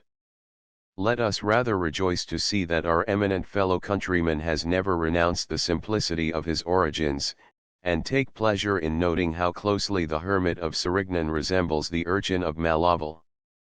We have attempted to show the hermit of Serignan in his own setting, as he really is. It remains for us to see how he glorifies his solitude and ennobles his rustic life, how the poor, simple peasant whom he has always been has done more for science than the most elegantly dressed and profusely decorated savants. 232 1 Mont Ventoux, an outlying summit of the Alps, 6,270 feet high. Cf. Insect Life, Chapter 13 At upward arrow 2 Fabre lived the first years of his life, cf. Chapter I, on the mountains of La Vase, which are almost of the birth and bifurcation of the two ranges of the Levison and the Palager. In the language of his country La Vase, pronounced Lo Baso, means the hazel bush. An alien zoology too is represented in the osier beds of the Aigues, whose peace is never disturbed save in freshets of exceptional duration. The wild spates of the Aigues bring into our countryside and strand in the osier thickets the largest of our snails, the glory of Burgundy, Helix primatiaes. Upward arrow 3 Souvenirs, 6, pages 26 to 37, 42. The Life of the Fly, Chapter V, Heredity upward arrow 4 A district of the province of Guyenne, having Rodez for its capital. The author's maternal grandfather, Salgas by name, was the huissier, or, as we should say, sheriff's officer, of St. Leon's At upward arrow 5. The author's father kept a café at Pierre-Latte and other small towns in the south of France. At upward arrow 6 Souvenirs, 6, pages 26 to 37, 42. The Life of the Fly, Chapter V, Heredity upward arrow 7. Fabre had a sort of natural horror of luxury. Upward arrow. Contents Chapter 16 The Hermit of Serignan, continued. Oh, if you could now observe at your ease, in the quiet of your study, with nothing to distract your mind from your subject, far from the profane wayfarer who, seeing you so busily occupied at a spot where he sees nothing, will stop, overwhelm you with queries, take you for some water diviner, or a graver suspicion disregard you as some questionable character searching for buried treasure and discovering by means of incantations where the old pots full of coin lie hidden. Should you still wear a Christian aspect in his eyes, he will approach you, look to see what you are looking at, and smile in a manner that leaves no doubt as to his poor opinion of people who spend their time in watching flies. You will be lucky indeed if the troublesome visitor, with his tongue in his cheek, walks off at last without disturbing things and without repeating in his innocence the disaster brought about by my two conscripts' boots. Should your inexplicable doings not puzzle the passer-by, they will be sure to puzzle the village keeper, that uncompromising representative of the law in the plowed acres. He has long had his eye on you. He has so often seen you wandering 233 about, like a lost soul, for no appreciable reason, he has so often caught you rooting in the ground, or, with infinite precautions, knocking down some strip of wall in a sunken road, that in the end he has come to look upon you with dark suspicion. You are nothing to him but a gypsy, a tramp, poultry thief, a shady person, or, at the best, a madman. Should you be carrying your botanising case, it will represent to him the poacher's ferret cage, and you would never get it out of his head that, regardless of the game laws and the rights of landlords, you are clearing the neighboring warrens of their rabbits. Take care. However thirsty you may be, do not lay a finger on the nearest bunch of grapes. The man with the municipal badge will be there, delighted to have a case at last and so to receive an explanation of your highly perplexing behavior. I have never, I can safely say, committed any such misdemeanor, and yet, one day, lying on the sand, absorbed in the details of a Bimbex's household, I suddenly heard beside me, "In the name of the law, I arrest you. You come along with me." It was the keeper of Les Angles, who, after vainly waiting for an opportunity to catch me at fault and being daily more anxious for an answer to the riddle that was worrying him, at last resolved upon the brutal expedient of a summons. I had to explain things. The poor man seemed anything but convinced. "Pooh," he said. "Pooh. You will never 234 make me believe that you come here and roast in the sun just to watch flies. I shall keep an eye on you, mark you. And, the first time However, that'll do for the present. We must recall these adventures and tribulations of his early days, and others of a like kind which we have already recorded, before we can understand the ease and the delight experienced by Fabre when he was able to take refuge within the walls of his hermitage. There, at least, no one would upset his plans, or distract him from his researches and observations. He could station himself where he pleased, he had room to turn round. He had leisure to await the opportunity and seize upon it when it occurred. He had nothing to think of now but himself and his insects, and the latter always ended by yielding to him and complying with all his wishes. They surrendered themselves to him as he to them. The days were over when he had to divide himself, as it were, when they kept him on the rack, maliciously waiting to make overtures or intimate disclosures to him just as he had to leave them, just as the class bell rang or his holiday was over. Now there was nothing like that. He 235 was theirs from morning to night, from night to morning. He was always watching, always listening, his mind was always on the alert where they were concerned. And the veils were lifted, secrets were revealed, confidences followed confidences, and a light was shed upon points which had so far remained impenetrable for a space of 20 or 30 years. In the laboratory of the Harmas the day begins early, as soon as nature awakens with the first rays of sunlight, directly our hermit hears the call of his vigilant life companions. This appeal is sometimes very early, when, for example, he pushes complaisance to the length of permitting the swallow to nest in his study. The room is closed for the night. The father lies outside, the mother does the same when the fledglings are a certain size. Then, from the earliest dawn, they are at the windows, greatly troubled by the glass barricade.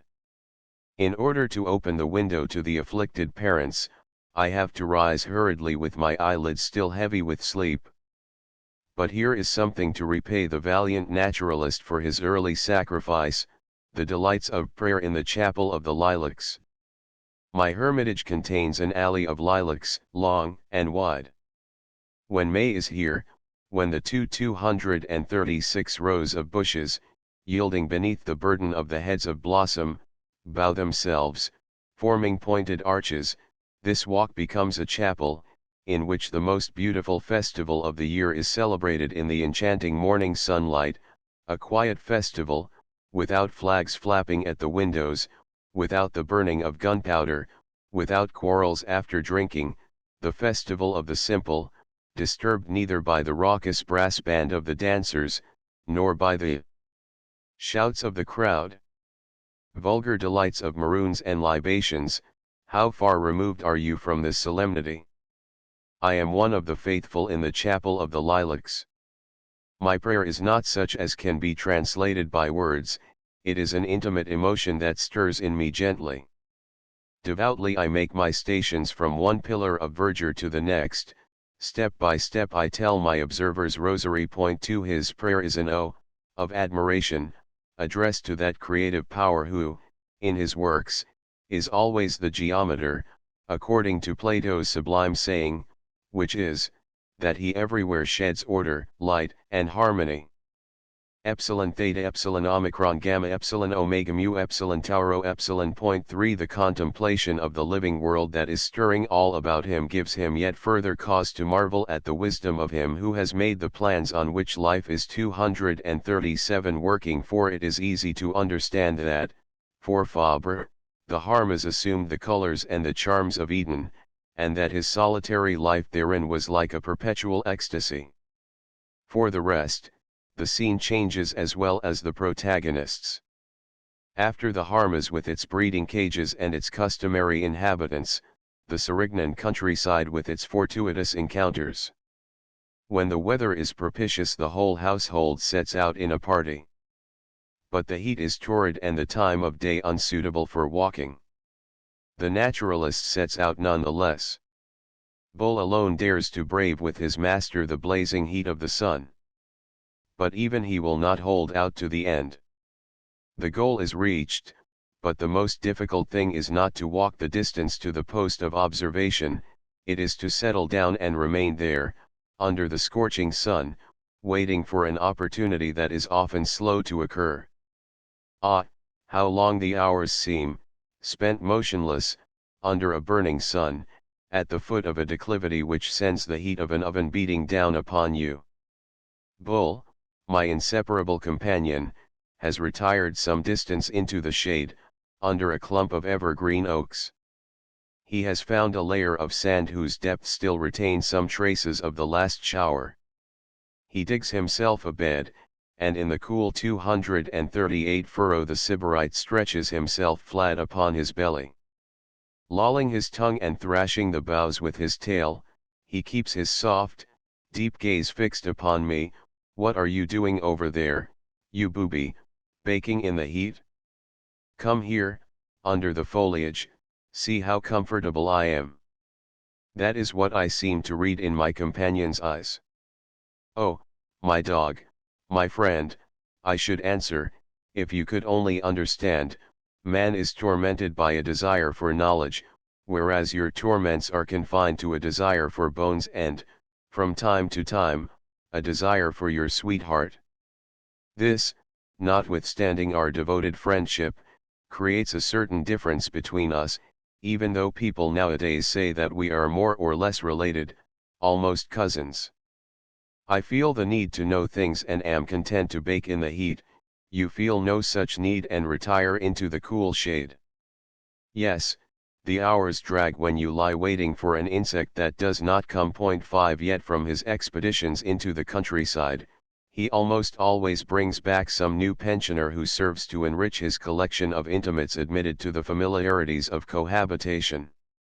For not only the Harmas but 239 his workroom becomes, by such chance means, an entomological museum, in which flies, scorpions, caterpillars, spiders, and I know not what else live side by side and in succession. And when their turn is over, when the first comers have to make room for new arrivals, the master parts from his children with regret, dismissing them with the most kindly speeches, embellished by the most salutary advice. Here, for example, is the little speech which he makes to the sphex: "You pretty sphex wasps hatched before my eyes, brought up by my hand, ration by ration, on a bed of sand in an old quill box, you whose transformations I have followed step by step, starting up from my sleep in alarm lest I should have missed the moment when the nymph is bursting its swaddling bands or the wing leaving its case, you who have taught me so much and learned nothing yourselves, oh my pretty sphex wasps, fly away. Without fear of my tubes, my boxes, my bottles, or any of my receptacles, through this warm sunlight beloved of the cicadae, go, but beware of the praying mantis, who is plotting your ruin on the flowering heads of the thistles, and mind the lizard, who is lying in wait for you on the sunny slopes. Go in peace, dig your burrows, stab your crickets scientifically and continue your kind, to procure 241 day for others what you have given me, the few moments of happiness in my life. 6 One of the great joys of the Cerignan hermit is, after supper, to isolate himself in the restful quietude of the Harmas, and there to lend an attentive ear to the least vibrations of sound from that little living world which he can no longer see but can still hear. Nothing will succeed in distracting him from this entomological concert, which is one of his delights. It makes him forget even the rejoicings of the national festival which is being celebrated close at hand, and the splendors of the starry sky that glitters above his head.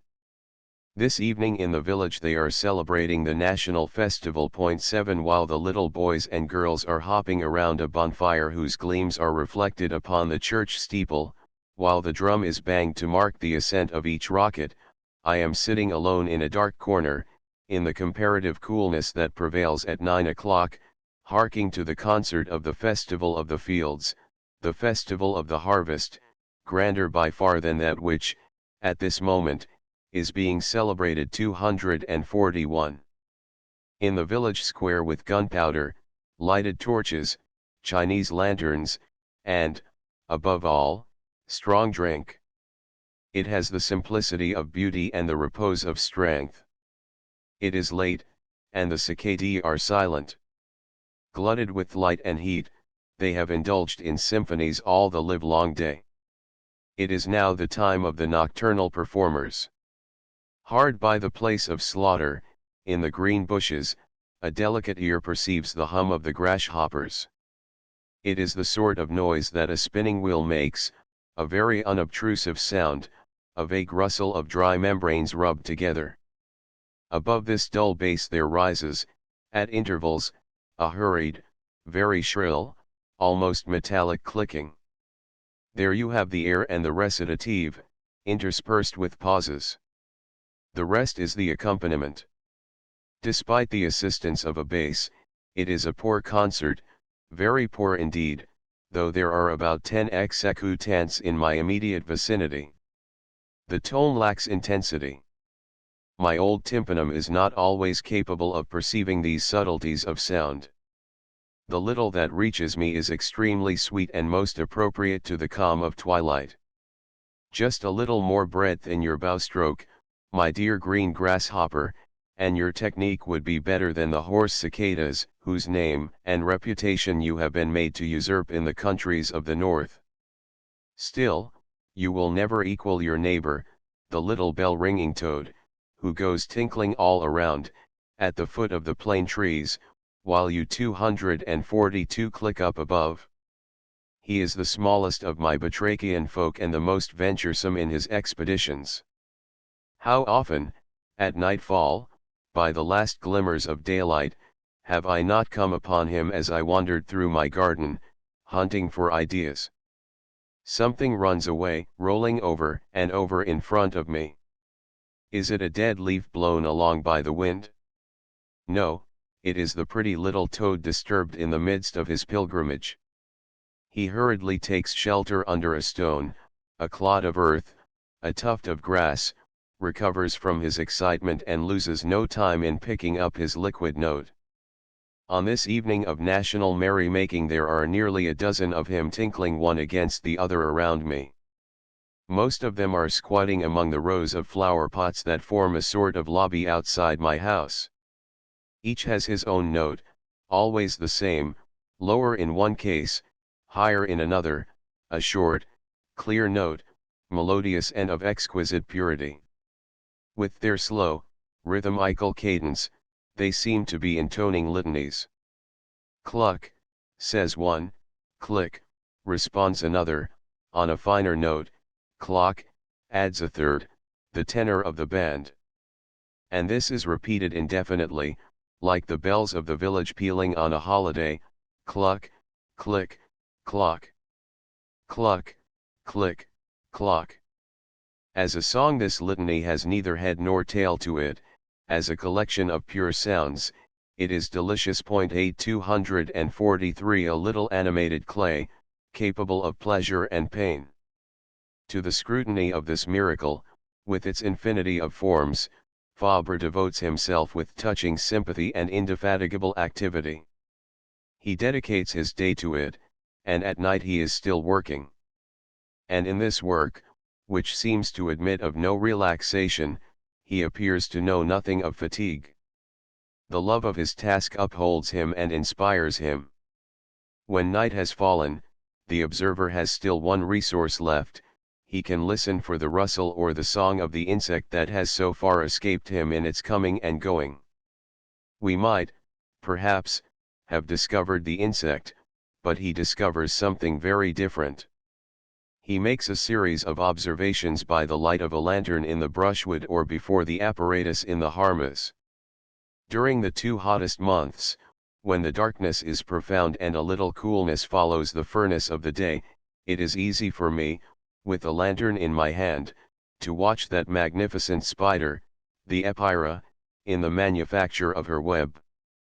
She has established herself at a height convenient for observation, between a row of cypress trees and a thicket of laurels, at the entrance of a path frequented by nocturnal moths. The situation, it seems, is a good one, for the Epeira does not change at all 240 for the season, although she renews her net almost every night. When twilight is over, we punctually set out to pay her a family visit. Old and young alike are amazed by her gyrations in the midst of her quivering cordage, and we marvel at her impeccable geometry as her web takes shape. Gleaming in the rays of the lantern, the fabric becomes a fairy rose window which seems to be woven of moonbeams.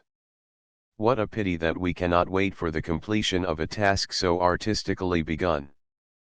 But the hour is late, and we have still to pay a visit to the Languedocian scorpion, a lover of darkness who has his own hours for going abroad and rarely shows himself save at night. Accordingly, it has taken time to secure the last word of his history. Rearing the scorpion in a breeding cage will perhaps give better results, and in any case will facilitate nocturnal observations which alone may shed a little light on the obscure habits of this unsociable hermit.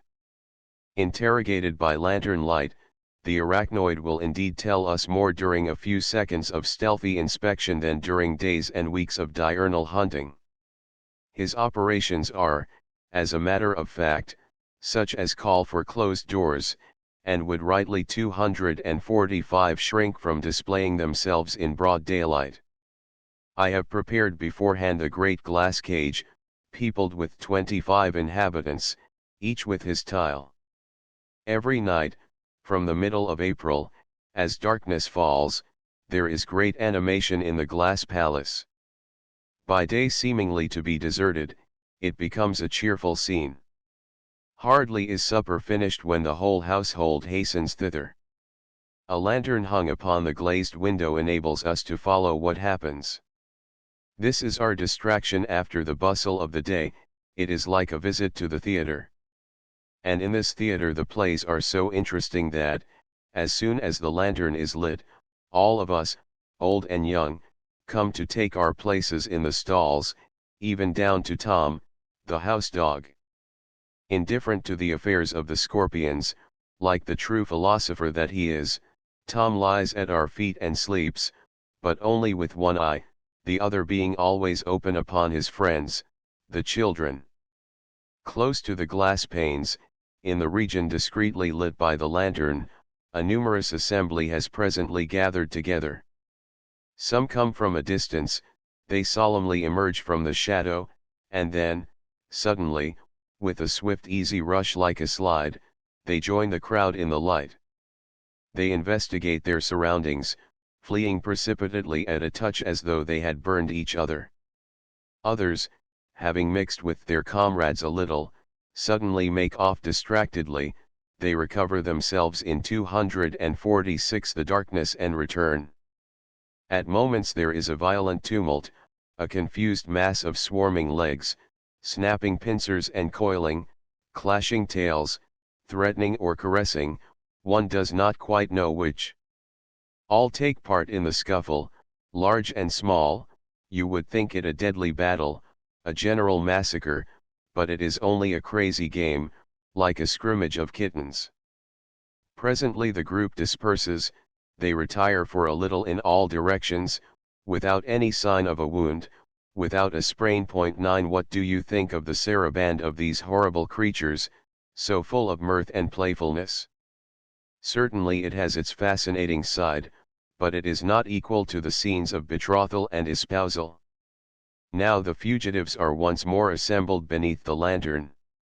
They pass to and fro, coming and going, often meeting face to face. The one in the greatest hurry walks over the other's back, who allows him to do so without other protest than a movement of the rump. The time has not come for squabbling. At the most those encountering exchange the equivalent of a punch on the head, that is, a thump of the tail. We have something better here than entangled legs and brandished tails. These are pauses of great originality.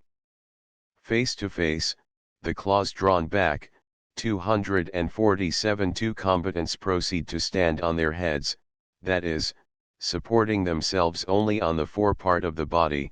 They raise the hinder part in the air, so high that the thorax reveals the 8 white breathing pockets. The tails, stretched out in a straight line and raised into a vertical position, rub together, slipping over each other, while their extremities are bent into a hook and gently, over and over again, knot themselves together and release themselves. Suddenly the amicable pyramid falls to the ground and each scuttles off without further ceremony. What did these two wrestlers intend by their original posture? Was it the grappling of two rivals? It would seem not, so pacific was the encounter. Subsequent observations tell me that these are the allurements of the betrothal. To declare his passion, the scorpion stands on his head. 10 This reconnaissance and these first advances are followed by a sentimental promenade. Two scorpions are face to face, their claws outstretched, their hands clasped. Their tails curved in graceful spirals, the couple wander with measured steps the length of the window. The male goes first, walking backwards, smoothly, encountering 248 no resistance. The female follows obediently, held by the tips of her claws, face to face with her leader. The promenade is interrupted by halts which do not in any way modify the method of conjunction. It is resumed, now in this direction, now in that, from one end of the enclosure to the other. Nothing indicates the goal for which the strollers are making. They loiter, musing, and assuredly exchanging glances. Thus in my village, on Sunday, after Vespers, the young people stroll along by the hedges, 2 by 2. Often they turn to one side. It is always the male who decides the fresh direction to be followed. Without releasing his companion's hands he gracefully turns about, placing himself side by side with his companion. Then, for a moment, with his tail lying flat, he caresses her back. The other does not stir, she remains impassive. Sometimes the two heads touch, bending a little to right and left as if whispering into each other's ears. What are they saying? How translate into words their silent epithalamium? Sometimes, too, their foreheads touch and the two mouths meet with tender effusiveness. To describe these caresses the word kisses occurs to the mind. One dare not employ it, for here is neither head, face, lips, or cheeks. Truncated as though by a stroke of the shears, the animal has not even a snout.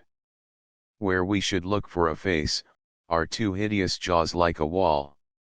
And this for the scorpion is the height of beauty. With 249 his forelegs, more delicate and agile than the rest, he softly pats the dreadful mask, to his eyes an exquisite face, voluptuously he nibbles at it, tickles with his jaws the face touching his, as hideous as his own. His tenderness and naivete are superb. The dove, they say, invented the kiss. I know of a precursor, the scorpion. For a good hour I watch, unwearied, these interminable wanderings to and fro. Part of the household lends me the assistance of its eyes. Despite the lateness of the hour, our combined attention allows nothing essential to escape us. We admire the curious yoking of the couples which our presence does not disturb in the least. We find it almost graceful, and the expression is not exaggerated. Semi-translucent and gleaming in the light of the lantern, the happy pair seem carved from a block of yellow amber. With arms outstretched and tails coiled into graceful spirals, they gently stroll about with measured paces. At last, about 10 o'clock, a separation takes place. The male has come across a potsherd whose shelter appears to him suitable.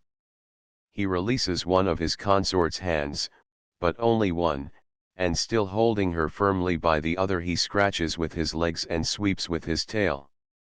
A grotto opens. He enters it, and gradually, without violence, he draws the patient female into it. Presently both have disappeared. A little bank of sand closes their dwelling.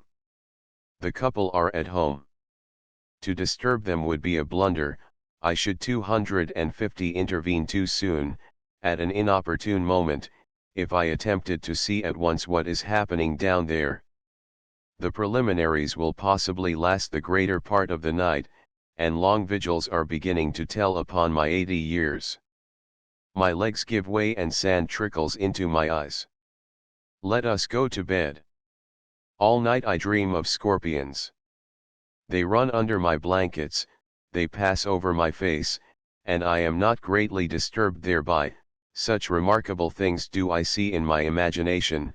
11. Incidentally we may remark that it is not only in his imagination that insects frequent his bedclothes and caress his bare skin.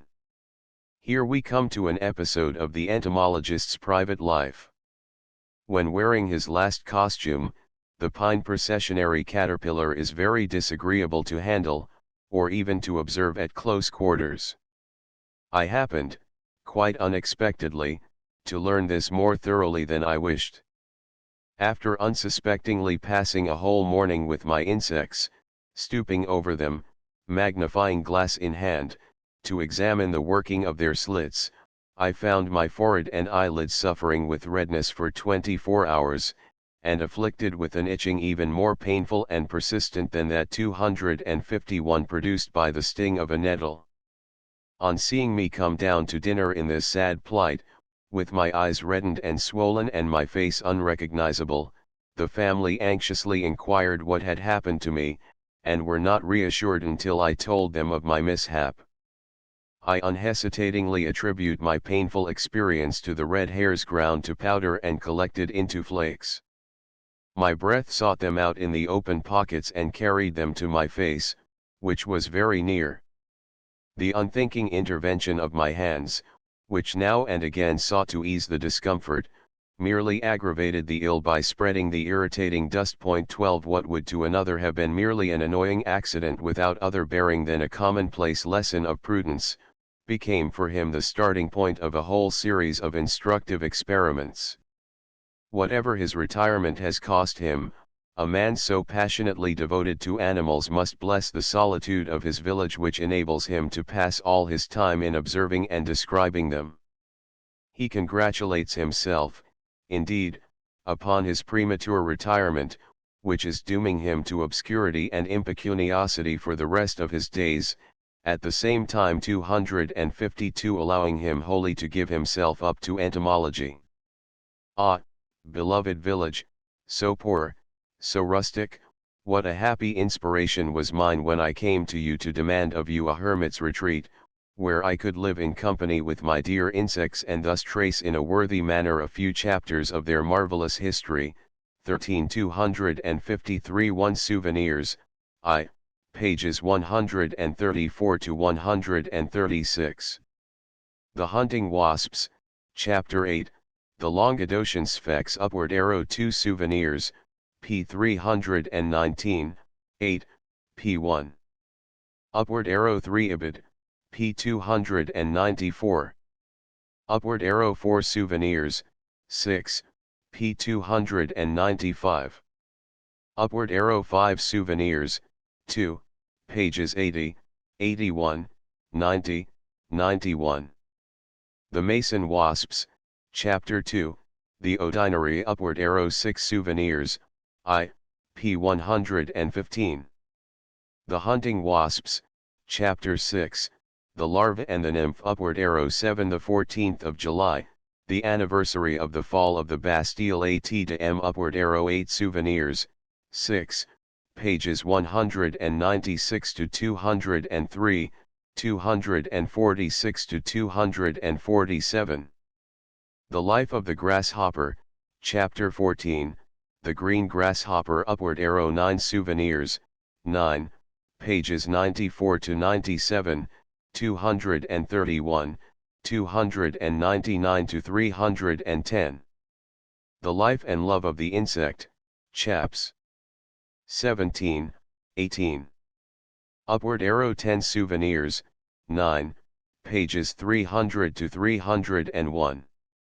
The Life and Love of the Insect, Chapter 17.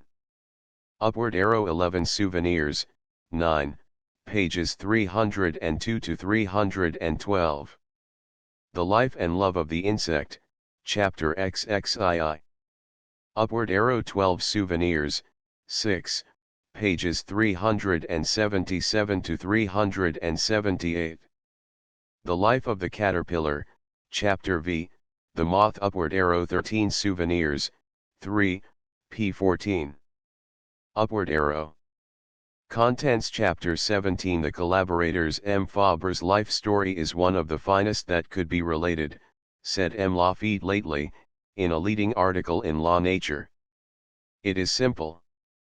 It is the humble and tragic story of a persistent struggle between two irreducible adversaries, on the one hand the most precarious conditions of the struggle for life, and on the other the power of a vocation, as though riveted to his being, which urged him despite everything to observation, study, and an understanding of the world of living creatures, and in particular of the insects.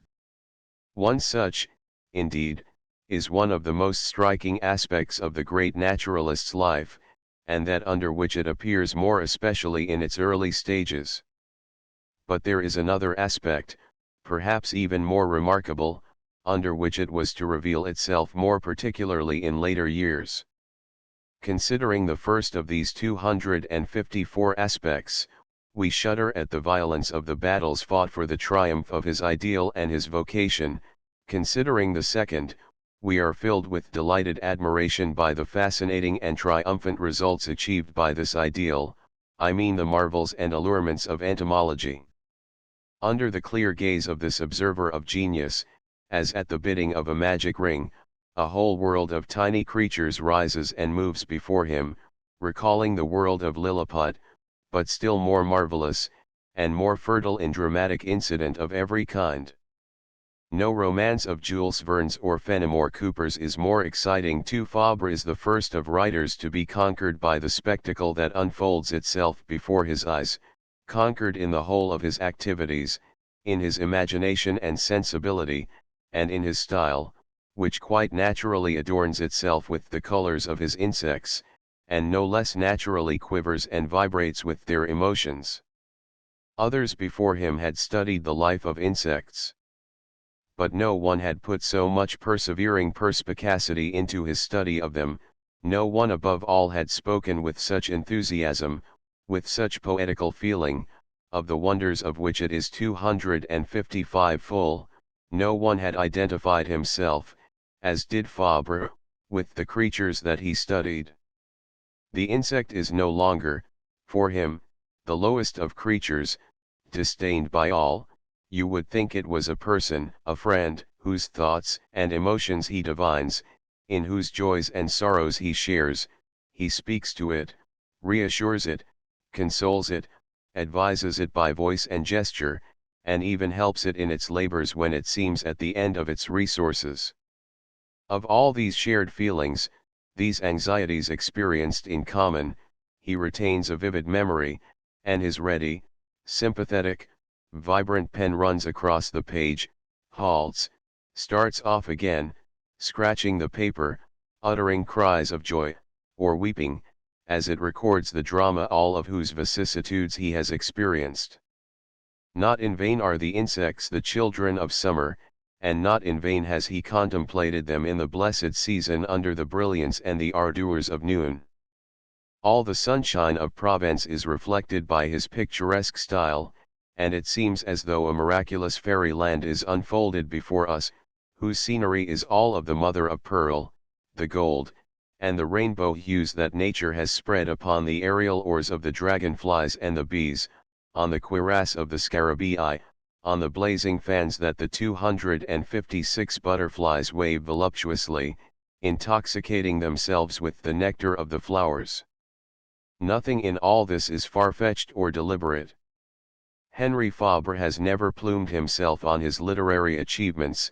It is his real self, it is his whole mind that expresses itself in his souvenirs, the mind of an ardent and passionately interested but precise observer, a mind open to every emotion, and sensitive to all the impressions received from all these little lives, that have no secrets from him.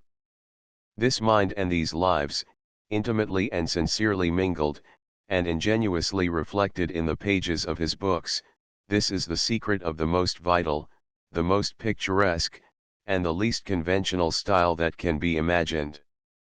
Thus, it is that, aiding his imagination and his sensibility, the insects themselves became the entomologist's foremost collaborators. Was not this the most graceful way of recognizing the services which he has rendered them, and of repaying the love which he has always borne them?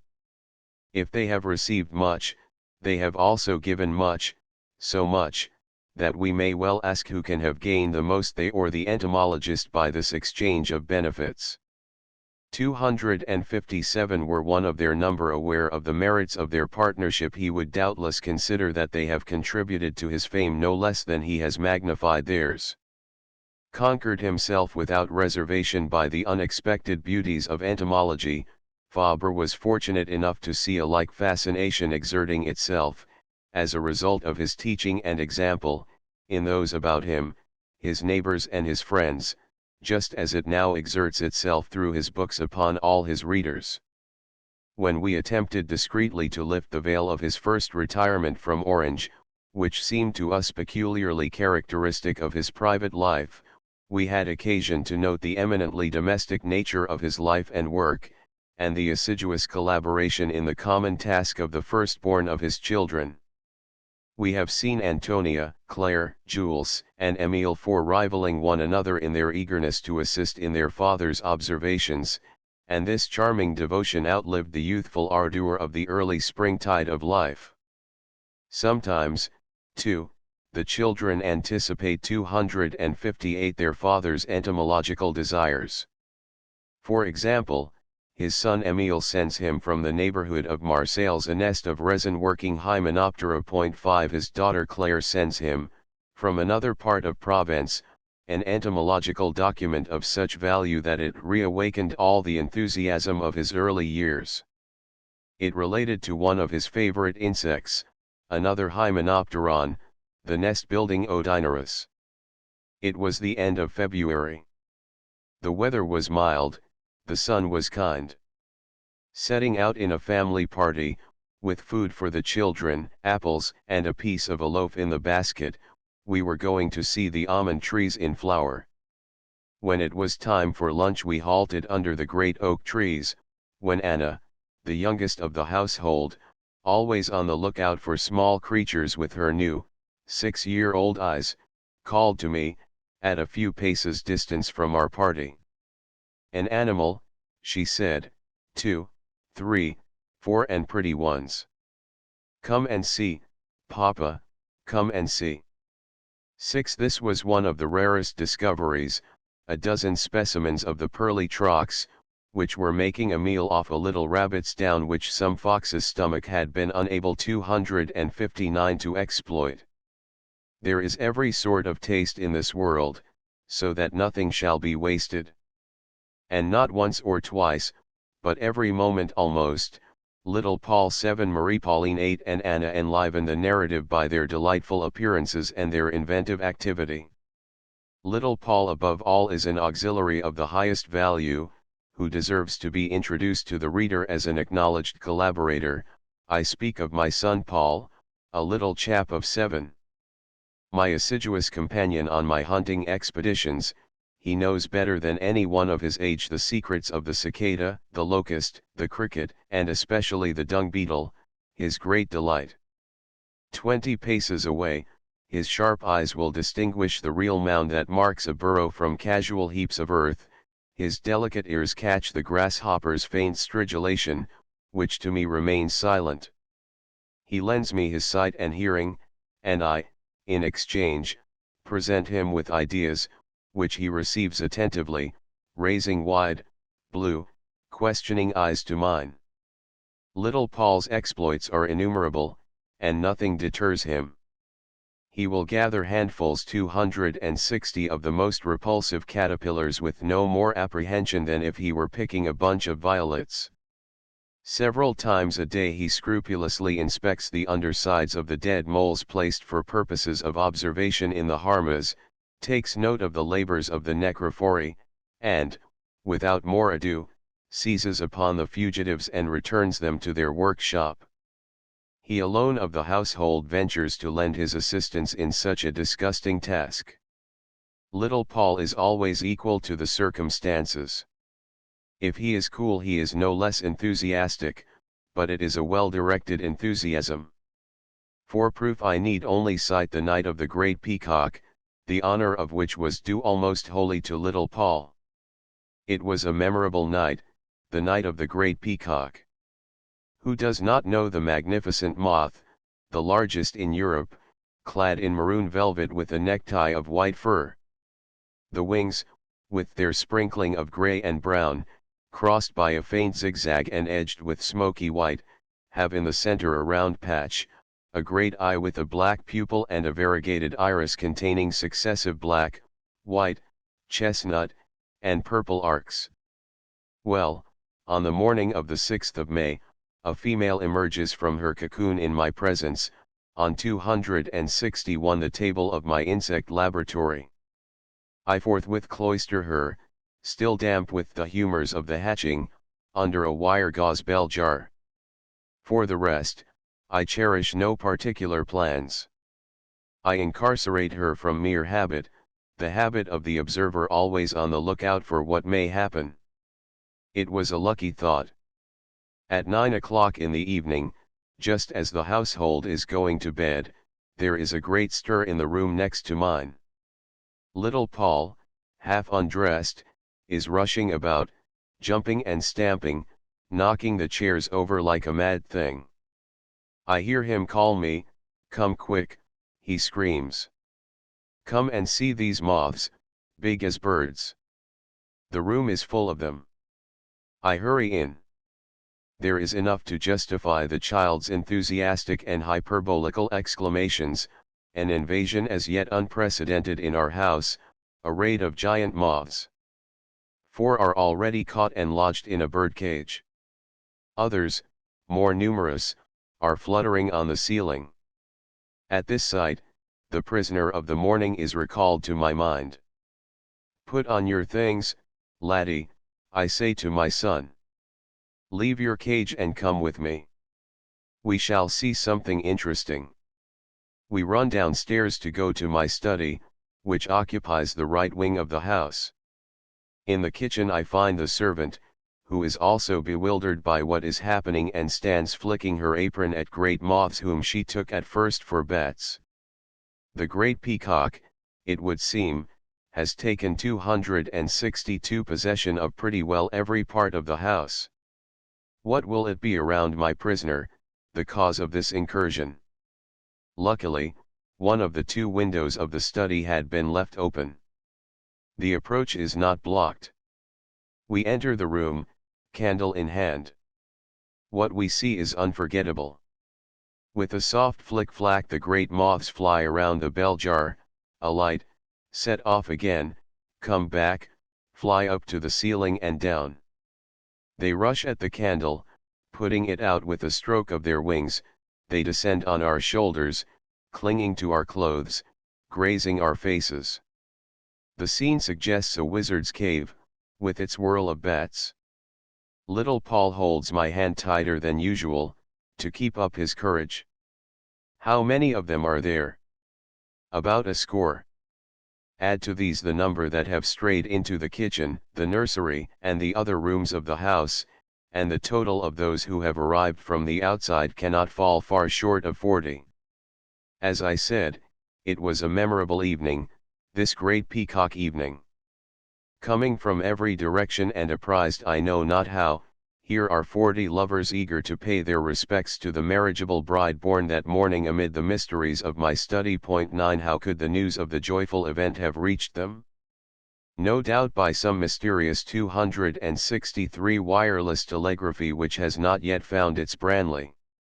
A few days later the miracle was repeated before the wondering eyes of the naturalist and his faithful acolyte, by another moth, which in this case celebrated its nuptials by daylight in the bright sunshine. Let us hasten to say that the entomological zeal of this little moth hunter did not fade with the feverish activity of the very young. As we see him in 1897, at the age of 7, so we find him at 15 in 1906. The importance and value of his services had only increased as his capacities increased, and as the vigor and muscular activity of his beloved father diminished. He lent him his limbs for excursions by day and by night. What will he not do to please his father? As eagerly as he lends him his legs on his long expeditions, he lends him his arms for all the tasks that are forbidden his 80 years, for example, the excavation of the deep galleries of certain burrowing insects. The rest of the family, including the mother, being no less zealous, commonly accompanies us. Their eyes are none too many when the trench grows deep and the tiny details uncovered by the spade have to be scanned from a distance. What one does not see, another does. Huber, having 264 grown blind, studied bees through the meditation of a sharp-sighted and devoted servant. I am better off than the great Swiss naturalist. My own sight, which is still pretty good, although a good deal fatigued, is assisted by the sharp-sighted eyes of my whole family. If I am still able to pursue my investigations I owe it to them, let me thank them duly. 10 This man must be something of a sorcerer, and his science must have something of magic in it, thus to mobilize his wife and children around the burrow of an insect, to keep them there a whole morning without recking of the heat and fatigue, and to bring them to their hands and knees before the apparition of a dung beetle. This magic power of entomology, or let us rather say this demoniacal proselytism of the entomologist in favor of his beloved science, was exerted not only upon his family, but upon all persons liable to be subjected to his influence or capable of serving his projects. It was upon children that he fixed his choice in the first place. Fabre had always made children so welcome, had always treated them so graciously, that he was assured beforehand of their enthusiastic support of 265 his proposals, even if he was not forestalled by their offers of service. Allured by the coin or the slice of bread and jam, or the sugar plums, and also, we may say, stimulated by the evident good faith of the master, and the delightful drollery of his enterprises, all the juvenile unemployed of Serignan vie with one another as purveyors to the entomological laboratory. They zealously keep the larder of the scarabaei supplied, without neglecting that of the sexton beetles and tutti quanti. Thanks to them, not a creature in the entomological laboratory goes hungry. The most difficult to provide for have always a well-spread table, although this is not always easy to ensure. One has to allow for the thoughtlessness of children and the hazards of the chase. But in spite of their heedlessness, and because of their very ingenuousness, there are connections in which the child is an incomparable helper, difficult or even impossible to replace. This Fabre was often to prove.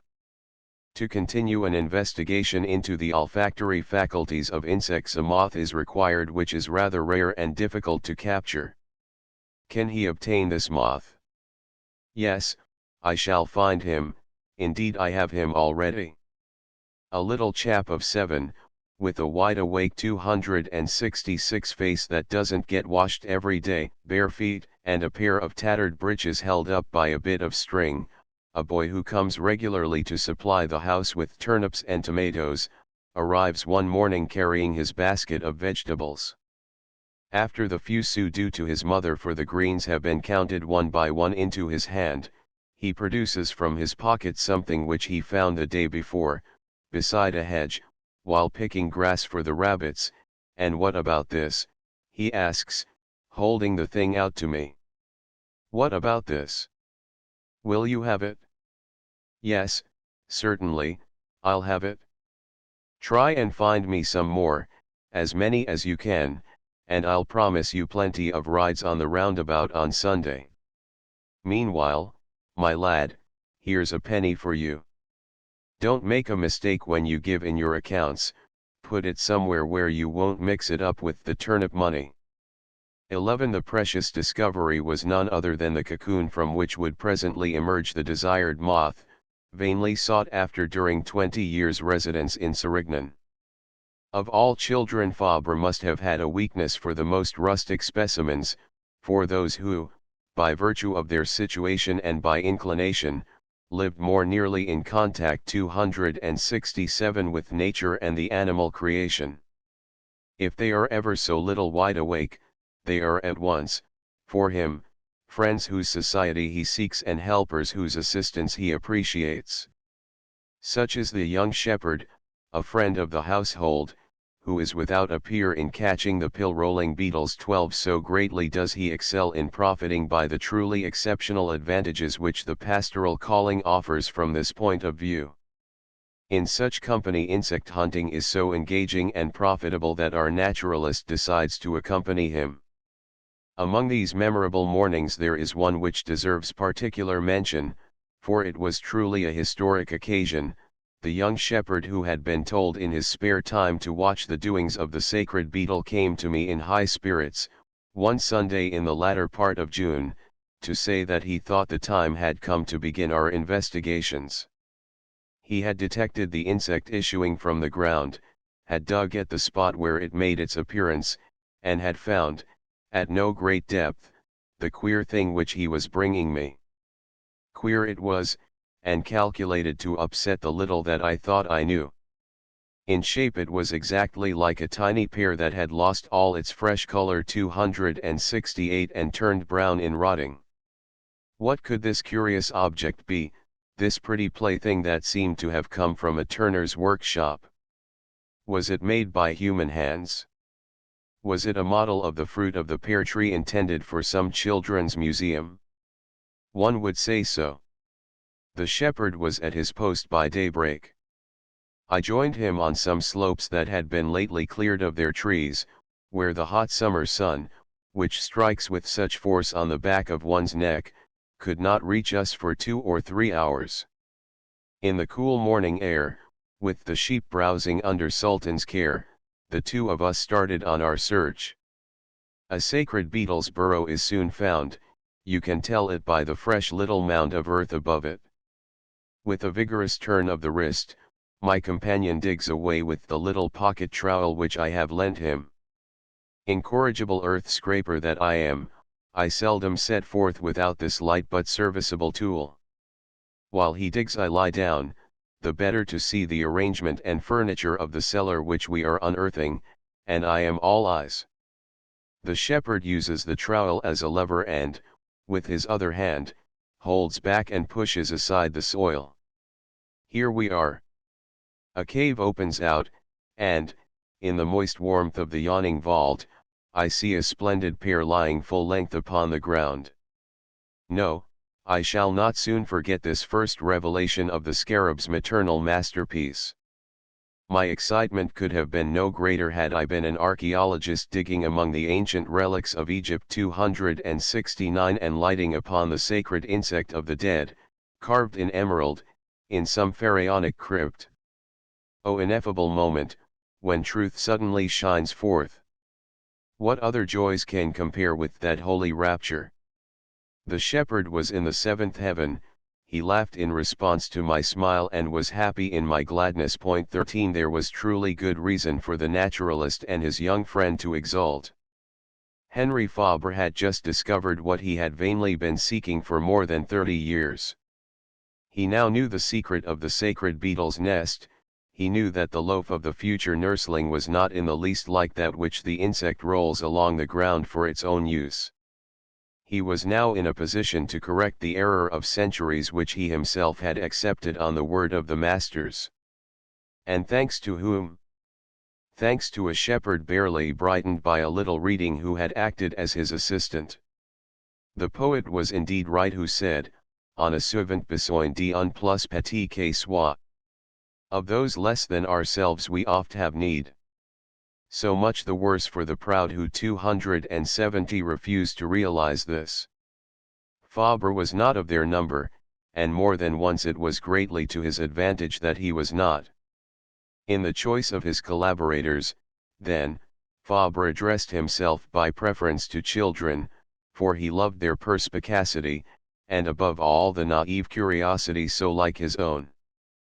But he would also solicit the help of the adult members of his entourage, if by their situation, their character, their good nature, or their mental temper he judged them capable of understanding him or, at all events, of giving him information and assisting him in his labors. The gardener, the butcher, the farmers, the housewives, the schoolmasters, the carpenter, the truffle hunter, and I know not whom besides, were all in turn called upon to lend a hand, which they did with the best grace in the world, each according to his means and his speciality. It is amusing to see the worthy villagers of Serignan wondering at the naturalist's questions, and ostensibly flattering themselves that they know more than he does of worm-eaten vegetables. On the other hand, they often consult him, thereby making amends and affording a practical recognition 271 of his knowledge concerning plants and little creatures. A late frost came during the night, withering the leaf buds of the mulberry trees just as the first leaves were unfolding. On the following day there was a great commotion in the neighboring farmhouses, the silkworms were hatched, and suddenly there was no food for them. They must wait until the sun repaired the disaster. But what were they to do to keep the famished newly born caterpillars alive for a few days? They knew me as an expert in the matter of plants. My cross-country harvesting expeditions had won me the reputation of a medical herbalist. With the flower of the poppy I prepared an elixir which strengthened the sight, with borage I made a syrup sovereign against whooping cough, I distilled chamomile, I extracted the essence of wintergreen. In short, my botany had given me the reputation of a quacksalver. That was something, after all. The housewives came seeking me from all directions, with tears in their eyes they explained how matters stood. What could they give their grubs while they were waiting for the mulberry to leaf again? A serious affair this, well deserving of commiseration. One was counting on her litter to buy a roll of linen for her daughter who was about to get married, another confided to me her plan of buying a pig, which she would fatten for the following winter. All deplored the handful of 272 5-franc pieces, which, placed at the bottom of the secret hiding place in the wardrobe, in an old stocking, would have afforded relief in difficult times. Full of their woes, they unfolded before my eyes a scrap of flannel on which the little creatures were swarming. Regardoche, monsieur, vi non espili, et ren per lauer downa. Ah! Care. Poor people, what a hard life is yours, honorable above all, but of all the most uncertain. You exhaust yourselves with labor, and when you are almost within sight of its reward a few hours of a cold night, which has come upon you suddenly, have destroyed the harvest. To help these afflicted women would, it seemed to me, be a very difficult task. However, I tried, guided by botany, which recommended me to offer, as a substitute for the mulberry, the plants of related families, the elm, the nettle tree, the nettle, the pellitory. Their budding leaves, chopped small, were offered to the silkworms. Other experiments, much less logical, were tried according to individual inspiration. None of them succeeded. 14 One and all, the newly born larvae starved to death. My fame as a quack must have suffered somewhat from this failure. But was it really my fault? No, it was the silkworm's, 273 too faithful to its mulberry leaf. Larvae that live on a vegetable diet will not by any means lend themselves to a change of food. Each has its plant or group of plants, apart from which nothing is acceptable. 15 Science as this great naturalist understands it is amiable and by no means pedantic, full of sympathy with the humble, since he himself has never ceased to be one of them. He does not disdain to consider their least preoccupations, and to become, by turns, their master and their disciple. 274 1 March 26, 1910. Upward arrow 2 e per ye, Revue Hebdomadaire, October 22, 1910. Upward arrow 3 e per ye, LOCCIT Upward arrow 4 Souvenirs, I, pages 304 to 306, 320, 2, pages 112, 130, 131, 3, p16, 4, pages 142, 167, 183, 6, p15, 8, p159. Upward arrow 5 Souvenirs, 4, pages 167 to 168, 182 to 183. The Mason Wasps, Chapter 8, The Nest Building Odinurus Upward arrow 6 Ibid, 6, pages 4, 118 to 119, 249, 383, 8, p295, x, pages 15, 86, 112, etc. Upward arrow 7 Souvenirs, I, p246, 6, p249, 8, p3, x, p11, etc. Upward arrow 8 Ibid, 7, p29, 8, pages 5, 272, x, pages 111, 254, etc. For Lucy, his granddaughter, aged 6, c2, p149. Upward arrow 9 Souvenirs, 7, pages 139 to 41.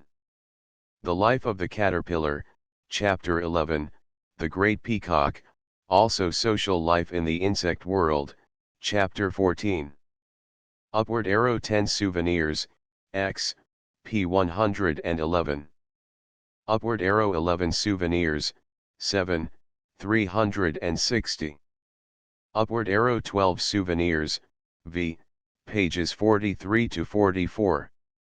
The Sacred Beetle and Others, Chapter 4, The Sacred Beetle, The Pair Upward arrow 13 Souvenirs, v, pages 27 to 29.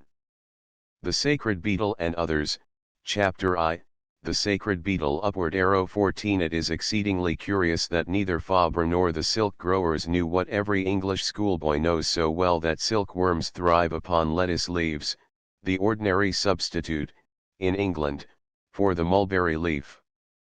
Botany, of course, would not suggest such a substitute. BM Upward arrow 15 Souvenirs, 3, pages 297 to 299.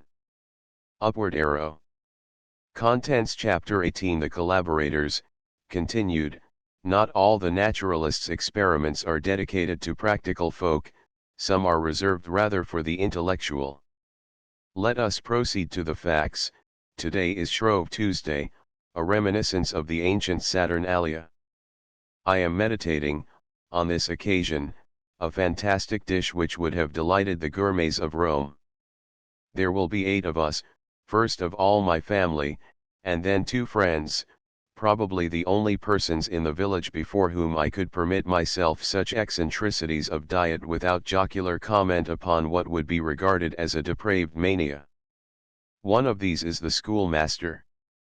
Since he permits it and does not fear the comments of the foolish, if by chance the secret of our feast should be divulged, we will call him by his name, Julian.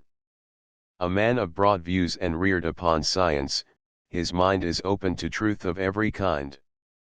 The second, Marius Gigny, is a blind man who, a carpenter by profession, handles his plane and saw in the blackest darkness with the same 275 sureness of hand as that of a skillful sighted person in broad daylight. He lost his sight in his youth, after he had known the joys of light and the wonders of color. As a compensation for perpetual darkness he has acquired a gentle philosophy, always smiling, an ardent desire to fill, as far as possible, the gaps in his meager primary education, a sensitiveness of hearing able to seize the subtle delicacies of music, and a fineness of touch most extraordinary in fingers calloused by the labors of the workshop. During our conversations, if he wishes to be informed as to this or that geometrical property, he holds out his widely opened hand. This is our blackboard. With the tip of my forefinger, I trace on it the figure to be constructed, accompanying my light touches with a brief explanation. This is enough, the idea is grasped, and the saw, plane, and lathe will translate it into reality. On Sunday afternoons, in winter especially, when 3 logs flaming on the hearth form a delicious contrast to the brutalities of the Mistral, they meet in my house. The 3 of us form the village Athenaeum, the rural institute, where we speak of everything except hateful politics. At such a meeting, the delight of my solitude, today's dinner was devised. The special dish consists of the cassus, a delicacy of great renown in ancient times. When he had eaten a sufficient number of nations, the Roman, brutalized by excess of luxury, began to eat worms. Pliny tells us, Romanes in hoc luxuria esse copit, pregrandis roborum 276 vermis delicatio sunt in cibo, cassos vocant. The Romans have reached such a degree of luxury at the table that they esteem as delicious titbits the great worm from the oak tree known as cassus. I do not know with what sauce the cassus was eaten in the days of the Caesars, the Apicius of the period having left us no information on this point. Ortolans are roasted on a spit, it would be profaning them to add the relish of complicated preparation. Let us proceed in the same manner with the cassus, these ortolans of entomology. Spitted in rows, they are exposed on the grill to the heat of live embers. A pinch of salt, the necessary condiment of our dish, is the only addition made to it. The roast grows golden, softly sizzling, weeps a few oily tears which catch fire on contact with the coals and burn with a white flame. It is done. Let us serve it hot. Encouraged by my example, my family bravely attack their roast. The schoolmaster hesitates, the dupe of his imagination, which sees the great grubs of a little while ago crawling across his plate. He has taken for himself the smaller specimens, as the recollection of these disturbs him less. Less subject to imaginary dislikes, the blind man ruminates and savors them with every sign of satisfaction. The testimony is unanimous. The roast is juicy, tender, and extremely tasty. One recognizes in it a certain flavor of burnt almonds which is enhanced by a vague aroma of vanilla. In short, 277 the vermicular dish is found to be highly acceptable, one might even say excellent. What would it be if the refined art of the gourmets of antiquity had cooked it? If I have made this investigation it was certainly not in the hope of enriching the bill of fare. The rarity of the great grubs and the repugnance which all kinds of vermin arouses in most of us will always stand in the way of my discovery becoming a common dish. As far as I am concerned, it was still less the desire for a dainty mouthful that actuated me. My sobriety is not easily tempted. A handful of cherries pleases me better than the preparations of our kitchens. My only desire was to elucidate a point of natural history. Point 1. I certainly admire this zeal for science and this absence of prejudice even in the choice of food, yet I am tempted to remark that in the matter of intrepidity, whether in respect of food or of science, there is one of Fabre's circle of acquaintances who surpass the schoolmaster and perhaps equals Fabre himself. I am referring to Fabre. Who, then, is Fabre? Fabre is an old soldier. He has pitched his hut of clay and branches under the African carob trees. 278 He has eaten sea urchins at Constantinople, he has shot starlings in the Crimea, during a lull in the firing. He has seen much and remembered much. In winter, when work in the fields ends at 4 o'clock and the evenings are long, he puts away rake, fork, and barrow, and comes and sits on the hearthstone of the kitchen fireplace, where the billets of ilex wood blaze merrily. He fetches out his pipe, fills it methodically with a moistened thumb and smokes it solemnly. He has been thinking of it for many a long hour, but he has abstained, for tobacco is expensive. The privation has doubled the charm, and not one of the puffs recurring at regular intervals is wasted. Meanwhile, we start talking. Fabre is, in his fashion, one of those bards of old who were given the best seat at the hearth, for the sake of their tales. Only my storyteller was formed in the barrack room. No matter, the whole household, large and small, listen to him with interest. Though his speech is full of vivid images, it is always decent. It would be a great disappointment to us if he did not come, when his work was done, to take his ease in the chimney corner. What does he talk about to make him so popular? He tells us what he saw of the coup d'état to which we owe the hated empire. He talks of the brandy served out and of the firing into the mob. He assures me always aimed at the wall, and I accept his word for it. So distressed does he appear to me and so ashamed of having taken a hand, however innocent, in that felon's game. 279 He tells us of his watches in the trenches before Sebastopol.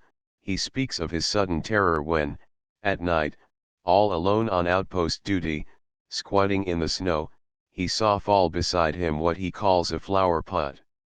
It blazed and flared and shone and lit up everything around.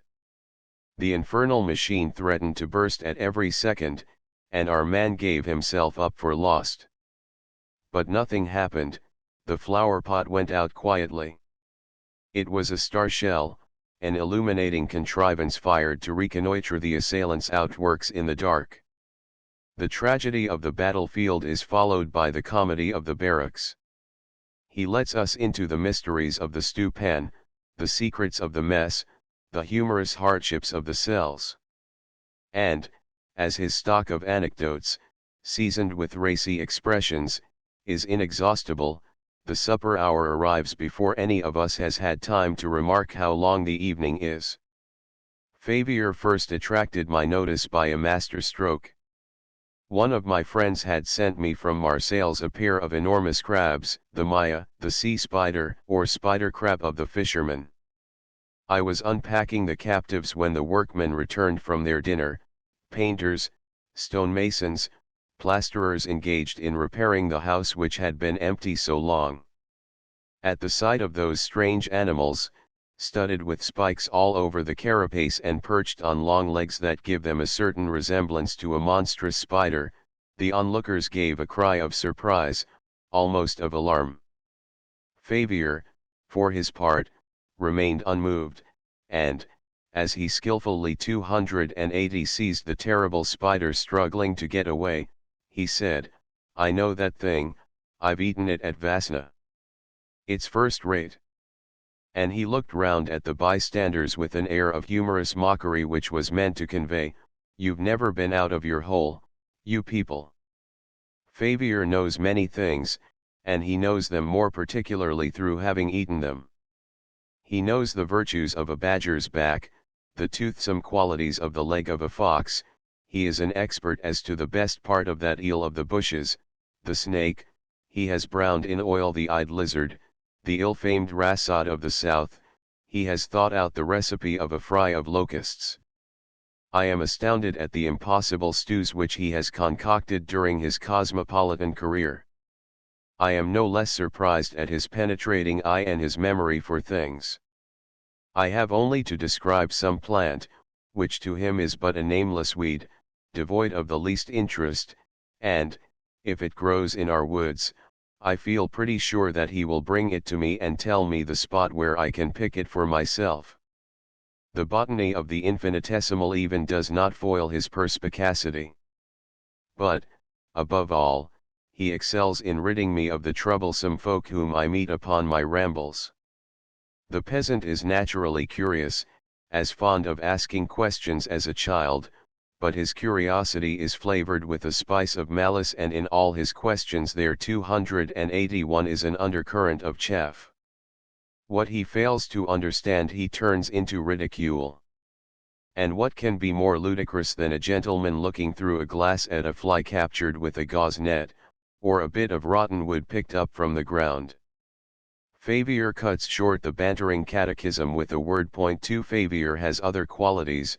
He does not hesitate in the face of difficulties, and it is a point of honor with him to acquit himself manfully, however arduous the task.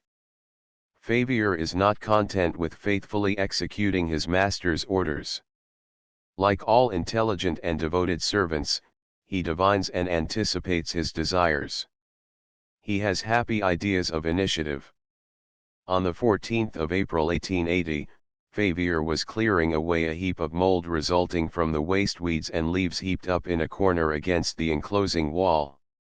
In the midst of his work with spade and wheelbarrow, he suddenly called me, "A find, sir, a splendid find. Come and look." I hurried up. There, indeed, was a splendid discovery, and of a kind to fill me with delight, reawakening all my old memories of the Bois d'Isserts. 3. 282 There swarmed a whole population of scarabaei, in the form of larvae, nymphs, and adult insects. There, too, were crowds of rose beetles, Catania, all stages being represented. There, too, were great numbers of scoliae, the two striped scoliae having recently emerged from their cocoons, which still had beside them the skins of the game served to the larvae, and there, before the naturalist's eyes, was the solution of the problem of the scolia's food, which his painful researches in the Bois d'Isserts had not enabled him to solve, for less than this had been needed for Fabre to merit mention in the order of the day. At the beginning of this chapter should we not have placed the insects themselves at the head of Fabre's collaborators in his researches? When the insect takes a hand, Fabre himself is out of the running. In the meantime we have no intention of belittling Fabre, or of retracting the praise which has been lavished upon him. Despite his inevitable deficiencies, and sometimes even because of them, Fabre owes him much. He owes him important manual services, he owes him curious data and inestimable discoveries, lastly, he owes him hitherto unknown opinions. 283 Relating to evolution, for Fabre is an evolutionist, and a highly original one. For him the bat is a rat that has grown wings, the cuckoo is a sparrowhawk that has retired from business, the slug, a snail which, through advancing age, has lost its shell, the nightjar, the Etruscograpeu, as he calls it, is an old toad which, having developed a passion for milk, has grown feathers in order to enter the folds and milk the goats. It would be impossible to get these fantastic ideas out of his head. Fabre is, as will be seen, an evolutionist after his fashion, and a daring evolutionist. Nothing gives him pause in tracing the descent of animals. He has a reply for everything, this comes from that. If you ask why, he replies, see how like they are. Shall we reproach him for these insanities when we hear scientists acclaiming the Pithecanthropo as the precursor of man, led astray as they are by the formation of the monkey? Shall we reject the metamorphoses of the Chavacograpeu when there are men who will seriously tell us that in the present condition of science it is absolutely proved that man is descended from some vaguely sketched monkey? Of the two transformations, Fabre's seems to me the more admissible. A painter, a friend of mine, the brother of the great musician, Felician David, imparted to me one day his reflections concerning the human structure. V.E. Moun bel ami, he said, V.E. El homo ludinter de un por et 284 ludiforo de uno mounino, man has the inside of a pig and the outside of a monkey. I recommend the painter's jest to those who wish to derive man from the wild boar, when the monkey is out of fashion. According to David, the descent is confirmed by internal resemblances, el homo ludinter de un por. And, therefore, the naturalist proceeds to make some wise reflections which we owe in the first place to Fabre. Let us avoid generalizations that are not founded upon sufficiently numerous and solid foundations. Where these foundations are lacking, the child is the great generalizer. For him the feathered race means just the bird, and the reptile family the snake, without other differences than those of magnitude. Ignorant of everything, he generalizes to the utmost, simplifying in his inability to see the complex. Later on he will learn that the sparrow is not the bullfinch, that the linnet is not the greenfinch. He will particularize, and he will do so more and more daily as his faculty of observation is more widely exercised. At first he saw nothing but resemblances, now he sees differences, but not yet so clearly as to avoid incongruous comparisons and zoological solecisms like those which my gardener utters. 5 285 This chapter was to have taken the form of a letter addressed to Charles Darwin, the illustrious naturalist who now lies buried beside Newton in Westminster Abbey. It was my task to report to him the result of some experiments which he had suggested to me in the course of our correspondence, a very pleasant task, for, though facts, as I see them, disincline me to accept his theories, I have none the less the deepest veneration for his noble character and his scientific honesty. I was drafting my letter when the sad news reached me. Darwin was dead. 6 After searching the mighty question of origins, he was now grappling with the last and darkest problem of the hereafter. 7 This is what we need at the head of the 7th chapter of the 2nd volume of the Souvenirs.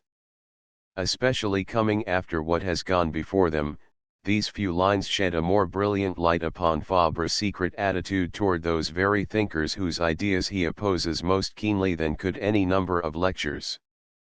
We have here the practical exemplification of that beautiful profession of faith inspired by Saint Augustine, which he has recorded elsewhere. I wage war boldly upon those ideas that I believe untrue. 286 But God preserve me from ever doing so upon those who maintain them. 8 In his constant skirmishes against the theory of evolution, even in the set battles which he occasionally fights, whenever he writes Charles Darwin's name he mentions it with evident accents of respect and sympathy, gladly referring to him as the master, the illustrious master, the venerated master. On his part the English scientist does full justice to the French scientist's incomparable mastery in the study of insects. We have often mentioned the title of inimitable observer which he gives him in his work on the origin of species. In a letter dated the 16th of April 1881, he wrote to Mr. Romanes, who was preparing a book on animal intelligence, I do not know whether you 287 would care to discuss in your book some of the more complicated and marvelous instincts. It is an ungrateful task. But if you discuss some of these instincts, it seems to me that you could not take a more interesting point than that of the animals that paralyse their prey, as Fabre has described in his astonishing memoir in the Annales des Sciences Naturelles, a memoir which he has since amplified in his admirable Souvenirs. When he wrote this Darwin was acquainted only with the first volume of the Souvenirs. 9 What would he have said if he could have enjoyed the whole of the learned entomologist's masterly work? In reading this first volume, the attention of the English naturalist had been especially struck by the operations of the hunting wasps, which were peculiarly upsetting to his theories. Darwin was visibly preoccupied by the problem of instinct as propounded by the irrefutable observations of the French entomologist, but he did not despair of finding a solution in conformity with his system. Fabre, on his side, believed that his position 288 was inexpugnable, and was not without hope of converting Darwin by what appeared to him to be the evidence of the facts. Nowhere does the theory of evolution come full tilt against so immovable an obstacle. Darwin, a true judge, did not fail to realize this. He greatly dreaded the problem of the instincts. My first results in particular had left him anxious.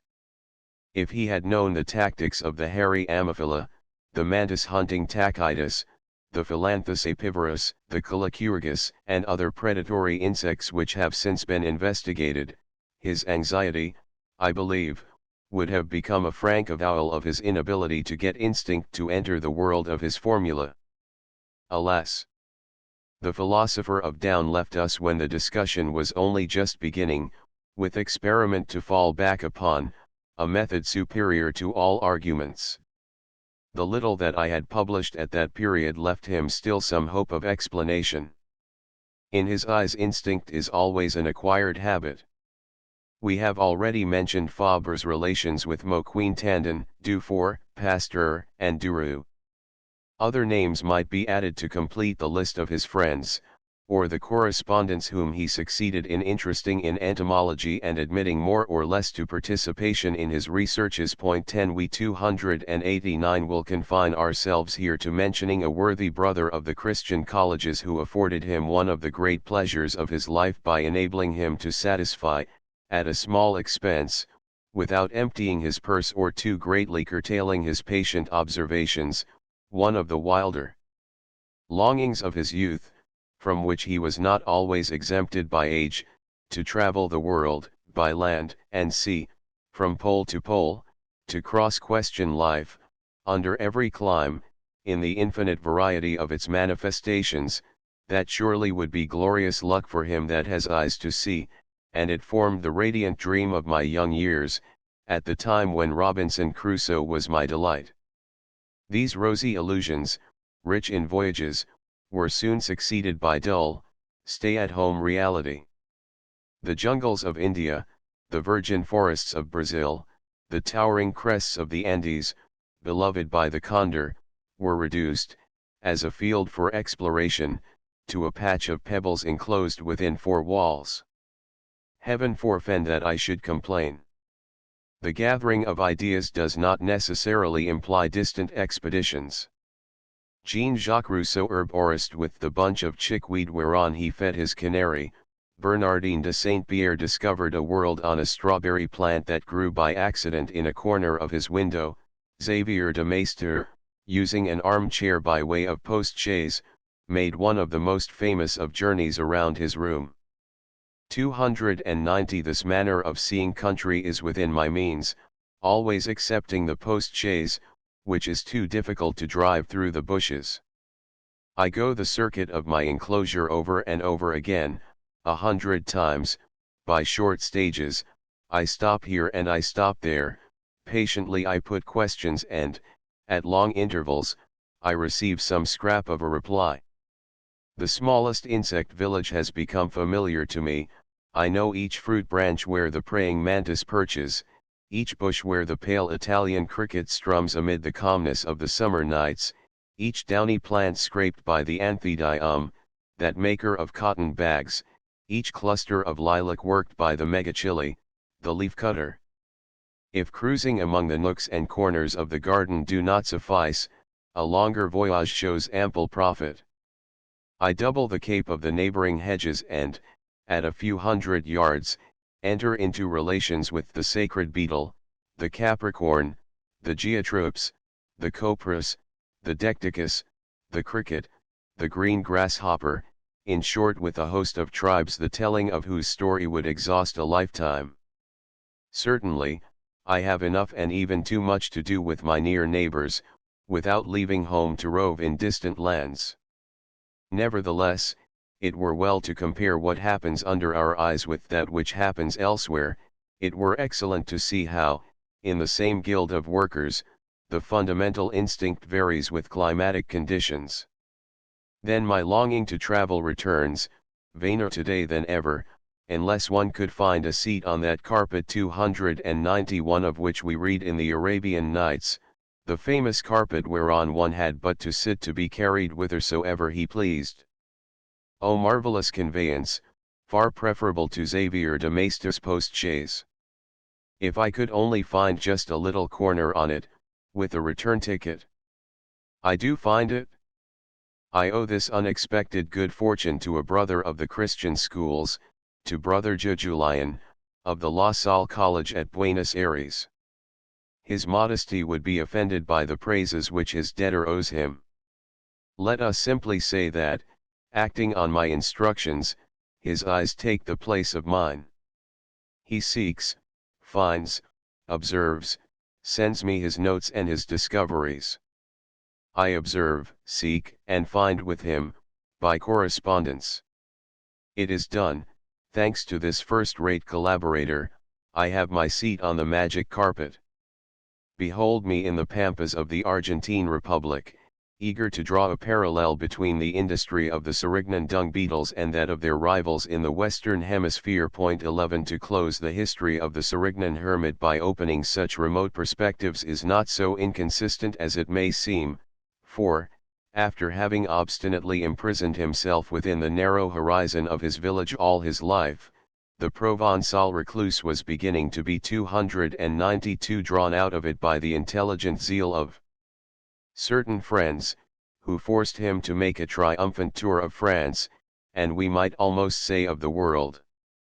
The magic carpet on which they made him sit for this magnificent journey was, however, by no means a borrowed article. It was he himself who had provided it. It was none other than the marvelous series, so rich and so varied, of his entomological works, which had only to be known in order to ensure for the author everywhere the welcome which he deserved, a truly enthusiastic welcome, and the place which was due to him, one of the foremost places among our scientists and our writers. 293 1 Souvenirs, X, pages 102 to 109. Upward arrow 2 Souvenirs, 2, pages 1 to 19. Upward arrow 3 Ibid, p. 104. Upward arrow 4 Souvenirs, 3, pages 12 to 14. Upward arrow 5 Souvenirs, 4, pages 59 to 60. Upward arrow 6 Darwin died at Down, in Kent, on the 19th of April, 1882 AT/M. Upward arrow 7 Souvenirs, 2, p. 99. Upward arrow 8 Souvenirs, 2, p. 160. He makes this declaration in respect of an error which he had incorrectly attributed to Erasmus Darwin, the grandfather of the famous Charles Darwin, on the faith of an unfaithful translation due to the entomologist Lacordaire. The mistake, which is really Lacordaire's, not Erasmus Darwin's, consisted in confusing the sphex with the common wasp. Charles Darwin, having informed Fabre that his grandfather had said a wasp, the French naturalist immediately inserted this correction in a note, in the second volume of the Souvenirs, which I had not yet come across when I cited the passage in question. I can therefore say with M. Fabre, may this note amend, within the proper limits, the assertions which I made in all good faith. Upward arrow 9 Darwin died in 1882, and the second volume of the Souvenirs appeared in 1883. Upward arrow 10 Souvenirs, I, pages 188, 189, 2, pages 103, 6, pages 25, 166, 203, 7, pages 8, 9, 57, 161, etc. Upward arrow 11 Souvenirs, 6, p. 70. The Glowworm and Other Beetles, Chapter 9, dung beetles of the pampas. There is also mention of Brother Jujulian in a long note in volume V, p. 131, the glowworm and other beetles, p. 238. Upward arrow. Contents Chapter 19 Fabre's writings My study table, the size of a pocket handkerchief, occupied on the right by the inkstand a penny bottle and on the left by the open exercise book, gives me just the room which I need to wield the pen. I love that little piece of furniture, one of the first acquisitions of my early married life. It is easily moved where you wish, in front of the window, when the sky is cloudy, into the discreet light of a corner, when the sun is tiresome. In winter it allows you to come close to the hearth, where a log is blazing. Poor little walnut board, I have been faithful to you for half a century and more. Ink-stained, cut and scarred with the penknife, you know how to lend your support to my prose as you once did to my equations. This variation in employment leaves you indifferent, your patient back extends the same welcome to my formulae of algebra and the formulae of thought. I cannot boast this placidity, I find that the change has not increased my peace of mind, the hunt for ideas troubles the brain even more than does the hunt for the roots of an equation. You would never recognize me, little friend, if 294 you could give a glance at my grey mane. Where is the cheerful face of former days, bright with enthusiasm and hope? I have aged, I have aged. And you, what a falling off, since you came to me from the dealers, gleaming and polished and smelling so good with your beeswax. Like your master, you have wrinkles, often my work, I admit, for how many times, in my impatience, have I not dug my pen into you, when, after its dip in the muddy inkpot, the nib refused to write decently. One of your corners is broken off, the boards are beginning to come loose. Inside you, I hear, from time to time, the plaint of the death watch, who despoils old furniture. From year to year new galleries are excavated, endangering your solidity. The old ones show on the outside in the shape of tiny round holes. A stranger has seized upon the latter, excellent quarters, obtained without trouble. I see the impudent intruder run nimbly under my elbow and penetrate forthwith into the tunnel abandoned by the death watch. She is after game, this slender huntress, clad in black, busy collecting wood lice for her grubs. A whole nation is devouring you, you old table, I am riding on a swarm of insects. No support could be more appropriate to my entomological notes. What will become of you when your master is gone? Will you be knocked down for a franc, when the family come to apportion my poor spoils? Will you be turned into a stand for the pitcher beside the kitchen sink? Will you be the plank on which the cabbages are shredded? Or will my children, 295 on the contrary, agree among themselves and say, let us preserve the relic? It was where he toiled so hard to teach himself and make himself capable of teaching others, it was where he so long consumed his strength to find food for us when we were little. Let us keep the sacred plank. I dare not believe in such a future for you. You will pass into strange hands, oh my old friend, you will become a bedside table laden with bowl after bowl of linseed tea, until, decrepit, rickety, and broken down, you are chopped up to feed the flames for a brief moment under the simmering saucepan. You will vanish in smoke to join my labors in that other smoke, oblivion, the ultimate resting place of our vain agitations. Point 1 The little table protests today. It has no desire whatever to go up in smoke with the labor in which it has borne its part, it flatters itself, on the contrary, with the hope that having shared in the toil it may also have some chance of sharing the honor. Rather than this unjust sentence of death, it seems to hear a summons to life. Let us go back, O my table, to the days of our youth, the days of your French, Polish and my smiling illusions, and it stands proudly upon its legs, as though to serve as 296 a support for these pages destined to recapitulate Fabre's written work, all that work which it has helped him to compose, from the first line to the last. Of the first literary or scientific exercises of the youthful Fabre and the first quivers of the little table under the nervous, valiant, indefatigable pen of the young carpenter's schoolmaster, we shall say nothing, unless that there was really some excuse for trembling before the audacious and strenuous toil of the beginning, and all the exercise books stuffed with figures and formulae, diagrams and texts which represent the solitary and strictly personal work of preparation for 2 bachelor's degrees, quickly followed by those of the licentiate and the doctor. It was an anatomical work, a memoir on the reproductive organs of the myriapods, or centipedes, that won for Fabre the degree of Doctor of Science. Fabre's first contribution to the press was a memoir on the predatory Hymenoptera, published in the Annales des Sciences Naturelles. This attracted great attention among the masters of science. The Institute of France awarded him a prize for experimental physiology. Darwin, then at the height of his fame, saluted him with amazed and 297 rather uneasy admiration.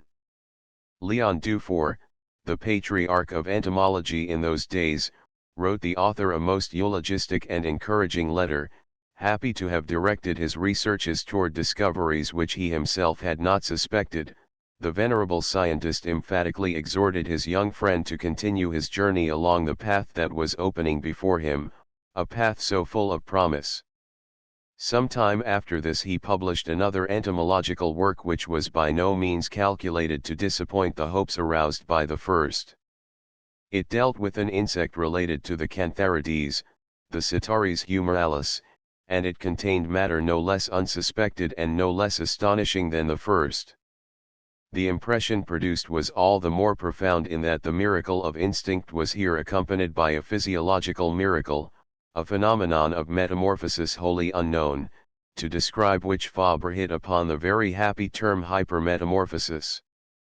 To the ordinary series of transformations through which the insect passes in proceeding from the larval condition to that of the nymph and the perfect insect, this strange little beast adds another as a prelude to the first, so that the larva of the Sitaris passes through 4 different forms, known as the 298 primary larvae, the secondary larva, the pseudochrysalis, and the tertiary larva, and these resemble one another so little that only the most sustained attention on the observer's part enables him to believe the testimony of his eyes. All these revelations keenly stimulated the curiosity and emulation of the specialists, and set them on the track of the history, hitherto mysterious, of the Cantharides and all the insects resembling them. A number of naturalists, Beauregard, Riley, Valéry Mayet, Kunkel de Hercule, Lichtenstein, and others began to study the insects more or less adapted to the preparation of blisters, the Mylabres, the Mellows, the Cantharides. Lichtenstein even carried the larvae of the Cantharides in his watch pocket, enclosed in small glass tubes, so that he could keep them warm and observe them at any moment. It was by reading the memoir on the peregrinations and metamorphoses of the Sitaris that M. Perrier made the acquaintance of Fabre's work, of which he was to become one of the most competent judges and fervent and eloquent admirers. He referred to this essay last year in his speech at the Sérignan Jubilee, 299. It was in 1868. I had only just left the Higher Normal College, and was a very youthful assistant naturalist at the museum. I can still see myself on the box seat of an omnibus, crossing the Place de la Concorde, with an open book on my knees. I was reading the history of the Sitaris humoralis. I was marveling at its complicated metamorphoses and its ruses for making its way into the nest of the solitary bee. These early essays were followed by many others, also published in the Annales des Sciences Naturelles, and were always received with the same favor by all the notable scientists of the time. While he was soaring toward the heights, and making his way into unexplored regions, under the astounded gaze of the most eminent authorities, who saw themselves suddenly equaled and even surpassed, his scientific genius loved also to look downwards, to approach the beginners, to return, as it were, to the starting point, in order to hold out his hand to them, and to trace out for them, through all the stages of science, the path that he had opened up for himself in the face of unheard of difficulties. He labored to give them what he himself had felt the lack of almost as much as the 300 help of masters, the assistance of luminous, living books, capable of teaching without fatigue and without tedium. His class books are, in fact, models of their kind.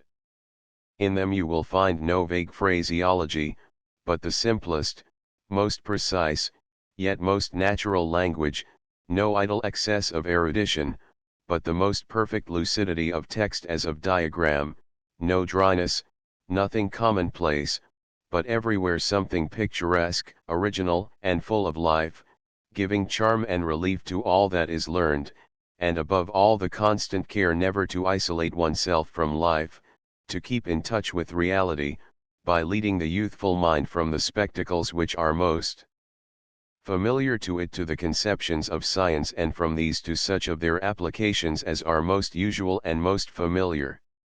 To sum up, a rare talent for simply and clearly expounding the most difficult theories in such a way as to render them accessible to the youngest minds, a wonderful power of capturing the attention from all sides, of breaking down the watertight partition which too often exists between the mind and the heart, between science and life, between theory and practice.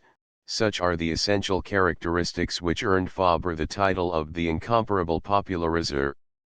301 About 1866 and 1867, at the Normal College of Rodez, one of our professors used to read to us and teach us to admire certain little books by our as yet but little known compatriot, J. H. Fabre, who was born at St. Leon's, so he told us, and had graduated from the Normal College of Avignon. Such is the information recently given us by M. François Fabre, as a detail that might perhaps give us pleasure, and which proves, in any case, that not all the inhabitants of the Rouergue, as was mistakenly said of late, were ignorant of the name, origin, and talent of J. H. Fabre. For 302 we are, indeed, glad to think that if he was unduly overlooked at a later time, he was at least known and admired at an early period in Aveyron, and that as early as 1866 his class books were especially recommended to the attention of our young schoolmasters at the Normal College of Rodez. They could have had none better conceived or compiled. Would to heaven our public schoolmasters had always been as happily inspired or as well advised in the choice of their textbooks.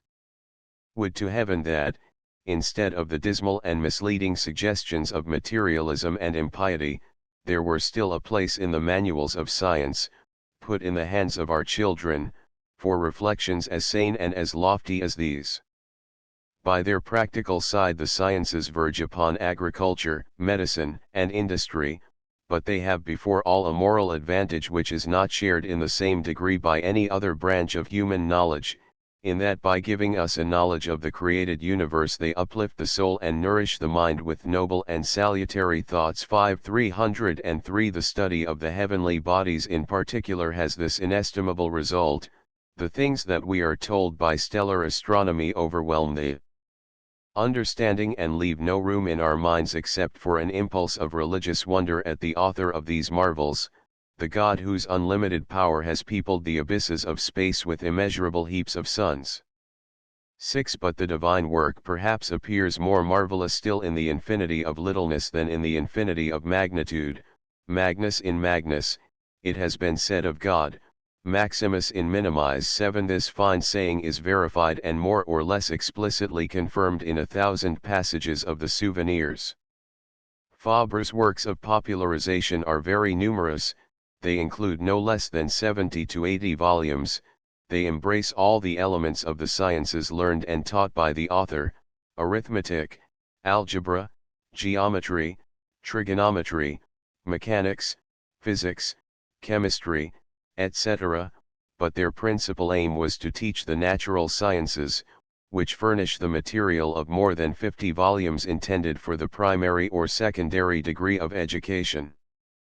304 In his favorite domain of the natural sciences, as in that of the other sciences, the practical tendency of his teaching was by preference directed toward agricultural applications, as is shown by the very titles of many of his books: Elements usuels des sciences physiques et naturelles, avec applications à l'hygiène et à l'agriculture, les livres de champs, les auxiliaires, les ravageurs, arithmétique agricole, chimie agricole.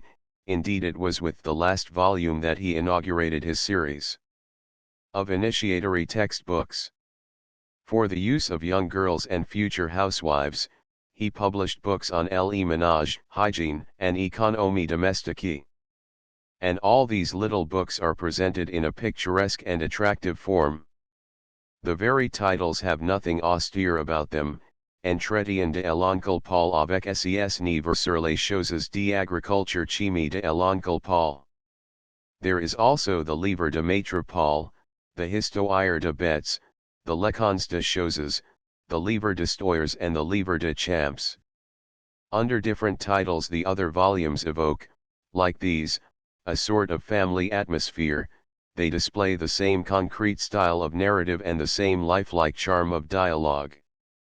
305 Evidently Fabre was not one of these whose life was strangled, and his initiative stifled by the springs of university methods and the programs beloved of the bureaucrats. On every side there was little but disdain for animals and plants, and it was these above all that he strove to popularize. When they are studied, it is only to dissect them or reduce them to abstract formulae, but he considers them rather as they are in themselves and in their relations with human life.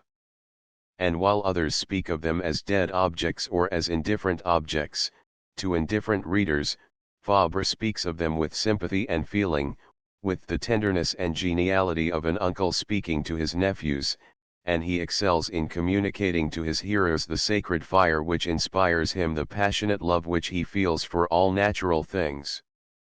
It was Fabre's fine independence that made him a pioneer. Certain of his manuals may no longer be sufficiently up to date, but his methods and his tendencies are precisely those that best respond to the needs and aspirations of the present time. For a wave of serious public opinion is revealing itself in favor of a renewal of our public education. 306 A time will come, let us hope, when the schools will be less artificial and removed from real life, and will no longer systematically ignore religion, the family, the country, and the vocation of the pupils. When that time comes, the schoolmasters will turn again to the classic Fabre handbooks, or at all events to books modelled upon his, in order to teach the little peasant boys to love their fields, their beasts, their agricultural and pastoral labors, to teach them also sometimes to lift their heads from the furrows in order to look up at the returning stars. Begun in 1862 by the publication of a book on agricultural chemistry, Fabre's work of popularization was continued until the appearance in 1879 of his first volume of the Souvenirs. It forms as it were a preface to the great entomological masterpiece. Thanks to the deserved success of the series, rather than to his wretched emoluments as professor, he achieved the security and independence necessary to the accomplishment of his mission. His class books were the ransom that set him free. They enabled him to leave the town and escape into the fields. They even enabled him to realize his dream of a solitary corner of the earth. 307 And a life of leisure wholly dedicated to the patient and disinterested study of his beloved insects. From another point of view, this long and patient effort of scientific popularization and intense literary production was not without its results as regard his later work. It enabled him to obtain a mastery of his medium, to exercise his faculty of expression and his mind, to vary and mature his observations, and finally to realize that tour de force of writing, for specialists, books that he who runs may read, and of performing the miracle of arousing the enthusiasm of men of letters for books that compel the admiration of scientists, and attracting the attention of the scientists to books that delight the man of letters. The brilliance, color, and vitality which enhance without ever diminishing the high scientific value of his souvenirs are due, no doubt, to his native qualities, to the limpid and harmonious Gallic genius of which he affords so admirable a type. He owes them also, as we have said, to all those tiny lives, so vibrant with diligence, and so picturesque, whose lights and shades and naive emotions seem to have found their way into his own heart, into his style, but he owes them still 308 more to his young friends, the primary school children, to the pains which he took, the ingenuity which he expended in bringing within the grasp of the child's mind, in impressing upon his imagination and sensibility as well as his understanding, the creatures and the doings of the living world. As we have recorded, it was only in 1879 that Fabre inaugurated his great and immortal collection of souvenirs entomologiques. From this same year dates the acquisition, so greatly desired, of the open-air laboratory and his installation in the cherished solitude of Sérignan, where he was able to give free play to his entomological tastes, and to continue to add to the souvenirs. Henri Fabre was then 55 years of age, and apparently broken by fatigue and suffering. This did not prevent him from undertaking and accomplishing a task in which we know not which to admire the most, the acuteness of observation or the vigor of thought, the enthusiasm of the investigator or the animation of the writer.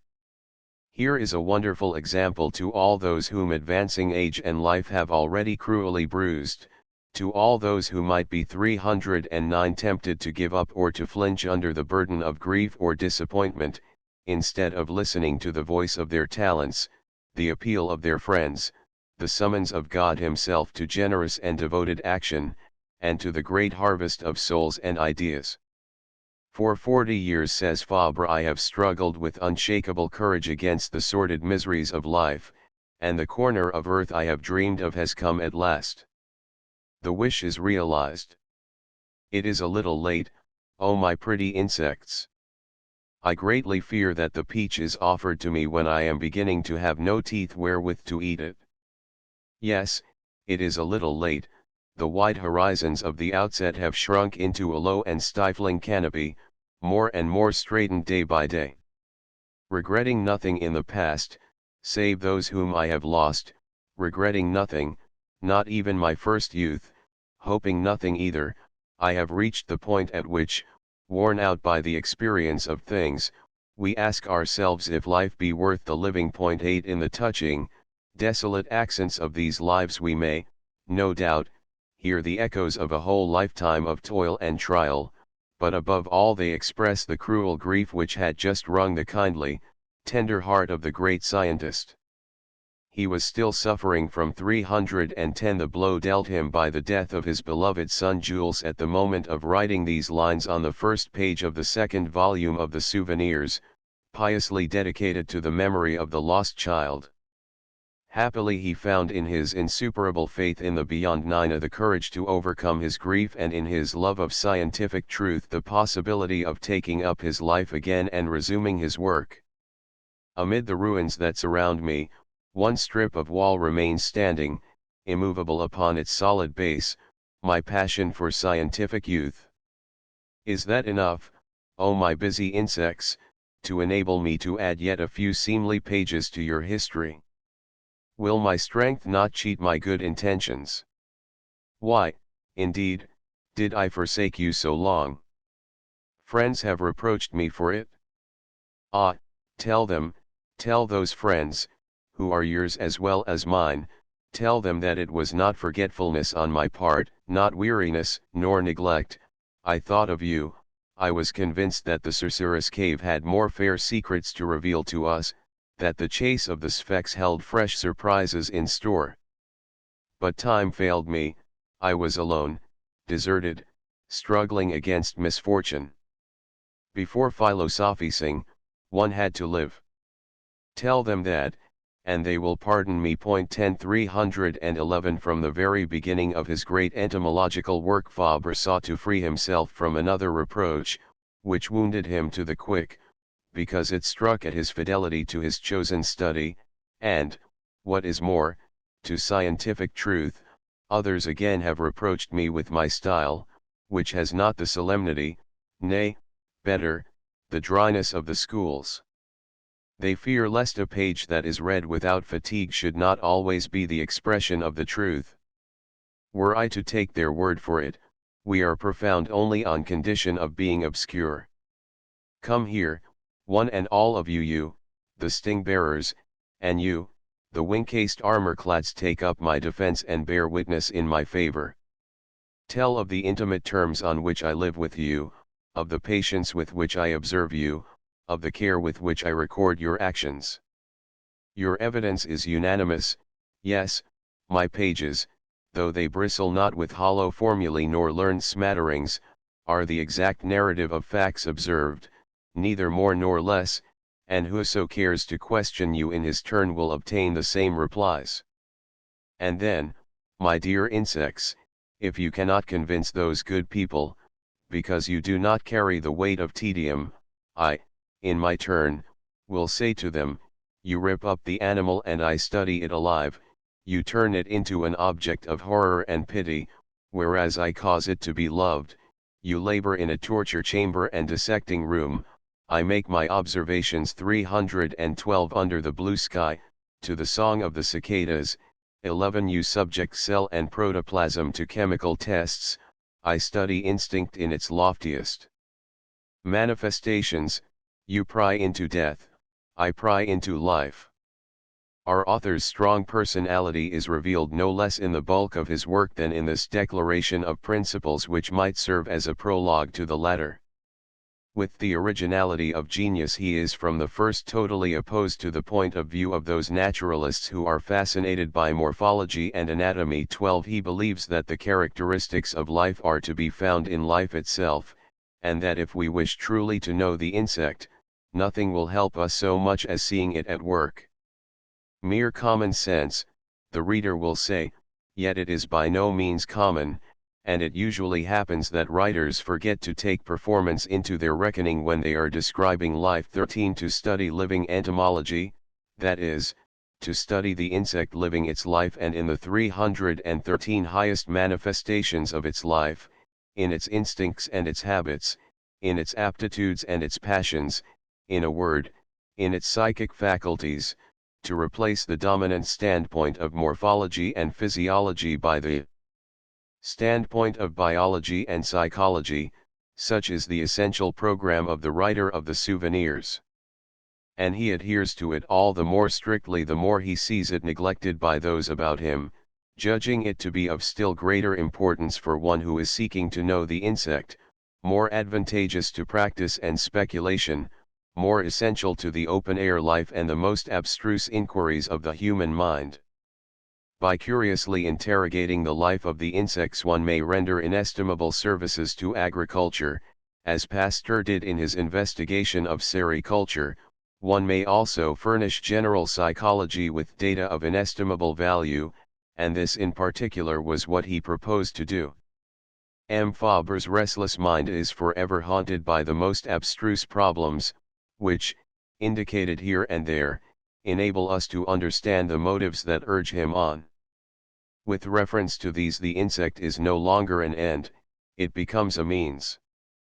Above all, M. Fabre wishes to define instinct, to establish the line of demarcation 314 which divides it from intelligence, and to demonstrate whether human reason is an irreducible faculty or whether it is only a degree higher on a scale whose base descends into the depths of animality. More generally, he propounds the question of the identity or the difference between the animal mind and the human.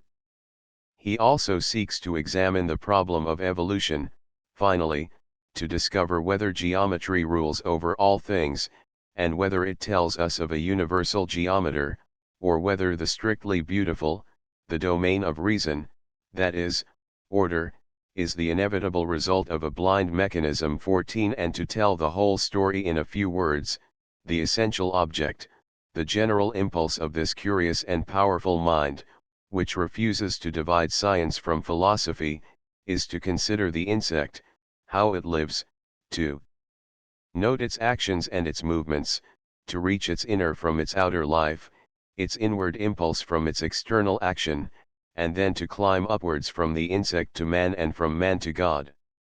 Fabre never attempts to solve the problems which he propounds a priori. Before thinking as a philosopher, he observes as a scientist. His method is strictly experimental. 315 To observe the crude fact, to record it, then to ask what conclusion may be based upon this solid foundation, such is M. Fabre's only rule, and if we oppose him with arguments he demands observations. 15 See first, you can argue afterwards. The precise facts are alone worthy of science. They cast premature theories into oblivion. He always makes direct for the facts as nature presents them. The books fail him or are not to his liking. Most of them dissect the insect, he wants it alive and acting. The best contain but the shadow of life, he prefers life itself. If he happens to quote them, it is usually to deplore their deficiencies or to correct their errors, or perhaps to do homage to a precursor or a rival, but not to borrow from them the history of an insect. This history he wishes to take from life, and he refuses to write except according to nature and the data provided by the living subject. His narratives are always the result of strictly conscientious and objective inquiries. He records nothing that he has not seen, and if he has sometimes heightened his pictures by somewhat vivid hues, he has 316 only given his style the relief and the color of his subject. The danger of such scientific records when they are written by a man of letters and a poet like Fabre into the bargain is that there is a danger of their being written with more art than exactitude. And it is apparently this that causes so many scientists to distrust science that also claims to be literature.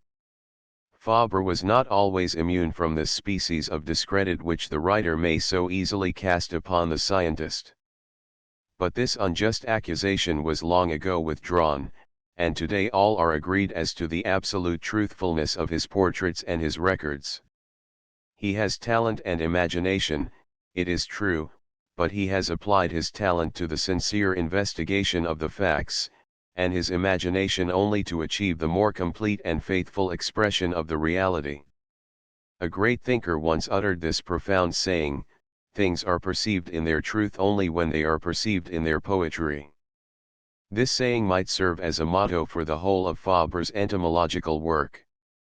To collect the data which he requires for the foundation of his philosophical structures, Fabre is not content with observing the insect as it lives and labors when left to 317 itself, writing down, so to speak, at its dictation the data which it deigns to give him as it would give them to any one who possessed the same patience and the same gift for observation. After these first overtures, he seeks more confidential information. To obtain this he inverts the parts played by observer and insect. From being passive he becomes active, he provokes and interrogates, and by different experiments, often of wonderful ingenuity, he enables and even compels the insect to confide to him what it would never have divulged in the normal course of its life and occupations. Fabre is the first to think of introducing this kind of artificial observation, which he calls experiment, into the study of the animal soul.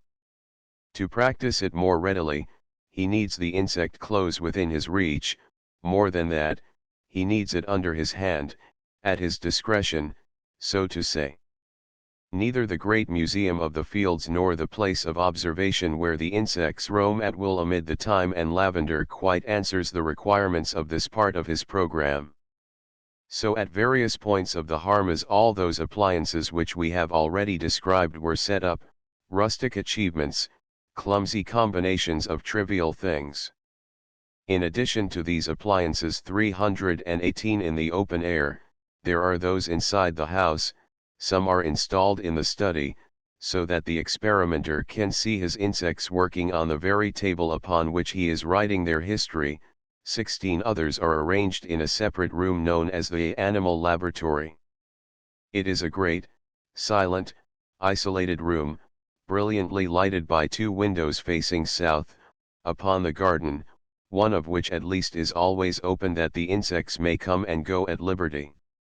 The middle of the room is entirely occupied by a great table of walnut wood, on which are arranged bottles, test tubes, and old sardine boxes, which Fabre employs in order to watch the evolution of 1,000 nameless or doubtful eggs, to observe the labors of their larvae, the creation and hatching of cocoons, and the little miracles of metamorphosis, after a germination more wonderful than that of the acorn which makes the oak.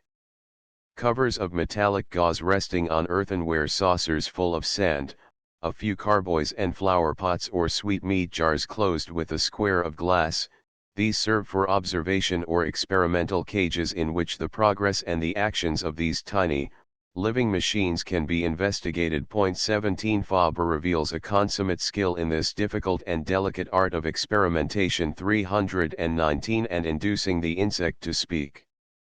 The smallest incident, insignificant to a mind less alert than his, suggests further questions or gives rise to sudden intuitions and preconceived ideas which are immediately subjected to the test of experiment.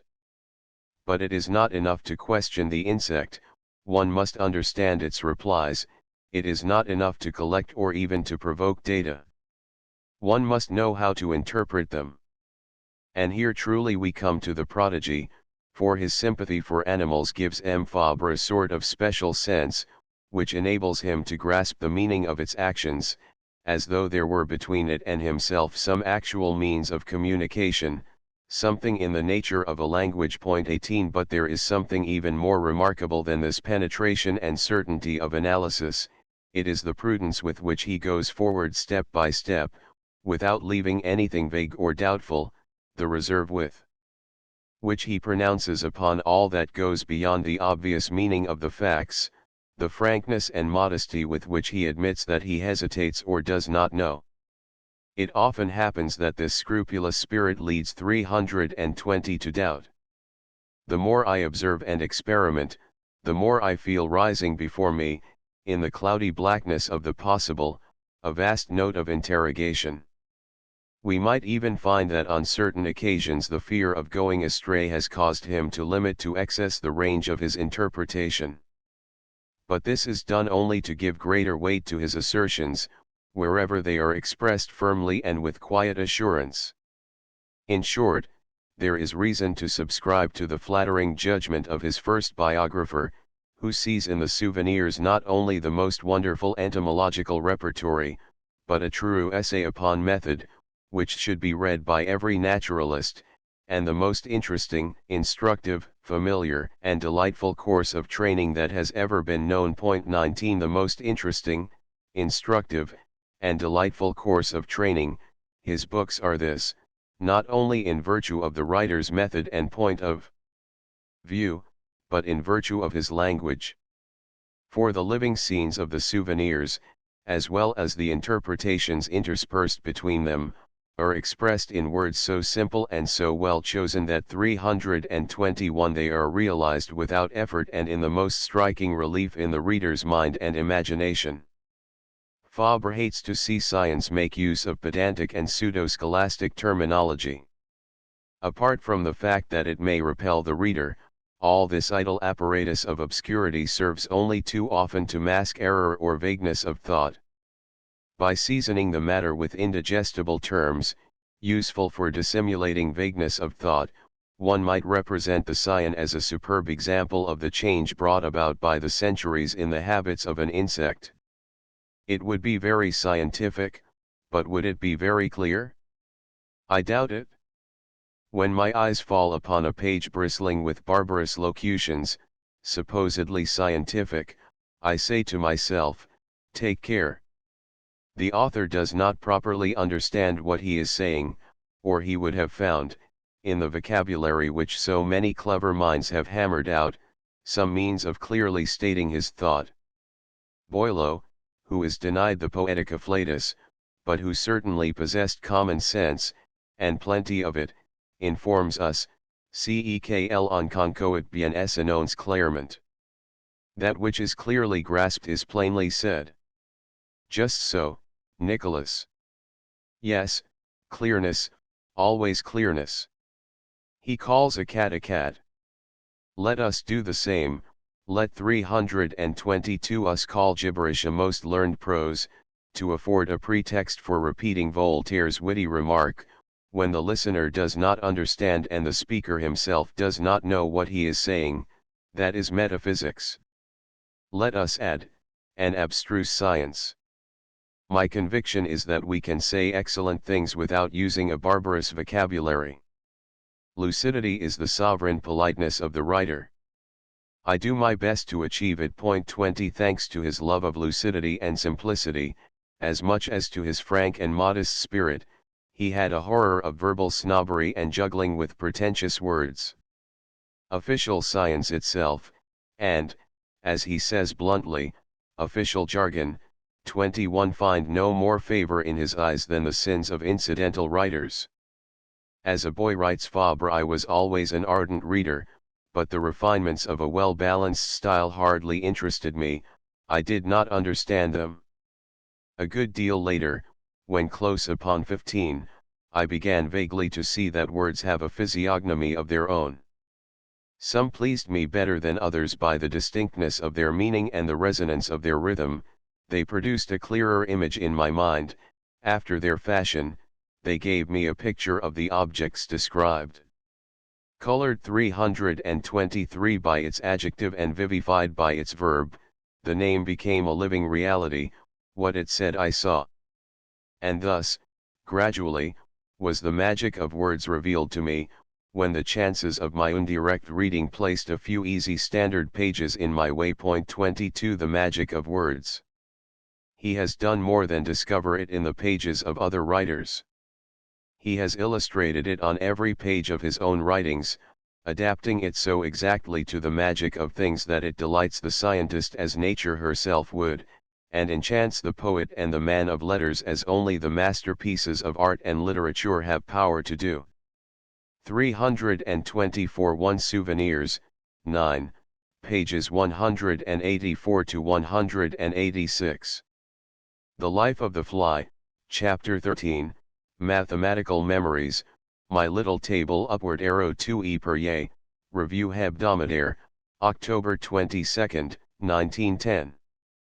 Upward arrow 3 Review Scientific, May 7, 1910.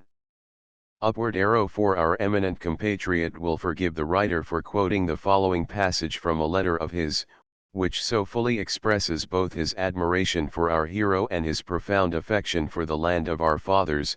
For the second time, on reading in the Journal d'Aveyron your comprehensive and loving study of the life and work of your illustrious namesake, I was agreeably surprised to see that you compared our characters and our work. This comparison is extremely flattering to me, and I thank you from the bottom of my heart. It is indeed a somewhat curious thing that two Rougats should have conceived the idea of celebrating the animals, that both should have been led by their destiny to Provence, that both should have had the course of their lives affected by the intervention of Duru, etc. It is true that one must not push these analogies too far. Duru merely advanced me from the normal college of Rodez to that of Cluny, and in so doing, alas, he uprooted me. As for the animals, what are the poetic fancies which I have dedicated to them beside the masterly essays of the man who has been called the Homer of the insects? M. Fabre does not dispute, any more than we ourselves, that Fabre's fame quite legitimately belongs 302 to Provence, which has become his second country. He merely regrets that we in our loyal kingdom have too long allowed our good friends of the empire to monopolize him. Upward arrow 5 Cours élémentaire d'histoire naturelle, Zoology, P1, 5th edition. Upward arrow 6 Cours élémentaire d'astronomie, P272, 7th edition. Upward arrow 7 OPCIT, Avertissement au avant propos du directeur de la collection, Courant Parl Académie Française. Upward arrow 8 Souvenirs, 2, p. 3. The Life of the Fly, Chapter I, The Harmas Upward Arrow 9. Dedication of Volume 2. Of the Souvenirs. Upward Arrow 10 Souvenirs, 2, p. 4. The Life of the Fly, Chapter I, The Harmas Upward Arrow 11. The cicada is the seagull, an insect akin to the grasshopper and found more particularly in the south of France. Cf. Social Life in the Insect World, Chaps. I, 4, and The Life of the Grasshopper, Chaps. I, VAT de M. Upward Arrow 12 F. Marguet, Revue de Deux Mondes, December 15, 1910. Upward Arrow 13 Ibid. Upward Arrow 14 F. Marguet, OPCIT. Upward Arrow 15 F. Marguet, OPCIT. Upward Arrow 16 Souvenirs, 4, p. 222. Upward Arrow 17 Fabre, Poet of Science, G. V. Legros, pages 147, 149. Upward Arrow 18 F. Marguet, OPCIT. Upward Arrow 19 Fabre, Poet of Science, G. V. Legros, translated by Bernard Miall, pages 159 to 160. Upward Arrow 20 Souvenirs, X, pages 100, 101. Upward Arrow 21 Souvenirs, 6, p. 296. Upward Arrow 22 Souvenirs, 9, pages 176 to 178. The Mason Bees, Chapter 11, The Jacob's Upward Arrow. Contents Chapter XX Fabre's writings, continued, in attempting to define the point of view, the method, and the style of the author of the Souvenirs, we have broadly sketched the general characteristics of his work. In order to complete our task, and to give a clear and comprehensive idea of his art, we will now venture upon a rapid analysis not of the author's attitude but of the content of his works. The Souvenirs entomologiques bear a subtitle which perfectly describes their essential and characteristic elements. They are offered as studies in the instincts and habits of the insects, which promise us both theoretical considerations and records of facts, at the very outset, and to judge only very superficially, it seems that these latter are the essential part of the work, and the author must be considered before all as an admirable anecdotist, or, if you will, a chronicler of animal life. But we very 325 soon perceive, on reading him, how much method, selection, and persevering determination have presided over all these investigations, which may appear almost incoherent, and are, on the contrary, profoundly systematic and definitely ordered. Point 1 François Coppée, in a delightful story, shows us an austere landscape gardener fiercely destroying all the sparrows and, above all, the blackbirds, which disturb and disannure the magnificent symmetry of his paths, which were clipped straight with the aid of a taut cord. Our gentleman does not leave a single one alive. But on the other side of the party wall is a true poet, who, not having the same aesthetic, buys every day a quantity of birds in the market, and indefatigably puts back the blackbirds into his neighbor's shrubberies. Point 2 Fabre's work is that of a conscientious architect who has sought to keep the shrubberies and alleys of his garden in strict order, but the racial poet lurking behind the architect has released so many blackbirds that he seems to have destroyed the tidiness of the garden. Just at first, the Souvenirs produce somewhat the same impression as the Harmas, where the 1,000 actors of the rural stage follow one another, appear and reappear, at varied intervals, at the will 326 of opportunity or caprice, without premeditated order. But the observer is not always master of his encounters and discoveries, and Fabre wished to give us, in his books, the faithful record of his observations, and afford us the pleasure in our turn of those unexpected encounters, those marvelous discoveries which made his life an enchantment, and which lend his narrative an interest equal to that of the most dramatic romance. Yet there has been a selection, a definite arrangement of the vast collection of data collected in the 10 volumes of the Souvenirs. But this arrangement and this selection are by no means inspired by the official classifications. We may attempt, as many eminent naturalists have done, to class his various monographs in the classic manner. We shall then say, with Emperier, that he is not greatly occupied with the Lepidoptera, that he studies more particularly the Hymenoptera, Coleoptera, and Orthoptera, without neglecting the arachnoids, which are arthropods, not insects properly so called. It is a fact that this singular entomologist prefers the horrible spiders, to whom all the good textbooks refuse the name of insect, to the most beautiful butterflies. It is true 327 that he is especially attracted by the four-winged flies, the wasps and wild bees, the dung beetles and necrophori, the mantes, grasshoppers and scorpions, but this is not because of any particular affection for this group or on account of their quality of Hymenoptera, Coleoptera and Orthoptera, for many of their congeners are neglected and many insects are selected out of their order. This is bound to be the case, for the official classification is conceived on totally different lines to his own, going by the form of the insect without heeding its actions and its habits. It is much the same with the official nomenclature. If, by chance, an amalgam of Greek or Latin gives a meaning which alludes to its manner of life, the reality is very often in disagreement with the name, because the classifier, working over an acropolis, has outstripped the observer, whose attention is fixed upon the community of the living three. So the historian of the insects takes the greatest liberties with official science and the official language. A spider is not an insect, according to the rules of classification, and as such the Epirus seems out 328 of place here. A fig for systems.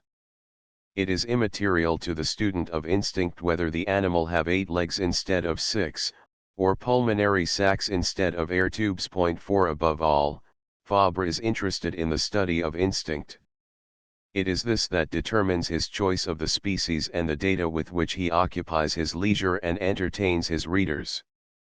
Led by this purpose, allured by this vision, he turns by preference to the most richly endowed species, disdaining the inept, though they may be the most beautiful and the most resplendent, like the butterflies, and he is often attracted by creatures, great or small, which have scarcely anything in common with the insects save their habits.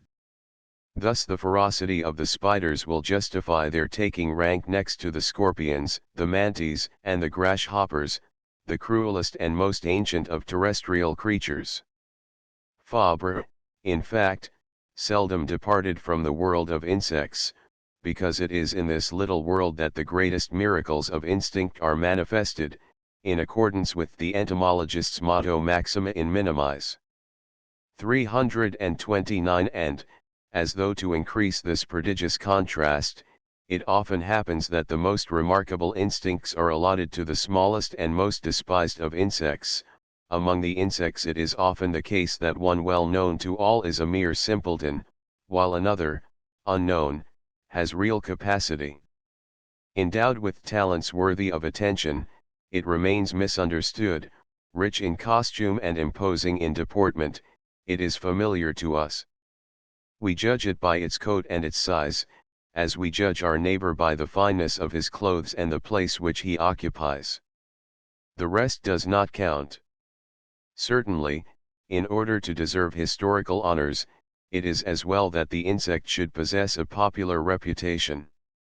It reassures the reader, who is at once precisely informed. Further, it shortens the narrative, rids it of long and tedious descriptions.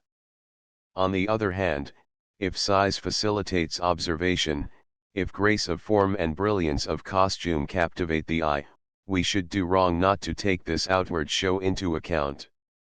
But far more important are the habits, the ingenious operations, which give entomological studies their serious attraction. Now it will be found that among the insects the largest, the most splendid, are usually inept creatures, a contradiction which is reproduced elsewhere. What can we expect from a caraba, all glittering with metallic lights? Nothing but feasting in the slime of 330 murdered snail. What of the catanea, escaped, one would think, from a jeweller's showcase? Nothing but drowsing in the heart of a rose. These splendid creatures do nothing, they have no art or craft. But, on the other hand, if we are seeking original inventions, artistic masterpieces, and ingenious contrivance, let us apply to the humblest, more often than not unknown to all. And let us not be repulsed by appearances. Ordure reserves for us beautiful and curious things of which we should not find the like upon the rose. So far the Minotaur has enlightened us by her family habits. Long live modesty and littleness, 5. The small and modest, provided they are valiant and ingenious, and more generally all those that commend themselves by unusual habits or singular technical aptitudes, such are the insects investigated by the author of the Souvenirs. These he follows up for years, sometimes in their natural environment, sometimes in his laboratory. He inquires into their manner of assuring themselves and their race of a livelihood, their fashion of behavior toward their congeners and their offspring. Their industry and their habits are his two chief preoccupations, those which are brought into prominence by the 331 subtitle of his book, Studies in the Instincts and Habits of the Insects, and the titles of the 2 volumes of selections which have been published for the general reader, La vie des insectes and Les mœurs des insectes. It is, therefore, about these 2 principal themes, which are, for that matter, very closely connected and very subject to mutual interpenetration, that the data amassed in the 10 volumes of the Souvenirs must be grouped and distributed, if we wish to attempt a classification in harmony with the character of the books and the nature of their contents. By thus assuming the point of view of the author himself and adopting the principle and the form of his classifications and denominations, we shall discover, in this little entomological world, which seems to have been staged a little at random, a society as rich and varied as our own, in which almost all trades and all characters are represented, all the industries and habits of humanity. Here, as among us, are honest toilers and freebooters, producers and parasites, good and bad husbands and wives, examples of beautiful devotion and hideous egoism, delightful amenities and ferocious cruelties, extending 332 even to cannibalism, workers of every class and manufacturers of every kind, and, in a higher order of capacities, engineers and surgeons, chemists and physicists, naturalists and physiologists, topographers and meteorologists, geometricians and logicians, and many more, whose enumeration we will leave to the reader. Let us assemble facts in order to obtain ideas, said Buffon. In this process may be summed up the whole of the great Provençal naturalist's scientific work. If he notes the least circumstances of the little lives that unfold themselves before his eyes, he does so not merely as an observer and an artist who would not miss the smallest element of knowledge or beauty, but also as a philosopher who wishes to understand all that he sees, and for that reason neglects nothing. In entomology the smallest facts are not only the most curious and picturesque, they are often the most significant, maxima in minimis. Those minute details which are in danger of being regarded as puerilities are connected with the most solemn questions which it is possible for man to consider. 333 There are philosophical meditations in Fabre's work, evoked by his observations, and, like his observations, they are not presented in a preconceived order. His arguments are scattered throughout his work. Nowhere in the Souvenirs is there any body of doctrine. They contain only studies of the habits of individual insects, and it is only when he has gathered certain data or made certain experiments that the author gives us his conclusions or explanations or attacks the errors of the theories in vogue. Yet it is not difficult, such is their degree of prominence and continuity, to disengage and synthesis the general ideas scattered throughout this vast collection of facts. We shall make the attempt in order to give the reader at least a glimpse of the writer's attitude toward the problems of science and of life. From the achievements and actions of the insects, the philosophic mind of the naturalist first of all deduces, very clearly, the general laws of their activity. What strikes us at once is the wonderful degree of knowledge presupposed by certain of their actions, for all that instinct impels the insect to do is marked by perfect wisdom, comparable and even superior to 334 human wisdom. This first law of instinct is brought into especial prominence by the author of the Souvenirs in his study of the hunting wasps. These wasps, which are themselves purely vegetarian, know that their larvae must have animal food, fresh succulent flesh still quivering with life. Some, like the common wasp, which watches over the growth of its offspring, feed the larvae from day to day, as the bird brings beakfuls of food to its nestlings, and these kill their prey, which they are thus able to serve to their larvae perfectly fresh. But the majority do not watch over the hatching or the growth of their larvae. They are forced therefore to lay up a store of food beforehand. They know this, and are not found wanting. But here they are confronted by a most difficult problem. If the prey carried to the nest is dead, it will quickly putrefy, it cannot possibly keep fresh, as it must, for the weeks and months of the larva's growth. If it is alive it cannot easily be seized by the larvae, and will represent a menace or even a deadly danger. The wasp must discover the secret of producing, in her victims, the immobility of death together with the incorruptibility of life. And the 335 wasps have discovered this secret, for the prey which they provide for their larvae remain at their disposal to the end without movement and without deterioration. Do these tiny creatures know intuitively the secrets of asepsis which Pasteur discovered with so much difficulty? Such was the conclusion with which Dufour was forced to content himself. He presumed the existence, in the hunting wasps, of a virus which was at once a weapon of the chase and a liquid preservative, for the immolation and conservation of the victims. But even if aseptic, a dead insect would shrivel up into a mummy. Now this must not occur, and as a matter of fact the wasp's victims remain moist indefinitely, just as if alive. And in reality they are not dead, they are still alive. Fabre has demonstrated this by proving the persistence of the organic functions, and by feeding some of them by hand. In short, it is incontestable that the victims are not put to death but merely deprived of movement, smitten with paralysis. How has this result, more miraculous even than asepsis, been obtained by the insect? By the procedure that the most skillful physiologist would employ. By plunging its sting into the victim's body, not at random, which might kill it, but at certain definite 336 points, exactly where the invisible nervous ganglia are located which control the various movements. For the rest, the operative method varies according to the species and anatomy of the victim. In his investigation of the paralyzers, Dufour was unable to imagine any other weapon of the chase than the mere inoculation of a deadly virus.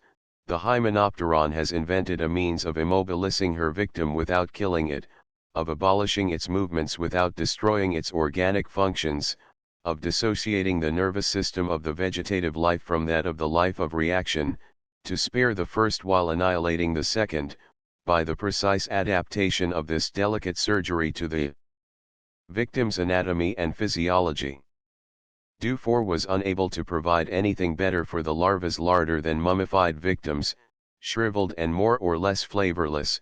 The Hymenopteron provided them with living prey, endowed with the strange prerogative of keeping fresh indefinitely without food and without movement, thanks to paralysis, far superior in this connection to asepsis.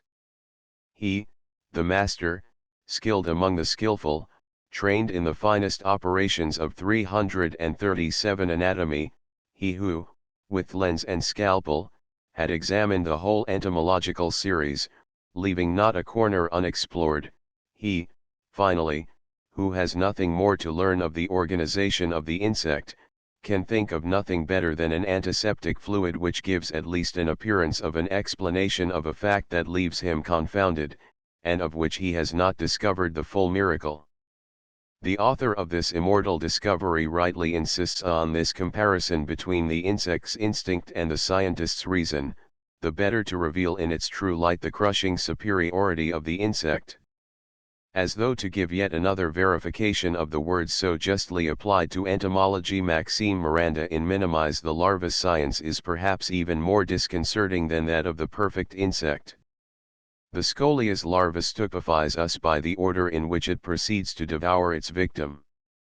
It proceeds from the less essential to the more essential, in order to preserve a remnant of life to the very last. In the first place it absorbs the blood which issues from the wound which it has made in the skin, then it proceeds to the fatty matter enveloping the internal organs, then the muscular layer lining the skin, and then, in the 338 last place, the essential organs and the nerve centers. 7. We thus have the spectacle of an insect which is eaten alive, morsel by morsel, during a period of nearly a fortnight, becoming empty and emaciated and collapsing upon itself, while preserving its succulence and moisture to the end. Starting with these typical facts, which testify to an infallible foresight and a perfect adaptation of the means to the end, the list might be indefinitely prolonged with the aid of Fabre's memoirs. But these are enough to show us that what instinct tells the animal is marvelously like what reason tells us, so that we find nothing unnatural in Fabre's exclamation when he is confronted by the profound knowledge of the Hymenopteron and the sublime logic of her stings. Proud science, humble yourself. All this presumes, in short, in the microscopic little creatures an astonishingly rational inspiration which adapts means to the end with a logic that confounds us. And all this would be very much to the credit of the insect and to the disadvantage of man if there were not a reverse side to the medal. But the same insect that confounds us by its knowledge and wisdom also 339 disconcerts us by its ignorance and stupidity. The best endowed insect cannot do anything outside the narrow circle of its attributions. Every insect displays, in its calling, in which it excels, its series of logically coordinated actions. There it is truly a master. 8. Apart from this it is utterly incapable. And even within the cycle of its attributions, apart from the customary conditions under which it exercises them, the ineptness of the insect surpasses imagination. Let us consider the facts. One of these Hymenopterae whose impeccable science we were admiring just now, a Languedocian sphex, is busy closing the burrow in which she has laid her egg with its store of game. We brush her aside, and plunder her nest before her eyes. Directly the passage is free, she enters and remains for a few moments. Then she emerges and proceeds to stop up the cell, as though nothing were the matter, as though she had not found her burrow empty, as though the work of closing the cell had still a motive. 9. The mason bee, excellently endowed in the matter of boring, emerges from her nest 340 of mortar by piercing the earthen dome which covers it. Let us cover the nest from which the bee is about to emerge with a little paper bag. If the bag is placed in contact with the nest so as to make one piece with it, so to speak, the bee perforates it and liberates herself. If it is not in contact with the nest, she remains imprisoned and will let herself die without perforating the bag. Here, then, are sturdy insects for whom boring tufa is mere child's play, which will stupidly let themselves perish imprisoned by a paper bag, 10 to which it does not even occur to bite a second time through the frail envelope through which they have already bitten once when it was, so to speak, part of the earthen enclosure. The wasp, which is such a marvelous architect, and so skillful a digger, is no better able to employ her talents. During the night we place a bell glass over a wasp's nest. In the morning the wasps issue forth and struggle against the glass wall, but not one of them dreams of digging at the foot of the treacherous circle. But one wasp, of several which have strayed from the community, coming from outside, opens up a way 341 to the nest under the edge of the bell glass, which is a natural enough proceeding for an insect returning from the fields, who may have to gain her nest through falls of earth in the entry. But even this particular wasp cannot repeat the operation in order to emerge from the bell glass, and the whole community eventually die prisoners after a week of futile agitation. The entomologist finds this ineptness of the wasp repeated in the necrophori, who nevertheless have a great reputation for intelligence, and, in general, in all the insects which he has had occasion to rear under a bell glass. The larva is subject to the same absurdities as the adult insect. The Scolia's larva, which eats in such a scientific manner, is quite unable to apply its remarkable talents the moment it is off the beaten track. Placed on the victim's back at a spot which is not the normal point of attack, placed on a Catania grub that is immobilized without being paralyzed, or merely removed for a moment from its position, it is no longer able to do anything right. By a strange contradiction, characteristic of the instinctive faculties, profound knowledge is associated with an ignorance no less profound. 342 For instinct nothing is difficult, so long as the action does not diverge from the immutable cycle laid down for the insect. For instinct, again, nothing is easy if the action has to diverge from the paths habitually followed. The instinct which amazes us, which terrifies us by its supreme lucidity, astonishes us by its stupidity a moment later, when confronted with the simplest situation which is alien to its ordinary practice. Instinct knows everything in the invariable tracks which have been laid down for it, nothing when off this track.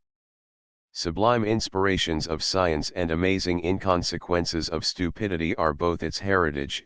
Accordingly, as it is acting under normal or accidental conditions. 11 It would be interesting to pursue this inquiry into the general laws of instinct, and to give, as a pendant to the antithesis of its wisdom and stupidity, the no less singular antithesis of its automatism and its variations. But that we may not beyond all measure enlarge the proportions of this monograph, we will pass on at once to the determination of the causes of instinct, as related by our naturalist philosopher. 343 The laudator temporis acti is untimely, for the world progresses. Yes, but backwards at times. In my young days, in the twopenny classics, we were taught that man is a reasoning animal. Today, in learned volumes, it is demonstrated that human reason is only a higher degree upon a scale whose base descends into the depths of animality. There is the more and the less, and all the intermediate degrees, but nowhere a sudden solution of continuity. It begins at zero in the albumen of a cell, and rises to the mighty brain of a Newton. The noble faculty of which we were so proud is a zoological attribute. This is an assertion of grave significance. Assuredly we have need of ingenuousness in entomology. Without a good dose of this quality, sheer wrong-headedness in the eyes of practical folk, who could trouble himself about insects. Yes, let us be naive, without being childishly credulous. Before making the animal reason, let us reason a little ourselves. Above all, let us consult the experimental test. Facts gathered at random, without a critical selection, cannot constitute a law. 12 And the prudent naturalist sifts all the anecdotes and records of habits, all the rational or sentimental achievements which the 344 writers of books and the glorifiers of the animal pass from hand to hand, showing clearly that all the facts alleged in proof of the intelligence of animals are ill observed or wrongly interpreted. Having shown in its true light one of these fabricated facts related by Clairville, he cries, yet one more of the fine arguments in support of the animal's reasoning powers that takes to flight in the light of experiment. I admire your candid faith, my masters, you who take seriously the statements of chance observers richer in imagination than in veracity. I admire your credulous enthusiasm, when, without criticism, you support your theories on such stupidities. Point 13 Fabre has no greater faith in the virtue of animals than in their reason, since one cannot exist without the other. It is true that the copras, the most richly endowed of insects in respect of the maternal instinct, does not differentiate between the care which she lavishes on strangers and that which she gives to the children of her household, but the pitiless observer shows that this is because she cannot distinguish between them. 345 It is not the function of impartial history to maintain a given thesis, it follows where the facts lead it. Point 14 The historian of the insects simply confronts the facts of the entomological world which he has explored under all its aspects. To speak with certainty, we must not depart from what we really know. I am beginning to know the insect passably well after 40 years of intercourse with it. Let us question the insect, not the first comber, but the best endowed, the Hymenopteron. I am generous to my opponents. Where will you find a creature richer in talents? Well, does this refined and privileged member of the animal kingdom reason? And, first of all, what is reason? Philosophy will give us learned definitions. Let us be modest, let us stick to the simplest, we are only dealing with animals. Reason is the faculty which refers the effect to the cause, the means to the end, and directs the action by making it conform to the requirements of the accidental. Within these limits is the animal able to reason? Does it understand how to associate a because with a why, and behave in accordance? Can it, confronted with an accident, alter its line of conduct? 15346 To all these questions the facts already cited have replied. It is evident that the Hymenopteron which provisions or closes the nest found empty under the conditions which we have seen imposed upon the Sphex or the Pelopius, is ignorant of the why of her work and does not in any case connect it with its natural aim, which is the rearing of the larvae. These expert surgeons, these marvelous anatomists know nothing whatever, not even what their victims are intended for. Their talent, which confounds our reason, is devoid of a shadow of consciousness of the work accomplished, a shadow of foresight concerning the egg. 16 Fabre, then, has vainly sought for proofs of the intervention of reason in the actions of the insect. He has not found them. He has even found the very contrary. The insect, interrogated as to its powers of reason and the logic attributed to it, has plainly replied that it is entirely lacking in reason and that logic is not its strong point. 347 Yet he is far from wishing to belittle the merits or diminish the reputation of his beloved insects. No one can be less suspected of prejudice against them, since none has glorified them more abundantly, no one has spoken of them with greater admiration and sympathy, no one has more fully described their high achievements, and no one has revealed such unknown and incredible marvels on their behalf. It is enough to recall the miracles of the science and wisdom of the Paralycers. But far from invalidating the conclusion drawn from the obvious stupidity of the insect even in the actions which are its specialty, the science and wisdom of instinct afford it a striking confirmation. The very slightest glimmer of intelligence would suffice to make the insect do what it does not and leave undone what it does even within the circumference of its attributions. If it is plainly devoid of this glimmer, how much more plainly is it devoid of that splendor of intelligence which the miracles of instinct would require. 17 To sum up, the insect sins too greatly by excess and by defect in its instinctive actions to justify our attributing to it an understanding of these actions. We are 348 indeed compelled absolutely to deny it any such understanding. It does at once too much and too little, too much for an insect's intelligence and too little for any intelligence whatever. Everything is against it, its knowledge as much as its ignorance, its logic as much as its inconsequences. So long as its circumstances are normal, the insect's actions are calculated most rationally in view of the object to be attained. What could be more logical, for instance, than the devices employed by the hunting wasp when paralysing her prey so that it may keep fresh for her larva, while in no wise imperiling that larva's safety? It is preeminently rational, we ourselves could think of nothing better, and yet the wasp's action is not prompted by reason. If she thought out her surgery, she would be our superior. It will never occur to anybody that the creature is able, in the smallest degree, to account for its skillful vivisections.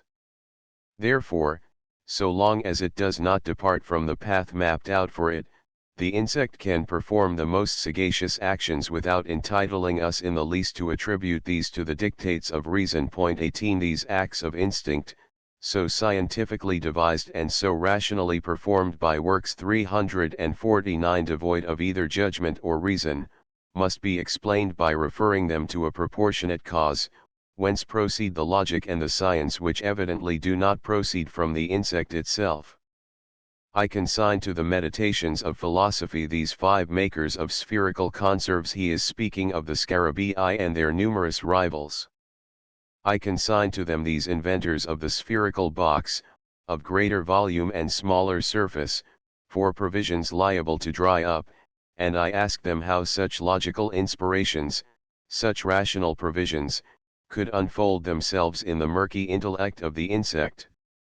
The work of the pill makers propounds a grave problem to him who is capable of reflection.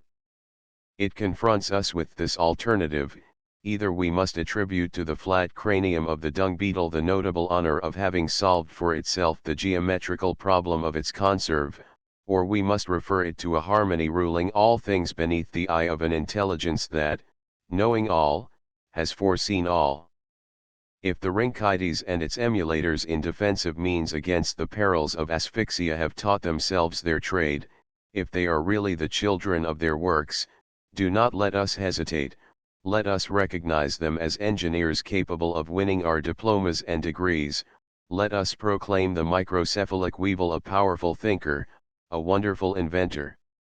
You dare not go to these lengths, you prefer to have recourse to the chances 350 of hazard. Ah, but what a wretched resource is hazard, when such rational contrivances are in question. One might as well throw into the air the characters of the alphabet and expect to see them, on falling, form certain lines selected from a poem. Instead of loading our minds with such tortuous ideas, how much simpler and more truthful to say, a sovereign order rules over matter. This is what the slow weevil tells us in its humility. 19 We heard the same language, uttered perhaps even more persuasively, from the hairy Ammophila, among many others, one day when, as a beginner in entomology, he considered her performing her delicate and expert operations, bending over a bank on the tableland of lay angles, in company with a friend. The wasp acts with a precision of which science would be jealous. She knows what man hardly ever knows, she understands the complex nervous system of her victim. I say, she knows and understands, I ought to say, she acts as though she knew and understood. Her act is all inspiration. The insect, without having any conception of what it is doing, obeys the instinct that impels it. But 351 Whence comes this sublime inspiration? For me and my friend, this was and has remained one of the most eloquent revelations of the ineffable logic that rules the world and guides the unconscious by the laws of its inspiration. Moved to the depths by this flash of truth, we felt, forming upon our eyelids, tears of indefinable emotion. 20 The more he sees, the more he reflects, the more radiantly clear does the meaning of these facts appear to him. Can the insect have acquired its skill gradually, from generation to generation, by a long series of casual experiments, of blind gropings? Can such order be born of chaos, such foresight of hazard, such wisdom of stupidity? Is the world subject to the fatalities of evolution, from the first albuminous atom which coagulated into a cell, or is it ruled by an intelligence? The more I see and the more I observe, the more does this intelligence shine behind the mystery of things. I know that I shall not fail to be treated as an abominable final causer. Little do I care. A sure sign of being right in the future is to be out of fashion in the present. A long time ago, says a contemporary apologist, I was discussing matters with an astronomer who 352 was possessed of knowledge, a certain penetration and a certain courage. He pushed this penetration and this courage to the length of declaring, before the Academy of Sciences, that the laws of nature form a harmony and reveal a plan. I had an opportunity of congratulating him, and he was good enough to express his satisfaction. I profited by this to suggest that he was doubtless ready to develop his conclusions yet further, and that since he recognized the existence of a plan, he admitted, at the origin of things, a mind, in short, an intelligent being. Suddenly my astronomer turned up his nose, without offering me any argument capable of any sort of analysis. In vain did I explain that to deduce the existence of an intelligent being because one has discovered the existence of a plan is, after all, to continue the train of reasoning which deduces the existence of a plan after observing that there is a system of laws. In vain I pointed out that I was merely making use of his own argument. My astronomer refused to go any further along the path upon which he had entered. There he would have met God, and that was what he was unwilling to do. 21 J. H. Fabre does not stop halfway to the truth for fear of meeting God. He is logical, loyal, and courageous to the end. He argues from the facts to laws, and from laws to 353 causes, and from them to the cause of causes, the reason of reasons, 22, concerning which, says Emperier, he has not the pedantic feebleness of grudging it the name of God. 23 If Fabre so briskly attacks the theory of evolution, it is not so much because of the biological results which it attributes to the animal far niente as because it offers such a convenient pretext for that sort of intellectual laziness that willingly relies upon an explanation provided beforehand and readily exonerates itself from the difficult task of searching more deeply into the domain of facts as well as that of causes. 24 If the explanation were not notoriously insufficient, one might overlook the abuses which it covers, innocently enough, but, to speak only of the insect, all its analyses, were they admissible, leave the problem of instinct untouched. How did the insect acquire so discerning an art? An eternal problem if we do not rise above the dust to dust. 25 Of evolution. At all events, as it is presented, it is merely, we 354 repeat, a convenient pillow for the man who has not the courage to investigate more deeply. 26 For him, he has this courage and this power of ascension, and he readily spreads his wings to rise above matter and the night of this world and soar to those radiant heights where divinity reveals itself, together with the supreme explanation of the light which lightens this darkness and the life that inspires this matter. 27 355 We have said enough to show that Fabre is decidedly of the race of those great men who soar high above the vulgar prejudices, pedantries, and weaknesses, and whose wonderful discoveries bring them nearer to God as they uplift them above the common level of humanity. Having written The Harmony of the World, and casting a final glance at the charts of the heavens and also at the long labor of his life, Kepler offered his God this homage: O thou, who by the light of nature hast caused us to sigh after the light of grace, in order to reveal unto us the light of thy glory, I thank thee, my Creator and my God, that thou hast permitted me to admire and to love thy works. I have now finished the work of my life with the strength of the understanding which thou hast vouchsafed me. I 356 have recounted to men the glory of thy works, in so far as my mind has been able to comprehend their infinite majesty. Praise the Creator, O my soul! It is by him and in him that all exists, the material world as well as the spiritual world, all that we know and all that we do not know as yet, for there remains much for us to do that we leave unfinished. Uniting the point of view of exegesis with that of natural science, one of the greatest and broadest minds of antiquity, Origen, has written these noble words: "The providential action of God manifests itself in the minute corpuscles of the animals as well as in the superior beings, it directs with the same foresight the step of an ant and the courses of the sun and the moon. It is the same in the supernatural domain. The Holy Spirit which has inspired our sacred scriptures has penetrated them with its inspiration to the last letter. Divina sapientia amum scripturum divitis datum vel adunam usque literulam adigit." 28. The reader will doubtless pardon a professor of exegesis, whose admiration for the prince of entomologists has made him his biographer, for terminating this analysis of 357 the naturalist's philosophical and religious ideas by a synthetic view which brings him into closer communion with his hero. All things are linked together, as he himself has said. 29. And the study of the Holy Scriptures, if he could have devoted himself thereto, would certainly have led this noble and penetrating mind to render the same testimony to the truth of Christ and the Church as that which it has rendered to the truth of the soul and God.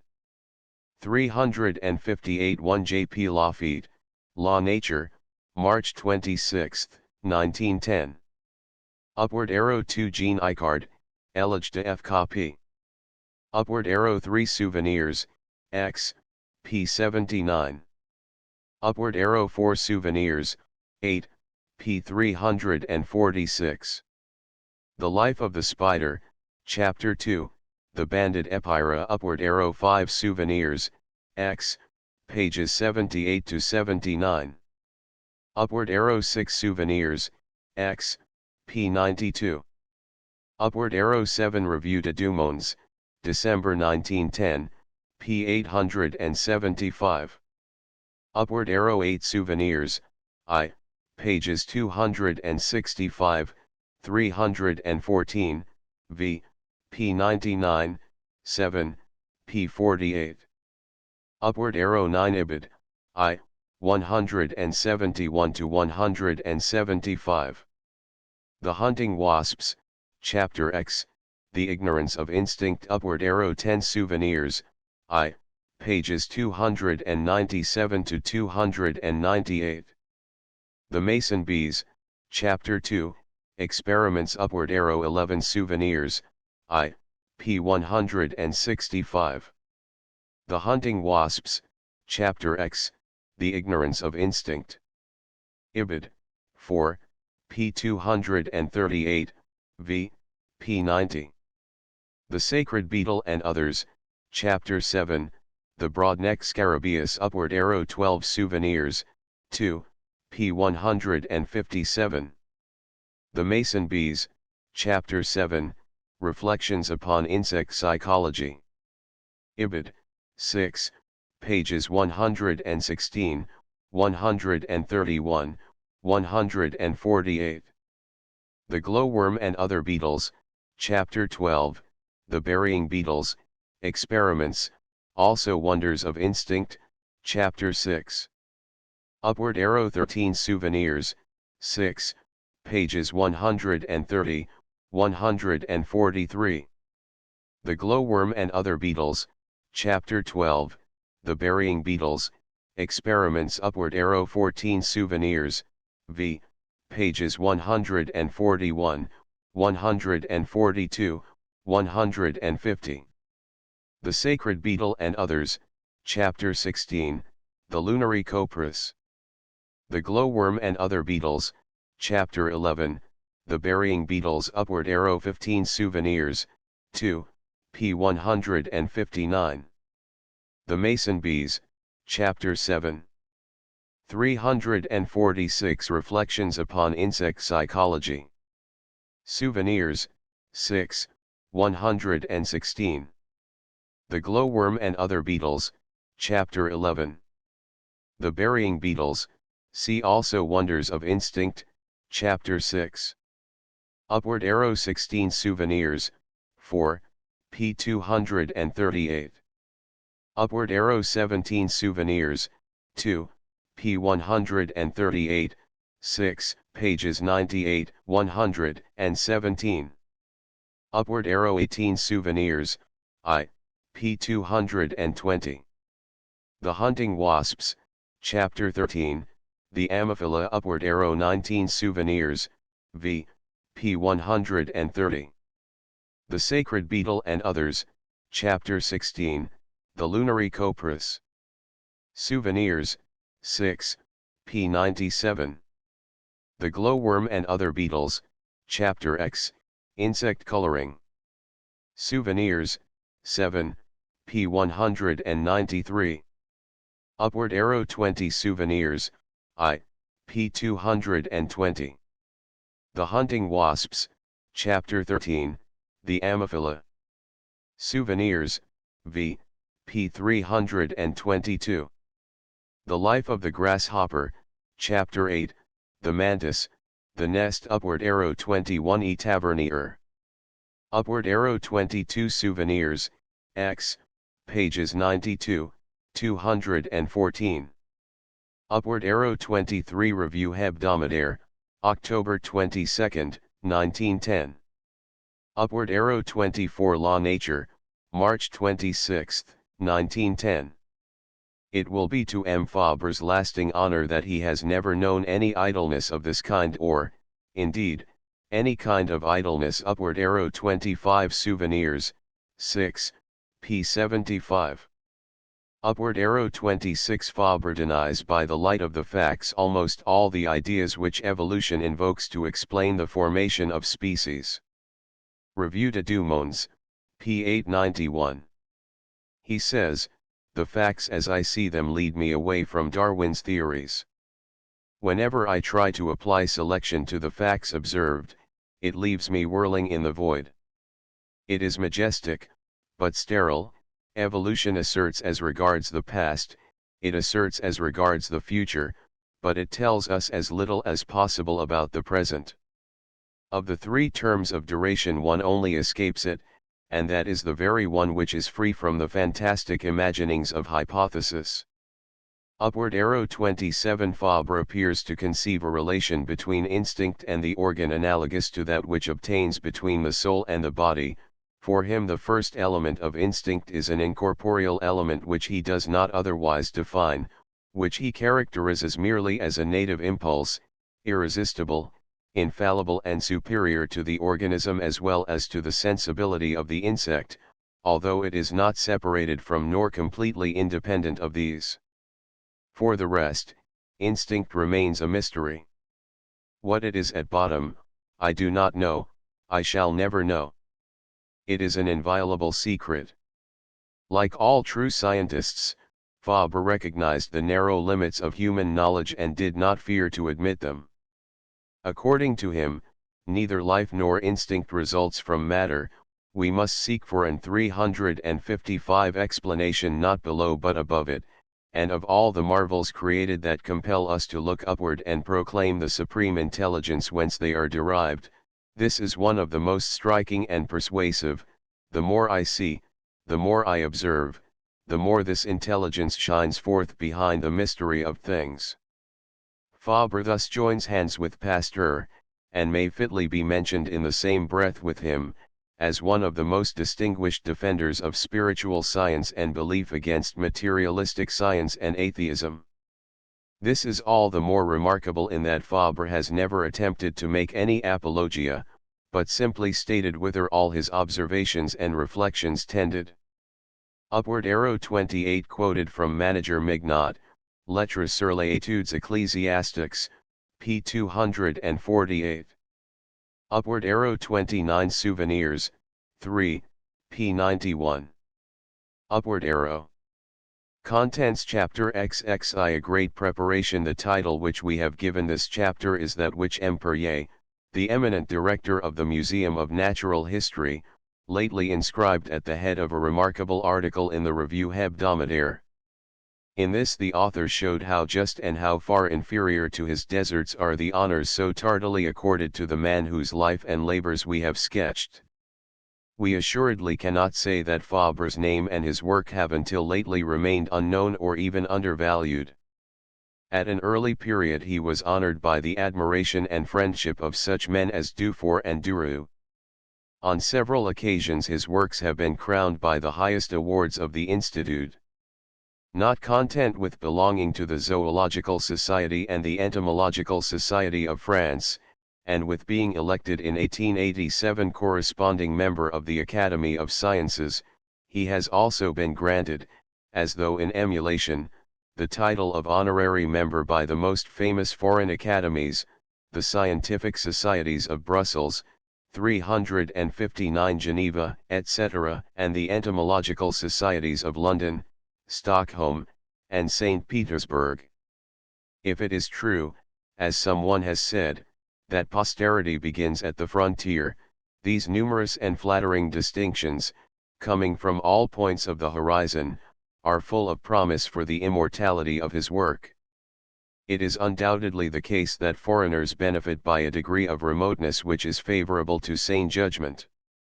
For that matter, as far as Fabre is concerned, the favorable verdict of his peers is surrounded by hardly fewer guarantees of impartiality in France than abroad, for this worthy son of the Rouergue has never been of those who seek to obtain honors by any of the means that achieve success through intrigue or influence, and we may without paradox say that it is farther from his village to Paris than from Paris to London, from obscurity in his village to fame in Paris than from fame in Paris to fame in London and other capitals.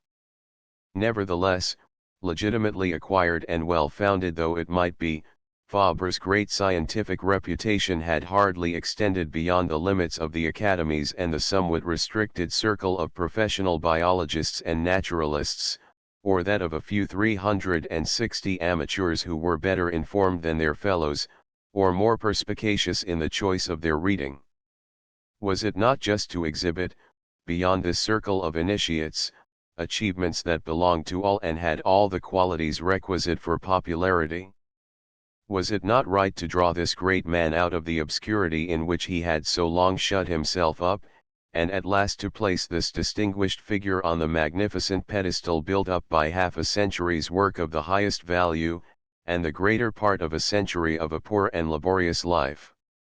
So thought the friends and admirers of the Hermit of Sérignan, who organized, last year, the celebration of his jubilee, and, in the press, cited him in the order of the day.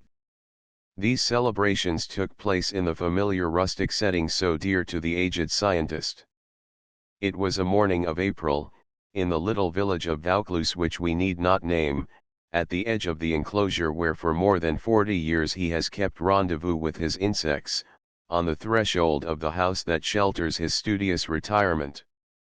The venerable naturalist was there, surrounded by the members of his beloved family, his constant collaborators, with whose names he 361 loved to sprinkle the pages of his books. To greet him came the worthy folk of Sérignan, justly proud of him, his friends from far and near, and the delegates of the learned societies of France and foreign countries, with whom the representatives of the state, the sub-prefect of Orange and the prefect of Avignon, had the good taste to associate themselves. At the moment when an unexpected ray of sunlight filtered through the clouds like a caress and a benediction from heaven upon the head of the old scientist, ever faithful to the call of the power on high, France and Sweden, to mention only the most eager, joined in crowning him with laurels, France offering him a magnificent gold plaque in the name of the Academy of Sciences, and Sweden the Linnean medal in the name of the Royal Academy of Stockholm. France, or rather, the Académie Française, has since then offered a further evidence of her admiration by granting him the largest of its money prizes and unanimously recommending him to the jury entrusted with the award of the Nobel Prize. There are seldom fêtes without banquets or banquets without speeches. Among the speeches delivered at Sérignan at the banquet 362 of April 3, we must at least mention M. Perrier's, from which we give an extract on the first page of this book. It may be found in extenso in the Revue Scientifique for the 7th of May, 1910. The series of toasts was followed by the reading of numerous telegrams of congratulation, the most loudly applauded of these being that of M. Edmond Rostand, which ran as follows: "Prevented from being in your midst, I am nevertheless in spirit with those who are today honoring a man worthy of all admiration, one of the purest glories of France, the great scientist whose work I admire, the profound and racy poet, the Virgil of the insects, who has brought us to our knees in the grass, the hermit whose life is the most wonderful example of wisdom, the noble figure that, under its black felt hat, makes Sérignan the complement of Mail Lane." It must be recorded that Mail Lane had cordially united with Sérignan, and that poetry and science were at one in celebrating the fame of the man who has justly been called the poet of entomology. Such, in its most salient features, was the festival which consecrated, a little late in the day, one of our purest national glories. This homage had not the ephemeral character of most jubilees, even scientific ones. It 363 found more than one echo, and had an aftermath throughout the country. We will not insist further upon the eager, enthusiastic interest extended by the public to the new edition of the Souvenirs, and the publication of La Vie d'Insectes and Les Mœurs d'Insectes, which are volumes of selected extracts from the Souvenirs, nor even on the decoration of the Legion of Honor which so justly raised to the rank of officer him who had been a simple chevalier for 40 years. But we must refer at somewhat greater length to the three proofs of admiration which must have found their way most surely to his heart. The first, to which we have already alluded, came from the highest literary authority of France, and, we might say, of the world. In his report on the literary prizes awarded by the Académie Française, M. Thorodangui devoted the following passage to our friend: "I have reserved to the last the largest of our direct prizes, the Ney Prize, awarded to the author of the Souvenirs entomologiques, M. Jean Henri Fabre. He cannot, at all events, be accused of indiscreet solicitation. In his hermitage at Sérignan, where he has pursued a long life of toil, a life so modest that despite the most wonderful discoveries 364 it was for a long time a life of obscurity, M. Fabre gave not a thought to the Académie Française, which is all the better pleased to show that it was thinking of him. M. Fabre has, indeed, too clear a vision and too sane a mind not to perceive the problems of a philosophical order which arise from the wonderful data of his discoveries. At every step, in the mysterious domain of instinct, reason cannot fail to divine, beyond the little kingdom explored by observation, the unfathomable secrets of creation. To all, even to those who believe themselves least interested in matters of natural history, I cannot refrain from saying, read these narratives, you will appreciate their charm, their geniality, their simplicity, their life. You will fall in love with this delightful science, which is pursued day after day in the beautiful summer weather, to the song of the cicadae, this science which is truly Latin, Virgilian at times, which goes hand in hand with poetry, which is so imbued with love that it sometimes seems as though there arose, from these humble entomological souvenirs, a strophe of the canticle of created things.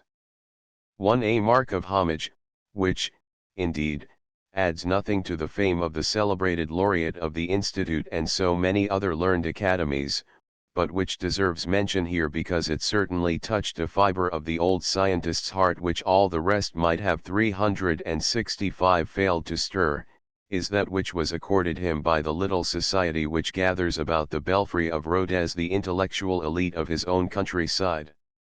The records of the Société de Lettres, Sciences et Arts de l'Aveyron contain, in the minutes of the session of the October 27, 1910, a communication from the president of the society which closes with the words, "In order to associate ourselves in some fashion with the unanimous bestowal of honors and eulogy of which this venerable old man is at present the recipient, we propose to accord him the title of honorary member.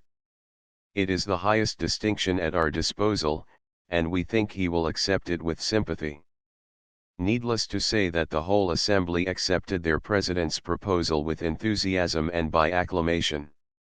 Some time later the famous naturalist wrote to the society, through his present biographer, a touching letter of thanks, in which he said, among other things, that, coming from his own country, this distinction had been very precious to him. The delicate feeling expressed in these words gives us to hope that the contribution to the work of reparation which we have sought to make will not be without some value in his eyes. 366 One session of the December 8, 1910. Upward arrow. Contents Chapter XXII The Last Heights 1, 1910 to 1915. Contents I In the year 1910 fame flung the gate of the Harmas wide open. Coming late, she seemed anxious to repair her long neglect. The process of reparation continued. It grew fuller, more marked, and burst into a splendid apotheosis during the following years. Scientists as a class had accused Fabre of mixing up Horace and Virgil with his entomological adventures. He was despised for quoting these authors. He was placed upon the index for introducing grace and passion into studies which officially were dry and cold as statistics. But in joining the Académie Française on the occasion of the Jubilee of 1910, the Académie des Sciences gloriously avenged this unjust and pharisaical disdain. But there were yet some of time's revenges 367 to be taken for the injustice which Fabre had suffered. We have spoken of his early struggles in the university, of his career, first hampered, then shattered, of the jealousies and persecutions evoked by this irregular self-taught pioneer, no doubt the work of a triumphant clique, which eventually drove him from the house and slammed the door. This was, as the reader may remember, on the occasion of his lecture to young girls at St. Martial. But now, on the 23rd of April 1911, a fresh invasion of young girls, almost all pupils of the university, burst into the Harmas Point too, and what had they to say? That they came from Paris to visit the glories of Provence, and that next to Mistral they had wished to see Fabre, after the Emperor of Poetry, the King of Science, and they made it clear that it was not only to the scientist, but still more to the pioneer, the initiator, or why not say, with them, to the most illustrious of cronies three, that the girl cronies, as they called one another in their group, had come to present their heartfelt 368 homage. Who today would dare to contest their right to become his pupils, to seek with him the freshest honey and the most poetical observations of the insects that people the boughs and the flowers, to enter with him into the secret of all these little lives, which are, like ourselves, they said, creatures of the good God? And serious personages, for from the precincts of the Academy and the Université de France lent voice and gesture to the ingenuous utterance of radiant youth, which delightfully made amends for the past. There was another official authority, the highest of all, to which Fabre had not much reason to be grateful. Long and brilliant services in the cause of public instruction, scientific works of the highest order, need of leisure and resources for his investigations, family responsibilities, and the struggle for life. What claims did not these represent to distinction and to the generosity of the public authorities? But what part or lot had he in these in reality? One might almost say none. One day, as though by chance, the perspicacity of a minister of the empire had all but rescued him from poverty and oblivion. A mere accident without sequence, 369, for it was immediately followed by the total collapse of the empire and the institution of the republic. Fabre was not even among the number of the pensioned. It needed the trumpet blast of the Jubilee, 1910, to remind the authorities to complete the beau geste of Victor Duroux, and after 40 years to replace the rosette of the Legion of the Cross. And it took the loud outcry of indignation uttered by Mistral and the strong feeling aroused by the report, which was echoed by the whole press, of their involuntary debt to the ex-professor, to obtain for the nonagenarian a pension of 2,000 francs, £80 a year, which was nearly 50 years in arrears. The reparation was far from adequate, but it could not be made by means of money. Come at once, or I will have my gendarmes bring you. In summoning him thus to the court in order to see and decorate this fine but timid genius, the emperor, in 1869, had performed a generous action. The President of the Republic did still better, when, in 1913, in the course of his tour through Provence, he sought to honor by his visit him who had so greatly honored his mother country and his native and adopted provinces. 370 Fabre, who was then in his 90th year, and could no longer stand upright, awaited M. Poincaré sitting in a chair before the threshold of his house, surrounded by his family. On his right hand stood the sister who was watching over his welfare. A week before the President's visit, I went to Sérignan to see my distinguished relative and to bless the marriage of his son Paul Henry. In the familiar intimacy of this family celebration he told me, as a piece of good news, it is possible that I shall soon receive a visit from Monseigneur the Archbishop of Avignon. He said this with a marked satisfaction which was very unlike his usual detachment. I understood at once that his mind was harking back to the evil days of 1870 and contrasting them with the present. What did not happen in that disastrous year? Victor Duroux had just instituted courses of lectures for adults in order to make up for the deficiencies of popular education.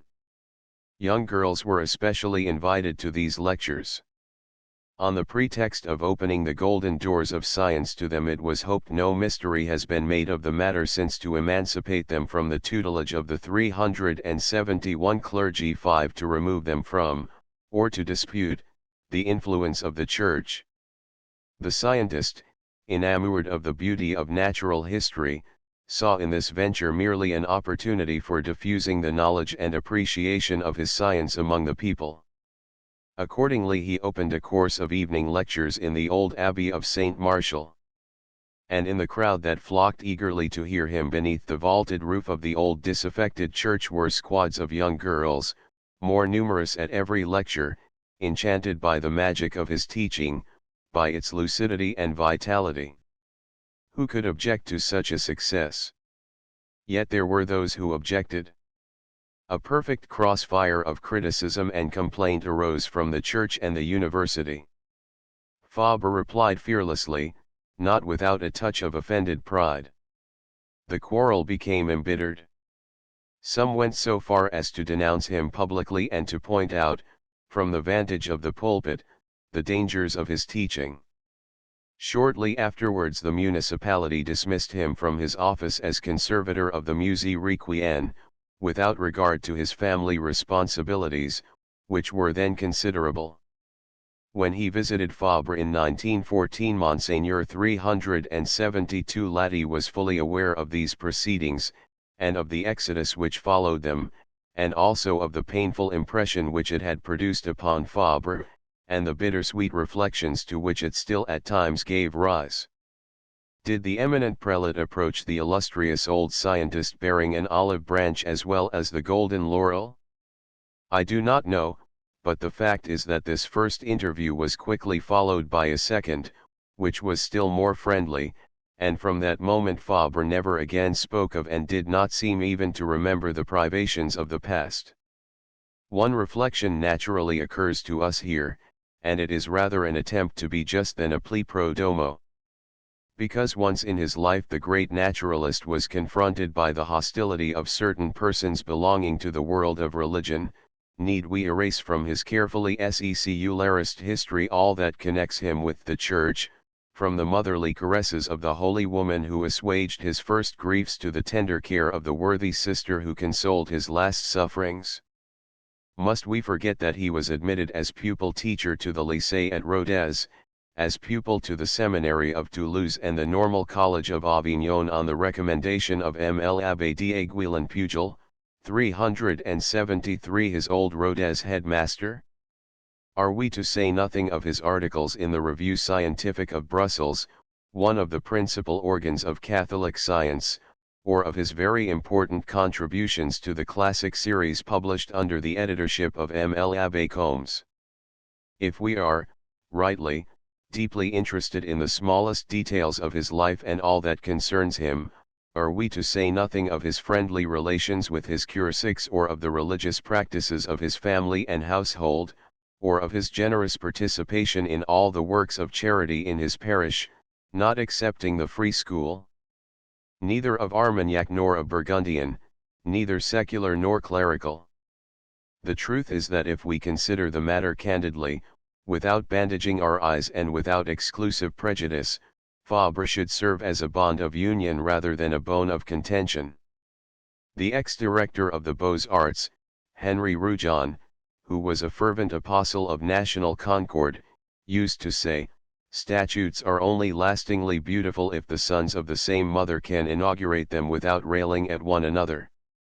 Fabre, according to this maxim, might well 374 have statues erected to him. And speaking of statues, we must not, having mentioned the orators, forget the artists. All the illustrated periodicals had already popularized the original, eloquent physiognomy of our hero. This was too ephemeral a homage for his admirers. His features must be chiseled in marble and exposed under the blue sky to the delighted and affectionate eyes of his compatriots. Provence was the first to propose the idea. Rouergue followed. Avignon, Orange, and Sérignan each wanted their monument. St. Leon's profited by its right of seniority to take precedence of Rodez and Mail Lane. Nous voulions te faire vivant du patriarche et grand savant, et firmament de la nature, et Rouergue ou tu naquis et la Provence ou tu conquis Laurier d'or qui toujours dure 7, we wish to honor you living, gentle patriarch and great scientist, and proud lover of nature, both Rouergue where you were born, and Provence where you won the golden laurel that lasts forever. 375 The first subscription list was opened by the Normal College of Avignon, and a special appeal was made to the schoolmasters of Vaucluse and the rest of France. Other appeals were addressed to all without distinction, and the subscriptions flowed in from all sides, from scientists and men of letters, priests and schoolmasters, bourgeois and workers in town and country, to whom it was explained that the statue was in honor of one of themselves who had achieved greatness by his labors. He himself, in his modesty, wished all to regard him only as a diligent student. "Master," ventured an intimate of the Harmas one day, "they are talking of putting up a statue of you close by here." "Well, well.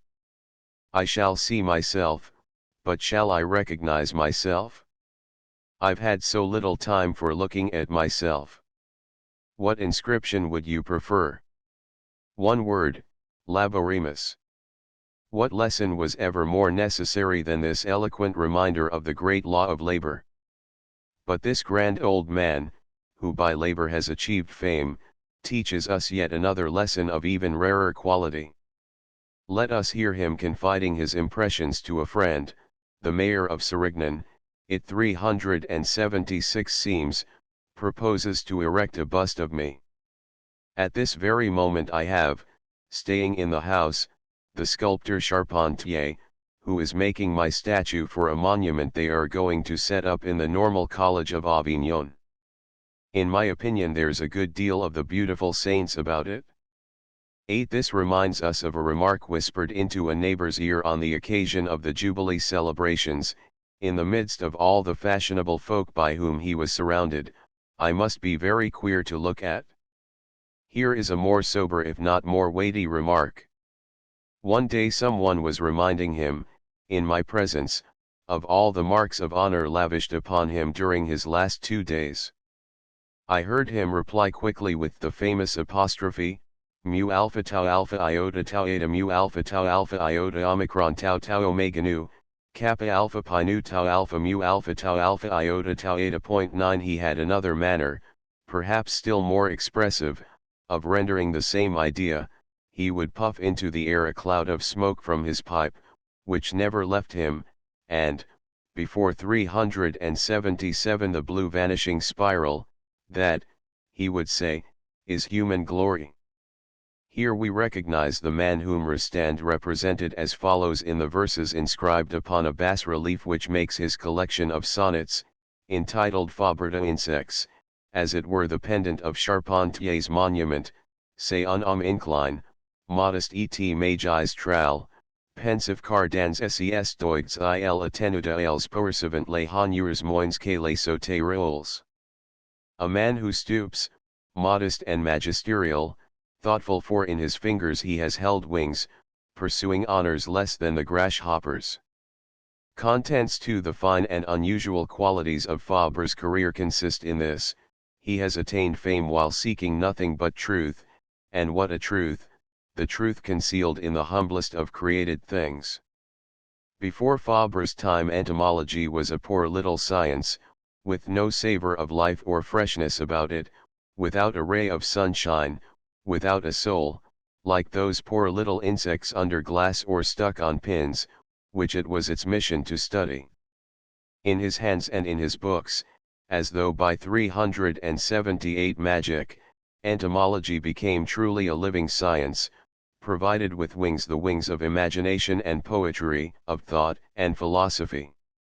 It is a far cry from the dense materialism of the dust-to-dust scientists who content themselves with dissecting poor little murdered bodies, to the winged spiritualism of this open-air entomologist, interrogating with his bright, loving glance these little insect souls, at once so wonderful and so unconscious. And they all tell him the same thing: ipsi facit noset non ipsi nos ten, it is he that hath made us, and not we ourselves. Someone has said, and it is a saying worth repeating, so just and admirable is it, and so characteristic of the man and his work: with Fabre we have every moment, so to speak, the feeling, the surprise, of rising toward the infinitely great while stooping over the infinitely little. Of this scientist, this philosopher, whose mind soars so readily from the little things to the great, to the very great, from the little curiosities of observation to the great problems that are to be encountered in the higher domains of thought, his friends conceived the idea of demanding a synthesis 379 of the reflections scattered through the pages of the Souvenirs. This was his reply: because I have shifted a few grains of sand upon the shore, am I in a position to understand the abysmal depths of the ocean? Life has unfathomable secrets. Human knowledge will be erased from the world's archives before we know the last word concerning a gnat. Thus the Homer, the Plato of the insects. He is utterly unassuming. He will not allow his admirers to impose upon him. He does not allow himself to be snared by the lure of vivid, brilliant language, nor by the intoxicating problems of inner truths whose surface he grazes. According to him, the sum of all his work has been but to shift a few grains of sand upon the shore of knowledge, and it is useless for him to endeavor to sound the mysteries of life. He has not even learned, he does not even think it possible to human knowledge to learn the last word concerning a gnat.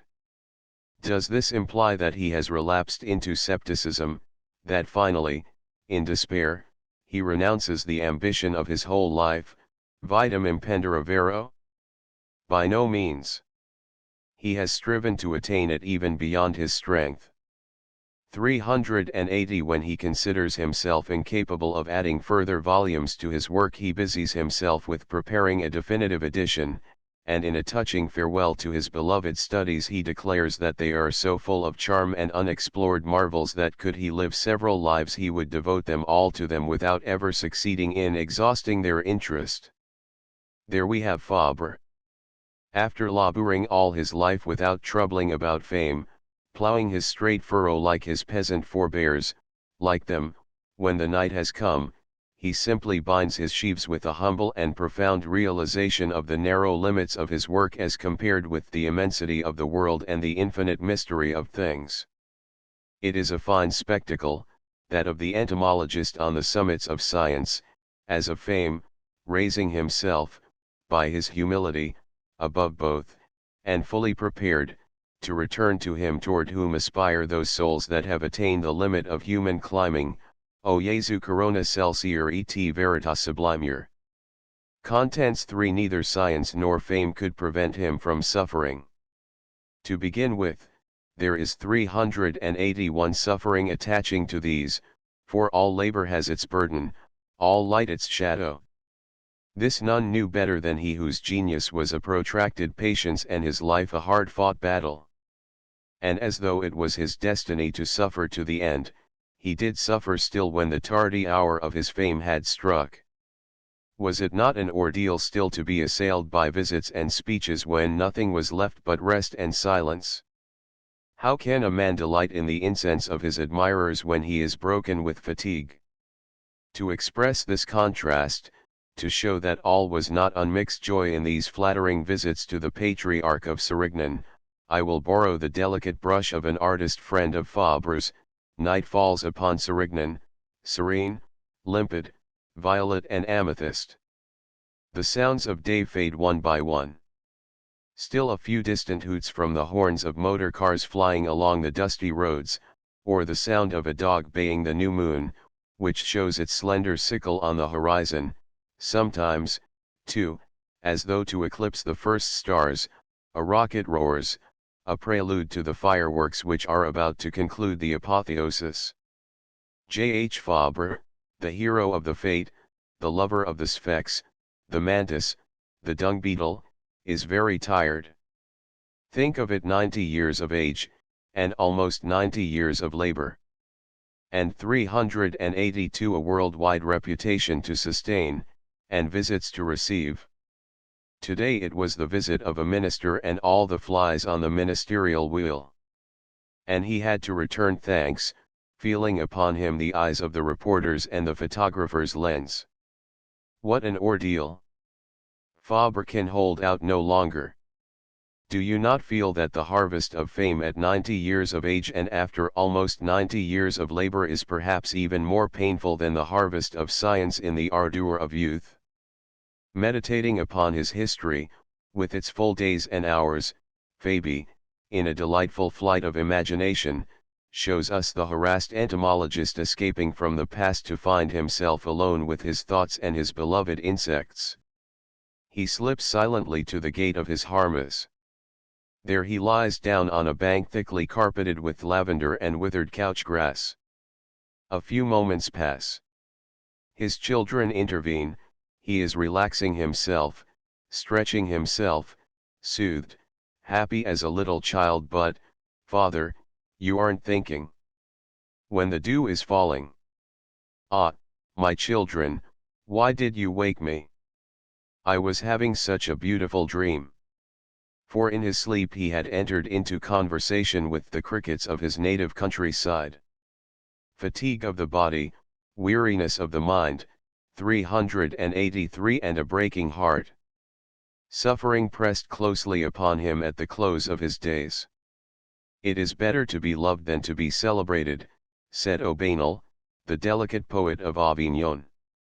As long as Fabre had beside him his beloved brother, his adored wife, and his darling children, he was at least conscious of a kindly atmosphere of memories, and of tenderness that made up for what he lacked and helped him to endure his afflictions with serene resignation. But now, little by little, there came a void about him. Death has its surprises and life its demands. With the death of his wife, in July 1912, half his own soul died. With that of his brother, in 1913, his life was almost wholly shattered, crushed, buried in the tomb. With the marriage of the last of his sons and his two youngest daughters, almost all the life of the house, all the caressing grace of light, considerate footfalls, of clear tender voices, of smiles and kisses, had forsaken the old man, to return only in passing and at distant intervals.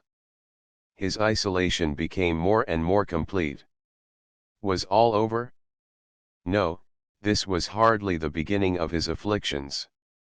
In the great silence of the Harmas there burst of a sudden 384 the terrible thunderclap of war, which roused to a protest of intolerable grief the uttermost fibers of his being.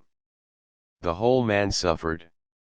The Frenchman, to see his beloved country the victim of the brutal and underhand aggression of a predatory nation, the father to see his dear children, a son and two sons-in-law, cast into the furnace, the idealist and the great-hearted man who had held war to be a relic of barbarism, doomed to disappear from the annals of the human race, to see war declared, and spreading with the violence of a conflagration, surpassing in horror all that history tells us of the armed conflicts of the past. Before the bloody vision of the battlefields, how should he not feel shaken to the depths of his being by the tremors of a terrible anger and a vast pity, he who had never been able to see an insect suffering without a pang at the heart?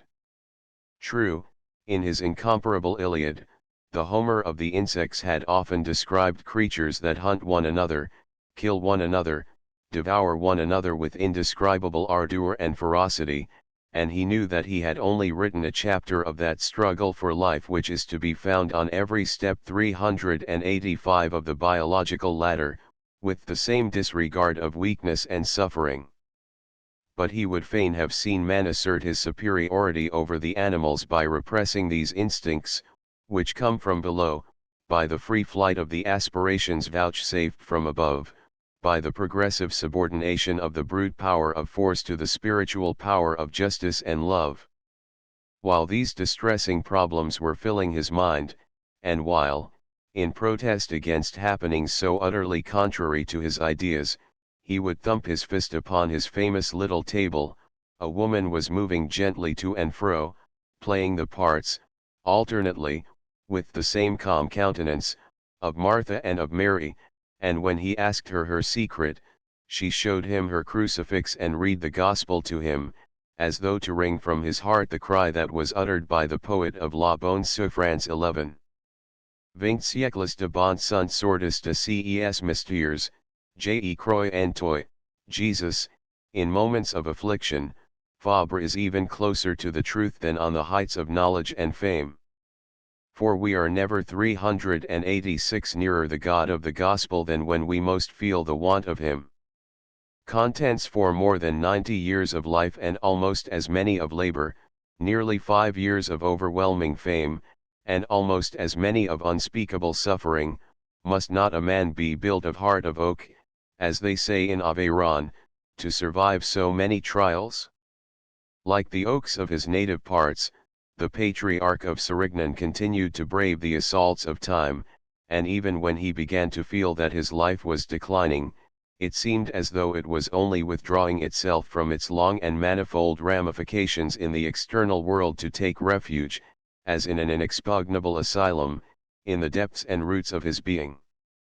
He was one of those of whom people say with us that they cannot die. Fabre's work is immortal, that is agreed. But the artisan? Let us resume our comparison. Like the oak that loses its boughs, one after the other, he saw falling one by one the several factors of his life. His life was the Harmas, that paradise of insects, that laboratory after his own heart, where he could make his observations under the blue sky, to the song of the 387 cicadae, amid the thyme, lavender, and rosemary. Now he was seen there no longer, hardly were the traces of his footsteps yet visible through the untrimmed boughs that crossed the paths and the grass that was invading them.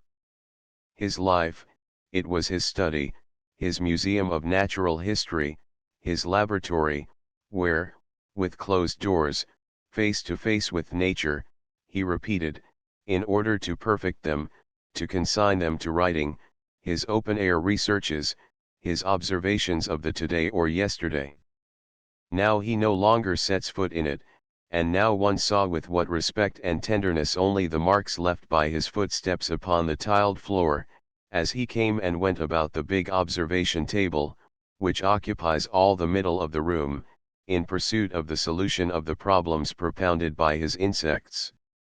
And we have a feeling that we are looking upon, and handling, relics, when on this table we still see the pocket lenses, the microscopes, and modest apparatus which has served for his experiments. And we have the same feeling before the collections in the glass-topped cases of polished pine which stand against the whitewashed walls, and before the 120 volumes of 388 the magnificent herbarium which stand in a row beneath them, and before the innumerable portfolios of mycological plates, in which vivid color is blended so well with delicacy of drawing, and before the registers and stacks of notes in fine, clear handwriting, without erasures, which promised a fresh series of souvenirs. Must they be left thus abandoned previous to their being dispersed or falling into other hands, all these precious fragments of an incomparable life, and these venerable premises, consecrated by such rare memories? The great naturalist's disciples could not resign themselves to the thought, and by a touching inspiration of filial piety they have found the means to secure these treasures, as by a love stronger than death, against this harrowing dispersal. To keep the dead in their last dwelling, or attract them thither, the ancient Egyptians used to place there the image of their earthly dwelling, offering them at least a reduced facsimile of their life's environment, of the objects and premises which had in some sort made part of their life and their soul. Fabre's friends sought to do still better. In order to preserve it in its integrity, they 389 determined to acquire the Harmas, with its plantations, its collections, and all its dependencies, and in order to make their homage as complete as possible they made, with this object, an appeal for international subscriptions, which were unhappily interrupted by the war. "This is the museum which we wish to dedicate to him," said the chief promoter of this pious undertaking 12, so that in after years, when the good sage who knew the language of the innumerable little creatures of the countryside shall rest beneath the cypresses of his Harmas, at the foot of the laurustinus bushes, amidst the thyme and the sage that the bees will still rifle, all those whom he has taught, all those whom he has charmed, may feel that something of his soul still wanders in his garden and animates his house. However, the soul of the good sage which they thus sought to capture and hold here on earth, in short, to imprison in his work and its environment, made its escape and took flight toward loftier regions and wider horizons. To see him in the twilight of the dining room 390, where he silently finished his life, majestically leaning back in his armchair, with his best shirt and old-fashioned necktie, his eyes still bright in his emaciated face, his lips fine and still mobile, but thin with age and at moments trembling with emotion, or moved by a sudden inspiration, to see him thus, would you not say that he was still observing? Yes, but his observations are now of an invisible world, a world even richer in mysteries and revelations than the world below, so patiently explored for more than 50 years. One day, when two professors of the Grand Séminaire de Saint Paul Trois-Châteaux 1-3 had come to see him, as the time drew near to bid them goodbye, the old man held out his hands and tucked them under their arms, and, not without difficulty, rose from his armchair, and arm in arm with them advanced, tile by tile, to the threshold of the house, whither he had determined to accompany them. Suddenly, pressing their arms more closely and alluding to their cassocks and their vocation, he said, energetically, "You have chosen the better part," and, holding them back for a last word, he 391 added, "Life is a horrible phantasmagoria. But it leads us to a better future." This future the naturalist liked to conceive in accordance with the images familiar to his mind, as being a more complete understanding of the great book of which he had deciphered only a few words, as a more perfect communion with the offices of nature, in the incense of the perfumes that are softly exhaled by the carven flowers from their golden censers, amid the delightful symphonies in which are mingled the voices of crickets and cicadae, chaffinches and siskins, skylarks and goldfinches. Those tiny choristers, all singing and fluttering, trilling their motets to the glory of him who gave them voice and wings on the 5th day of Genesis 14. This last passage might be underlined, For now more than ever, in our thoughts of the scientist, of whom it has been said that with a taste for nature he has given us an appreciation of God, the work cannot be divorced from the artisan without the grossest inconsistency. One who had the good fortune to become intimate with Fabre during the last days of his life tells how eagerly the naturalist 392 used to accept the wild flowers which he brought in from his walks, how tenderly he would caress them with his frail fingers and brilliant eyes.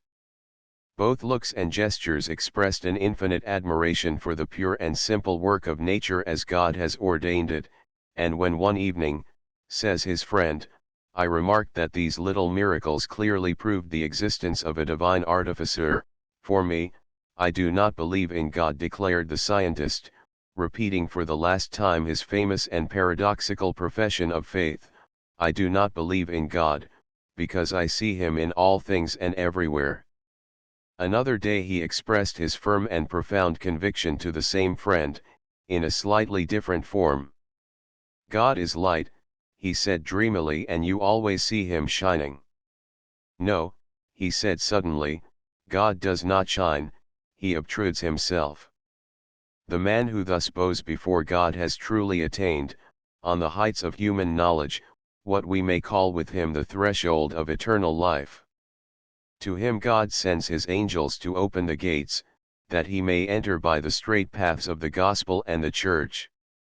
393 After the death of Madame Fabre in 1912, a nursing sister of the congregation of Saint Roch de Viviers was installed at the Harmas. Her name was Sister Adrienne.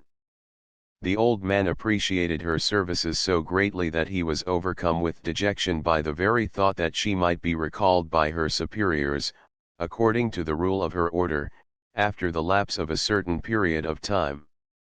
And he would gratefully press her hand when the good sister sought to relieve his anxiety and inspire him with the hope that she would be allowed to remain in his service till the end of his days. He found her simplicity, her delicacy, her good nature, and her devotion so delightful that he could not refrain from telling her so plainly in the direct, forcible manner familiar to him, you are invaluable, sister, you are admirable. I love religion as you practice it. He has often told me, she writes, that when he could not sleep at night, he used to pray, to think of God, and address to him a prayer which he would himself compose. In the spring of 1914 the aged naturalist, who was more than 90 years of age, felt that his strength was failing more perceptibly, 394 so that the doctors diagnosed a fatal outcome in the near future. On receiving the news of this alarming condition, Monseigneur the Archbishop of Avignon hastened to the Harmas. The invalid expressed his delight and gratitude for the visit. Their relations were so cordial that the prelate decided to continue them by a series of admirable letters which have fortunately been published. In these letters, with great delicacy, Monseigneur Latti avoided all that might run contrary to the naturalist's opinions, and very gently endeavored to induce him to die as a Christian. To draw him more surely to the light that shines from the cross and the grace which raises the soul above itself, he asks him to recite every evening, in unison with him, the beautiful prayer of the dying Saviour, which he calls the prayer of the heights, the height of Golgotha, the height of life, in manus tuus Domini commendo spiritum meum. Into thy hands, O Lord, I commend my spirit. However, Fabre was not yet at the end of his Calvary. Contrary to the expectation of the doctors, a return of strength enabled him to live to see another spring, and it needed 395 nothing less than the terrible shocks of the tempest unloosed upon Europe to overcome the powers of resistance that had braved so many storms. During the summer of 1915 his weakness grew more marked, so that there was no hope of many more days of life. The cure of Sérignan having been mobilized, the absence of the priest at this time was a cause of great anxiety to Sister Adrienne, always on the watch for the soul ready to escape her. Providence happily came to her assistance, and a Breton priest, who had come to the south to recover his health, and had for some time been acquainted with the master, was admitted to terms of intimacy. After some hesitation he decided to speak to the scientist of the sacrament of penitence. With that beautiful simplicity of his, and to the astonishment of the priest, Fabre, who seemed expecting the invitation, replied, "Whenever you will." Purified by absolution, fortified by the extreme unction, received, in full consciousness, into the church, Fabre displayed a wonderful serenity. Pressing the hand of the priest who was officiating, he listened to the recommendation of the soul. And when he 396 heard the sacred words that were familiar to him in Manus Tuus, Domini, his lips moved as though to pronounce the Amen of supreme acceptance, while his gaze, which was beginning to grow dim, settled upon the sister's crucifix. It was the October 11th, 1915, at 6 o'clock of the evening, that the great scientist so gently surrendered his soul to God. The obsequies, celebrated on the October 16th, were simple and affecting, as he would have liked them to be. For a few moments before leaving the church, the old naturalist's fine face was again exposed. It reflected an immense serenity. On his peaceful features one divined the satisfaction of the man who is departing with his work accomplished. In his parchment-like hands he clasped a wooden crucifix with ivory tips. Beside his head was a wreath of laurustinus. Beside one arm was his great black felt hat. The service was celebrated by the Archpriest of Orange, in the little church, and then the harsh, rocky soil received the body of him who had so often stooped over it. This life of J. H. Fabre told by himself would not be complete if we did not give here the text of the epitaph which he himself had composed beforehand. It is 397 magnificent, it gives one the impression of an unfurling of wings, quos peri sputamus primissi sunt. Minime finis, sed limen vitae excelsioris. Fabre was preceded to the tomb by several months by Mistral, who was 7 years his junior. Very different in an equal fame, these two men are inseparable. Mistral and Fabre both represented Provence, one was born there and never left it, and to some extent created it, the other adopted and was adopted by it, and, like his illustrious compatriot, covered it with glory.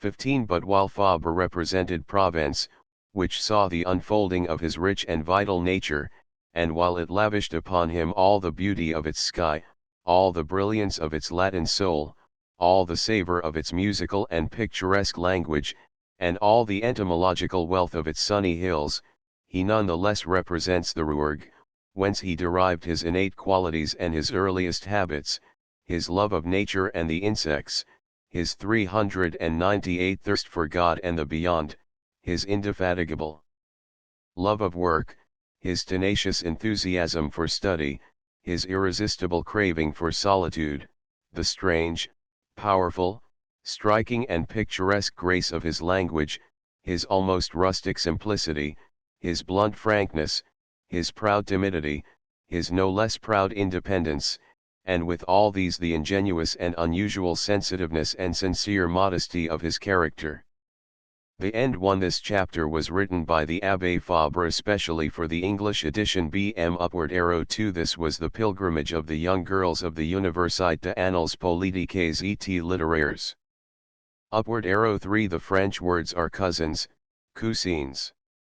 Cousin equals cousin, good friend, crony. BM upward arrow 4. Jules Clarity, Jean Richepin, Adolphe Brisson, etc. Upward arrow 5. Elavis, quoted by Dr. Legros, OPCIT, p. 81. Upward arrow 6. ML Abbé Germain, ex-cure of Sérignan. Upward arrow 7. François Fabre. Upward arrow 8. In Provence, as in Italy, the plaster statues sold by itinerant Italians are known as Santi Belli equals beautiful saints. BM upward arrow 9. The text is from Ecclesiastes, I2, vanity of vanities, all is vanity, but Fabre cites it according to the Discours contre Eutrope, in which he had learnt it at school, alluding to the appropriate reflection of Saint John Chrysostom, epsilon rho epsilon nu, rho lambda iota sigma tau alpha sigma epsilon nu pi nu epsilon chi alpha iota rho omicron nu epsilon pi epsilon nu, mu alpha iota tau eta, etc., semper quidem, nunc vero maxime opportunum est dicere, vanitas, etc., upward arrow. 10 Psalm 100, verse 3. Upward arrow 11 Françoise Copy. Upward arrow 12 Dr. Legros, Les Annales Politiques et Littéraires, April 12, 1914. Upward arrow 13 The Abbé Joseph Beton and his friend, the Abbé Juillet. Upward arrow 14 J. H. Fabre, cited by Dr. Legros. Upward arrow 15 E. Leguit, Annales Politiques et Littéraires, April 6, 1914. Upward arrow. Colophon availability. This ebook is for the use of anyone anywhere at no cost and with almost no restrictions whatsoever. You may copy it, give it away or reuse it under the terms of the Project Gutenberg license included with this ebook or online at www.gutenberg.org. This ebook is produced by the online distributed proofreading team at www.pgdp.net. Metadata title: The Life of Jean Henri Fabre, the entomologist 1823–1910. Author: Augustin Fabre, 1951. Info: https://viaf.org/viaf/2030695888. Translator: Bernard Miall, 1876–1953. Info: https://viaf.org/viaf/1094807009. File generation date: February 12, 2024, 15:54 and 33 seconds UTC. Language: English. Original publication date: 1921. Revision history: January 20, 2024. Started. Corrections: the following 32 corrections have been applied to the text. Page source correction: edit distance 13 Malavel 110, 156, 168, 312, 364, 374. Not in source 114, 14, 238. Not in source 161. Vestaloop 187. Permitted 108, 112, 266. Not in source 162. Sericulture 166. Infect 192. Deleted 215. Droughts 227. Pettifoggery 1313. Sericulture 314. MND Mind 320, 351, 371. Deleted 333. Synthesis 351. Astronomer 370. Emancipate 373. Fervent 376. Not in source 397. Literaires 1/0. End of the Project Gutenberg ebook. The Life of Jean Henri Fabre, the entomologist, 1823–1910. Updated editions will replace the previous one. The old editions will be renamed. Creating the works from print editions not protected by U.S. copyright law means that no one owns a United States copyright in these works, so the Foundation, and you, can copy and distribute it in the United States without permission and without paying copyright royalties. Special rules, set forth in the general terms of use part of this license, apply to copying and distributing Project Gutenberg trademark electronic works to protect the Project Gutenberg trademark concept and trademark.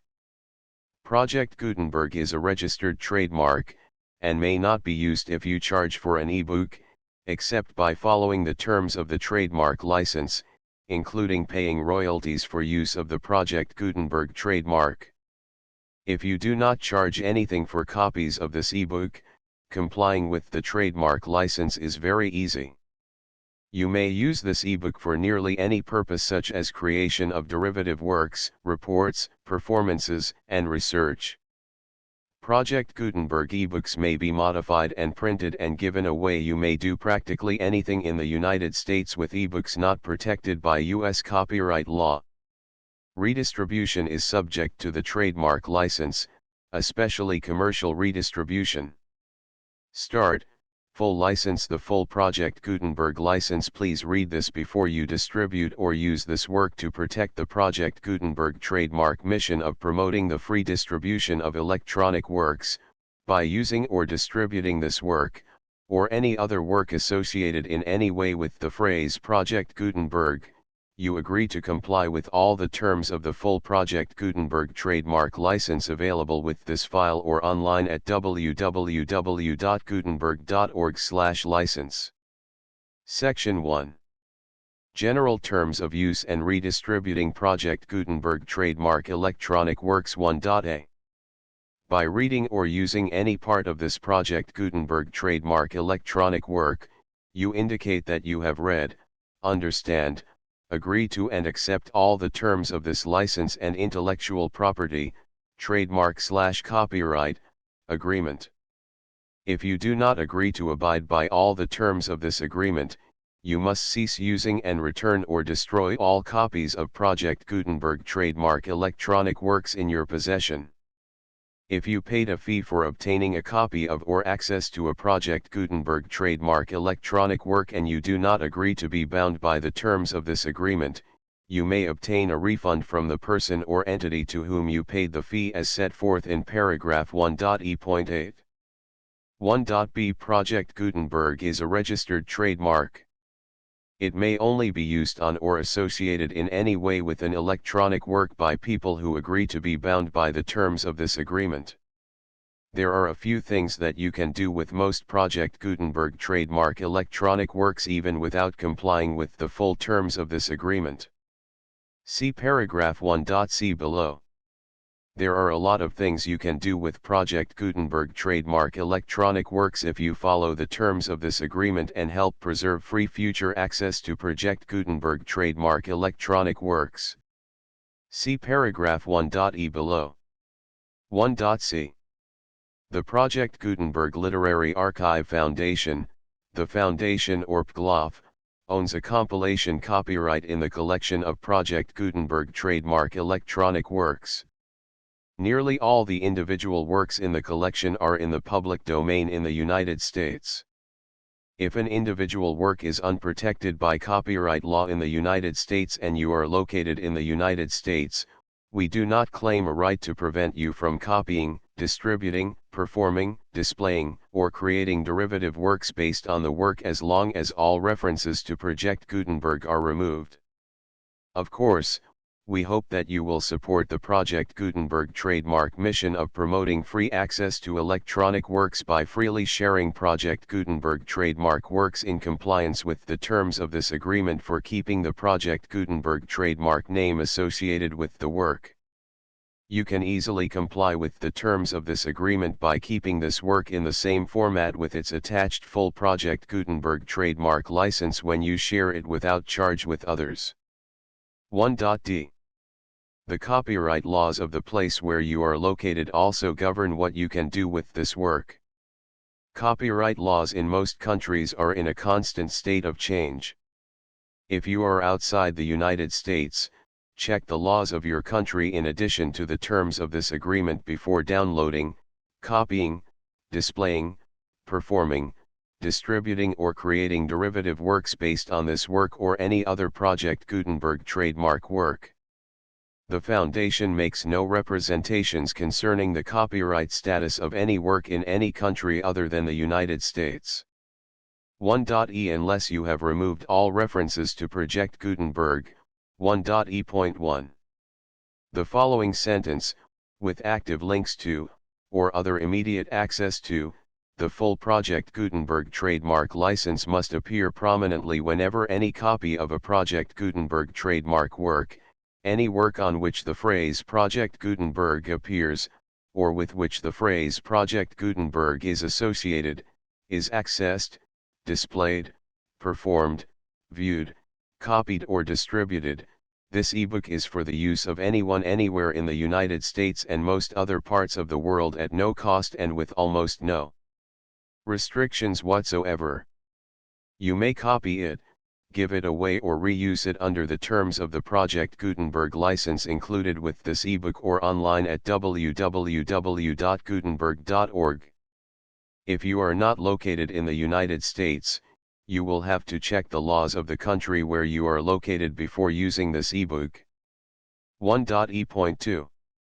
If an individual Project Gutenberg trademark electronic work is derived from texts not protected by U.S. copyright law, does not contain a notice indicating that it is posted with permission of the copyright holder, the work can be copied and distributed to anyone in the United States without paying any fees or charges. If you are redistributing or providing access to a work with the phrase Project Gutenberg associated with or appearing on the work, you must comply either with the requirements of paragraphs 1.e.1 through 1.e.7 or obtain permission for the use of the work and the Project Gutenberg trademark as set forth in paragraphs 1.e.8 or 1.e.9. 1.e.3. If an individual Project Gutenberg trademark electronic work is posted with the permission of the copyright holder, your use and distribution must comply with both paragraphs 1.e.1 through 1.e.7 and any additional terms imposed by the copyright holder. Additional terms will be linked to the Project Gutenberg trademark license for all works posted with the permission of the copyright holder found at the beginning of this work. 1.e.4. Do not unlink or detach or remove the full Project Gutenberg trademark license terms from this work, or any files containing a part of this work or any other work associated with Project Gutenberg trademark. 1.e.5. Do not copy, display, perform, distribute or redistribute this electronic work, or any part of this electronic work, without prominently displaying the sentence set forth in paragraph 1.e.1 with active links or immediate access to the full terms of the Project Gutenberg trademark license. 1.e.6. You may convert to and distribute this work in any binary, compressed, marked up, non-proprietary or proprietary form, including any word processing or hypertext form. However, if you provide access to or distribute copies of a Project Gutenberg trademark work in a format other than plain vanilla ASCII or other format used in the official version posted on the official Project Gutenberg trademark website, www.gutenberg.org, you must, at no additional cost, fee, or expense to the user, provide a copy, a means of exporting a copy, or a means of obtaining a copy upon request, of the work in its original plain vanilla ASCII or other form. Any alternate format must include the full Project Gutenberg trademark license as specified in paragraph 1.e.1. 1.e.7. Do not charge a fee for access to, viewing, displaying, performing, copying or distributing any Project Gutenberg trademark works unless you comply with paragraph 1.e.8 or 1.e.9. 1.e.8. You may charge a reasonable fee for copies of or providing access to or distributing Project Gutenberg trademark electronic works provided that, you pay a royalty fee of 20% of the gross profits you derive from the use of Project Gutenberg trademark works calculated using the method you already use to calculate your applicable taxes. The fee is owed to the owner of the Project Gutenberg trademark, but he has agreed to donate royalties under this paragraph to the Project Gutenberg Literary Archive Foundation.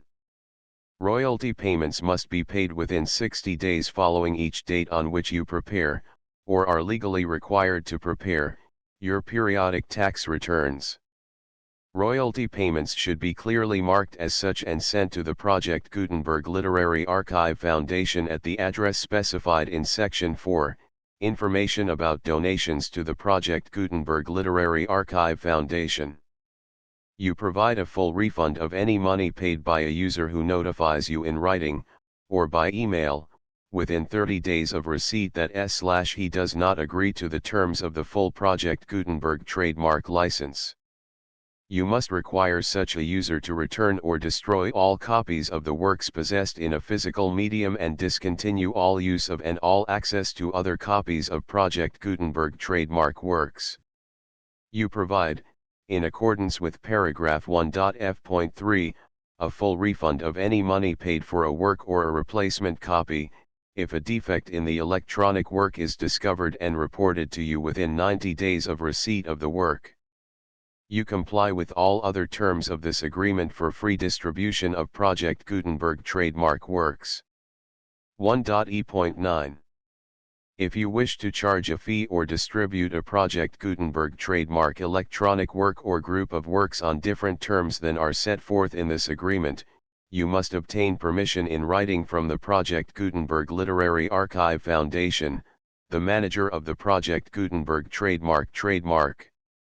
Contact the Foundation as set forth in Section 3 below.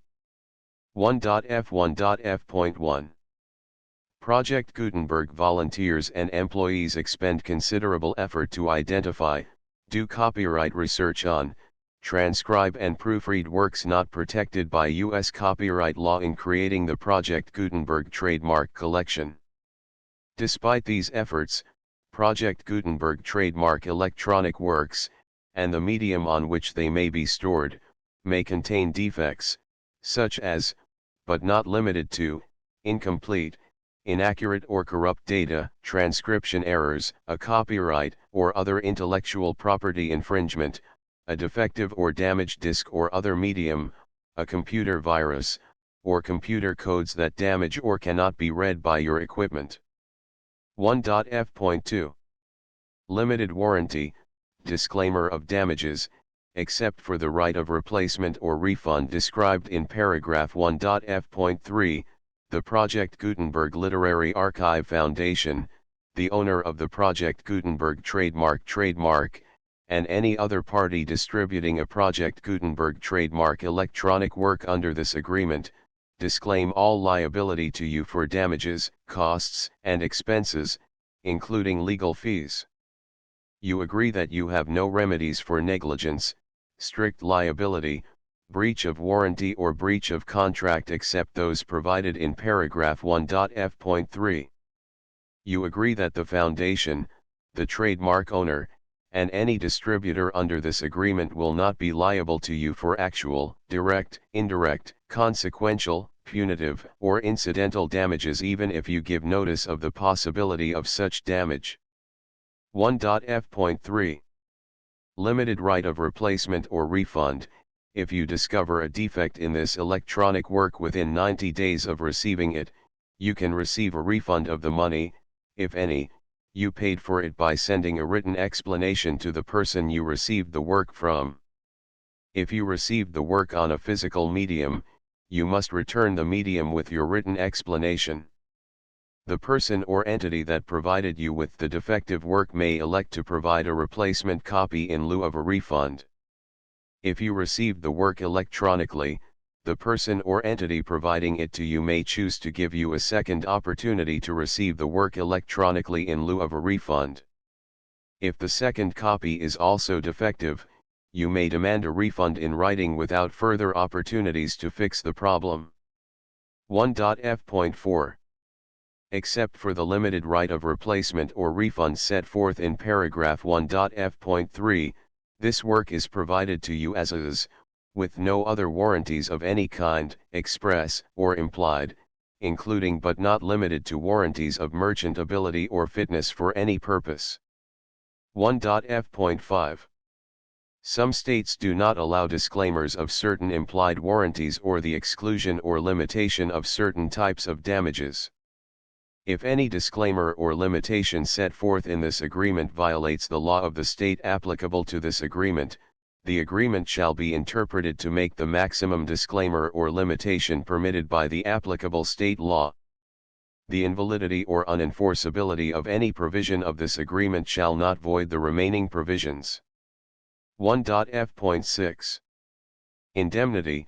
You agree to indemnify and hold the Foundation, the trademark owner, any agent or employee of the foundation, anyone providing copies of Project Gutenberg trademark electronic works in accordance with this agreement, and any volunteers associated with the production, promotion, and distribution of Project Gutenberg trademark electronic works, harmless from all liability, costs, and expenses, including legal fees, that arise directly or indirectly from any of the following which you do or cause to occur.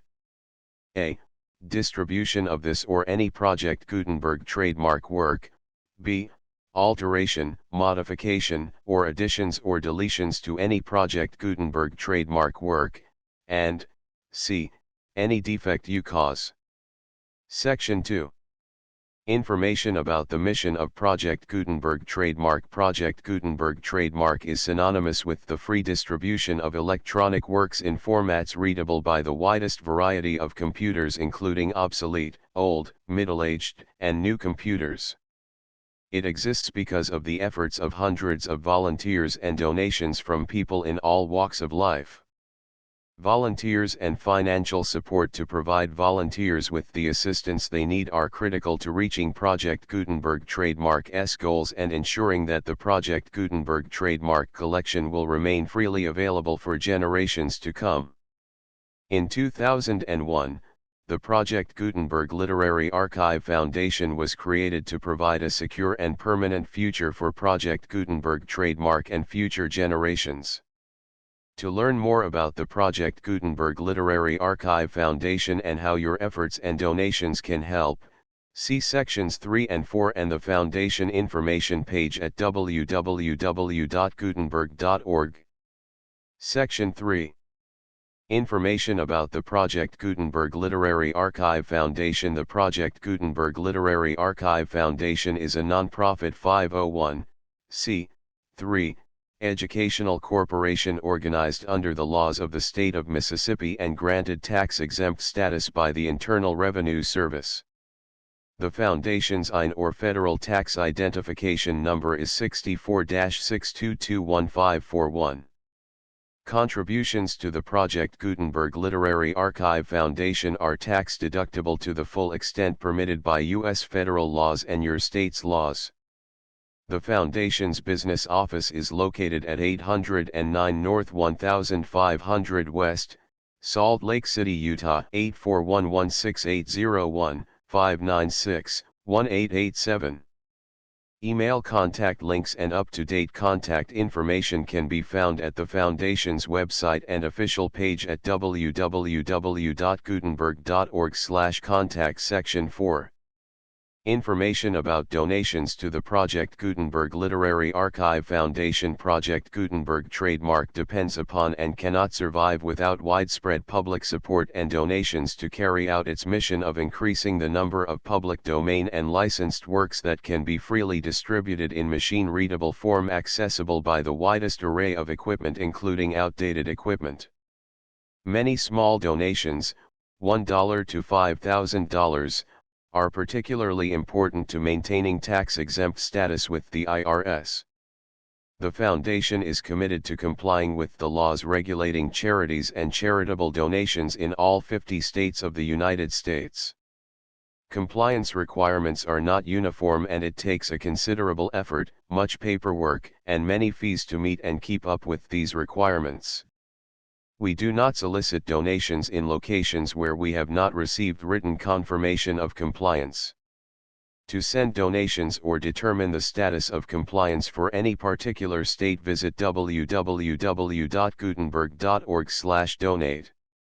While we cannot and do not solicit contributions from states where we have not met the solicitation requirements, we know of no prohibition against accepting unsolicited donations from donors in such states who approach us with offers to donate. International donations are gratefully accepted, but we cannot make any statements concerning tax treatment of donations received from outside the United States. U.S. laws alone swamp our small staff. Please check the Project Gutenberg web pages for current donation methods and addresses. Donations are accepted in a number of other ways, including checks, online payments, and credit card donations. To donate, please visit www.gutenberg.org/donate. Section 5. General information about Project Gutenberg Trademark Electronic Works. Professor Michael S. Hart was the originator of the Project Gutenberg trademark concept of a library of electronic works that could be freely shared with anyone. For 40 years, he produced and distributed Project Gutenberg trademark ebooks with only a loose network of volunteer support. Project Gutenberg trademark ebooks are often created from several printed editions, all of which are confirmed as not protected by copyright in the US unless a copyright notice is included. Thus, we do not necessarily keep ebooks in compliance with any particular paper edition. Most people start at our website, which has the main PG search facility, www.gutenberg.org.